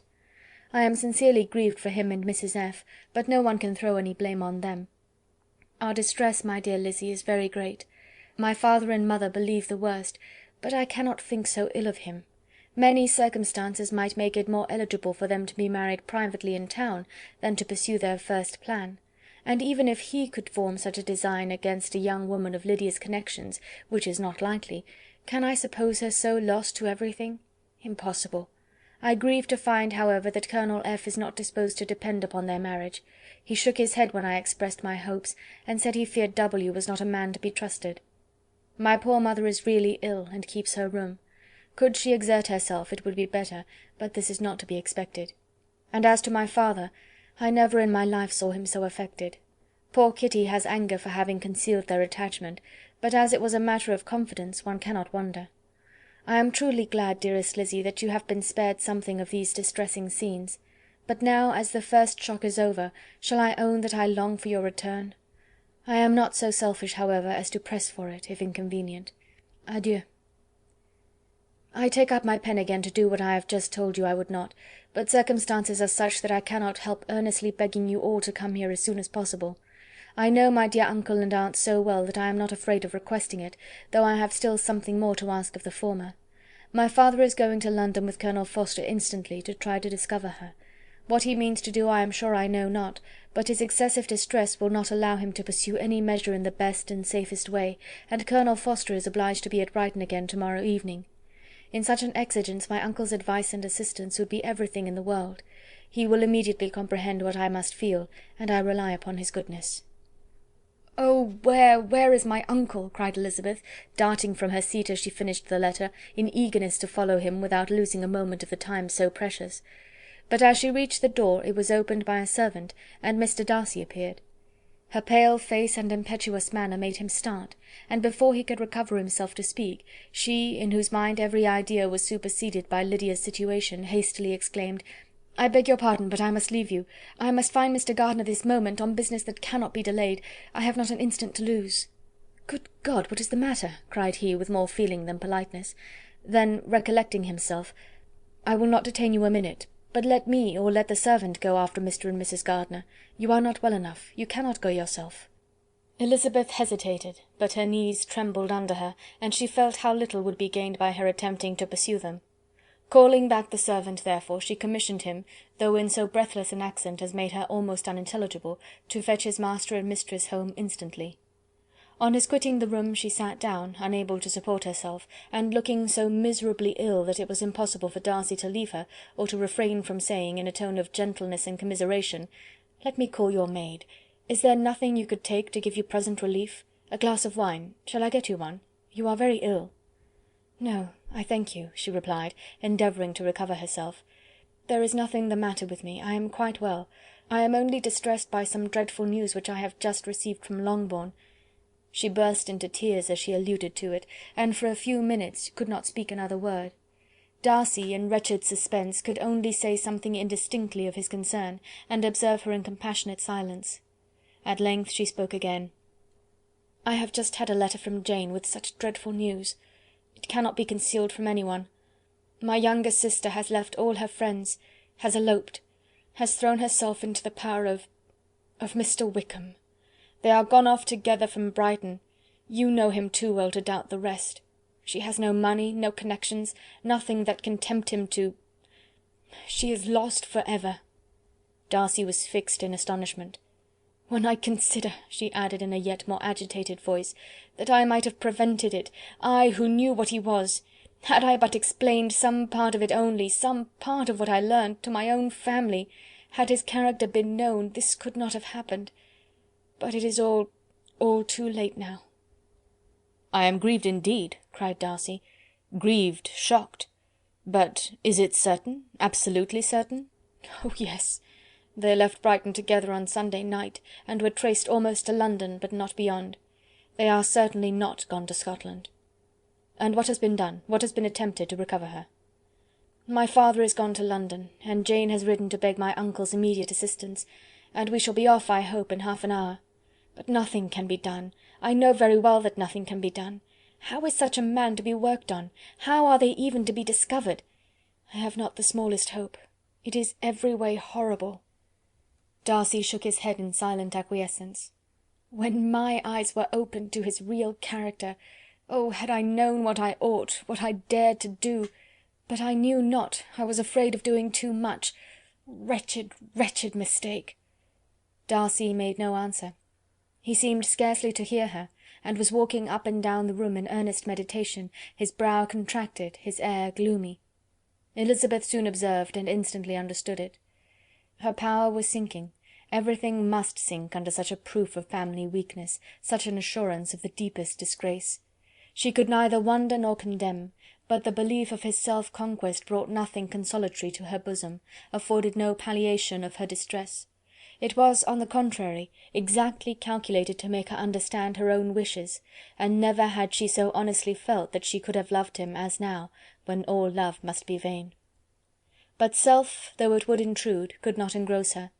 Lydia, the humiliation, the misery she was bringing on them all, soon swallowed up every private care, and covering her face with her handkerchief, Elizabeth was soon lost to everything else, and after a pause of several minutes was only recalled to a sense of her situation by the voice of her companion, who, in a manner which, though it spoke compassion, spoke likewise restraint, said, "I am afraid you have been long desiring my absence, nor have I anything to plead in excuse of my stay, but real though unavailing concern. Would to heaven that anything could be either said or done on my part that might offer consolation to such distress. But I will not torment you with vain wishes, which may seem purposely to ask for your thanks. This unfortunate affair will, I fear, prevent my sister's having the pleasure of seeing you at Pemberley to-day. Oh, yes. Be so kind as to apologize for us to Miss Darcy. Say that urgent business calls us home immediately. Conceal the unhappy truth as long as it is possible. I know it cannot be long." He readily assured her of his secrecy, again expressed his sorrow for her distress, wished it a happier conclusion than there was at present reason to hope, and leaving his compliments for her relations, with only one serious parting look, went away. As he quitted the room, Elizabeth felt how improbable it was that they should ever see each other again on such terms of cordiality as had marked their several meetings in Derbyshire, and as she threw a retrospective glance over the whole of their acquaintance, so full of contradictions and varieties, sighed at the perverseness of those feelings which would now have promoted its continuance, and would formerly have rejoiced in its termination. If gratitude and esteem are good foundations of affection, Elizabeth's change of sentiment will be neither improbable nor faulty.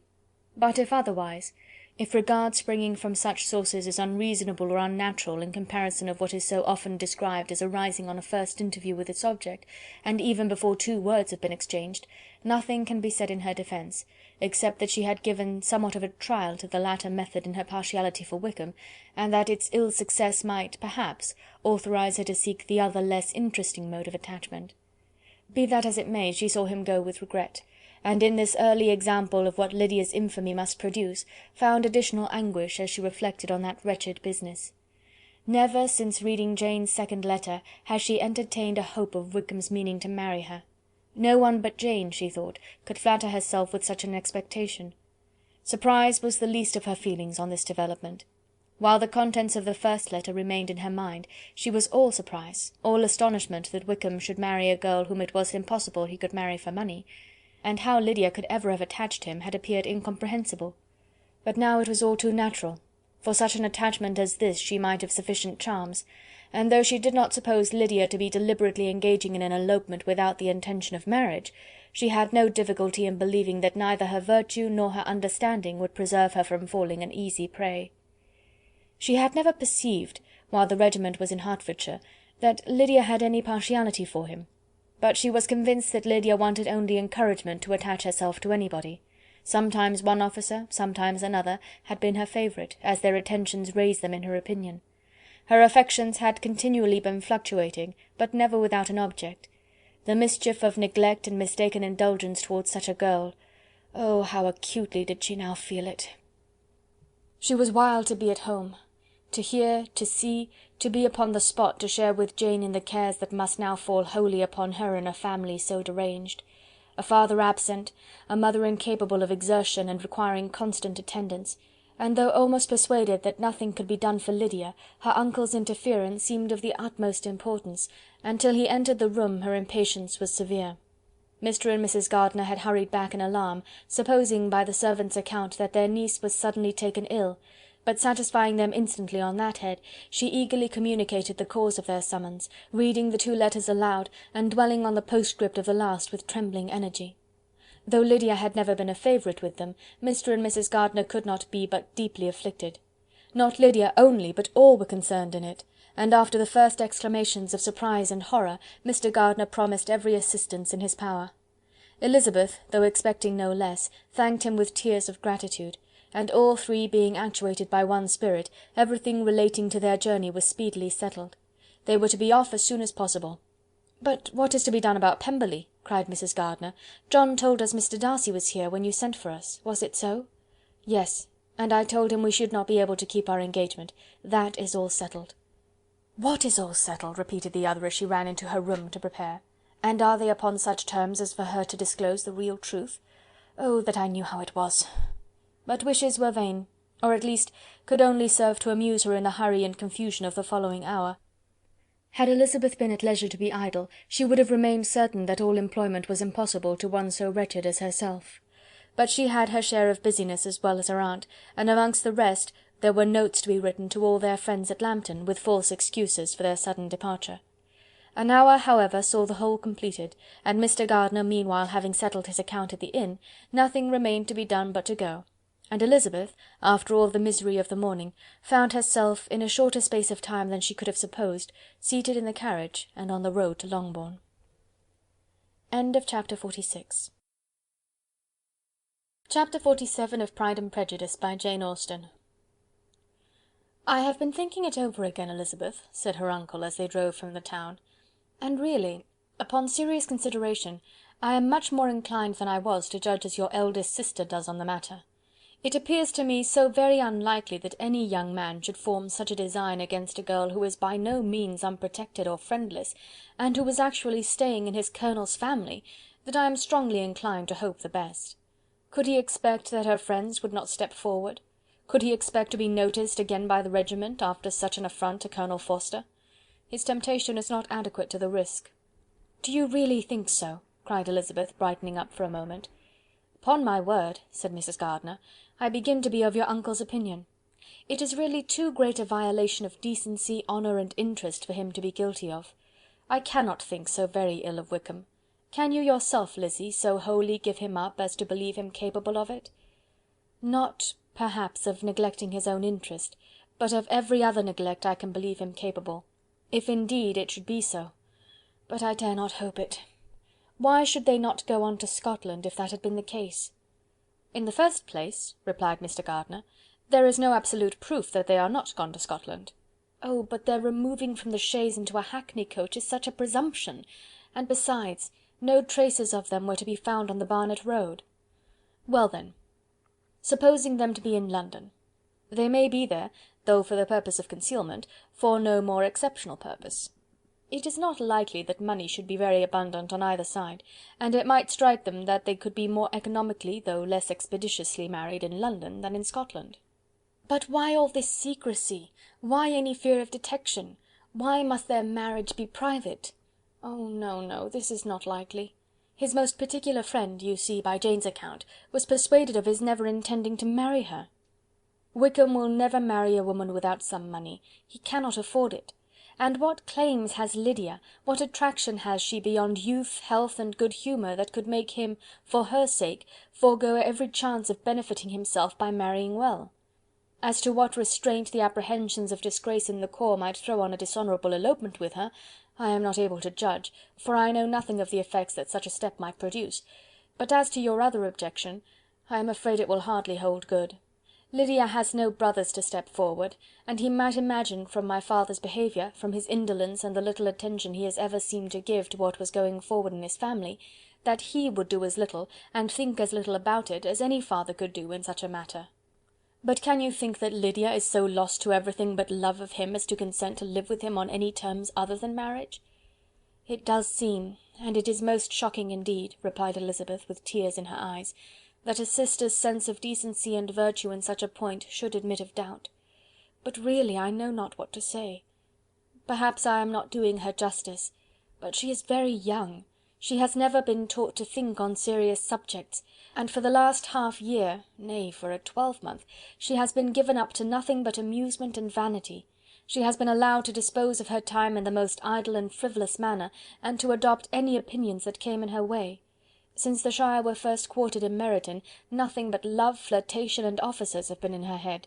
She has been doing everything in her power by thinking and talking on the subject, to give greater, what shall I call it, susceptibility to her feelings, which are naturally lively enough. And we all know that Wickham has every charm of person and address that can captivate a woman. But you see that Jane, said her aunt, does not think so very ill of Wickham as to believe him capable of the attempt. Of whom does Jane ever think ill? And who is there, whatever might be their former conduct, that she would think capable of such an attempt, till it were proved against them? But Jane knows, as well as I do, what Wickham really is. We both know that he has been profligate in every sense of the word, that he has neither integrity nor honour, that he is as false and deceitful as he is insinuating. "And you really know all this?" cried Mrs. Gardiner, whose curiosity as to the mode of her intelligence was all alive. "I do indeed," replied Elizabeth, colouring. "I told you the other day of his infamous behaviour to Mr. Darcy, and you yourself, when last at Longbourn, heard in what manner he spoke of the man who had behaved with such forbearance and liberality towards him. And there are other circumstances which I am not at liberty, which it is not worth while to relate. But his lies about the whole Pemberley family are endless. From what he said of Miss Darcy, I was thoroughly prepared to see a proud, reserved, disagreeable girl, yet he knew to the contrary himself. He must know that she was as amiable and unpretending as we have found her." "But does Lydia know nothing of this? Can she be ignorant of what you and Jane seem so well to understand?" "Oh yes. That is the worst of all. Till I was in Kent, and saw so much of both Mr. Darcy and his relation, Colonel Fitzwilliam, I was ignorant of the truth myself. And when I returned home, the Shire was to leave Meryton in a week or fortnight's time. As that was the case, neither Jane, to whom I related the whole, nor I, thought it necessary to make our knowledge public, for of what use could it apparently be to anyone, that the good opinion which all the neighbourhood had of him should then be overthrown? And even if it was settled that Lydia should go with Mrs. Forster, the necessity of opening her eyes to his character never occurred to me. That she could be in any danger from the deception never entered my head. That such a consequence as this could ensue, you may easily believe, was far enough from my thoughts." "When they all removed to Brighton, therefore, you had no reason, I suppose, to believe them fond of each other?" "Not the slightest.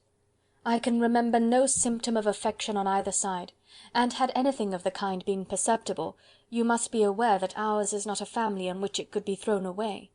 When first he entered the corps, she was ready enough to admire him, but so we all were. Every girl in or near Meryton was out of her senses about him for the first 2 months, but he never distinguished her by any particular attention, and consequently, after a moderate period of extravagant and wild admiration, her fancy for him gave way, and others of the regiment, who treated her with more distinction, again became her favourites. It may be easily believed that however little of novelty could be added to their fears, hopes, and conjectures on this interesting subject by its repeated discussion, no other could detain them from it long during the whole of the journey. From Elizabeth's thoughts it was never absent. Fixed there by the keenest of all anguish, self-reproach, she could find no interval of ease or forgetfulness. They travelled as expeditiously as possible, and sleeping one night on the road, reached Longbourn by dinner-time the next day. It was a comfort to Elizabeth to consider that Jane could not have been wearied by long expectations. The little Gardiners, attracted by the sight of a chaise, were standing on the steps of the house as they entered the paddock, and when the carriage drove up to the door, the joyful surprise that lighted up their faces and displayed itself over their whole bodies in a variety of capers and frisks was the first pleasing earnest of their welcome. Elizabeth jumped out, and after giving each of them a hasty kiss, hurried into the vestibule, where Jane, who came running down from her mother's apartment, immediately met her. Elizabeth, as she affectionately embraced her, whilst tears filled the eyes of both, lost not a moment in asking whether anything had been heard of the fugitives. "Not yet," replied Jane, "but now that my dear uncle has come, I hope everything will be well. Is my father in town?" "Yes, he went on Tuesday, as I wrote you word." "And have you heard from him often?" "We have heard only twice. He wrote me a few lines on Wednesday to say that he had arrived in safety, and to give me his directions, which I particularly begged him to do. He merely added that he should not write again till he had something of importance to mention." "And my mother, how is she? How are you all?" "My mother is tolerably well, I trust, though her spirits are greatly shaken. She is upstairs, and will have great satisfaction in seeing you all. She does not yet leave her dressing-room. Mary and Kitty, thank heaven, are quite well." "But you, how are you?" cried Elizabeth. "You look pale. How much you must have gone through." Her sister, however, assured her of her being perfectly well, and their conversation, which had been passing while Mr. and Mrs. Gardiner were engaged with their children, was now put an end to by the approach of the whole party. Jane ran to her uncle and aunt, and welcomed and thanked them both, with alternate smiles and tears. When they were all in the dining-room, the questions which Elizabeth had already asked were of course repeated by the others, and they soon found that Jane had no intelligence to give. The sanguine hope of good, however, which the benevolence of her heart suggested, had not yet deserted her. She still expected that it would all end well, and that every morning would bring some letter, either from Lydia or her father, to explain their proceedings, and perhaps announce their marriage. Mrs. Bennet, to whose apartment they all repaired after a few minutes' conversation together, received them exactly as might be expected, with tears and lamentations of regret, invectives against the villainous conduct of Wickham, and complaints of her own sufferings and ill usage, blaming everybody but the person to whose ill-judging indulgence the errors of her daughter must principally be owing. "If I had been able," said she, "to carry my point in going to Brighton with all my family, this would not have happened. But poor dear Lydia had nobody to take care of her. Why did the Forsters ever let her go out of their sight? I am sure there was some great neglect or other on their side, for she is not the kind of girl to do such a thing if she had been well looked after. I always thought they were unfit to have the charge of her, but I was overruled, as I always am. Poor dear child! And now here's Mr. Bennet gone away, and I know he will fight Wickham, wherever he meets him, and then he will be killed, and what is to become of us all? The Collinses will turn us out before he is cold in his grave, and if you are not kind to us, brother, I do not know what we shall do." They all exclaimed against such terrific ideas, and Mr. Gardiner, after general assurances of his affection for her and all her family, told her that he meant to be in London the very next day, and would assist Mr. Bennet in every endeavour for recovering Lydia. "Do not give way to useless alarm," added he. "Though it is right to be prepared for the worst, there is no occasion to look on it as certain. It is not quite a week since they left Brighton. In a few days more we may gain some news of them, and till we know that they are not married, and have no design of marrying, do not let us give the matter over as lost. As soon as I get to town I shall go to my brother, and make him come home with me to Gracechurch Street, and then we may consult together as to what is to be done." "Oh, my dear brother," replied Mrs. Bennet, "that is exactly what I could most wish for. And now do, when you get to town, find them out, wherever they may be, and if they are not married already, make them marry. And as for wedding clothes, do not let them wait for that, but tell Lydia she shall have as much money as she chooses to buy them, after they are married. And above all, keep Mr. Bennet from fighting. tell him what a dreadful state I am in, that I am frighted out of my wits, and have such tremblings, such flutterings all over me, such spasms in my side, and pains in my head, and such beatings at heart, that I can get no rest by night nor by day. And tell my dear Lydia not to give any directions about her clothes till she has seen me, for she does not know which are the best warehouses. Oh, brother, how kind you are! I know you will contrive it all." But Mr. Gardiner, though he assured her again of his earnest endeavours in the cause, could not avoid recommending moderation to her, as well in her hopes as her fear; and after talking with her in this manner till dinner was on the table, they all left her to vent her feelings on the housekeeper, who attended in the absence of her daughters. Though her brother and sister were persuaded that there was no real occasion for such a seclusion from the family, they did not attempt to oppose it, for they knew that she had not prudence enough to hold her tongue before the servants while they waited at table, and judged it better that one only of the household, and the one whom they could most trust, should comprehend all her fears and solicitude on the subject.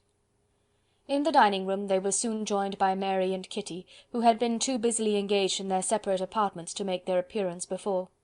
One came from her books, and the other from her toilette. The faces of both, however, were tolerably calm, and no change was visible in either, except that the loss of her favourite sister, or the anger which she had herself incurred in this business, had given more of fretfulness than usual to the accents of Kitty. As for Mary, she was mistress enough of herself to whisper to Elizabeth, with a countenance of grave reflection, soon after they were seated at table, "This is a most unfortunate affair, and will probably be much talked of. But we must stem the tide of malice, and pour into the wounded bosoms of each other the balm of sisterly consolation."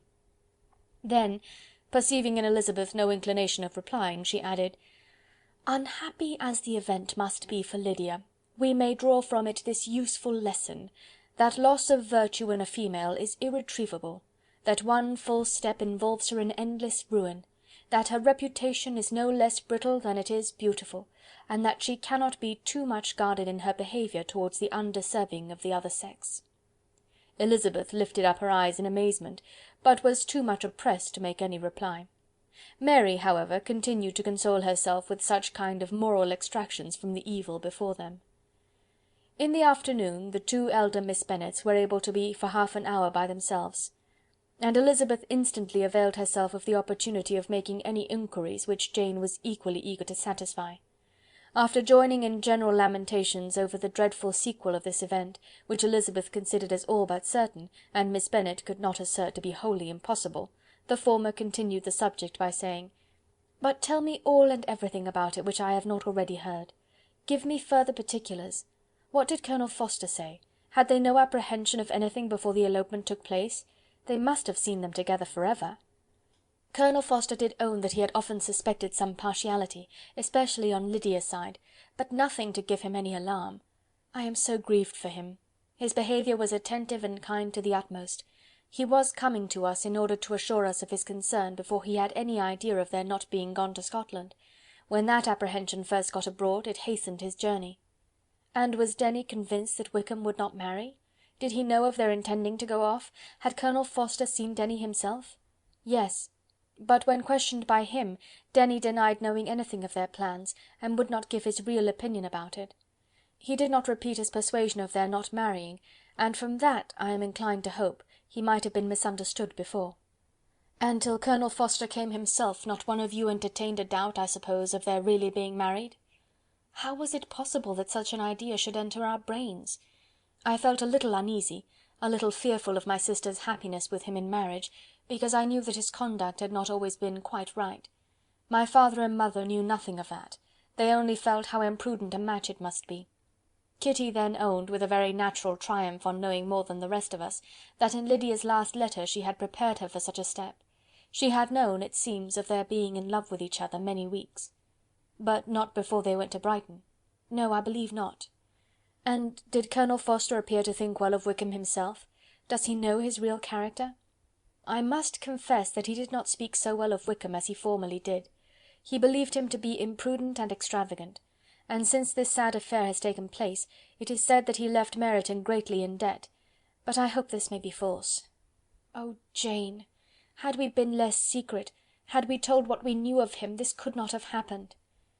Perhaps it would have been better, replied her sister, but to expose the former faults of any person without knowing what their present feelings were seemed unjustifiable. We acted with the best intentions. Could Colonel Forster repeat the particulars of Lydia's note to his wife? He brought it with him for us to see. Jane then took it from her pocket-book and gave it to Elizabeth. These were the contents. "My dear Harriet, you will laugh when you know where I am gone, and I cannot help laughing myself at your surprise to-morrow morning, as soon as I am missed. I am going to Gretna Green, and if you cannot guess with who, I shall think you a simpleton, for there is but one man in the world I love, and he is an angel. I should never be happy without him, so think it no harm to be off. You need not send them word at Longbourn of my going, if you do not like it, for it will make the surprise the greater, when I write them and sign my name Lydia Wickham. What a good joke it will be! I can hardly write for laughing. Pray make my excuses to Pratt for not keeping my engagement and dancing with him to-night. Tell him I hope he will excuse me when he knows all. And tell him I will dance with him at the next ball we meet, with great pleasure. I shall send for my clothes when I get to Longbourn. But I wish you would tell Sally to mend a great slit in my worked muslin gown before they are packed up. Good-bye. Give my love to Colonel Forster. I hope he will drink to our good journey. Your affectionate friend, Lydia Bennet." "Oh, thoughtless, thoughtless Lydia!" cried Elizabeth, when she had finished it. "What a letter is this, to be written at such a moment! But at least it shows that she was serious on the subject of their journey. Whatever he might afterwards persuade her to, it was not on her side a scheme of infamy. My poor father, how he must have felt it! I never saw anyone so shocked. He could not speak a word for full 10 minutes. My mother was taken ill immediately, and the whole house in such confusion." "Oh, Jane," cried Elizabeth, "was there a servant belonging to it who did not know the whole story before the end of the day?" "I do not know. I hope there was. But to be guarded at such a time is very difficult. My mother was in hysterics, and though I endeavoured to give her every assistance in my power, I am afraid I did not do so much as I might have done. But the horror of what might possibly happen almost took me from my faculties. Your attendance upon her has been too much for you. You do not look well. Oh, that I had been with you! You have had every care and anxiety upon yourself alone. Mary and Kitty have been very kind, and would have shared in every fatigue, I am sure, but I did not think it right for either of them. Kitty is slight and delicate, and Mary studies so much that her hours of repose should not be broken in on. My aunt Phillips came to Longbourn on Tuesday, after my father went away, and was so good as to stay till Thursday with me. She was of great use and comfort to us all. And Lady Lucas has been very kind. She walked here on Wednesday morning to condole with us, and offered her services, or any of her daughters, if they should be of use to us." "She had better have stayed at home," cried Elizabeth. "Perhaps she meant well, but under such a misfortune as this, one cannot see too little of one's neighbours. Assistance is impossible, condolence insufferable. Let them triumph over us at a distance, and be satisfied." She then proceeded to inquire into the measures which her father had intended to pursue while in town for the recovery of his daughter. "He meant, I believe," replied Jane, "to go to Epsom, the place where they last changed horses, see the postillions, and try if anything could be made out from them. His principal object must be to discover the number of the hackney coach which took them from Clapham. It had come with a fare from London, and as he thought that the circumstance of a gentleman and ladies removing from one carriage into another might be remarked, he meant to make inquiries at Clapham. If he could anyhow discover at what house the coachman had before set down his fare, he determined to make inquiries there, and hoped it might not be impossible to find out the stand and number of the coach. I do not know of any other designs that he had formed, but he was in such a hurry to be gone, and his spirits so greatly discomposed, that I had difficulty in finding out even so much as this." Chapter 47. Chapter 48 of Pride and Prejudice, by Jane Austen. The whole party were in hopes of a letter from Mr. Bennet the next morning, but the post came in without bringing a single line from him. His family knew him to be, on all common occasions, a most negligent and dilatory correspondent, but at such a time they had hoped for exertion. They were forced to conclude that he had no pleasing intelligence to send, but even of that they would have been glad to be certain. Mr. Gardiner had waited only for the letters before he set off. When he was gone, they were certain at least of receiving constant information of what was going on, and their uncle promised, at parting, to prevail on Mr. Bennet to return to Longbourn as soon as he could, to the great consolation of his sister, who considered it as the only security for her husband's not being killed in a duel. Mrs. Gardiner and the children were to remain in Hertfordshire a few days longer, as the former thought her presence might be serviceable to her nieces. She shared in their attendance on Mrs. Bennet, and was a great comfort to them in their hours of freedom. Their other aunt also visited them frequently, and always, as she said, with the design of cheering and heartening them up, though, as she never came without reporting some fresh instance of Wickham's extravagance or irregularity, she seldom went away without leaving them more dispirited than she found them. All Meryton seemed striving to blacken the man who, but 3 months before, had been almost an angel of light. He was declared to be in debt to every tradesman in the place, and his intrigues, all honoured with the title of seduction, had been extended into every tradesman's family. Everybody declared that he was the wickedest young man in the world, and everybody began to find out that they had always distrusted the appearance of his goodness. Elizabeth, though she did not credit above half of what was said, believed enough to make her former assurance of her sister's ruin more certain, and even Jane, who believed still less of it, became almost hopeless, more especially as the time was now come when, if they had gone to Scotland, which she had never before entirely despaired of, they must in all probability have gained some news of them. Mr. Gardiner left Longbourn on Sunday. On Tuesday his wife received a letter from him. It told them that, on his arrival, he had immediately found out his brother, and persuaded him to come to Gracechurch Street; that Mr. Bennet had been to Epsom and Clapham before his arrival, but without gaining any satisfactory information, and that he was now determined to inquire at all the principal hotels in town, as Mr. Bennet thought it possible they might have gone to one of them on their first coming to London, before they procured lodgings. Mr. Gardiner himself did not expect any success from this measure, but as his brother was eager in it, he meant to assist him in pursuing it. He added that Mr. Bennet seemed wholly disinclined at present to leave London, and promised to write again very soon.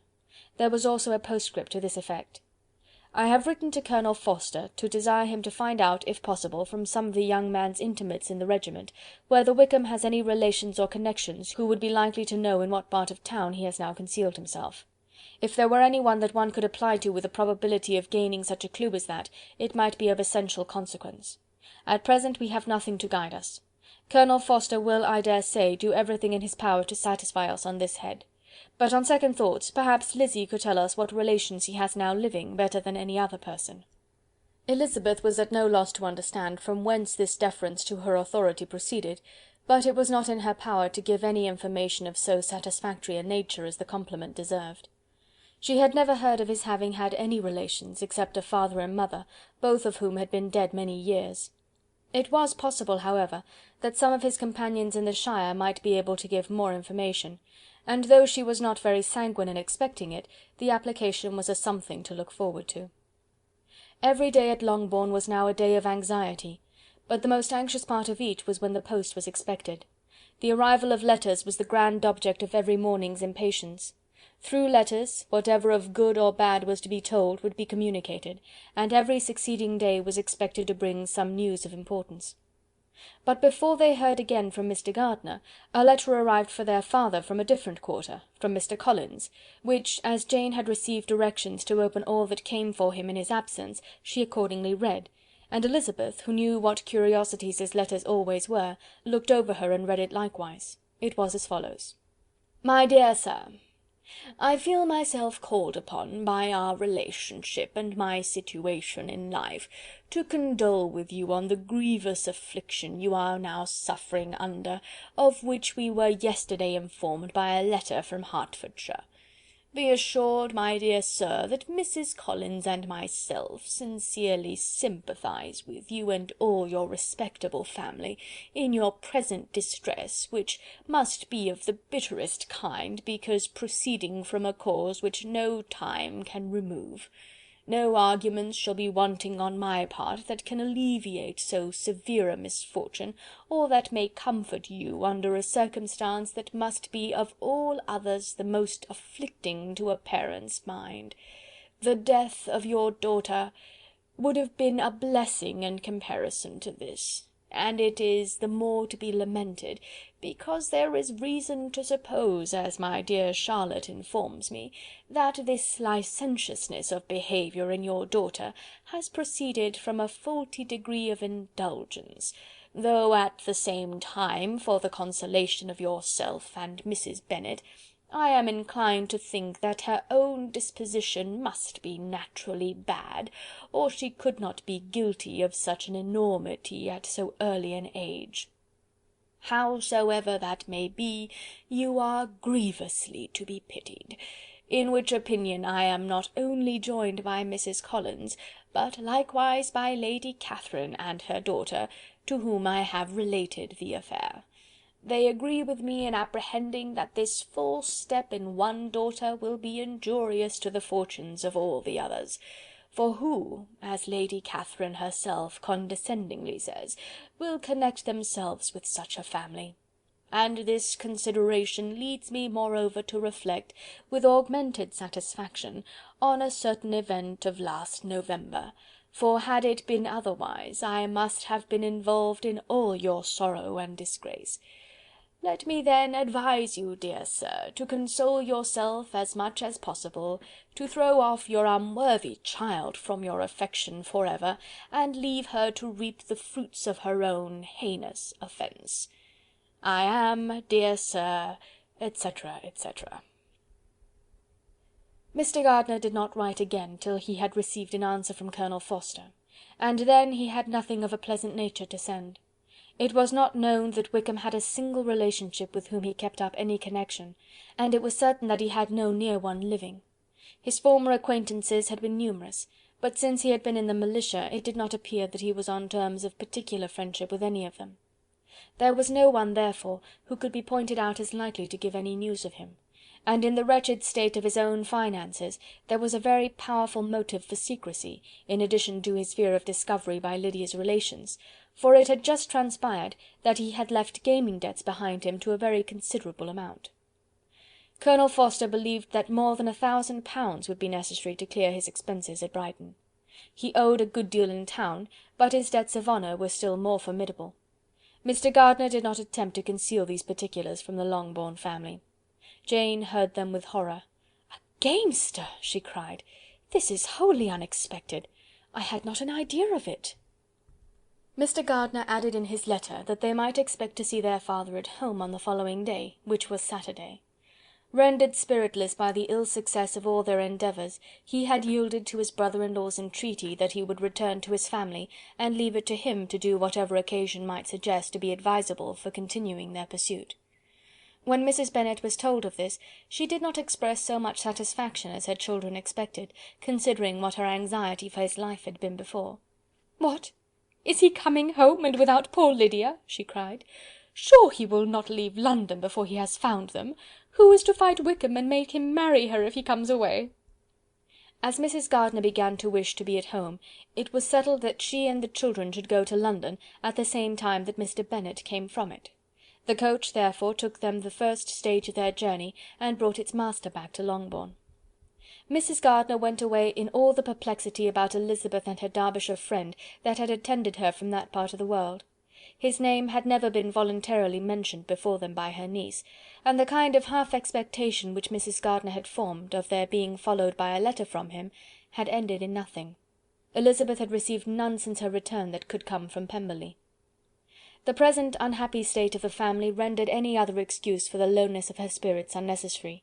Nothing, therefore, could be fairly conjectured from that, though Elizabeth, who was by this time tolerably well acquainted with her own feelings, was perfectly aware that, had she known nothing of Darcy, she would have borne the dread of Lydia's infamy somewhat better.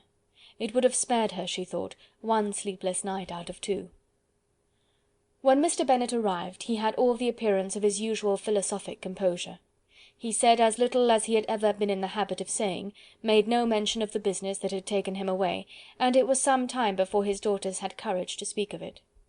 It was not till the afternoon, when he had joined them at tea, that Elizabeth ventured to introduce the subject, and then, on her briefly expressing her sorrow for what he must have endured, he replied, "Say nothing of that. Who should suffer but myself? It has been my own doing, and I ought to feel it." "You must not be too severe upon yourself," replied Elizabeth. "You may well warn me against such an evil. Human nature is so prone to fall into it. No, Lizzy, let me once in my life feel how much I have been to blame. I am not afraid of being overpowered by the impression. It will pass away soon enough." "Do you suppose them to be in London?" "Yes. Where else can they be so well concealed?" "And Lydia used to want to go to London," added Kitty. "She is happy then," said her father drily, "and her residence there will probably be of some duration." Then, after a short silence, he continued: "Lizzy, I bear you no ill will for being justified in your advice to me last May, which, considering the event, shows some greatness of mind." They were interrupted by Miss Bennet, who came to fetch her mother's tea. "This is a parade," he cried, "which does one good. It gives such an elegance to misfortune. Another day I will do the same. I will sit in my library, in my nightcap and powdering gown, and give as much trouble as I can, or perhaps I may defer it till Kitty runs away." "I am not going to run away, papa," said Kitty fretfully. "If I should ever go to Brighton, I would behave better than Lydia." "You go to Brighton! I would not trust you so near it as Eastbourne for £50. No, Kitty, I have at last learnt to be cautious, and you will feel the effects of it. No officer is ever to enter into my house again, nor even to pass through the village. Balls will be absolutely prohibited, unless you stand up with one of your sisters, and you are never to stir out of doors till you can prove that you have spent 10 minutes of every day in a rational manner." Kitty, who took all these threats in a serious light, began to cry. "Well, well," said he, "do not make yourself unhappy. If you are a good girl for the next 10 years, I will take you to a review at the end of them." Chapter 48. Chapter 49 of Pride and Prejudice, by Jane Austen. 2 days after Mr. Bennet's return, as Jane and Elizabeth were walking together in the shrubbery behind the house, they saw the housekeeper coming towards them, and concluding that she came to call them to their mother, went forward to meet her. But instead of the expected summons, when they approached her, she said to Miss Bennet: "I beg your pardon, madam, for interrupting you, but I was in hopes you might have got some good news from town, so I took the liberty of coming to ask." "What do you mean, Hill? We have heard nothing from town."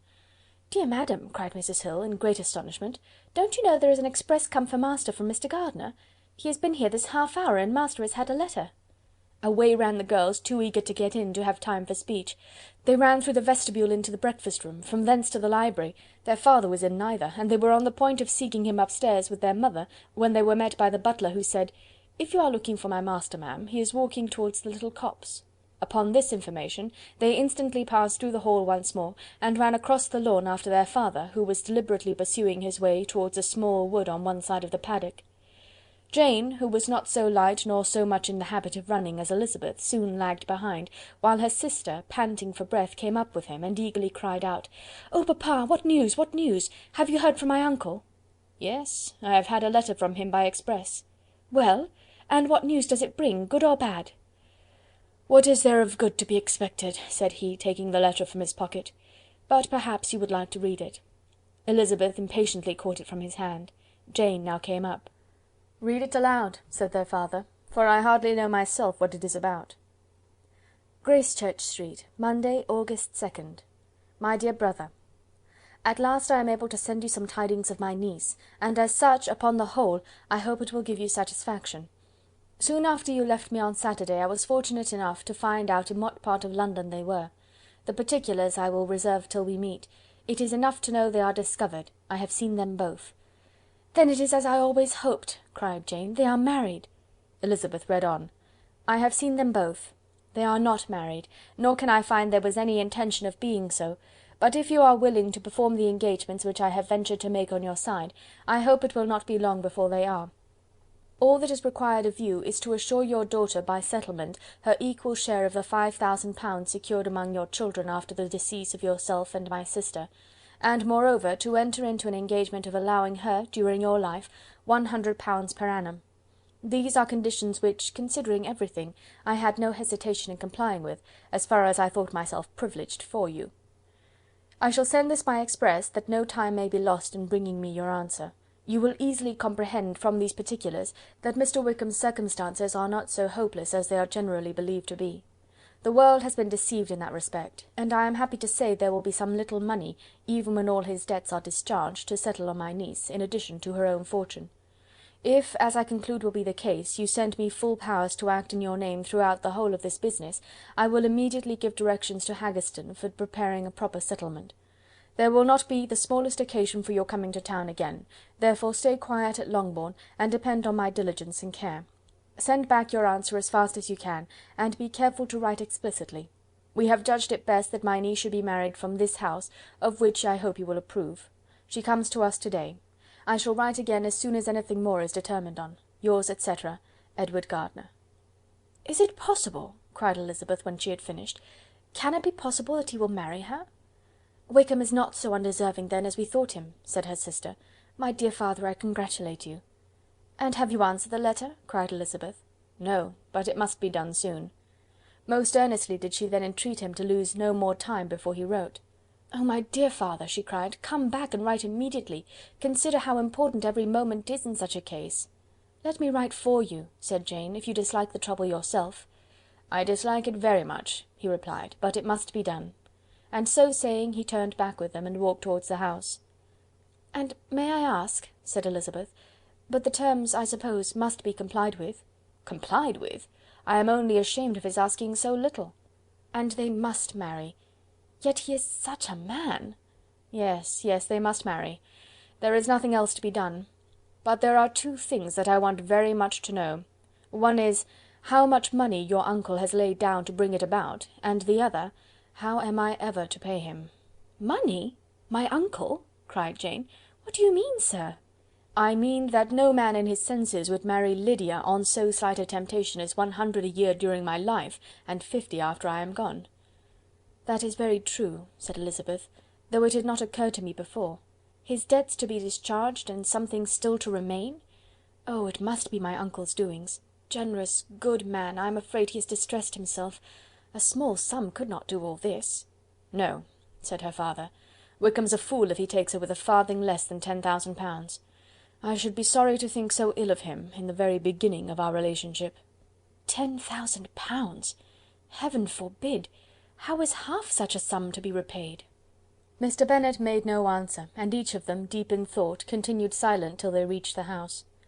Their father then went on to the library to write, and the girls walked into the breakfast room. "And they are really to be married," cried Elizabeth, as soon as they were by themselves. "How strange this is! And for this we are to be thankful. That they should marry, small as is their chance of happiness, and wretched as is his character, we are forced to rejoice. Oh, Lydia!" "I comfort myself with thinking," replied Jane, "that he certainly would not marry Lydia if he had not a real regard for her. Though our kind uncle has done something towards clearing him, I cannot believe that 10,000 pounds, or anything like it, has been advanced. He has children of his own, and may have more. How could he spare half 10,000 pounds?" "If we were ever able to learn what Wickham's debts have been," said Elizabeth, "and how much is settled on his side on our sister, we shall know exactly what Mr. Gardiner has done for them, because Wickham has not sixpence of his own. The kindness of my uncle and aunt can never be requited. Their taking her home and affording her their personal protection and countenance is such a sacrifice to her advantage as years of gratitude cannot enough acknowledge. By this time she is actually with them. If such goodness does not make her miserable now, she will never deserve to be happy. What a meeting for her when she first sees my aunt!" "We must endeavour to forget all that has passed on either side," said Jane. "I hope and trust they will yet be happy. His consenting to marry her is a proof, I will believe, that he is come to a right way of thinking. Their mutual affection will steady them, and I flatter myself they will settle so quietly and live in so rational a manner as may in time make their past imprudence forgotten." "Their conduct has been such," replied Elizabeth, "as neither you nor I nor anybody can ever forget. It is useless to talk of it." It now occurred to the girls that their mother was in all likelihood perfectly ignorant of what had happened. They went to the library, therefore, and asked their father whether he would not wish them to make it known to her. He was writing, and without raising his head, coolly replied, "Just as you please." "May we take my uncle's letter to read to her?" "Take whatever you like and get away." Elizabeth took the letter from his writing table, and they went upstairs together. Mary and Kitty were both with Mrs. Bennet. One communication would, therefore, do for all. After a slight preparation for good news, the letter was read aloud. Mrs. Bennet could hardly contain herself. As soon as Jane had read Mr. Gardiner's hope of Lydia's being soon married, her joy burst forth, and every following sentence added to its exuberance. She was now in an irritation as violent from delight as she had ever been fidgety from alarm and vexation. To know that her daughter would be married was enough. She was disturbed by no fear for her felicity, nor humbled by any remembrance of her misconduct. "My dear, dear Lydia," she cried, "this is delightful indeed! She will be married! I shall see her again! She will be married at 16! My good, kind brother! I knew how it would be. I knew he would manage everything. How I long to see her, and to see dear Wickham too! But the clothes, the wedding clothes! I will write to my sister Gardiner about them directly. Lizzy, my dear, run down to your father and ask him how much he will give her. Stay, stay, I will go myself. Ring the bell, Kitty, for Hill. I will put on my things in a moment. My dear, dear Lydia, how merry we shall be together when we meet!" Her eldest daughter endeavoured to give some relief to the violence of these transports by leading her thoughts to the obligations which Mr. Gardiner's behaviour had laid them all under. "For we must attribute this happy conclusion," she added, "in a great measure to his kindness. We are persuaded that he has pledged himself to assist Mr. Wickham with money." "Well," cried her mother, "it is all very right. Who should do it but her own uncle? If he had not had a family of his own, I and my children must have had all his money, you know, and it is the first time we have ever had anything from him, except a few presents. Well, I am so happy! In such a short time I shall have a daughter married. Mrs. Wickham! How well it sounds! And she was only 16 last June. My dear Jane, I am in such a flutter that I am sure I can't write, so I will dictate and you write for me. We will settle with your father about the money afterwards, but the things should be ordered immediately." She was then proceeding to all the particulars of calico, muslin, and cambric, and would shortly have dictated some very plentiful orders, had not Jane, though with some difficulty, persuaded her to wait till her father was at leisure to be consulted. One day's delay, she observed, would be of small importance, and her mother was too happy to be quite so obstinate as usual. Other schemes, too, came into her head. "I will go to Meryton," said she, "as soon as I'm dressed, and tell the good news to my sister Phillips, and as I come back I can call on Lady Lucas and Mrs. Long. Kitty, run down and order the carriage. An airing would do me a great deal of good, I am sure. Girls, can I do anything for you in Meryton? Oh, here comes Hill. My dear Hill, have you heard the good news? Miss Lydia is going to be married, and you shall all have a bowl of punch to make merry at her wedding." Mrs. Hill began instantly to express her joy. Elizabeth received her congratulations among the rest, and then, sick of this folly, took refuge in her own room, that she might think with freedom. Poor Lydia's situation must, at best, be bad enough, but that it was no worse she had need to be thankful. She felt it so, neither rational happiness nor worldly prosperity could be justly expected for her sister. In looking back to what they had feared only 2 hours ago, she felt all the advantages of what they had gained. Chapter 49. Chapter 50 of Pride and Prejudice by Jane Austen. Mr. Bennet had very often wished before this period of his life that, instead of spending his whole income, he had laid by an annual sum for the better provision of his children and of his wife, if she survived him. He now wished it more than ever. Had he done his duty in that respect, Lydia need not have been indebted to her uncle for whatever of honour or credit could now be purchased for her. The satisfaction of prevailing on one of the most worthless young men in Great Britain to be her husband might then have rested in its proper place.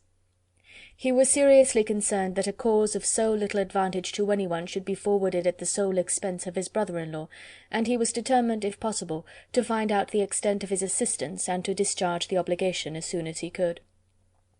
When first Mr. Bennet had married, economy was held to be perfectly useless, for of course they were to have a son. The son was to join in cutting off the entail as soon as he should be of age, and the widow and younger children would by that means be provided for. 5 daughters successively entered the world, but yet the son was to come. And Mrs. Bennet, for many years after Lydia's birth, had been certain that he would. This event had at last been despaired of, but it was then too late to be saving. Mrs. Bennet had no turn for economy, and her husband's love of independence had alone prevented their exceeding their income. £5,000 were settled by marriage articles on Mrs. Bennet and the children, but in what proportions it should be divided amongst the latter depended on the will of the parents. This was one point, with regard to Lydia at least, which was now to be settled, and Mr. Bennet could have no hesitation in acceding to the proposal before him. In terms of grateful acknowledgment for the kindness of his brother, though expressed most concisely, he then delivered on paper his perfect approbation of all that was done, and his willingness to fulfil the engagements that had been made for him. He had never before supposed that, could Wickham be prevailed on to marry his daughter, it would be done with so little inconvenience to himself as by the present arrangement. He would scarcely be £10 a year the loser by the 100 that was to be paid them, for, what with their board and pocket allowance, and the continual presents in money which passed to her through her mother's hands, Lydia's expenses had been very little within that sum. That it would be done with such trifling exertion on his side too, was another very welcome surprise, for his wish at present was to have as little trouble in the business as possible. When the first transports of rage which had produced his activity in seeking her were over, he naturally returned to all his former indolence. His letter was soon dispatched, for, though dilatory in undertaking business, he was quick in its execution. He begged to know further particulars of what he was indebted to his brother, but was too angry with Lydia to send any message to her. The good news spread quickly through the house, and with proportionate speed through the neighbourhood. It was borne in the latter with decent philosophy. To be sure, it would have been more for the advantage of conversation had Miss Lydia Bennet come upon the town, or as the happiest alternative been secluded from the world in some distant farmhouse. But there was much to be talked of in marrying her, and the good-natured wishes for her well-doing which had proceeded before from all the spiteful old ladies in Meryton lost but a little of their spirit in this change of circumstances, because with such a husband her misery was considered certain. It was a fortnight since Mrs. Bennet had been downstairs, but on this happy day she again took her seat at the head of her table, and in spirits oppressively high. No sentiment of shame gave a damp to her triumph. The marriage of a daughter, which had been the first object of her wishes since Jane was 16, was now on the point of accomplishment, and her thoughts and her words ran wholly on those attendants of elegant nuptials, fine muslins, new carriages, and servants. She was busily searching through the neighbourhood for a proper situation for her daughter, and, without knowing or considering what their income might be, rejected many as deficient in size and importance. "Hay Park might do," said she, "if the Gouldings could quit it, or the great house at Stoke, if the drawing-room were larger. But Ashworth is too far off. I could not bear to have her 10 miles from me. And as for Pulvis Lodge, the attics are dreadful." Her husband allowed her to talk on without interruption while the servants remained. But when they had withdrawn, he said to her, "Mrs. Bennet, before you take any or all of these houses for your son and daughter, let us come to a right understanding. Into one house in this neighbourhood they shall never have admittance. I will not encourage the impudence of either by receiving them at Longbourn." A long dispute followed this declaration, but Mr. Bennet was firm. It soon led to another, and Mrs. Bennet found with amazement and horror that her husband would not advance a guinea to buy clothes for his daughter. He protested that she should receive from him no mark of affection whatever on the occasion. Mrs. Bennet could hardly comprehend it. That his anger could be carried to such a point of inconceivable resentment as to refuse his daughter a privilege without which her marriage would scarcely seem valid, exceeded all she could believe possible. She was more alive to the disgrace which her want of new clothes must reflect on her daughter's nuptials, than to any sense of shame at her eloping and living with Wickham a fortnight before they took place. Elizabeth was now most heartily sorry that she had, from the distress of the moment, been led to make Mr. Darcy acquainted with their fears for her sister, for since her marriage would so shortly give the proper termination to the elopement, they might hope to conceal its unfavourable beginning from all those who were not immediately on the spot. She had no fear of its spreading farther through his means. There were few people on whose secrecy she could have more confidently depended, but at the same time there was no one whose knowledge of a sister's frailty would have mortified her so much, not, however, from any fear of disadvantage from it individually to herself, for at any rate there seemed a gulf impassable between them. Had Lydia's marriage been concluded on the most honourable terms, it was not to be supposed that Mr. Darcy would connect himself with a family where, to every other objection, would now be added an alliance and relationship of the nearest kind with a man whom he so justly scorned. From such a connection she could not wonder that he would shrink. The wish of procuring her regard, which she had assured herself of his feeling in Derbyshire, could not in rational expectation survive such a blow as this. She was humbled, she was grieved. She repented, though she hardly knew of what. She became jealous of his esteem, when she could no longer hope to be benefited by it. She wanted to hear of him, when there seemed the least chance of gaining intelligence. She was convinced that she could have been happy with him, when it was no longer likely they should meet. What a triumph for him, as she often thought, could he know that the proposals which he had spurned only 4 months ago would now have been most gladly and gratefully received. He was as generous, she doubted not, as the most generous of his sex, but while he was mortal there must be a triumph. She began now to comprehend that he was exactly the man who, in disposition and talents, would most suit her. His understanding and temper, though unlike her own, would have answered all her wishes. It was an union that must have been to the advantage of both. By her ease and liveliness his mind might have been softened, his manners improved, and from his judgment, information, and knowledge of the world, she must have received benefit of greater importance. But no such happy marriage could now teach the admiring multitude what connubial felicity really was. An union of a different tendency, and precluding the possibility of the other, was soon to be formed in their family. How Wickham and Lydia were to be supported in tolerable independence she could not imagine. But how little of permanent happiness could belong to a couple who were only brought together because their passions were stronger than their virtue, could she easily conjecture. Mr. Gardiner soon wrote again to his brother. To Mr. Bennet's acknowledgment he briefly replied, with assurance of his eagerness to promote the welfare of any of his family, and concluded with entreaties that the subject might never be mentioned to him again. The principal purport of his letter was to inform them that Mr. Wickham had resolved on quitting the militia. It was greatly my wish that he should do so, he added, as soon as his marriage was fixed on, and I think you will agree with me in considering the removal from that corps as highly advisable, both on his account and my niece's. It is Mr. Wickham's intention to go into the regulars, and among his former friends there are still some who are able and willing to assist him in the army. He has the promise of an ensigncy in General's regiment now quartered in the north. It is an advantage to have it so far from this part of the kingdom. He promises fairly, and I hope among different people, where they may each have a character to preserve, they will both be more prudent. I have written to Colonel Forster to inform him of our present arrangements, and to request that he will satisfy the various creditors of Mr. Wickham in and near Brighton, with assurances of speedy payment, for which I have pledged myself. And will you give yourself the trouble of carrying similar assurances to his creditors in Meryton, of whom I shall subjoin a list according to his information? He has given in all his debts. I hope at least he has not deceived us. Haggerston has our directions, and all will be completed in a week. They will then join his regiment, unless they are first invited to Longbourn, and I understand from Mrs. Gardiner that my niece is very desirous of seeing you all before she leaves the south. She is well, and begs to be dutifully remembered to you and her mother. Yours, etc., E. Gardiner. Mr. Bennet and his daughter saw all the advantages of Wickham's removal from the shire as clearly as Mr. Gardiner could do, but Mrs. Bennet was not so well pleased with it. Lydia's being settled in the north, just when she had expected most pleasure and pride in her company, for she had by no means given up her plan of their residing in Hertfordshire, was a severe disappointment. And besides, it was such a pity that Lydia should be taken from a regiment where she was acquainted with everybody, and had so many favourites. "She is so fond of Mrs. Forster," said she, "it will be quite shocking to send her away. And there are several of the young men, too, that she likes very much. The officers may not be so pleasant in the General's regiment." His daughter's request, for such it might be considered, of being admitted into her family again before she set off for the north, received at first an absolute negative. But Jane and Elizabeth, who agreed in wishing, for the sake of their sister's feelings and consequence, that she should be noticed on her marriage by her parents, urged him so earnestly, yet so rationally and so mildly to receive her and her husband at Longbourn as soon as they were married, that he was prevailed on to think as they thought, and act as they wished. And their mother had the satisfaction of knowing that she would be able to show her married daughter in the neighbourhood before she was banished to the north.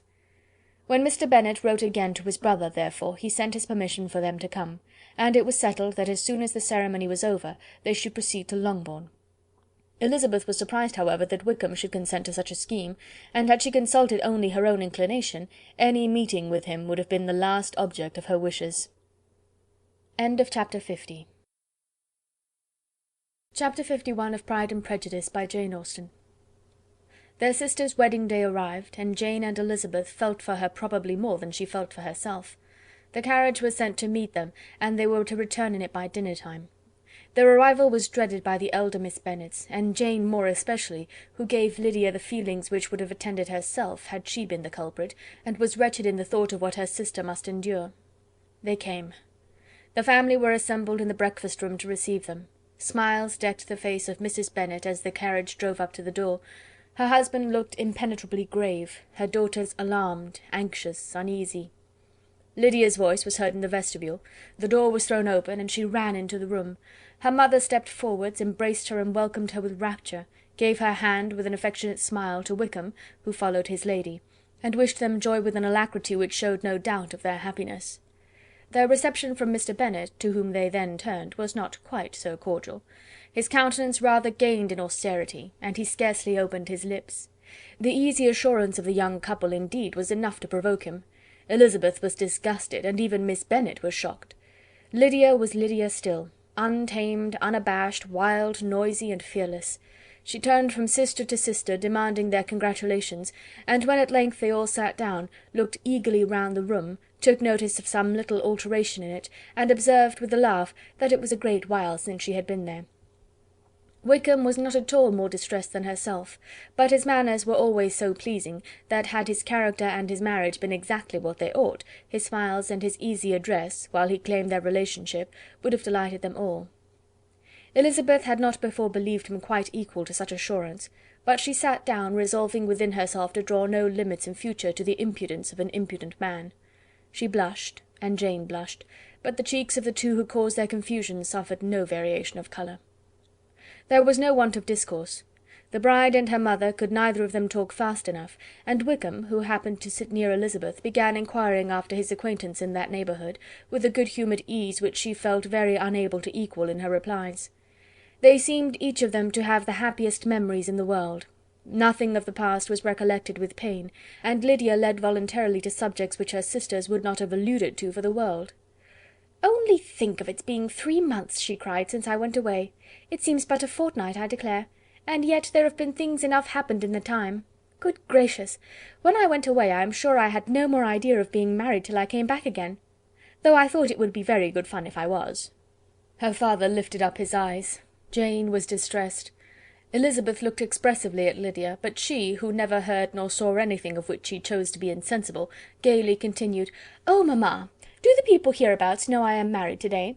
I was afraid they might not, and we overtook William Golding in his curricle, so I was determined he should know it, and so I let down the side-glass next to him, and took off my glove and let my hand just rest upon the window-frame, so that he might see the ring, and then I bowed and smiled like anything." Elizabeth could bear it no longer. She got up and ran out of the room, and returned no more till she heard them passing through the hall to the dining-parlour. She then joined them soon enough to see Lydia, with anxious parade, walk up to her mother's right hand, and hear her say to her eldest sister, "Ah, Jane, I take your place now, and you must go lower, because I am a married woman." It was not to be supposed that time would give Lydia that embarrassment from which she had been so wholly free at first. Her ease and good spirits increased. She longed to see Mrs. Phillips, the Lucases, and all their other neighbours, and to hear herself called Mrs. Wickham by each of them, and in the meantime she went after dinner to show her ring and boast of being married to Mrs. Hill and the 2 housemaids. "Well, mamma," said she, when they were all returned to the breakfast-room, "and what do you think of my husband? Is not he a charming man? I am sure my sisters must all envy me. I only hope they may have half my good luck. They must all go to Brighton. That is the place to get husbands. What a pity it is, mamma, we did not all go." "Very true, and if I had my will we should. But, my dear Lydia, I don't at all like your going such a way off. Must it be so?" "Oh, Lord, yes! There is nothing in that. I shall like it of all things. You and papa and my sisters must come down and see us. We shall be at Newcastle all the winter, and I dare say there will be some balls, and I will take care to get good partners for them all." "I should like it beyond anything," said her mother. "And then when you go away you may leave 1 or 2 of my sisters behind you, and I dare say I shall get husbands for them before the winter is over." "I thank you for my share of the favour," said Elizabeth, "but I do not particularly like your way of getting husbands." Their visitors were not to remain above 10 days with them. Mr. Wickham had received his commission before he left London, and he was to join his regiment at the end of a fortnight. No one but Mrs. Bennet regretted that their stay would be so short, and she made the most of the time by visiting about with her daughter, and having very frequent parties at home. These parties were acceptable to all. To avoid a family circle was even more desirable to such as did think than such as did not. Wickham's affection for Lydia was just what Elizabeth had expected to find it, not equal to Lydia's for him. She had scarcely needed her present observation to be satisfied, from the reason of things, that their elopement had been brought on by the strength of her love rather than by his, and she would have wondered why, without violently caring for her, he chose to elope with her at all, had she not felt certain that his flight was rendered necessary by distress of circumstances, and if that were the case, he was not the young man to resist an opportunity of having a companion. Lydia was exceedingly fond of him. He was her dear Wickham on every occasion. No one was to be put in competition with him.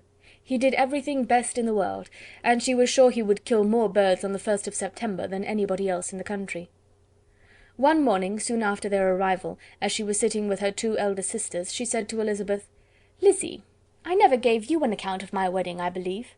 You were not by when I told mamma and the others all about it. Are you not curious to hear how it was managed?" "Not really," replied Elizabeth. "I think there cannot be too little said on the subject." "La, you are so strange! But I must tell you how it went off. We were married, you know, at St. Clement's, because Wickham's lodgings were in that parish, and it was settled that we should all be there by 11 o'clock. My uncle and aunt and I were to go together, and the others were to meet us at the church. Well, Monday morning came, and I was in such a fuss, I was so afraid, you know, that something would happen to put it off, and then I should have gone quite distracted, and there was my aunt all the time I was dressing, preaching and talking away just as if she were reading a sermon. However, I did not hear above 1 word in 10, for I was thinking, you may suppose, of my dear Wickham. I longed to know whether he would be married in his blue coat. Well, and so we breakfasted at 10 as usual. I thought it would never be over, for, by the by, you are to understand, that my uncle and aunt were horrid unpleasant all the time I was with them. If you'll believe me, I did not once put my foot out of doors, though I was there a fortnight. Not one party or scheme or anything. To be sure, London was rather thin, but however, the little theatre was open. Well, and so just as the carriage came to the door, my uncle was called away upon business to that horrid man, Mr. Stone, and then, you know, when once they get together, there is no end of it. Well, I was so frightened I did not know what to do, for my uncle was to give me away, and if we were beyond the hour, we could not be married all day. But luckily he came back again in 10 minutes' time, and then we all set out. However, I recollected afterwards, that if he had been prevented going, the wedding need not be put off, for Mr. Darcy might have done as well." "Mr. Darcy?" repeated Elizabeth in utter amazement. "Oh yes, he was to come there with Wickham, you know. But gracious me, I quite forgot. I ought not to have said a word about it. I promised them so faithfully. What will Wickham say? It was to be such a secret." "If it was to be secret," said Jane, "say not another word on the subject. You may depend upon my seeking no further." "Oh, certainly," said Elizabeth, though burning with curiosity. "We will ask you no questions." "Thank you," said Lydia, "for if you did I should certainly tell you all, and then Wickham would be angry." On such encouragement to ask, Elizabeth was forced to put it out of her power by running away. But to live in ignorance on such a point was impossible, or at least it was impossible not to try for information. Mr. Darcy had been at her sister's wedding. It was exactly a scene, and exactly among people, where he had apparently least to do and least temptation to go. Conjectures as to the meaning of it, rapid and wild, hurried into her brain, but she was satisfied with none. Those that best pleased her, as placing his conduct in the noblest light, seemed most improbable. She could not bear such suspense, and hastily seizing a sheet of paper, wrote a short letter to her aunt, to request an explanation of what Lydia had dropped, if it were compatible with the secrecy which had been intended.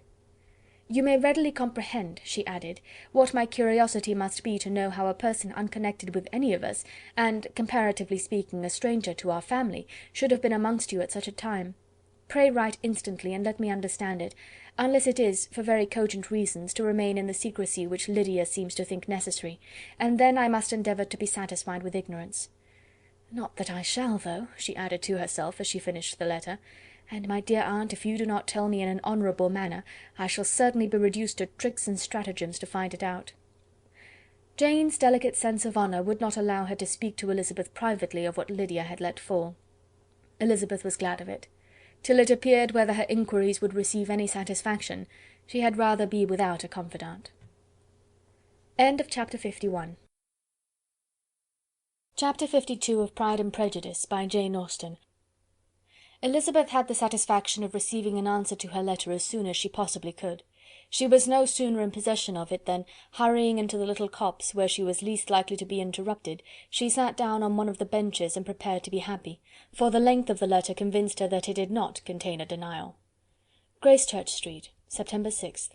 My dear niece, I have just received your letter, and shall devote this whole morning to answering it, as I foresee that a little writing will not comprise what I have to tell you. I must confess myself surprised by your application. I did not expect it from you. Don't think me angry, however, for I only mean to let you know that I had not imagined such inquiries to be necessary on your side. If you do not choose to understand me, forgive my impertinence. Your uncle is as much surprised as I am, and nothing but the belief of your being a party concerned would have allowed him to act as he has done. But if you are really innocent and ignorant, I must be more explicit. On the very day of my coming home from Longbourn, your uncle had a most unexpected visitor. Mr. Darcy called, and was shut up with him several hours. It was all over before I arrived, so my curiosity was not so dreadfully racked as yours seems to have been.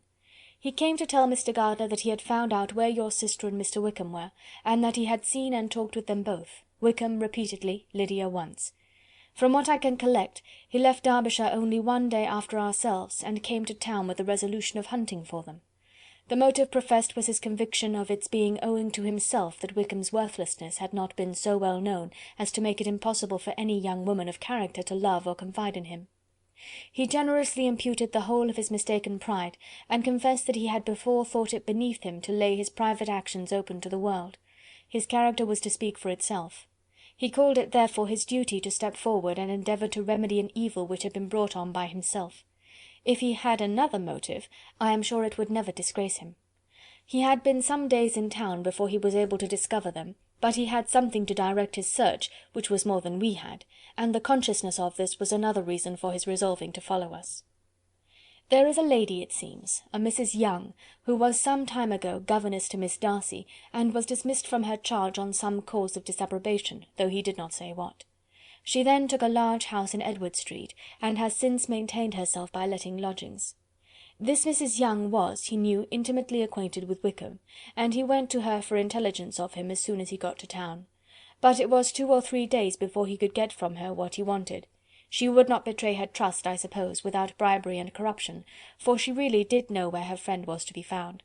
Wickham indeed had gone to her on their first arrival in London, and had she been able to receive them into her house, they would have taken up their abode with her. At length, however, our kind friend procured the wished-for direction. They were in Street. He saw Wickham, and afterwards insisted on seeing Lydia. His first object with her, he acknowledged, had been to persuade her to quit her present disgraceful situation, and return to her friends as soon as they could be prevailed on to receive her, offering his assistance as far as it would go. But he found Lydia absolutely resolved on remaining where she was. She cared for none of her friends, she wanted no help of his, she would not hear of leaving Wickham. She was sure they should be married some time or other, and it did not much signify when. Since such were her feelings, it only remained, he thought, to secure and expedite a marriage, which, in his very first conversation with Wickham, he easily learnt had never been his design.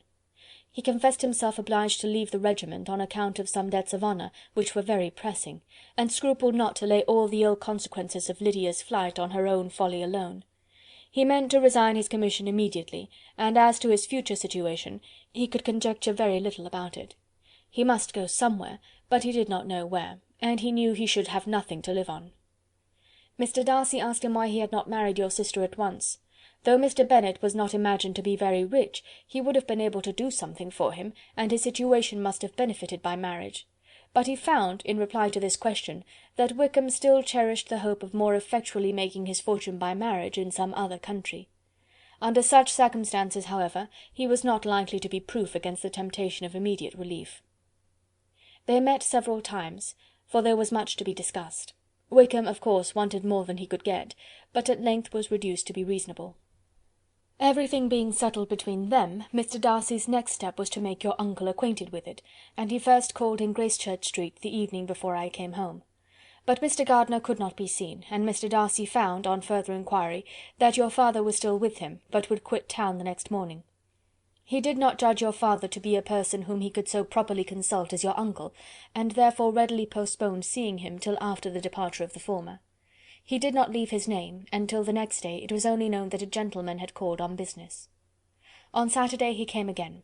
Your father was gone, your uncle at home, and, as I said before, they had a great deal of talk together. They met again on Sunday, and then I saw him too. It was not all settled before Monday. As soon as it was, the express was sent off to Longbourn, but our visitor was very obstinate. I fancy, Lizzy, that obstinacy is the real defect of his character after all. He has been accused of many faults at different times, but this is the true one. Nothing was to be done that he did not do himself, though I am sure, and I do not speak it to be thanked, therefore say nothing about it, your uncle would most readily have settled the whole. They battled it together for a long time, which was more than either the gentleman or lady concerned in it deserved, but at last your uncle was forced to yield, and instead of being allowed to be of use to his niece, was forced to put up with only having the probable credit of it, which went sorely against the grain, and I really believe your letter this morning gave him great pleasure, because it required an explanation that would rob him of his borrowed feathers, and give the praise where it was due. But, Lizzy, this must go no farther than yourself, or Jane at most. You know pretty well, I suppose, what has been done for the young people. His debts are to be paid, amounting, I believe, to considerably more than £1,000, another 1,000 in addition to her own settled upon her, and his commission purchased. The reason why all this was to be done by him alone was such as I have given above. It was owing to him, to his reserve and want of proper consideration, that Wickham's character had been so misunderstood, and consequently that he had been received and noticed as he was. Perhaps there was some truth in this, though I doubt whether his reserve or anybody's reserve can be answerable for the event. But in spite of all this fine talking, my dear Lizzy, you may rest perfectly assured that your uncle would never have yielded if we had not given him credit for another interest in the affair. When all this was resolved on, he returned again to his friends who were still staying at Pemberley, but it was agreed that he should be in London once more when the wedding took place, and all money matters were then to receive the last finish. I believe I have now told you everything. It is a relation which you tell me is to give you great surprise. I hope at least it will not afford you any displeasure. Lydia came to us, and Wickham had constant admission to the house. He was exactly what he had been when I knew him in Hertfordshire, but I would not tell you how little I was satisfied with her behaviour while she stayed with us, if I had not perceived, by Jane's letter last Wednesday, that her conduct on coming home was exactly of a piece with it, and therefore what I now tell you can give you no fresh pain. I talked to her repeatedly in the most serious manner, representing to her all the wickedness of what she had done, and all the unhappiness she had brought on her family. If she heard me, it was by good luck, for I am sure she did not listen. I was sometimes quite provoked, but then I recollected my dear Elizabeth and Jane, and for their sakes had patience with her. Mr. Darcy was punctual in his return, and, as Lydia informed you, attended the wedding. He dined with us the next day, and was to leave town again on Wednesday or Thursday. Will you be very angry with me, my dear Lizzy, if I take this opportunity of saying, what I was never bold enough to say before, how much I like him? His behaviour to us has, in every respect, been as pleasing as when we were in Derbyshire. His understanding and opinions all please me. He wants nothing but a little more liveliness, and that, if he marry prudently, his wife may teach him. I thought him very sly. He hardly ever mentioned your name, but slyness seems the fashion.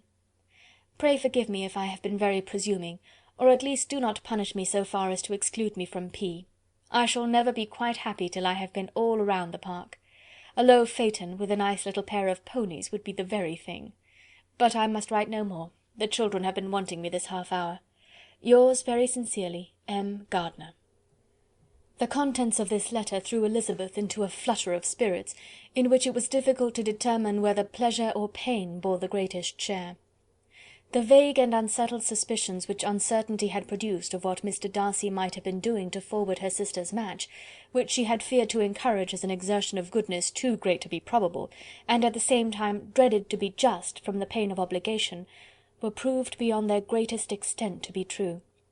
He had followed them purposely to town, he had taken on himself all the trouble and mortification attendant on such a research, in which supplication had been necessary to a woman whom he must abominate and despise, and where he was reduced to meet, frequently meet, reason with, persuade, and finally bribe, the man whom he always most wished to avoid, and whose very name it was punishment to him to pronounce. He had done all this for a girl whom he could neither regard nor esteem. Her heart did whisper that he had done it for her, but it was a hope shortly checked by other considerations, and she soon felt that even her vanity was insufficient, when required to depend on his affection for her, for a woman who had already refused him, as able to overcome a sentiment so natural as abhorrence against relationship with Wickham. Brother-in-law of Wickham! Every kind of pride must revolt from the connection. He had, to be sure, done much. She was ashamed to think how much. But he had given a reason for his interference, which asked no extraordinary stretch of belief. It was reasonable that he should feel he had been wrong. He had liberality, and he had the means of exercising it, and though she would not place herself as his principal inducement, she could perhaps believe that remaining partiality for her might assist his endeavours in a cause where her peace of mind must be materially concerned. It was painful, exceedingly painful, to know that they were under obligations to a person who could never receive a return. They owed the restoration of Lydia, her character, everything, to him. Oh, how heartily did she grieve over every ungracious sensation she had ever encouraged, every saucy speech she had ever directed towards him. For herself she was humbled, but she was proud of him. Proud that, in a cause of compassion and honour, he had been able to get the better of himself. She read over her aunt's commendation of him again and again. It was hardly enough, but it pleased her. She was even sensible of some pleasure, though mixed with regret, on finding how steadfastly both she and her uncle had been persuaded that affection and confidence subsisted between Mr. Darcy and herself. She was roused from her seat and her reflections by someone's approach, and before she could strike into another path, she was overtaken by Wickham. "I am afraid I interrupt your solitary ramble, my dear sister," said he as he joined her. "You certainly do," she replied with a smile, "but it does not follow that the interruption must be unwelcome." "I should be sorry indeed if it were. We were always good friends, and now we are better." "True. Are the others coming out?" "I do not know. Mrs. Bennet and Lydia are going in the carriage to Meryton. And so, my dear sister, I find from our uncle and aunt that you have actually seen Pemberley." She replied in the affirmative. "I almost envy you the pleasure, and yet I believe it would be too much for me, or else I could take it in my way to Newcastle." "And you saw the old housekeeper, I suppose?" "Poor Reynolds, she was always very fond of me, but of course she did not mention my name to you." "Yes, she did." "And what did she say?" "That you were gone into the army, and she was afraid had not turned out well. At such a distance as that, you know, things are strangely misrepresented." "Certainly," he replied, biting his lips. Elizabeth hoped she had silenced him, but he soon afterwards said, "I was surprised to see Darcy in town last month. We passed each other several times. I wonder what he can be doing there." "Perhaps preparing for his marriage with Miss de Bourgh," said Elizabeth. "It must be something particular to take him there at this time of year." "Undoubtedly. Did you see him while you were at Lambton? I thought I understood from the gardeners that you had." "Yes. He introduced us to his sister." "And do you like her?" "Very much." "I have heard, indeed, that she is uncommonly improved within this year or two. When I last saw her she was not very promising. I am very glad you liked her. I hope she will turn out well." "I dare say she will. She has got over the most trying age." "Did you go by the village of Kympton?" "I do not recollect that we did. I mention it because it is the living which I ought to have had. A most delightful place. Excellent parsonage house. It would have suited me in every respect." "How should you have liked making sermons?" "Exceedingly well. I should have considered it as part of my duty, and the exertion would soon have been nothing. One ought not to repine, but to be sure it would have been such a thing for me. The quiet, the retirement of such a life would have answered all my ideas of happiness. But it was not to be. Did you ever hear Darcy mention the circumstance when you were in Kent?" "I have heard from authority, which I thought as good, that it was left you conditionally only, and at the will of the present patron." "You have?" "Yes, there was something in that. I told you so from the first, you may remember. I did hear, too, that there was a time when sermon making was not so palatable to you as it seems to be at present, that you actually declared your resolution of never taking orders, and that the business had been compromised accordingly." "You did? And it was not wholly without foundation? You may remember what I told you on that point when we first talked of it." They were now almost at the door of the house, for she had walked fast to get rid of him, and unwilling for her sister's sake to provoke him, she only said in reply, with a good-humoured smile, "Come, Mr. Wickham, we are brother and sister, you know. Do not let us quarrel about the past. In future, I hope, we shall be always of one mind." She held out her hand. He kissed it with affectionate gallantry, though he hardly knew how to look, and they entered the house. Chapter 52. Chapter 53 of Pride and Prejudice, by Jane Austen. Mr. Wickham was so perfectly satisfied with this conversation that he never again distressed himself or provoked his dear sister Elizabeth by introducing the subject of it, and she was pleased to find that she had said enough to keep him quiet. The day of his and Lydia's departure soon came, and Mrs. Bennet was forced to submit to a separation which, as her husband by no means entered into her scheme of their all going to Newcastle, was likely to continue at least a twelvemonth. "Oh, my dear Lydia!" she cried, "when shall we meet again?" "Oh Lord, I don't know. Not these 2 or 3 years, perhaps." "Write to me very often, my dear." "As often as I can. But you know married women have never much time for writing. My sisters may write to me. They will have nothing else to do." Mr. Wickham's adieus were much more affectionate than his wife's. He smiled, looked handsome, and said many pretty things. "He is as fine a fellow," said Mr. Bennet, as soon as they were out of the house, "as ever I saw. He simpers and smirks and makes love to us all. I am prodigiously proud of him. I defy even Sir William Lucas himself to produce a more valuable son-in-law."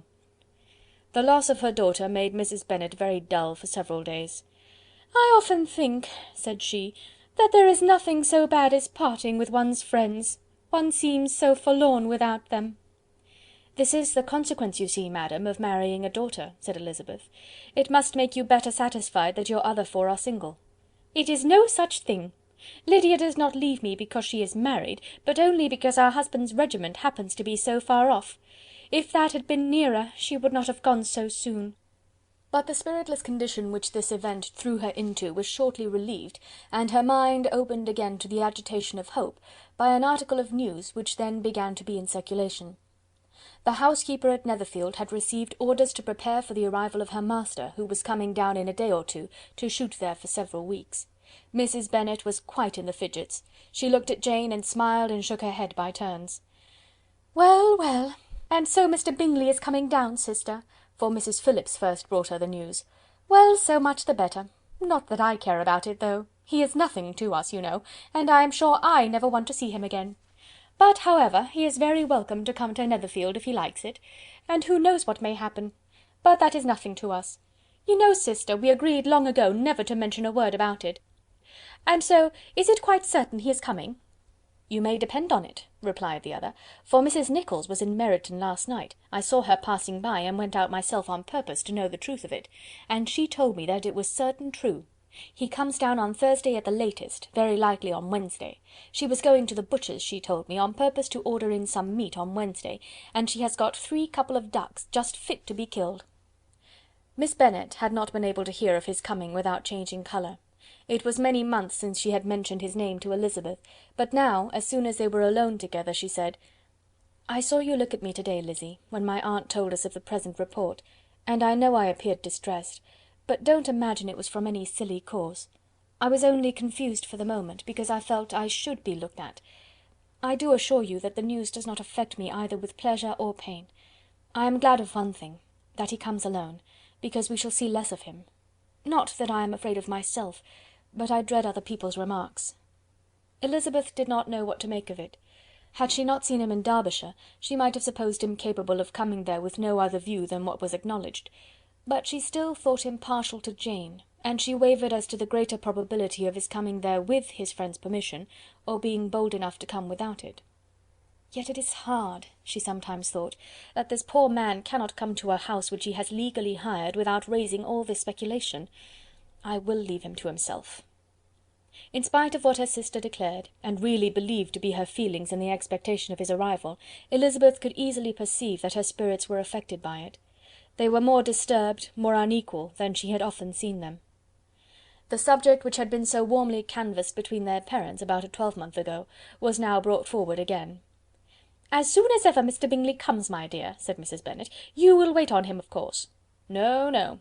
You forced me into visiting him last year, and promised, if I went to see him, he should marry one of my daughters, but it ended in nothing, and I will not be sent on a fool's errand again." His wife represented to him how absolutely necessary such an attention would be from all the neighbouring gentlemen, on his returning to Netherfield. "'Tis an etiquette I despise," said he. "If he wants our society, let him seek it. He knows where we live. I will not spend my hours in running after my neighbours every time they go away and come back again." "Well, all I know is, that it will be abominably rude if you do not wait on him. But, however, that shan't prevent my asking him to dine here, I am determined. We must have Mrs. Long and the Gouldings soon. That will make 13 with ourselves, so there will be just room at table for him." Consoled by this resolution, she was the better able to bear her husband's incivility, though it was very mortifying to know that her neighbours might all see Mr. Bingley, in consequence of it, before they did.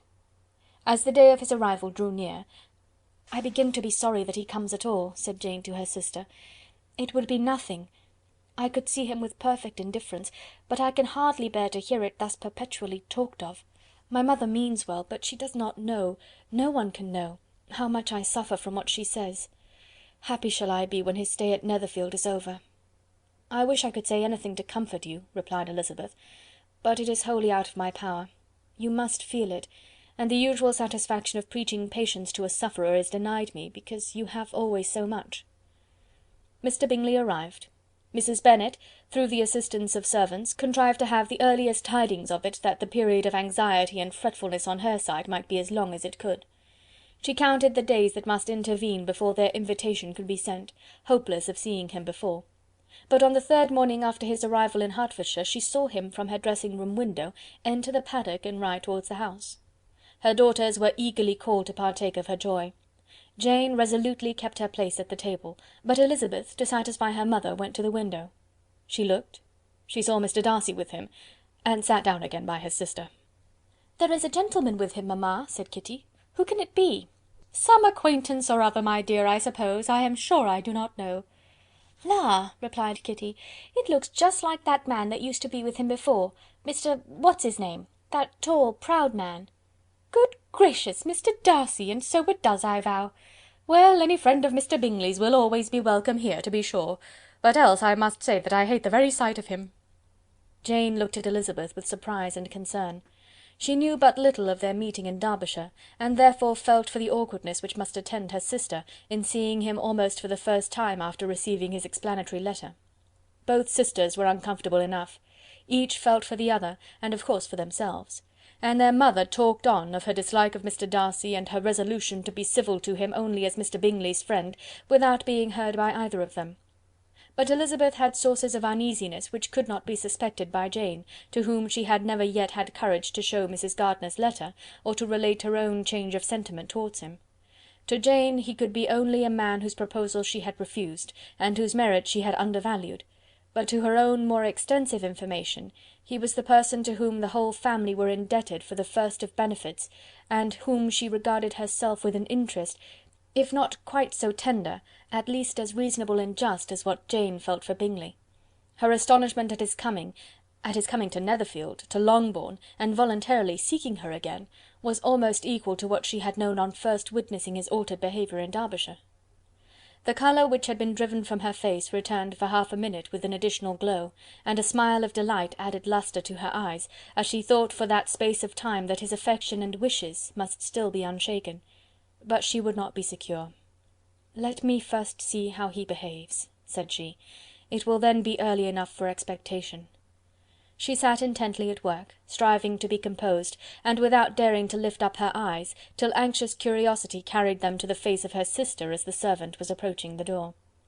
Jane looked a little paler than usual, but more sedate than Elizabeth had expected. On the gentlemen's appearing, her colour increased, yet she received them with tolerable ease, and with a propriety of behaviour equally free from any symptom of resentment or any unnecessary complaisance. Elizabeth said as little to either as civility would allow, and sat down again to her work with an eagerness which it did not often command. She had ventured only one glance at Darcy. He looked serious as usual, and, she thought, more as he had been used to look in Hertfordshire than as she had seen him at Pemberley. But perhaps he could not in her mother's presence be what he was before her uncle and aunt. It was a painful but not an improbable conjecture. Bingley she had likewise seen for an instant, and in that short period saw him looking both pleased and embarrassed. He was received by Mrs. Bennet with a degree of civility which made her two daughters ashamed, especially when contrasted with the cold and ceremonious politeness of her curtsey and address to his friend. Elizabeth particularly, who knew that her mother owed to the latter the preservation of her favourite daughter from irremediable infamy, was hurt and distressed to a most painful degree by a distraction so ill applied. Darcy, after inquiring of her how Mr. and Mrs. Gardiner did, a question which she could not answer without confusion, said scarcely anything. He was not seated by her, perhaps that was the reason of his silence, but it had not been so in Derbyshire. There he had talked to her friends when he could not to herself. But now several minutes elapsed without bringing the sound of his voice, and when occasionally, unable to resist the impulse of curiosity, she raised her eyes to his face, she as often found him looking at Jane as at herself, and frequently on no object but the ground. More thoughtfulness and less anxiety to please than when they last met were plainly expressed. She was disappointed and angry with herself for being so. "Could I expect it to be otherwise?" said she. "Yet why did he come?" She was in no humour for conversation with any one but himself, and to him she had hardly courage to speak.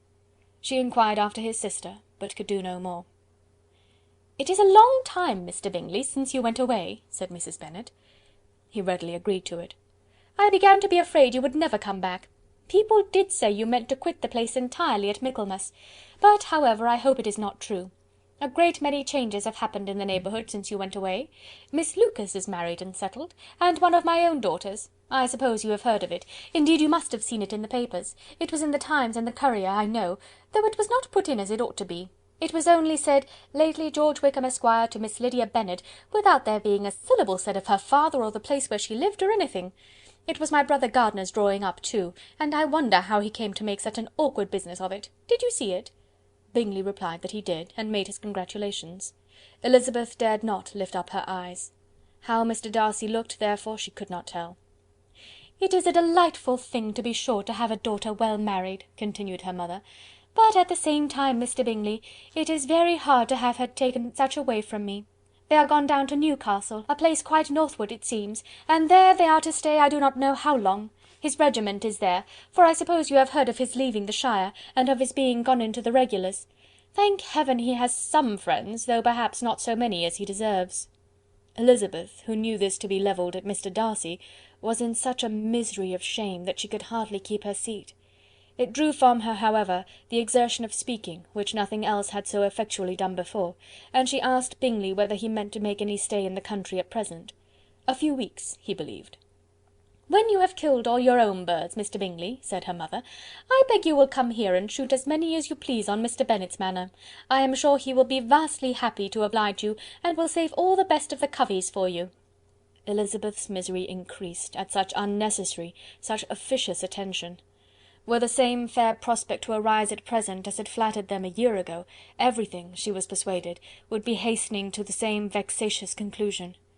At that instant she felt that years of happiness could not make Jane or herself amends for moments of such painful confusion.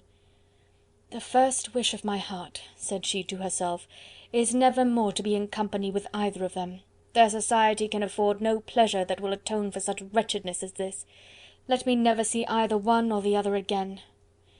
Yet the misery for which years of happiness were to offer no compensation, received soon afterwards material relief from observing how much the beauty of her sister rekindled the admiration of her former lover.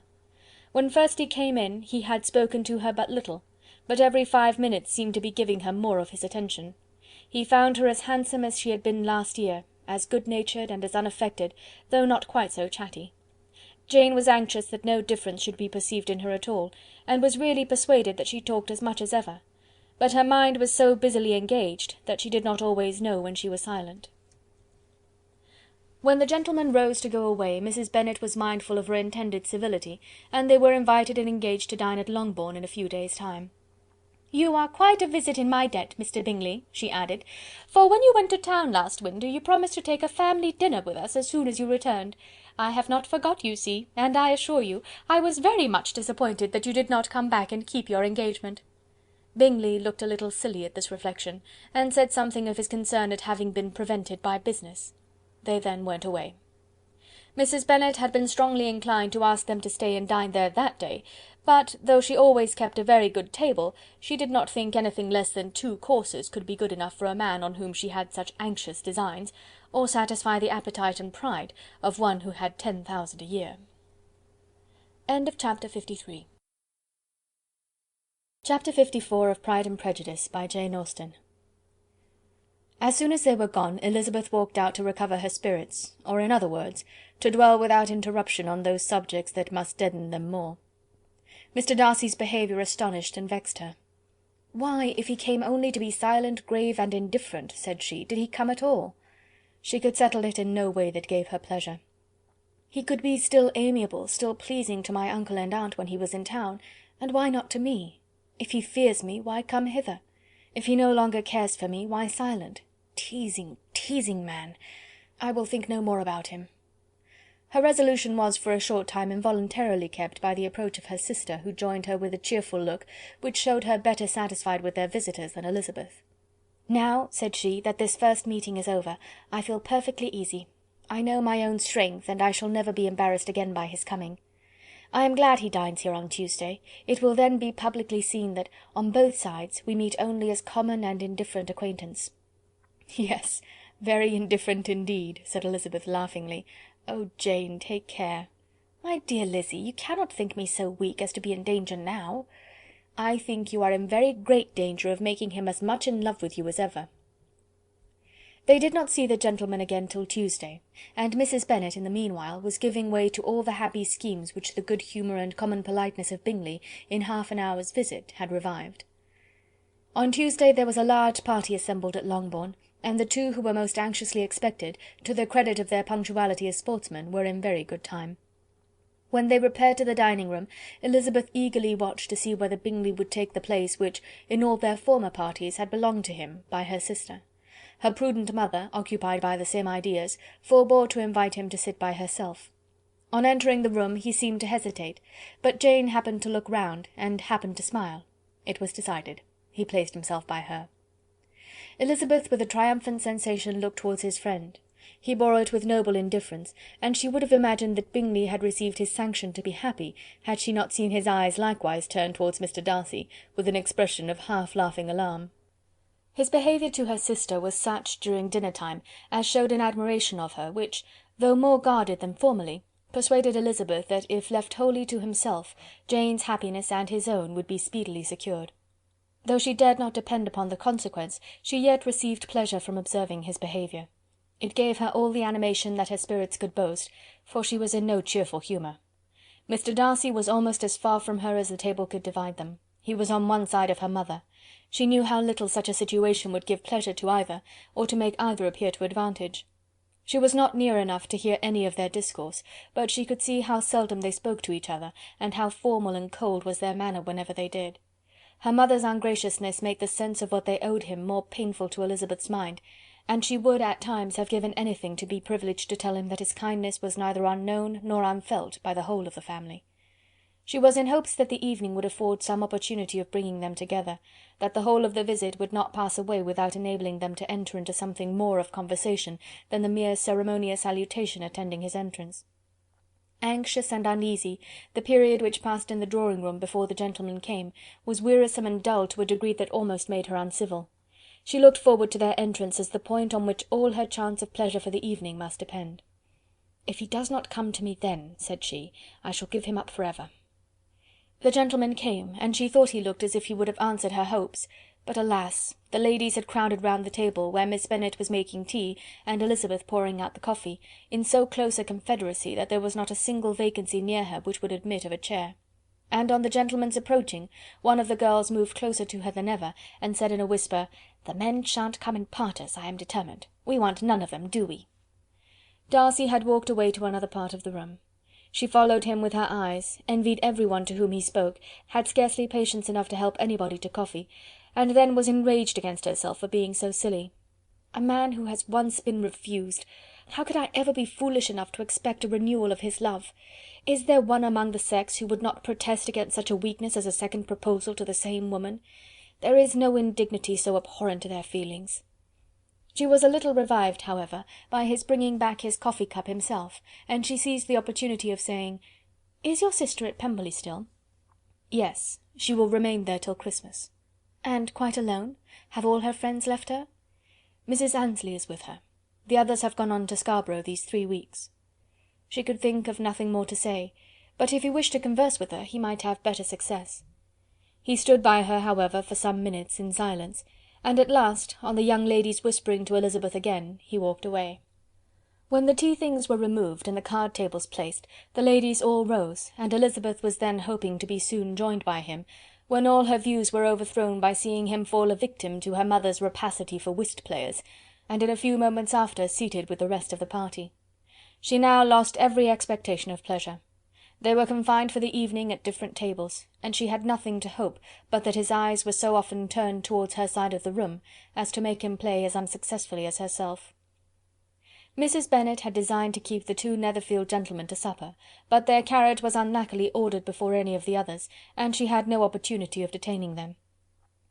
"Well, girls," said she, as soon as they were left to themselves, "what say you to the day?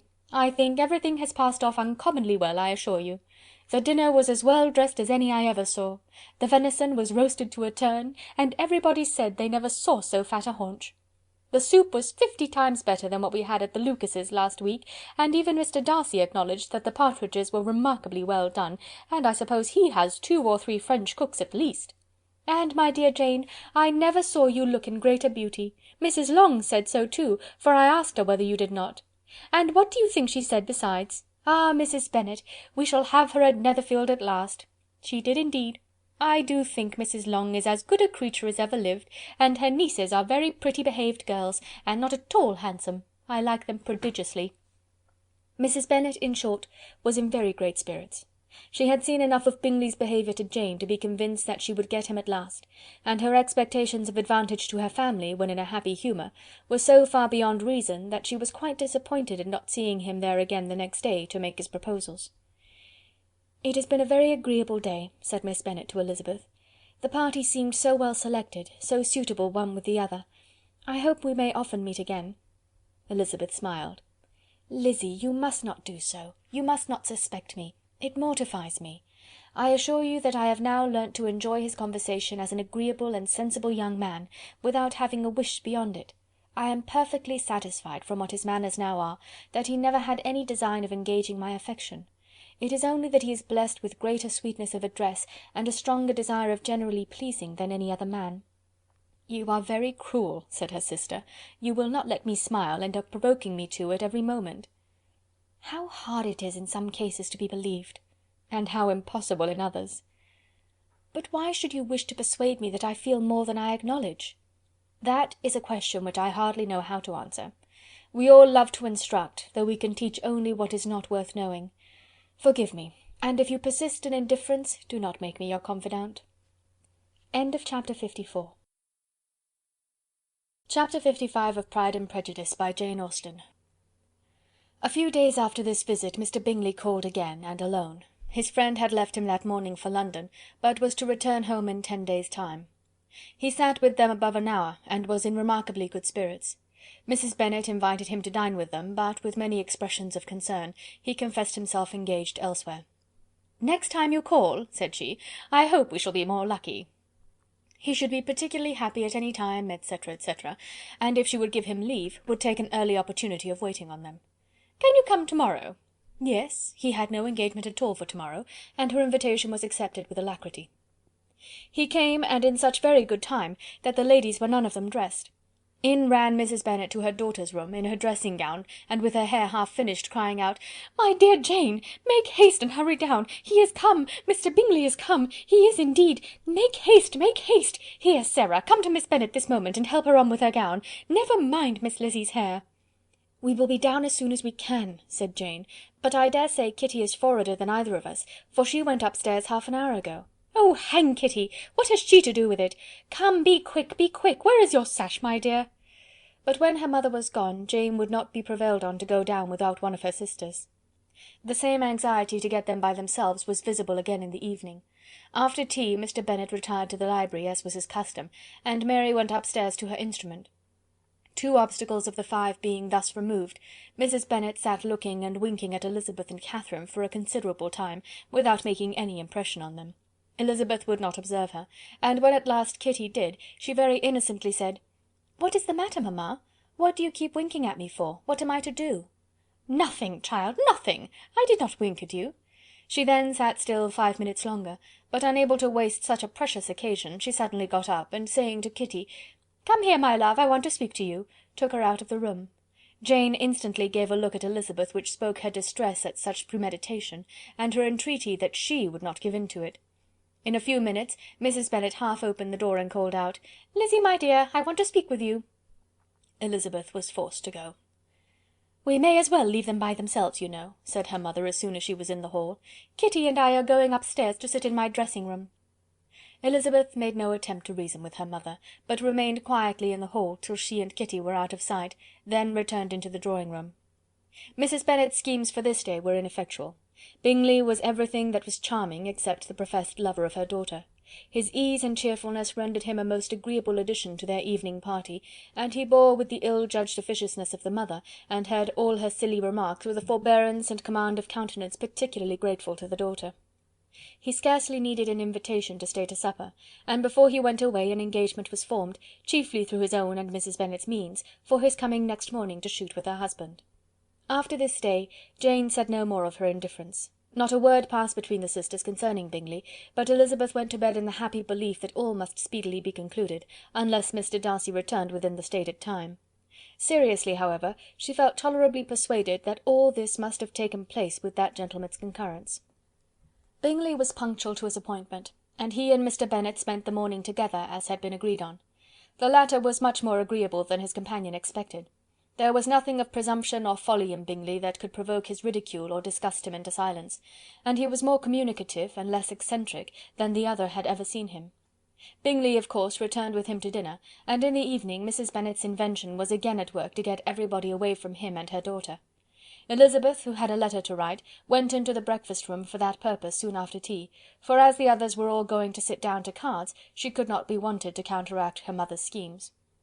But on returning to the drawing-room, when her letter was finished, she saw, to her infinite surprise, there was reason to fear that her mother had been too ingenious for her.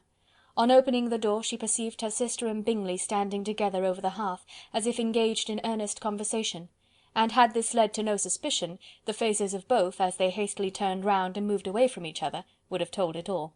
Their situation was awkward enough, but hers, she thought, was still worse.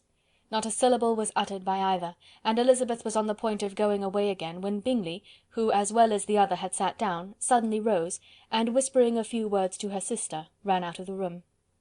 Jane could have no reserves from Elizabeth where confidence would give pleasure, and instantly embracing her, acknowledged with the liveliest emotion that she was the happiest creature in the world. "'Tis too much," she added, "by far too much. I do not deserve it. Oh, why is not everybody as happy?" Elizabeth's congratulations were given with a sincerity, a warmth, a delight, which words could but poorly express. Every sentence of kindness was a fresh source of happiness to Jane, but she would not allow herself to stay with her sister, or say half that remained to be said for the present. "I must go instantly to my mother," she cried. "I would not on any account trifle with her affectionate solicitude, or allow her to hear it from any one but myself. He is gone to my father already. Oh, Lizzy! to know that what I have to relate will give such pleasure to all my dear family! How shall I bear so much happiness?" She then hastened away to her mother, who had purposely broken up the card party, and was sitting upstairs with Kitty. Elizabeth, who was left by herself, now smiled at the rapidity and ease with which an affair was finally settled that had given them so many previous months of suspense and vexation. "And this," said she, "is the end of all his friends' anxious circumspection, of all his sister's falsehood and contrivance, the happiest, wisest, most reasonable end." In a few minutes she was joined by Bingley, whose conference with her father had been short and to the purpose. "Where is your sister?" he said hastily, as he opened the door. "With my mother upstairs. She will be down in a moment, I dare say." He then shut the door, and coming up to her, claimed the good wishes and affection of a sister. Elizabeth honestly and heartily expressed her delight in the prospect of their relationship. They shook hands with great cordiality, and then, till her sister came down, she had to listen to all he had to say of his own happiness and of Jane's perfections, and in spite of his being a lover, Elizabeth really believed all his expectations of felicity to be rationally founded, because they had for basis the excellent understanding and super-excellent disposition of Jane, and a general similarity of feeling and taste between her and himself. It was an evening of no common delight to them all. The satisfaction of Miss Bennet's mind gave a glow of such sweet animation to her face as made her look handsomer than ever. Kitty simpered and smiled, and hoped her turn was coming soon. Mrs. Bennet could not give her consent or speak her approbation in terms warm enough to satisfy her feelings, though she talked to Bingley of nothing else for half an hour, and when Mr. Bennet joined them at supper, his voice and manner plainly showed how really happy he was. Not a word, however, passed his lips in allusion to it, till their visitor took his leave for the night, but as soon as he was gone, he turned to his daughter and said, "Jane, I congratulate you. You will be a very happy woman." Jane went to him instantly, kissed him, and thanked him for his goodness. "You are a good girl," he replied, "and I have great pleasure in thinking you will be so happily settled. I have not a doubt of your doing very well together. Your tempers are by no means unlike. You are each of you so complying, that nothing will ever be resolved on, so easy that every servant will cheat you, and so generous that you will always exceed your income." "I hope not so. Imprudence or thoughtlessness in money matters would be unpardonable in me." "Exceed their income! My dear Mr. Bennet," cried his wife, "what are you talking of? Why, he has 4,000 or 5,000 a year, and very likely more." Then addressing her daughter, "Oh, my dear, dear Jane, I am so happy! I am sure I shan't get a wink of sleep all night. I knew how it would be. I always said it must be so at last. I was sure you could not be so beautiful for nothing. I remember, as soon as ever I saw him, when he first came into Hertfordshire last year, I thought how likely it was that you should come together." Oh, he is the handsomest young man that ever was seen." Wickham, Lydia were all forgotten. Jane was beyond competition her favourite child. At that moment she cared for no other. Her younger sisters soon began to make interest with her for objects of happiness which she might in future be able to dispense. Mary petitioned for the use of the library at Netherfield, and Kitty begged very hard for a few balls there every winter. Bingley from this time was of course a daily visitor at Longbourn, coming frequently before breakfast, and always remaining till after supper, unless when some barbarous neighbour, who could not be enough detested, had given him an invitation to dinner which he thought himself obliged to accept. Elizabeth had now but little time for conversation with her sister, for while he was present, Jane had no attention to bestow on any one else; but she found herself considerably useful to both of them in those hours of separation that must sometimes occur. In the absence of Jane, he always attached himself to Elizabeth for the pleasure of talking of her, and when Bingley was gone, Jane constantly sought the same means of relief.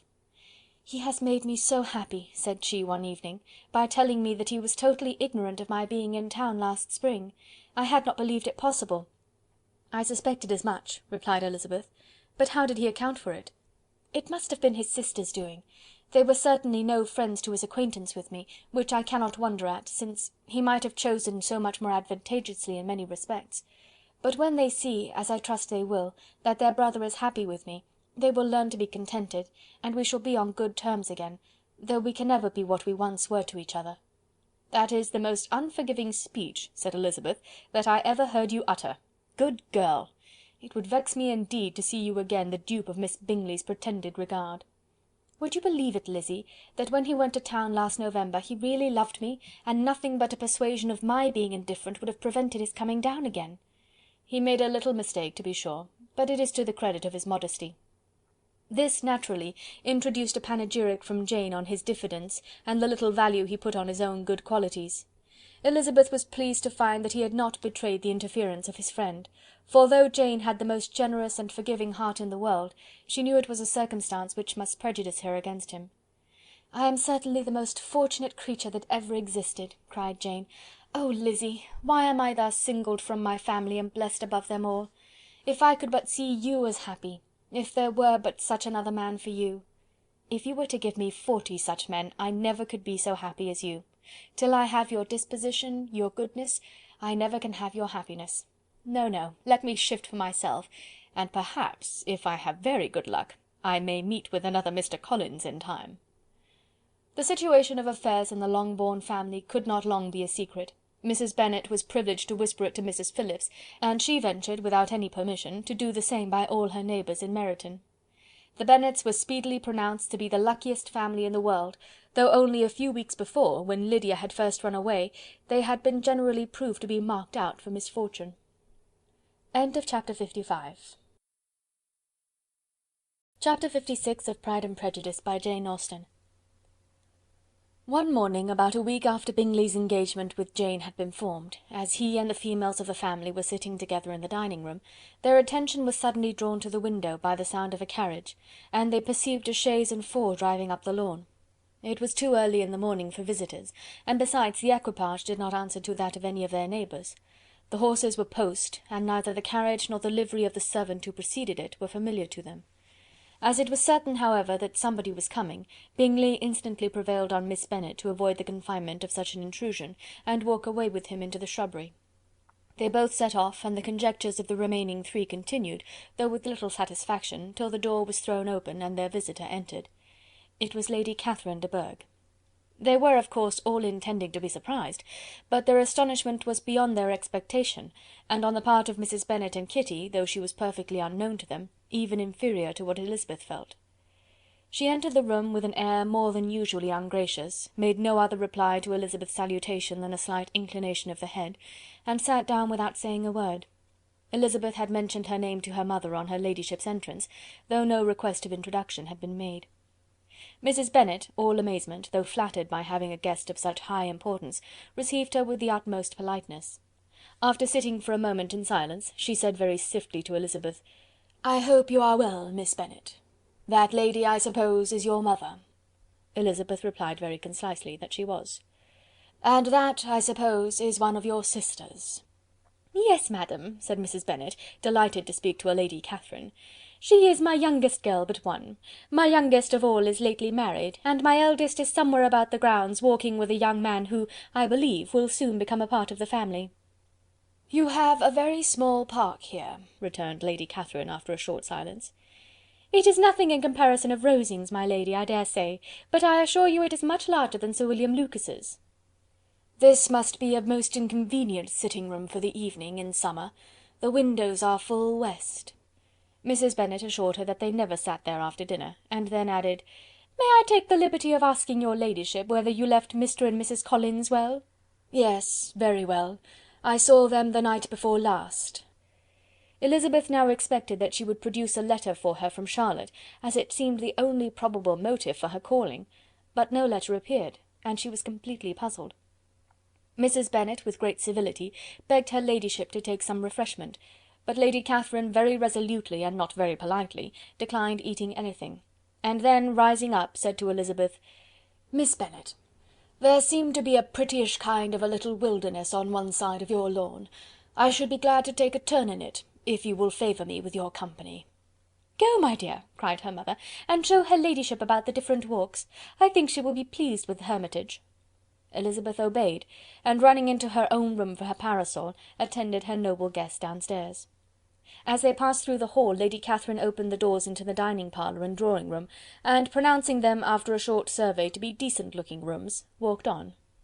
Her carriage remained at the door, and Elizabeth saw that her waiting-woman was in it.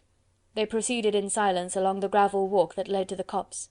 Elizabeth was determined to make no effort for conversation with the woman who was now more than usually insolent and disagreeable. "How could I ever think her like her nephew?" said she, as she looked her in her face. As soon as they entered the copse, Lady Catherine began in the following manner. "You can be at no loss, Miss Bennet, to understand the reason of my journey hither. Your own heart, your own conscience must tell you why I come." Elizabeth looked with unaffected astonishment. "Indeed you are mistaken, madam. I have not been at all able to account for the honour of seeing you here." "Miss Bennet," replied her ladyship in an angry tone, "you ought to know that I am not to be trifled with. But however insincere you may choose to be, you shall not find me so. My character has ever been celebrated for its sincerity and frankness, and in a cause of such moment as this, I shall certainly not depart from it. A report of a most alarming nature reached me 2 days ago. I was told that not only your sister was on the point of being most advantageously married, but that you, Miss Elizabeth Bennet, would, in all likelihood, be soon afterwards united to my nephew, my own nephew, Mr. Darcy. Though I know it must be a scandalous falsehood, though I would not injure him so much as to suppose the truth of it possible, I instantly resolved on setting off for this place, that I might make my sentiments known to you."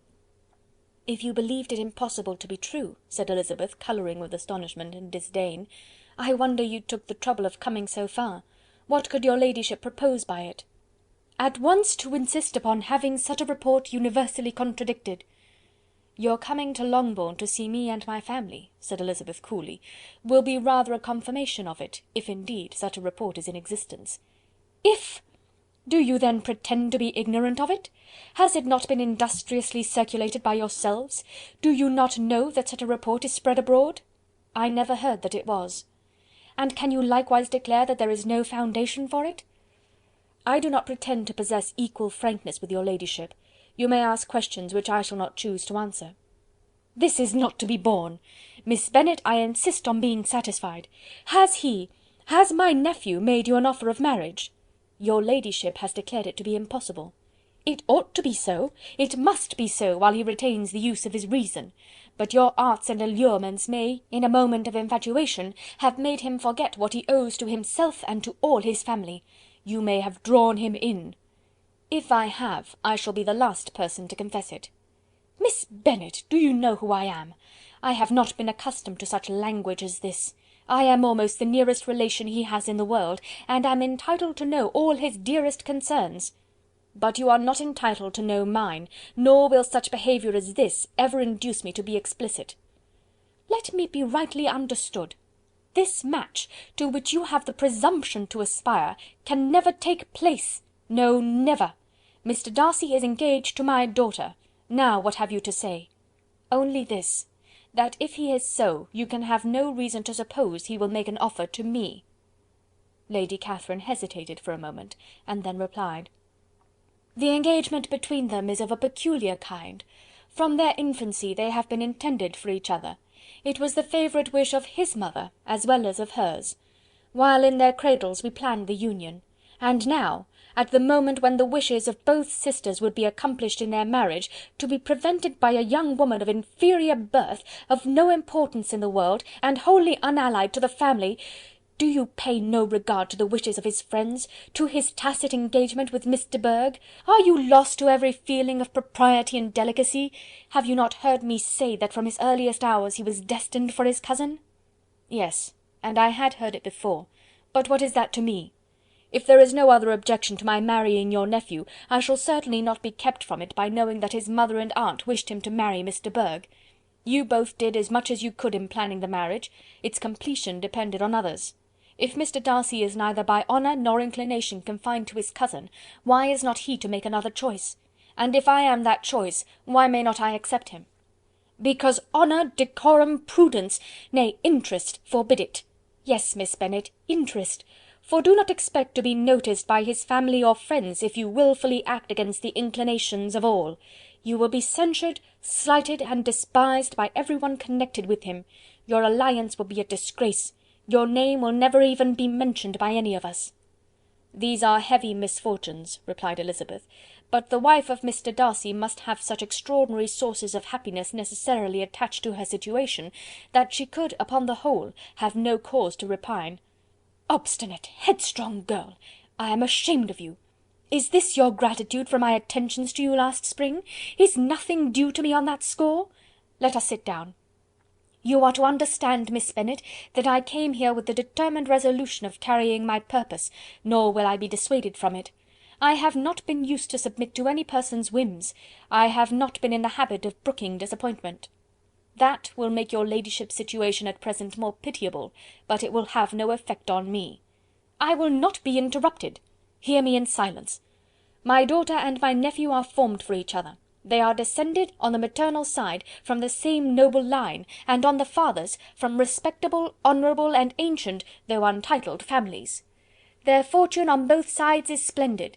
They are destined for each other by the voice of every member of their respective houses, and what is to divide them? The upstart pretensions of a young woman without family, connections, or fortune? Is this to be endured? But it must not, shall not be. If you were sensible of your own good, you would not wish to quit the sphere in which you have been brought up. In marrying your nephew, I should not consider myself as quitting that sphere. He is a gentleman, I am a gentleman's daughter. So far we are equal. True. You are a gentleman's daughter, but who was your mother? Who are your uncles and aunts? Do not imagine me ignorant of their condition. Whatever my connections may be, said Elizabeth, if your nephew does not object to them, they can be nothing to you. Tell me once and for all, are you engaged to him?" Though Elizabeth would not, for the mere purpose of obliging Lady Catherine, have answered this question, she could not but say, after a moment's deliberation, "I am not." Lady Catherine seemed pleased. "And will you promise me never to enter into such an engagement?" "I will make no promise of the kind." "Miss Bennet, I am shocked and astonished. I expected to find a more reasonable young woman. But do not deceive yourself into a belief that I will never recede. I shall not go away until you have given me the assurance I require. And I certainly never shall give it. I am not to be intimidated into anything so wholly unreasonable. Your ladyship wants Mr. Darcy to marry your daughter, but would my giving you the wished-for promise make their marriage at all more probable? Supposing him to be attached to me, would my refusing to accept his hand make him wish to bestow it on his cousin? Allow me to say, Lady Catherine, that the arguments with which you have supported this extraordinary application have been as frivolous as the application was ill-judged. You have widely mistaken my character, if you think I can be worked on by such persuasions as these. How far your nephew might approve of your interference in his affairs I cannot tell, but you have certainly no right to concern yourself in mine. I must beg, therefore, to be importuned no farther on the subject." "Not so hasty, if you please. I have by no means done. To all the objections I have already urged, I have still another to add. I am no stranger to the particulars of your youngest sister's infamous elopement. I know it all, that the young man's marrying her was a patched-up business at the expense of your father and uncles. And is such a girl to be my nephew's sister? Is her husband, is the son of his late father's steward, to be his brother? Heaven and earth! Of what are you thinking? Are the shades of Pemberley to be thus polluted?" "You can now have nothing further to say," she resentfully answered. "You have insulted me in every possible method. I must beg you to return to the house." And she rose as she spoke. Lady Catherine rose also, and they turned back. Her ladyship was highly incensed. "You have no regard, then, for the honour and credit of my nephew. Unfeeling, selfish girl! Do you not consider that a connection with you must disgrace him in the eyes of everybody?" "Lady Catherine, I have nothing further to say. You know my sentiments." "You are then resolved to have him?" "I have said no such thing. I am only resolved to act in that manner which will, in my own opinion, constitute my happiness, without reference to you, or to any person so wholly unconnected with me." "It is well. You refuse, then, to oblige me. You refuse to obey the claims of duty, honour and gratitude. You are determined to ruin him in the opinion of all his friends, and make him the contempt of the world." "Neither duty, nor honour, nor gratitude," replied Elizabeth, "have any possible claim on me in the present instance. No principle of either would be violated by my marriage with Mr. Darcy. And with regard to the resentment of his family, or the indignation of the world, if the former were excited by his marrying me, it would not give me one moment's concern, and the world in general would have too much sense to join in the scorn." "And this is your real opinion? This is your final resolve? Very well, I shall now know how to act. Do not imagine, Miss Bennet, that your ambition will ever be gratified. I came to try you. I hoped to find you reasonable, but depend upon it I will carry my point."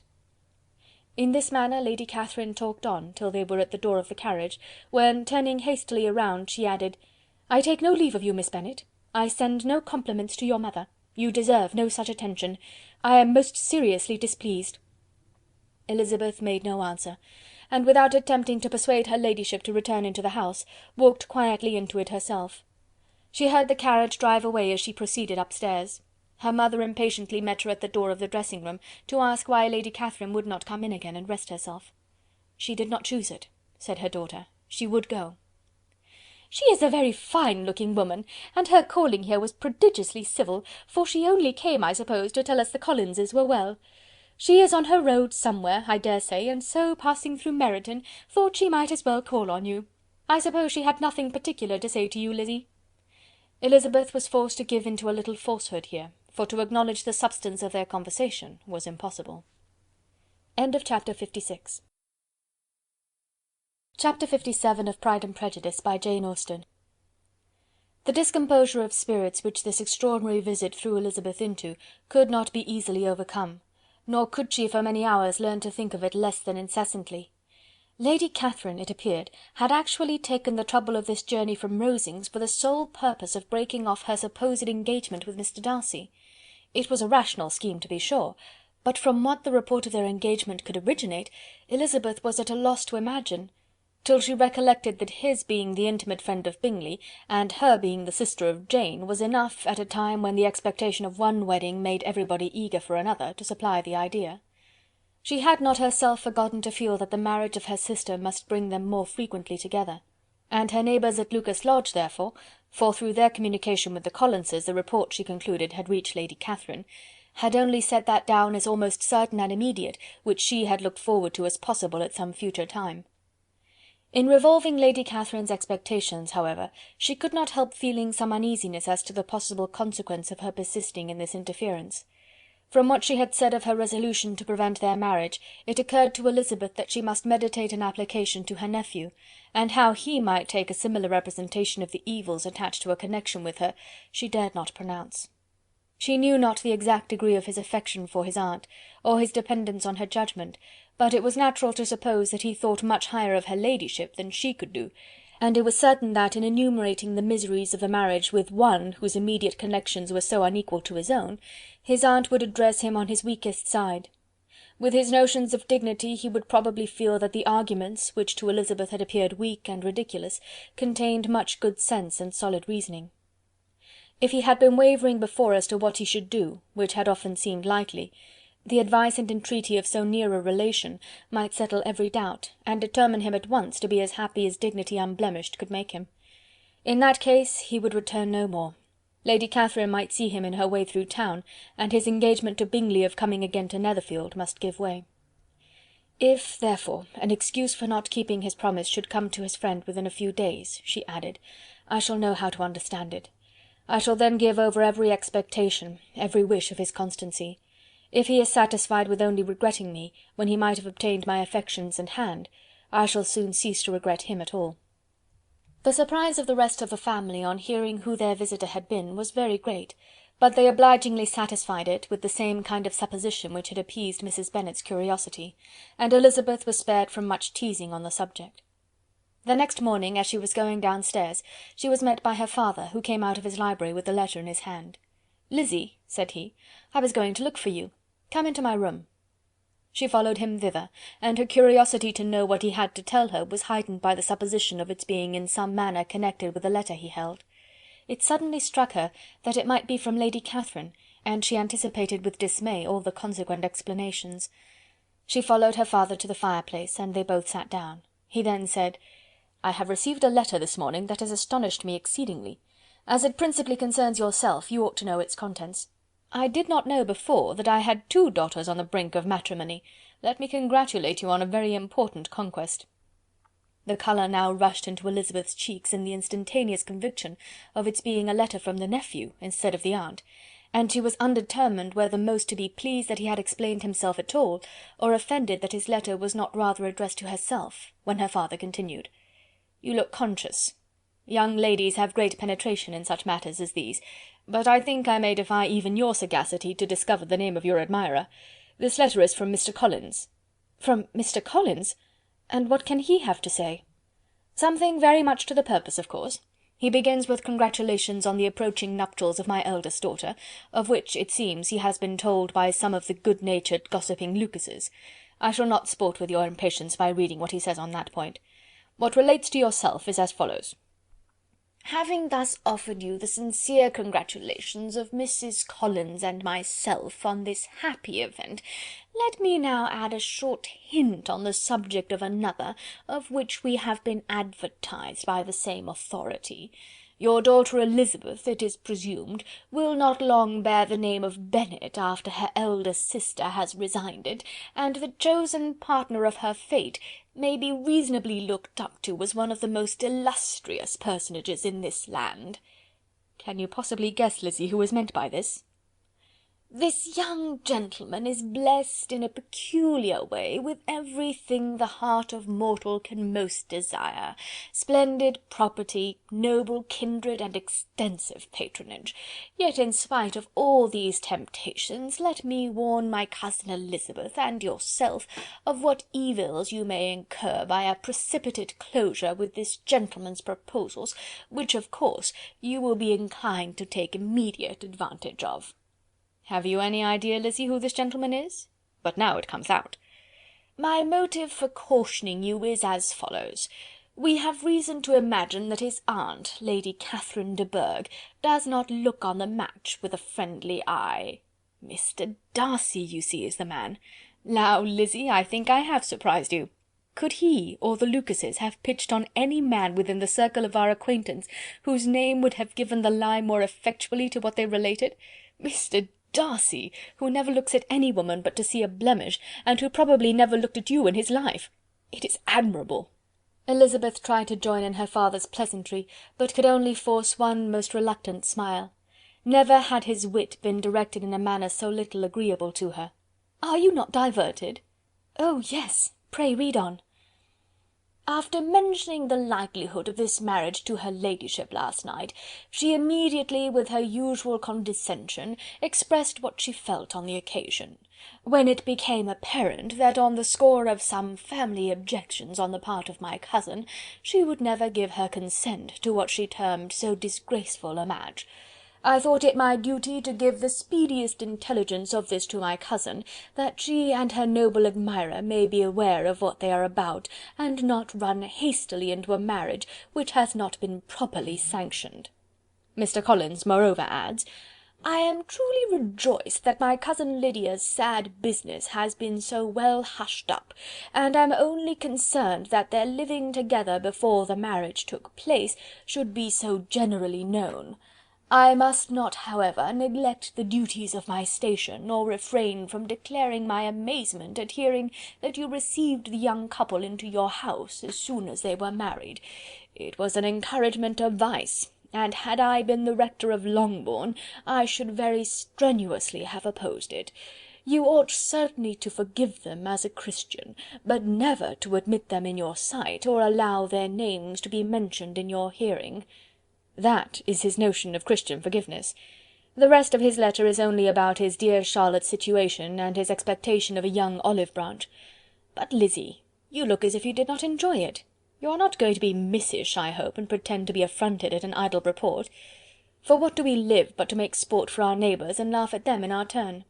"Oh!" cried Elizabeth, "I am excessively diverted, but it is so strange." "Yes, that is what makes it amusing. Had they fixed on any other man it would have been nothing, but his perfect indifference and your pointed dislike make it so delightfully absurd.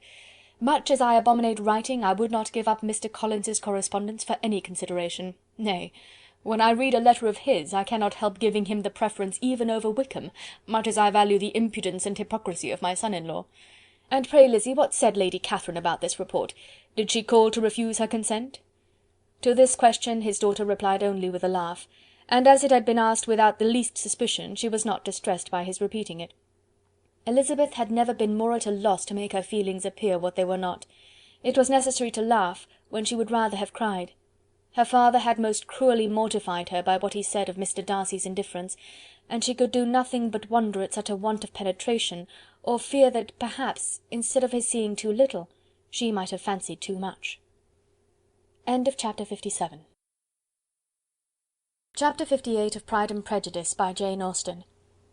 Instead of receiving any such letter of excuse from his friend as Elizabeth half expected Mr. Bingley to do, he was able to bring Darcy with him to Longbourn before many days had passed after Lady Catherine's visit. The gentlemen arrived early, and before Mrs. Bennet had time to tell him of their having seen his aunt, of which her daughter sat in momentary dread, Bingley, who wanted to be alone with Jane, proposed their all walking out. It was agreed to. Mrs. Bennet was not in the habit of walking, Mary could never spare time, but the remaining 5 set off together. Bingley and Jane, however, soon allowed the others to outstrip them, while Elizabeth, Kitty, and Darcy were to entertain each other. Very little was said by either. Kitty was too much afraid of him to talk, Elizabeth was secretly forming a desperate resolution, and perhaps he might be doing the same. They walked towards the Lucases, because Kitty wished to call upon Maria, and as Elizabeth saw no occasion for making it a general concern, when Kitty left them she went boldly on with him alone. Now was the moment for her resolution to be executed, and while her courage was high, she immediately said, "Mr. Darcy, I am a very selfish creature, and for the sake of giving relief to my own feelings, care not how much I may be wounding yours. I can no longer help thanking you for your unexampled kindness to my poor sister. Ever since I have known it, I have been most anxious to acknowledge to you how gratefully I feel it. Were it known to the rest of my family, I should not have merely my own gratitude to express." "I am sorry, exceedingly sorry," replied Darcy in a tone of surprise and emotion, "that you have ever been informed of what may, in a mistaken light, have given you uneasiness. I did not think Mrs. Gardiner was so little to be trusted. You must not blame my aunt. Lydia's thoughtlessness first betrayed to me that you had been concerned in the matter, and of course I could not rest till I knew the particulars. Let me thank you again and again, in the name of all my family, for that generous compassion which induced you to take so much trouble and bear so many mortifications for the sake of discovering them." "If you will thank me," he replied, "let it be for yourself alone. That the wish of giving happiness to you might add force to the other inducements which led me on, I shall not attempt to deny. But your family owe me nothing. Much as I respect them, I believe I thought only of you." Elizabeth was too much embarrassed to say a word. After a short pause her companion added, "You are too generous to trifle with me.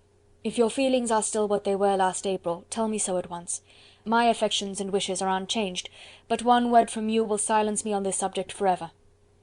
Elizabeth, feeling all the more than common awkwardness and anxiety of his situation, now forced herself to speak, and immediately, though not very fluently, gave him to understand that her sentiments had undergone so material a change since the period to which he alluded, as to make her receive with gratitude and pleasure his present assurances. The happiness which this reply produced was such as he had probably never felt before, and he expressed himself on the occasion as sensibly and as warmly as a man violently in love can be supposed to do. Had Elizabeth been able to encounter his eye, she might have seen how well the expression of heartfelt delight diffused over his face became him. But though she could not look, she could listen, and he told her of feelings which, in proving of what importance she was to him, made his affection every moment more valuable. They walked on without knowing in what direction. There was too much to be thought and felt and said for attention to any other objects. She soon learnt that they were indebted for their present good understanding to the efforts of his aunt, who did call on him in her return through London, and there related her journey to Longbourn, its motive, and the substance of her conversation with Elizabeth, dwelling emphatically on every expression of the latter which, in her ladyship's apprehension, peculiarly denoted her perverseness and assurance, in the belief that such a relation must assist her endeavours to obtain that promise from her nephew, which she had refused to give. But, unluckily for her ladyship, its effect had been exactly contrariwise. "It taught me to hope," said he, "as I had scarcely ever allowed myself to hope before. I knew enough of your disposition to be certain that, had you been absolutely, irrevocably decided against me, you would have acknowledged it to Lady Catherine, frankly and openly." Elizabeth coloured and laughed as she replied, "Yes, you know enough of my frankness to believe me capable of that. After abusing you so abominably to your face, I could have no scruple in abusing you to all your relations. What did you say of me that I did not deserve? For though your accusations were ill-founded, formed on mistaken premises, my behaviour to you at the time had merited the severest reproof. It was unpardonable. I cannot think of it without abhorrence." "We will not quarrel for the greater share of blame annexed to that evening," said Elizabeth. "The conduct of neither, if strictly examined, will be irreproachable. But since then we have both, I hope, improved in civility. I cannot be so easily reconciled to myself.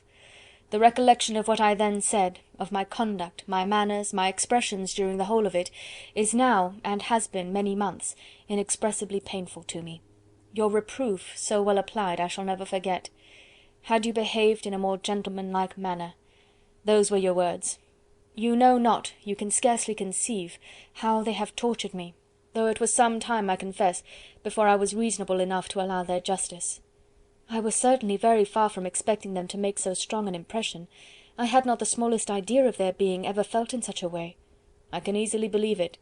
You thought me then devoid of every proper feeling, I am sure you did. The turn of your countenance I shall never forget, as you said that I could not have addressed you in any possible way that would induce you to accept me. Oh, do not repeat what I then said. These recollections will not do at all. I assure you that I have long been most heartily ashamed of it." Darcy mentioned his letter. "Did it," said he, "did it soon make you think better of me? Did you, on reading it, give any credit to its contents?" She explained what its effect on her had been, and how gradually all her former prejudices had been removed. "I knew," said he, "that what I wrote must give you pain, but it was necessary. I hope you have destroyed the letter. There was one part especially, the opening of it, which I should dread your having the power of reading again. I can remember some expressions which might justly make you hate me. The letter shall certainly be burnt, if you believe it essential to the preservation of my regard. But though we have both reason to think my opinions not entirely unalterable, they are not, I hope, quite so easily changed as that implies." "When I wrote that letter," replied Darcy, "I believed myself perfectly calm and cool, but I am since convinced that it was written in a dreadful bitterness of spirit. The letter, perhaps, began in bitterness, but it did not end so. The adieu is charity itself. But think no more of the letter. The feelings of the person who wrote and the person who received it are now so widely different from what they were then, that every unpleasant circumstance attending it ought to be forgotten. You must learn some of my philosophy. Think only of the past as its remembrance gives you pleasure."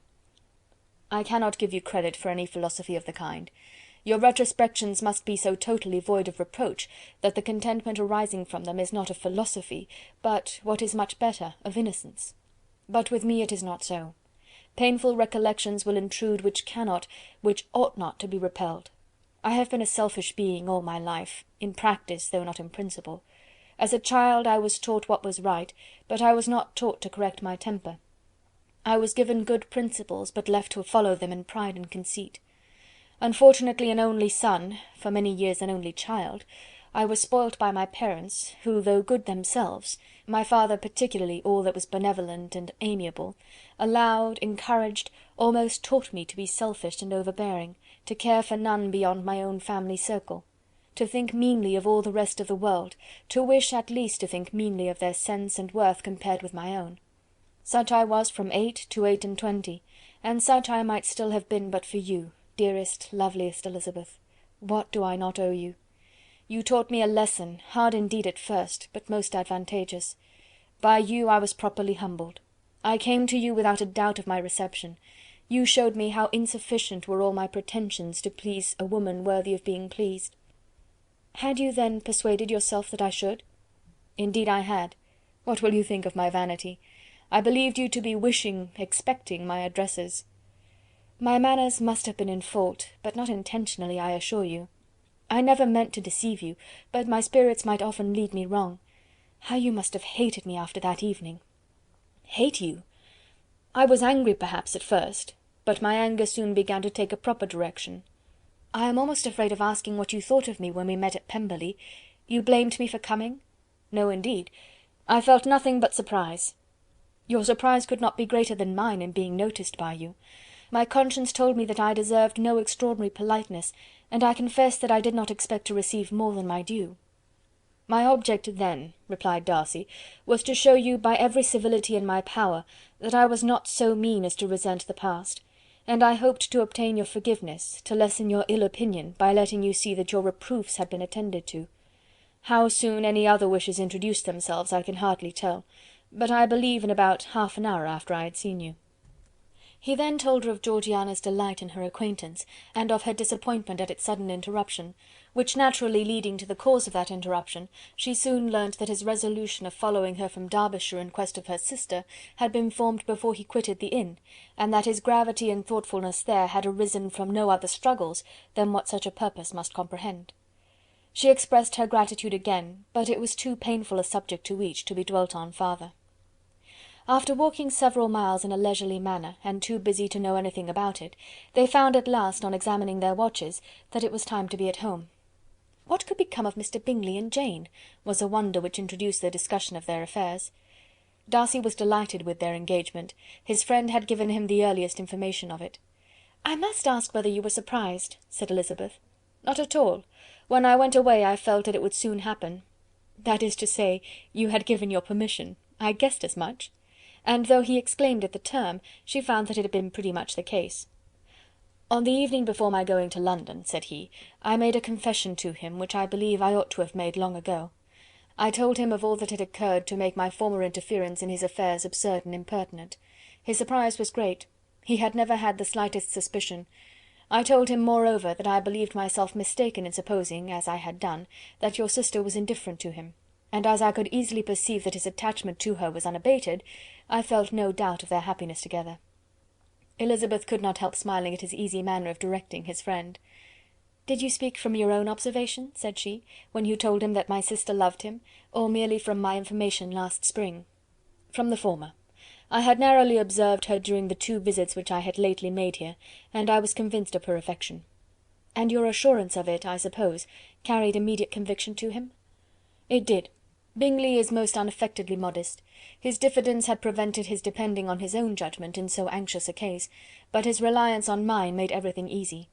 I was obliged to confess one thing, which for a time, and not unjustly, offended him. I could not allow myself to conceal that your sister had been in town 3 months last winter, that I had known it, and purposely kept it from him. He was angry, but his anger, I am persuaded, lasted no longer than he remained in any doubt of your sister's sentiments. He has heartily forgiven me now." Elizabeth longed to observe that Mr. Bingley had been a most delightful friend, so easily guided that his worth was invaluable, but she checked herself. She remembered that he had yet to learn to be laughed at, and it was rather too early to begin. In anticipating the happiness of Bingley, which of course was to be inferior only to his own, he continued the conversation till they reached the house. In the hall they parted. Chapter 58. Chapter 59 of Pride and Prejudice, by Jane Austen. "My dear Lizzy, where can you have been walking to?" was a question which Elizabeth received from Jane as soon as she entered their room, and from all the others when they sat down to table. She had only to say in reply that they had wandered about till she was beyond her own knowledge. She coloured as she spoke, but neither that nor anything else awakened a suspicion of the truth. The evening passed quietly, unmarked by anything extraordinary. The acknowledged lovers talked and laughed, the unacknowledged were silent. Darcy was not of a disposition in which happiness overflows in mirth, and Elizabeth, agitated and confused, rather knew that she was happy than felt herself to be so, for besides the immediate embarrassment, there were other evils before her. She anticipated what would be felt in the family when her situation became known. She was aware that no one liked him but Jane, and even feared that with the others it was a dislike which not all his fortune and consequence might do away. At night she opened her heart to Jane. Though suspicion was very far from Miss Bennet's general habits, she was absolutely incredulous here. "You are joking, Lizzy! This cannot be! Engaged to Mr. Darcy? No, no, you shall not deceive me. I know it to be impossible. This is a wretched beginning indeed. My sole dependence was on you, and I am sure nobody else will believe me, if you do not.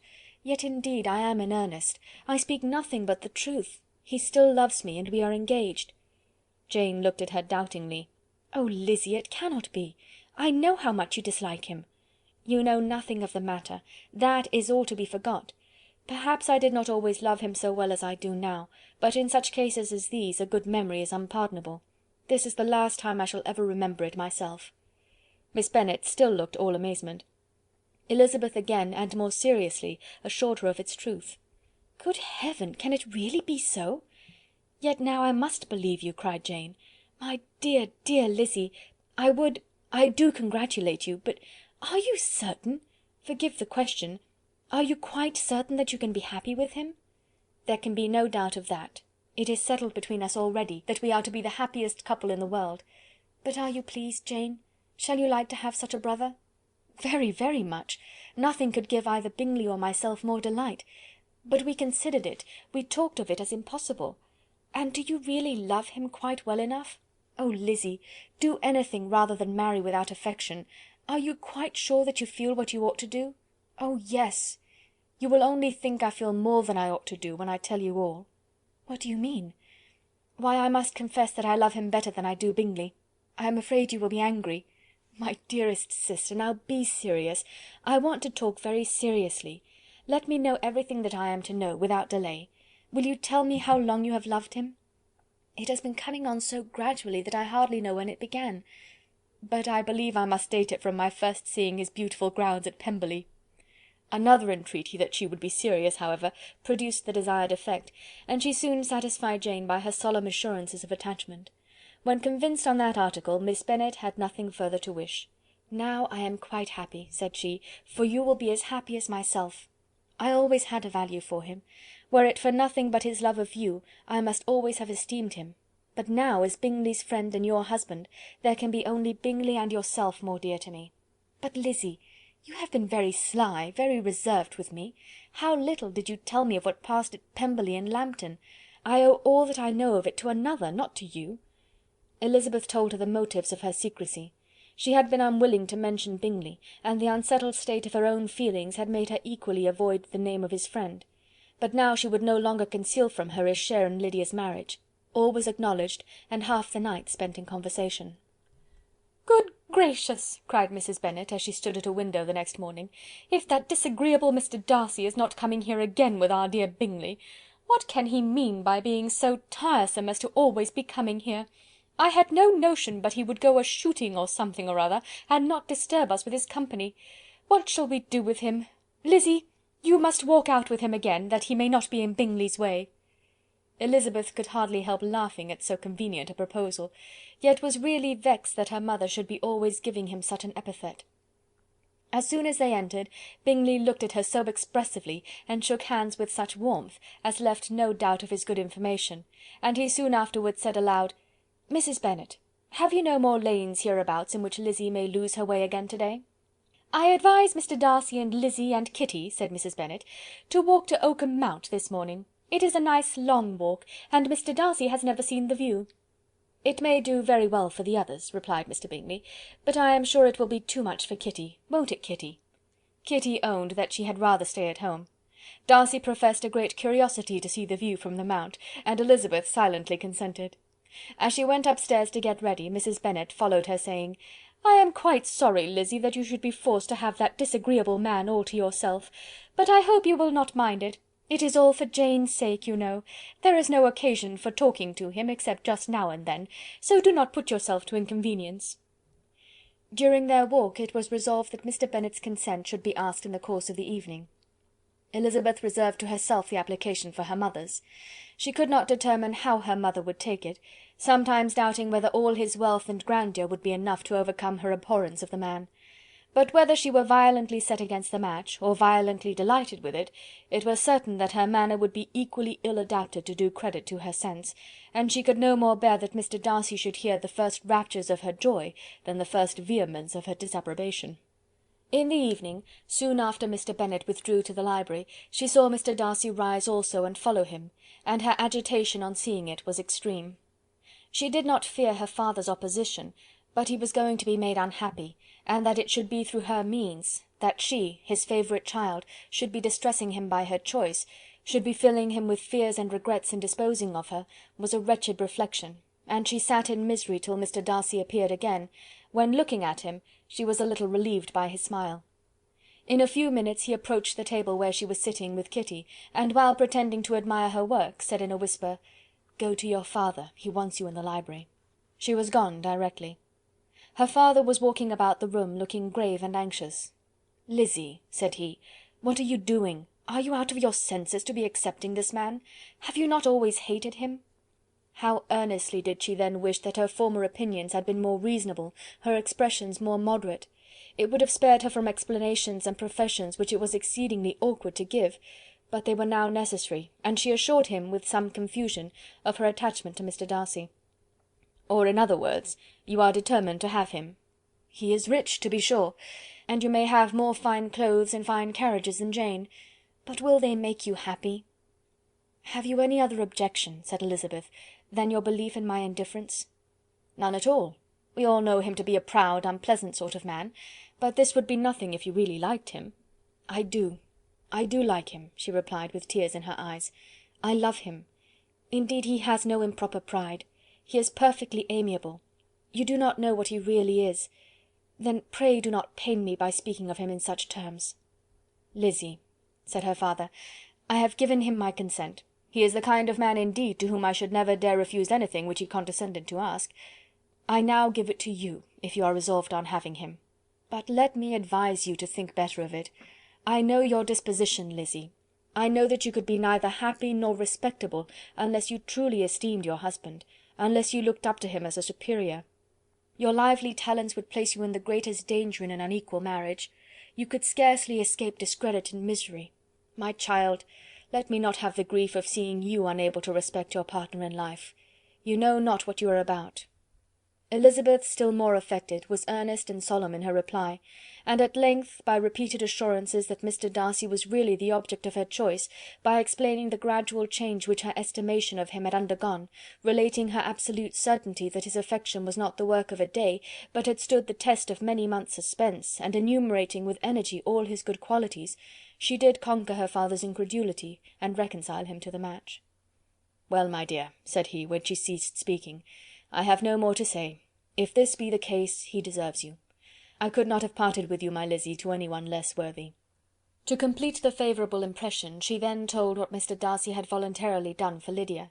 He heard her with astonishment. "This is an evening of wonders indeed!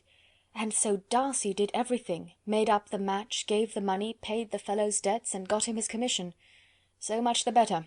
It will save me a world of trouble and economy. Had it been your uncle's doing, I must and would have paid him. But these violent young lovers carry everything their own way. I shall offer to pay him to-morrow. He will rant and storm about his love for you, and there will be an end of the matter." He then recollected her embarrassment a few days before, on his reading Mr. Collins's letter, and after laughing at her some time, allowed her at last to go, saying, as she quitted the room, "If any young men come for Mary or Kitty, send them in, for I am quite at leisure." Elizabeth's mind was now relieved from a very heavy weight, and after half an hour's quiet reflection in her own room, she was able to join the others with tolerable composure. Everything was too recent for gaiety, but the evening passed tranquilly away. There was no longer anything material to be dreaded, and the comfort of ease and familiarity would come in time. When her mother went up to her dressing-room at night, she followed her and made the important communication. Its effect was most extraordinary, for on first hearing it, Mrs. Bennet sat quite still and unable to utter a syllable. Nor was it under many, many minutes that she could comprehend what she heard, though not in general backward to credit what was for the advantage of her family, or that came in the shape of a lover to any of them. She began at length to recover, to fidget about in her chair, get up, sit down again, wonder and bless herself. "Good gracious! Lord bless me! Only think! Dear me, Mr. Darcy! Who would have thought it? And is it really true? Oh, my sweetest Lizzy! How rich and how great you will be! What pin money, what jewels, what carriages you will have! Jane's is nothing to it, nothing at all. I am so pleased, so happy! Such a charming man, so handsome, so tall! Oh, my dear Lizzy, pray apologize for my having disliked him so much before. I hope you will overlook it. Dear, dear Lizzy, a house in town, everything that is charming, 3 daughters married, 10,000 a year!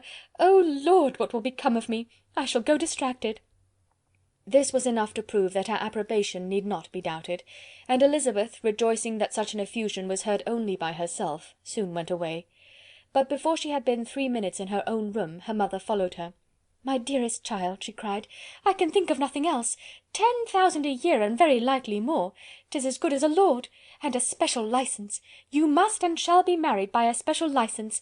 But, my dearest love, tell me what dish Mr. Darcy is particularly fond of, that I may have it to-morrow." This was a sad omen of what her mother's behaviour to the gentleman himself might be, and Elizabeth found that, though in the certain possession of his warmest affection, and secure of her relations' consent, there was still something to be wished for. But the morrow passed off much better than she expected, for Mrs. Bennet luckily stood in such awe of her intended son-in-law, that she ventured not to speak to him, unless it was in her power to offer him any attention, or mark her deference for his opinion. Elizabeth had the satisfaction of seeing her father taking pains to get acquainted with him, and Mr. Bennet soon assured her that he was rising every hour in his esteem.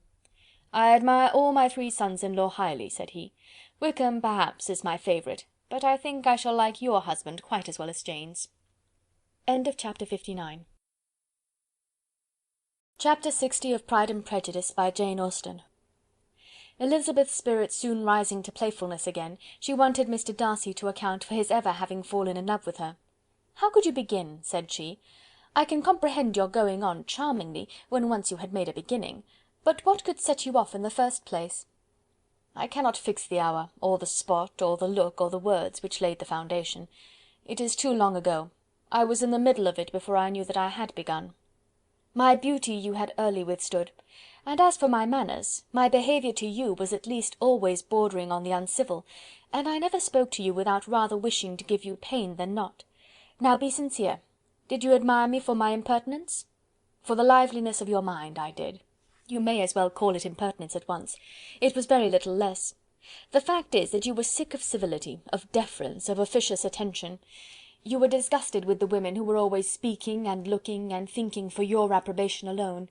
I roused and interested you because I was so unlike them.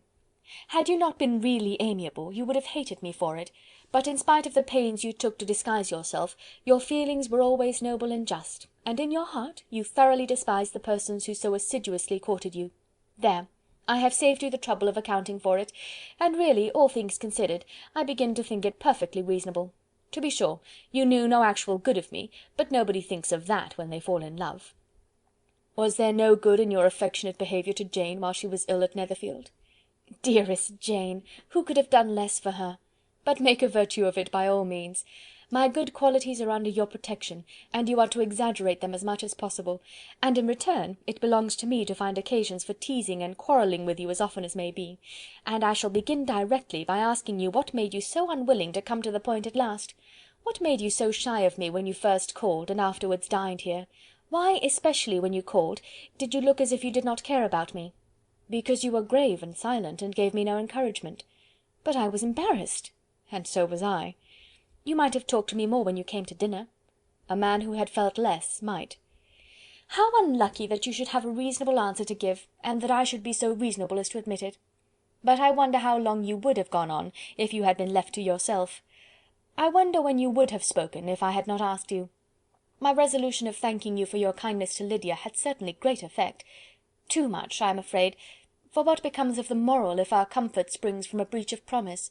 For I ought not to have mentioned the subject. This will never do." "You need not distress yourself. The moral will be perfectly fair. Lady Catherine's unjustifiable endeavours to separate us were the means of removing all my doubts. I am not indebted for my present happiness to your eager desire of expressing your gratitude. I was not in a humour to wait for any opening of yours. My aunt's intelligence had given me hope, and I was determined at once to know everything." "Lady Catherine has been of infinite use, which ought to make her happy, for she loves to be of use. But tell me, what did you come down to Netherfield for? Was it merely to write to Longbourn and be embarrassed, or had you intended any more serious consequence?" "My real purpose was to see you, and to judge, if I could, whether I might ever hope to make you love me. My avowed one, or what I avowed to myself, was to see whether your sister was still partial to Bingley, and if she were, to make the confession to him which I have since made. Shall you ever have the courage to announce to Lady Catherine what is to befall her?" "I am more likely to want time than courage, Elizabeth, but it ought to be done, and if you will give me a sheet of paper, it shall be done directly." "And if I had not a letter to write myself, I might sit by you and admire the evenness of your writing, as another young lady once did. But I have an aunt too, who must not be longer neglected." From an unwillingness to confess how much her intimacy with Mr. Darcy had been overrated, Elizabeth had never yet answered Mrs. Gardiner's long letter; but now, having that to communicate which she knew would be most welcome, she was almost ashamed to find that her uncle and aunt had already lost 3 days of happiness, and immediately wrote as follows: "I would have thanked you before, my dear aunt, as I ought to have done, for your long, kind, satisfactory detail of particulars; but to say the truth, I was too cross to write. You supposed more than really existed. But now suppose as much as you choose. Give a loose rein to your fancy, indulge your imagination in every possible flight which the subject will afford, and unless you believe me actually married, you cannot greatly err. You must write again very soon, and praise him a great deal more than you did in your last. I thank you again and again for not going to the Lakes. How could I be so silly as to wish it? Your idea of the ponies is delightful. We will go round the park every day. I am the happiest creature in the world. Perhaps other people have said so before, but not one with such justice. I am happier even than Jane. She only smiles. I laugh. Mr. Darcy sends you all the love in the world that he can spare from me. You are all to come to Pemberley at Christmas. Yours, etc." Mr. Darcy's letter to Lady Catherine was in a different style, and still different from either was what Mr. Bennet sent to Mr. Collins in reply to his last. "Dear Sir, I must trouble you once more for congratulations. Elizabeth will soon be the wife of Mr. Darcy. Console Lady Catherine as well as you can. But if I were you, I would stand by the nephew. He has more to give. Yours sincerely, etc." Miss Bingley's congratulations to her brother on his approaching marriage were all that was affectionate and insincere. She wrote even to Jane on the occasion, to express her delight and repeat all her former professions of regard. Jane was not deceived, but she was affected, and though feeling no reliance on her, could not help writing her a much kinder answer than she knew was deserved. The joy which Miss Darcy expressed on receiving similar information was as sincere as her brother's in sending it. 4 sides of paper were insufficient to contain all her delight, and all her earnest desire of being loved by her sister. Before any answer could arrive from Mr. Collins, or any congratulations to Elizabeth from his wife, the Longbourn family heard that the Collinses were come themselves to Lucas Lodge. The reason of this sudden removal was soon evident. Lady Catherine had been rendered so exceedingly angry by the contents of her nephew's letter, that Charlotte, really rejoicing in the match, was anxious to get away till the storm was blown over. At such a moment the arrival of her friend was a sincere pleasure to Elizabeth, though in the course of their meetings she must sometimes think the pleasure dearly bought, when she saw Mr. Darcy exposed to all the parading and obsequious civility of her husband. He bore it, however, with admirable calmness. He could even listen to Sir William Lucas when he complimented him on carrying away the brightest jewel of the country, and expressed his hopes of their all meeting frequently at St. James's, with very decent composure. If he did shrug his shoulders, it was not till Sir William was out of sight. Mrs. Phillips's vulgarity was another and perhaps greater tax on his forbearance, and though Mrs. Phillips, as well as her sister, stood in too much awe of him to speak with the familiarity which Bingley's good humour encouraged, yet whenever she did speak she must be vulgar. Nor was her respect for him, though it made her more quiet, at all likely to make her more elegant. Elizabeth did all she could to shield him from the frequent notice of either, and was ever anxious to keep him to herself, and to those of her family with whom he might converse without mortification. and though the uncomfortable feelings arising from all this took from the season of courtship much of its pleasure, it added to the hope of the future, and she looked forward with delight to the time when they should be removed from society so little pleasing to either, to all the comfort and elegance of their family party at Pemberley. Chapter 60. Chapter 61 of Pride and Prejudice, by Jane Austen. Happy for all her maternal feelings was the day on which Mrs. Bennet got rid of her two most deserving daughters. With what delighted pride she afterwards visited Mrs. Bingley and talked of Mrs. Darcy may be guessed.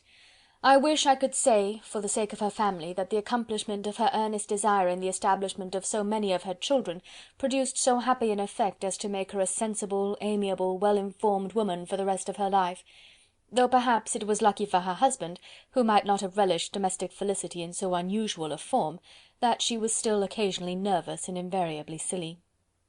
Mr. Bennet missed his second daughter exceedingly. His affection for her drew him oftener from home than anything else could do. He delighted in going to Pemberley, especially when he was least expected. Mr. Bingley and Jane remained at Netherfield only a twelvemonth. So near a vicinity to her mother in merit and relations was not desirable even to his easy temper, or her affectionate heart. The darling wish of his sisters was then gratified. He bought an estate in a neighbouring county to Derbyshire, and Jane and Elizabeth, in addition to every other source of happiness, were within 30 miles of each other. Kitty, to her very material advantage, spent the chief of her time with her two elder sisters. In society so superior to what she had generally known, her improvement was great. She was not of so ungovernable a temper as Lydia, and removed from the influence of Lydia's example, she became, by proper attention and management, less irritable, less ignorant, and less insipid. From the further disadvantage of Lydia's society she was, of course, carefully kept, and though Mrs. Wickham frequently invited her to come and stay with her, with the promise of balls and young men, her father would never consent to her going. Mary was the only daughter who remained at home, and she was necessarily drawn from the pursuit of accomplishments by Mrs. Bennet's being quite unable to sit alone. Mary was obliged to mix more with the world, but she could still moralize over every morning visit, and as she was no longer mortified by comparisons between her sister's beauty and her own, it was suspected by her father that she submitted to the change without much reluctance. As for Wickham and Lydia, their characters suffered no revolution from the marriage of her sisters. He bore with philosophy the conviction that Elizabeth must now become acquainted with whatever of his ingratitude and falsehood had before been unknown to her, and in spite of everything was not wholly without hope that Darcy might yet be prevailed on to make his fortune. The congratulatory letter which Elizabeth received from Lydia on her marriage explained to her that, by his wife at least, if not by himself, such a hope was cherished. The letter was to this effect: "My dear Lizzy, I wish you joy. If you love Mr. Darcy half as well as I do my dear Wickham, you must be very happy. It is a great comfort to have you so rich, and when you have nothing else to do, I hope you will think of us. I am sure Wickham would like a place at court very much, and I do not think we shall have quite enough money to live upon without some help. Any place would do, of about 300 or 400 a year, but however, do not speak to Mr. Darcy about it, if you had rather not. Yours, etc." As it happened that Elizabeth had much rather not, she endeavoured in her answer to put an end to every entreaty and expectation of the kind. Such relief, however, as it was in her power to afford, by the practice of what might be called economy in her own private expenses, she frequently sent them. It had always been evident to her that such an income as theirs, under the direction of two persons so extravagant in their wants, and heedless of the future, must be very insufficient to their support, and whenever they changed their quarters, either Jane or herself were sure of being applied to for some little assistance towards discharging their bills. Their manner of living, even when the restoration of peace dismissed them to a home, was unsettled in the extreme. They were always moving from place to place in quest of a cheap situation, and always spending more than they ought. His affection for her soon sunk into indifference, hers lasted a little longer, and in spite of her youth and her manners, she retained all the claims to reputation which her marriage had given her. Though Darcy could never receive him at Pemberley, yet for Elizabeth's sake he assisted him further in his profession. Lydia was occasionally a visitor there, when her husband was gone to enjoy himself in London or Bath, and with the Bingleys they both of them frequently stayed so long, that even Bingley's good humour was overcome, and he proceeded so far as to talk of giving them a hint to be gone. Miss Bingley was very deeply mortified by Darcy's marriage, but as she thought it advisable to retain the right of visiting at Pemberley, she dropped all her resentment, was fonder than ever of Georgiana, almost as attentive to Darcy as heretofore, and paid off every arrear of civility to Elizabeth. Pemberley was now Georgiana's home, and the attachment of the sisters was exactly what Darcy had hoped to see. They were able to love each other even as well as they intended.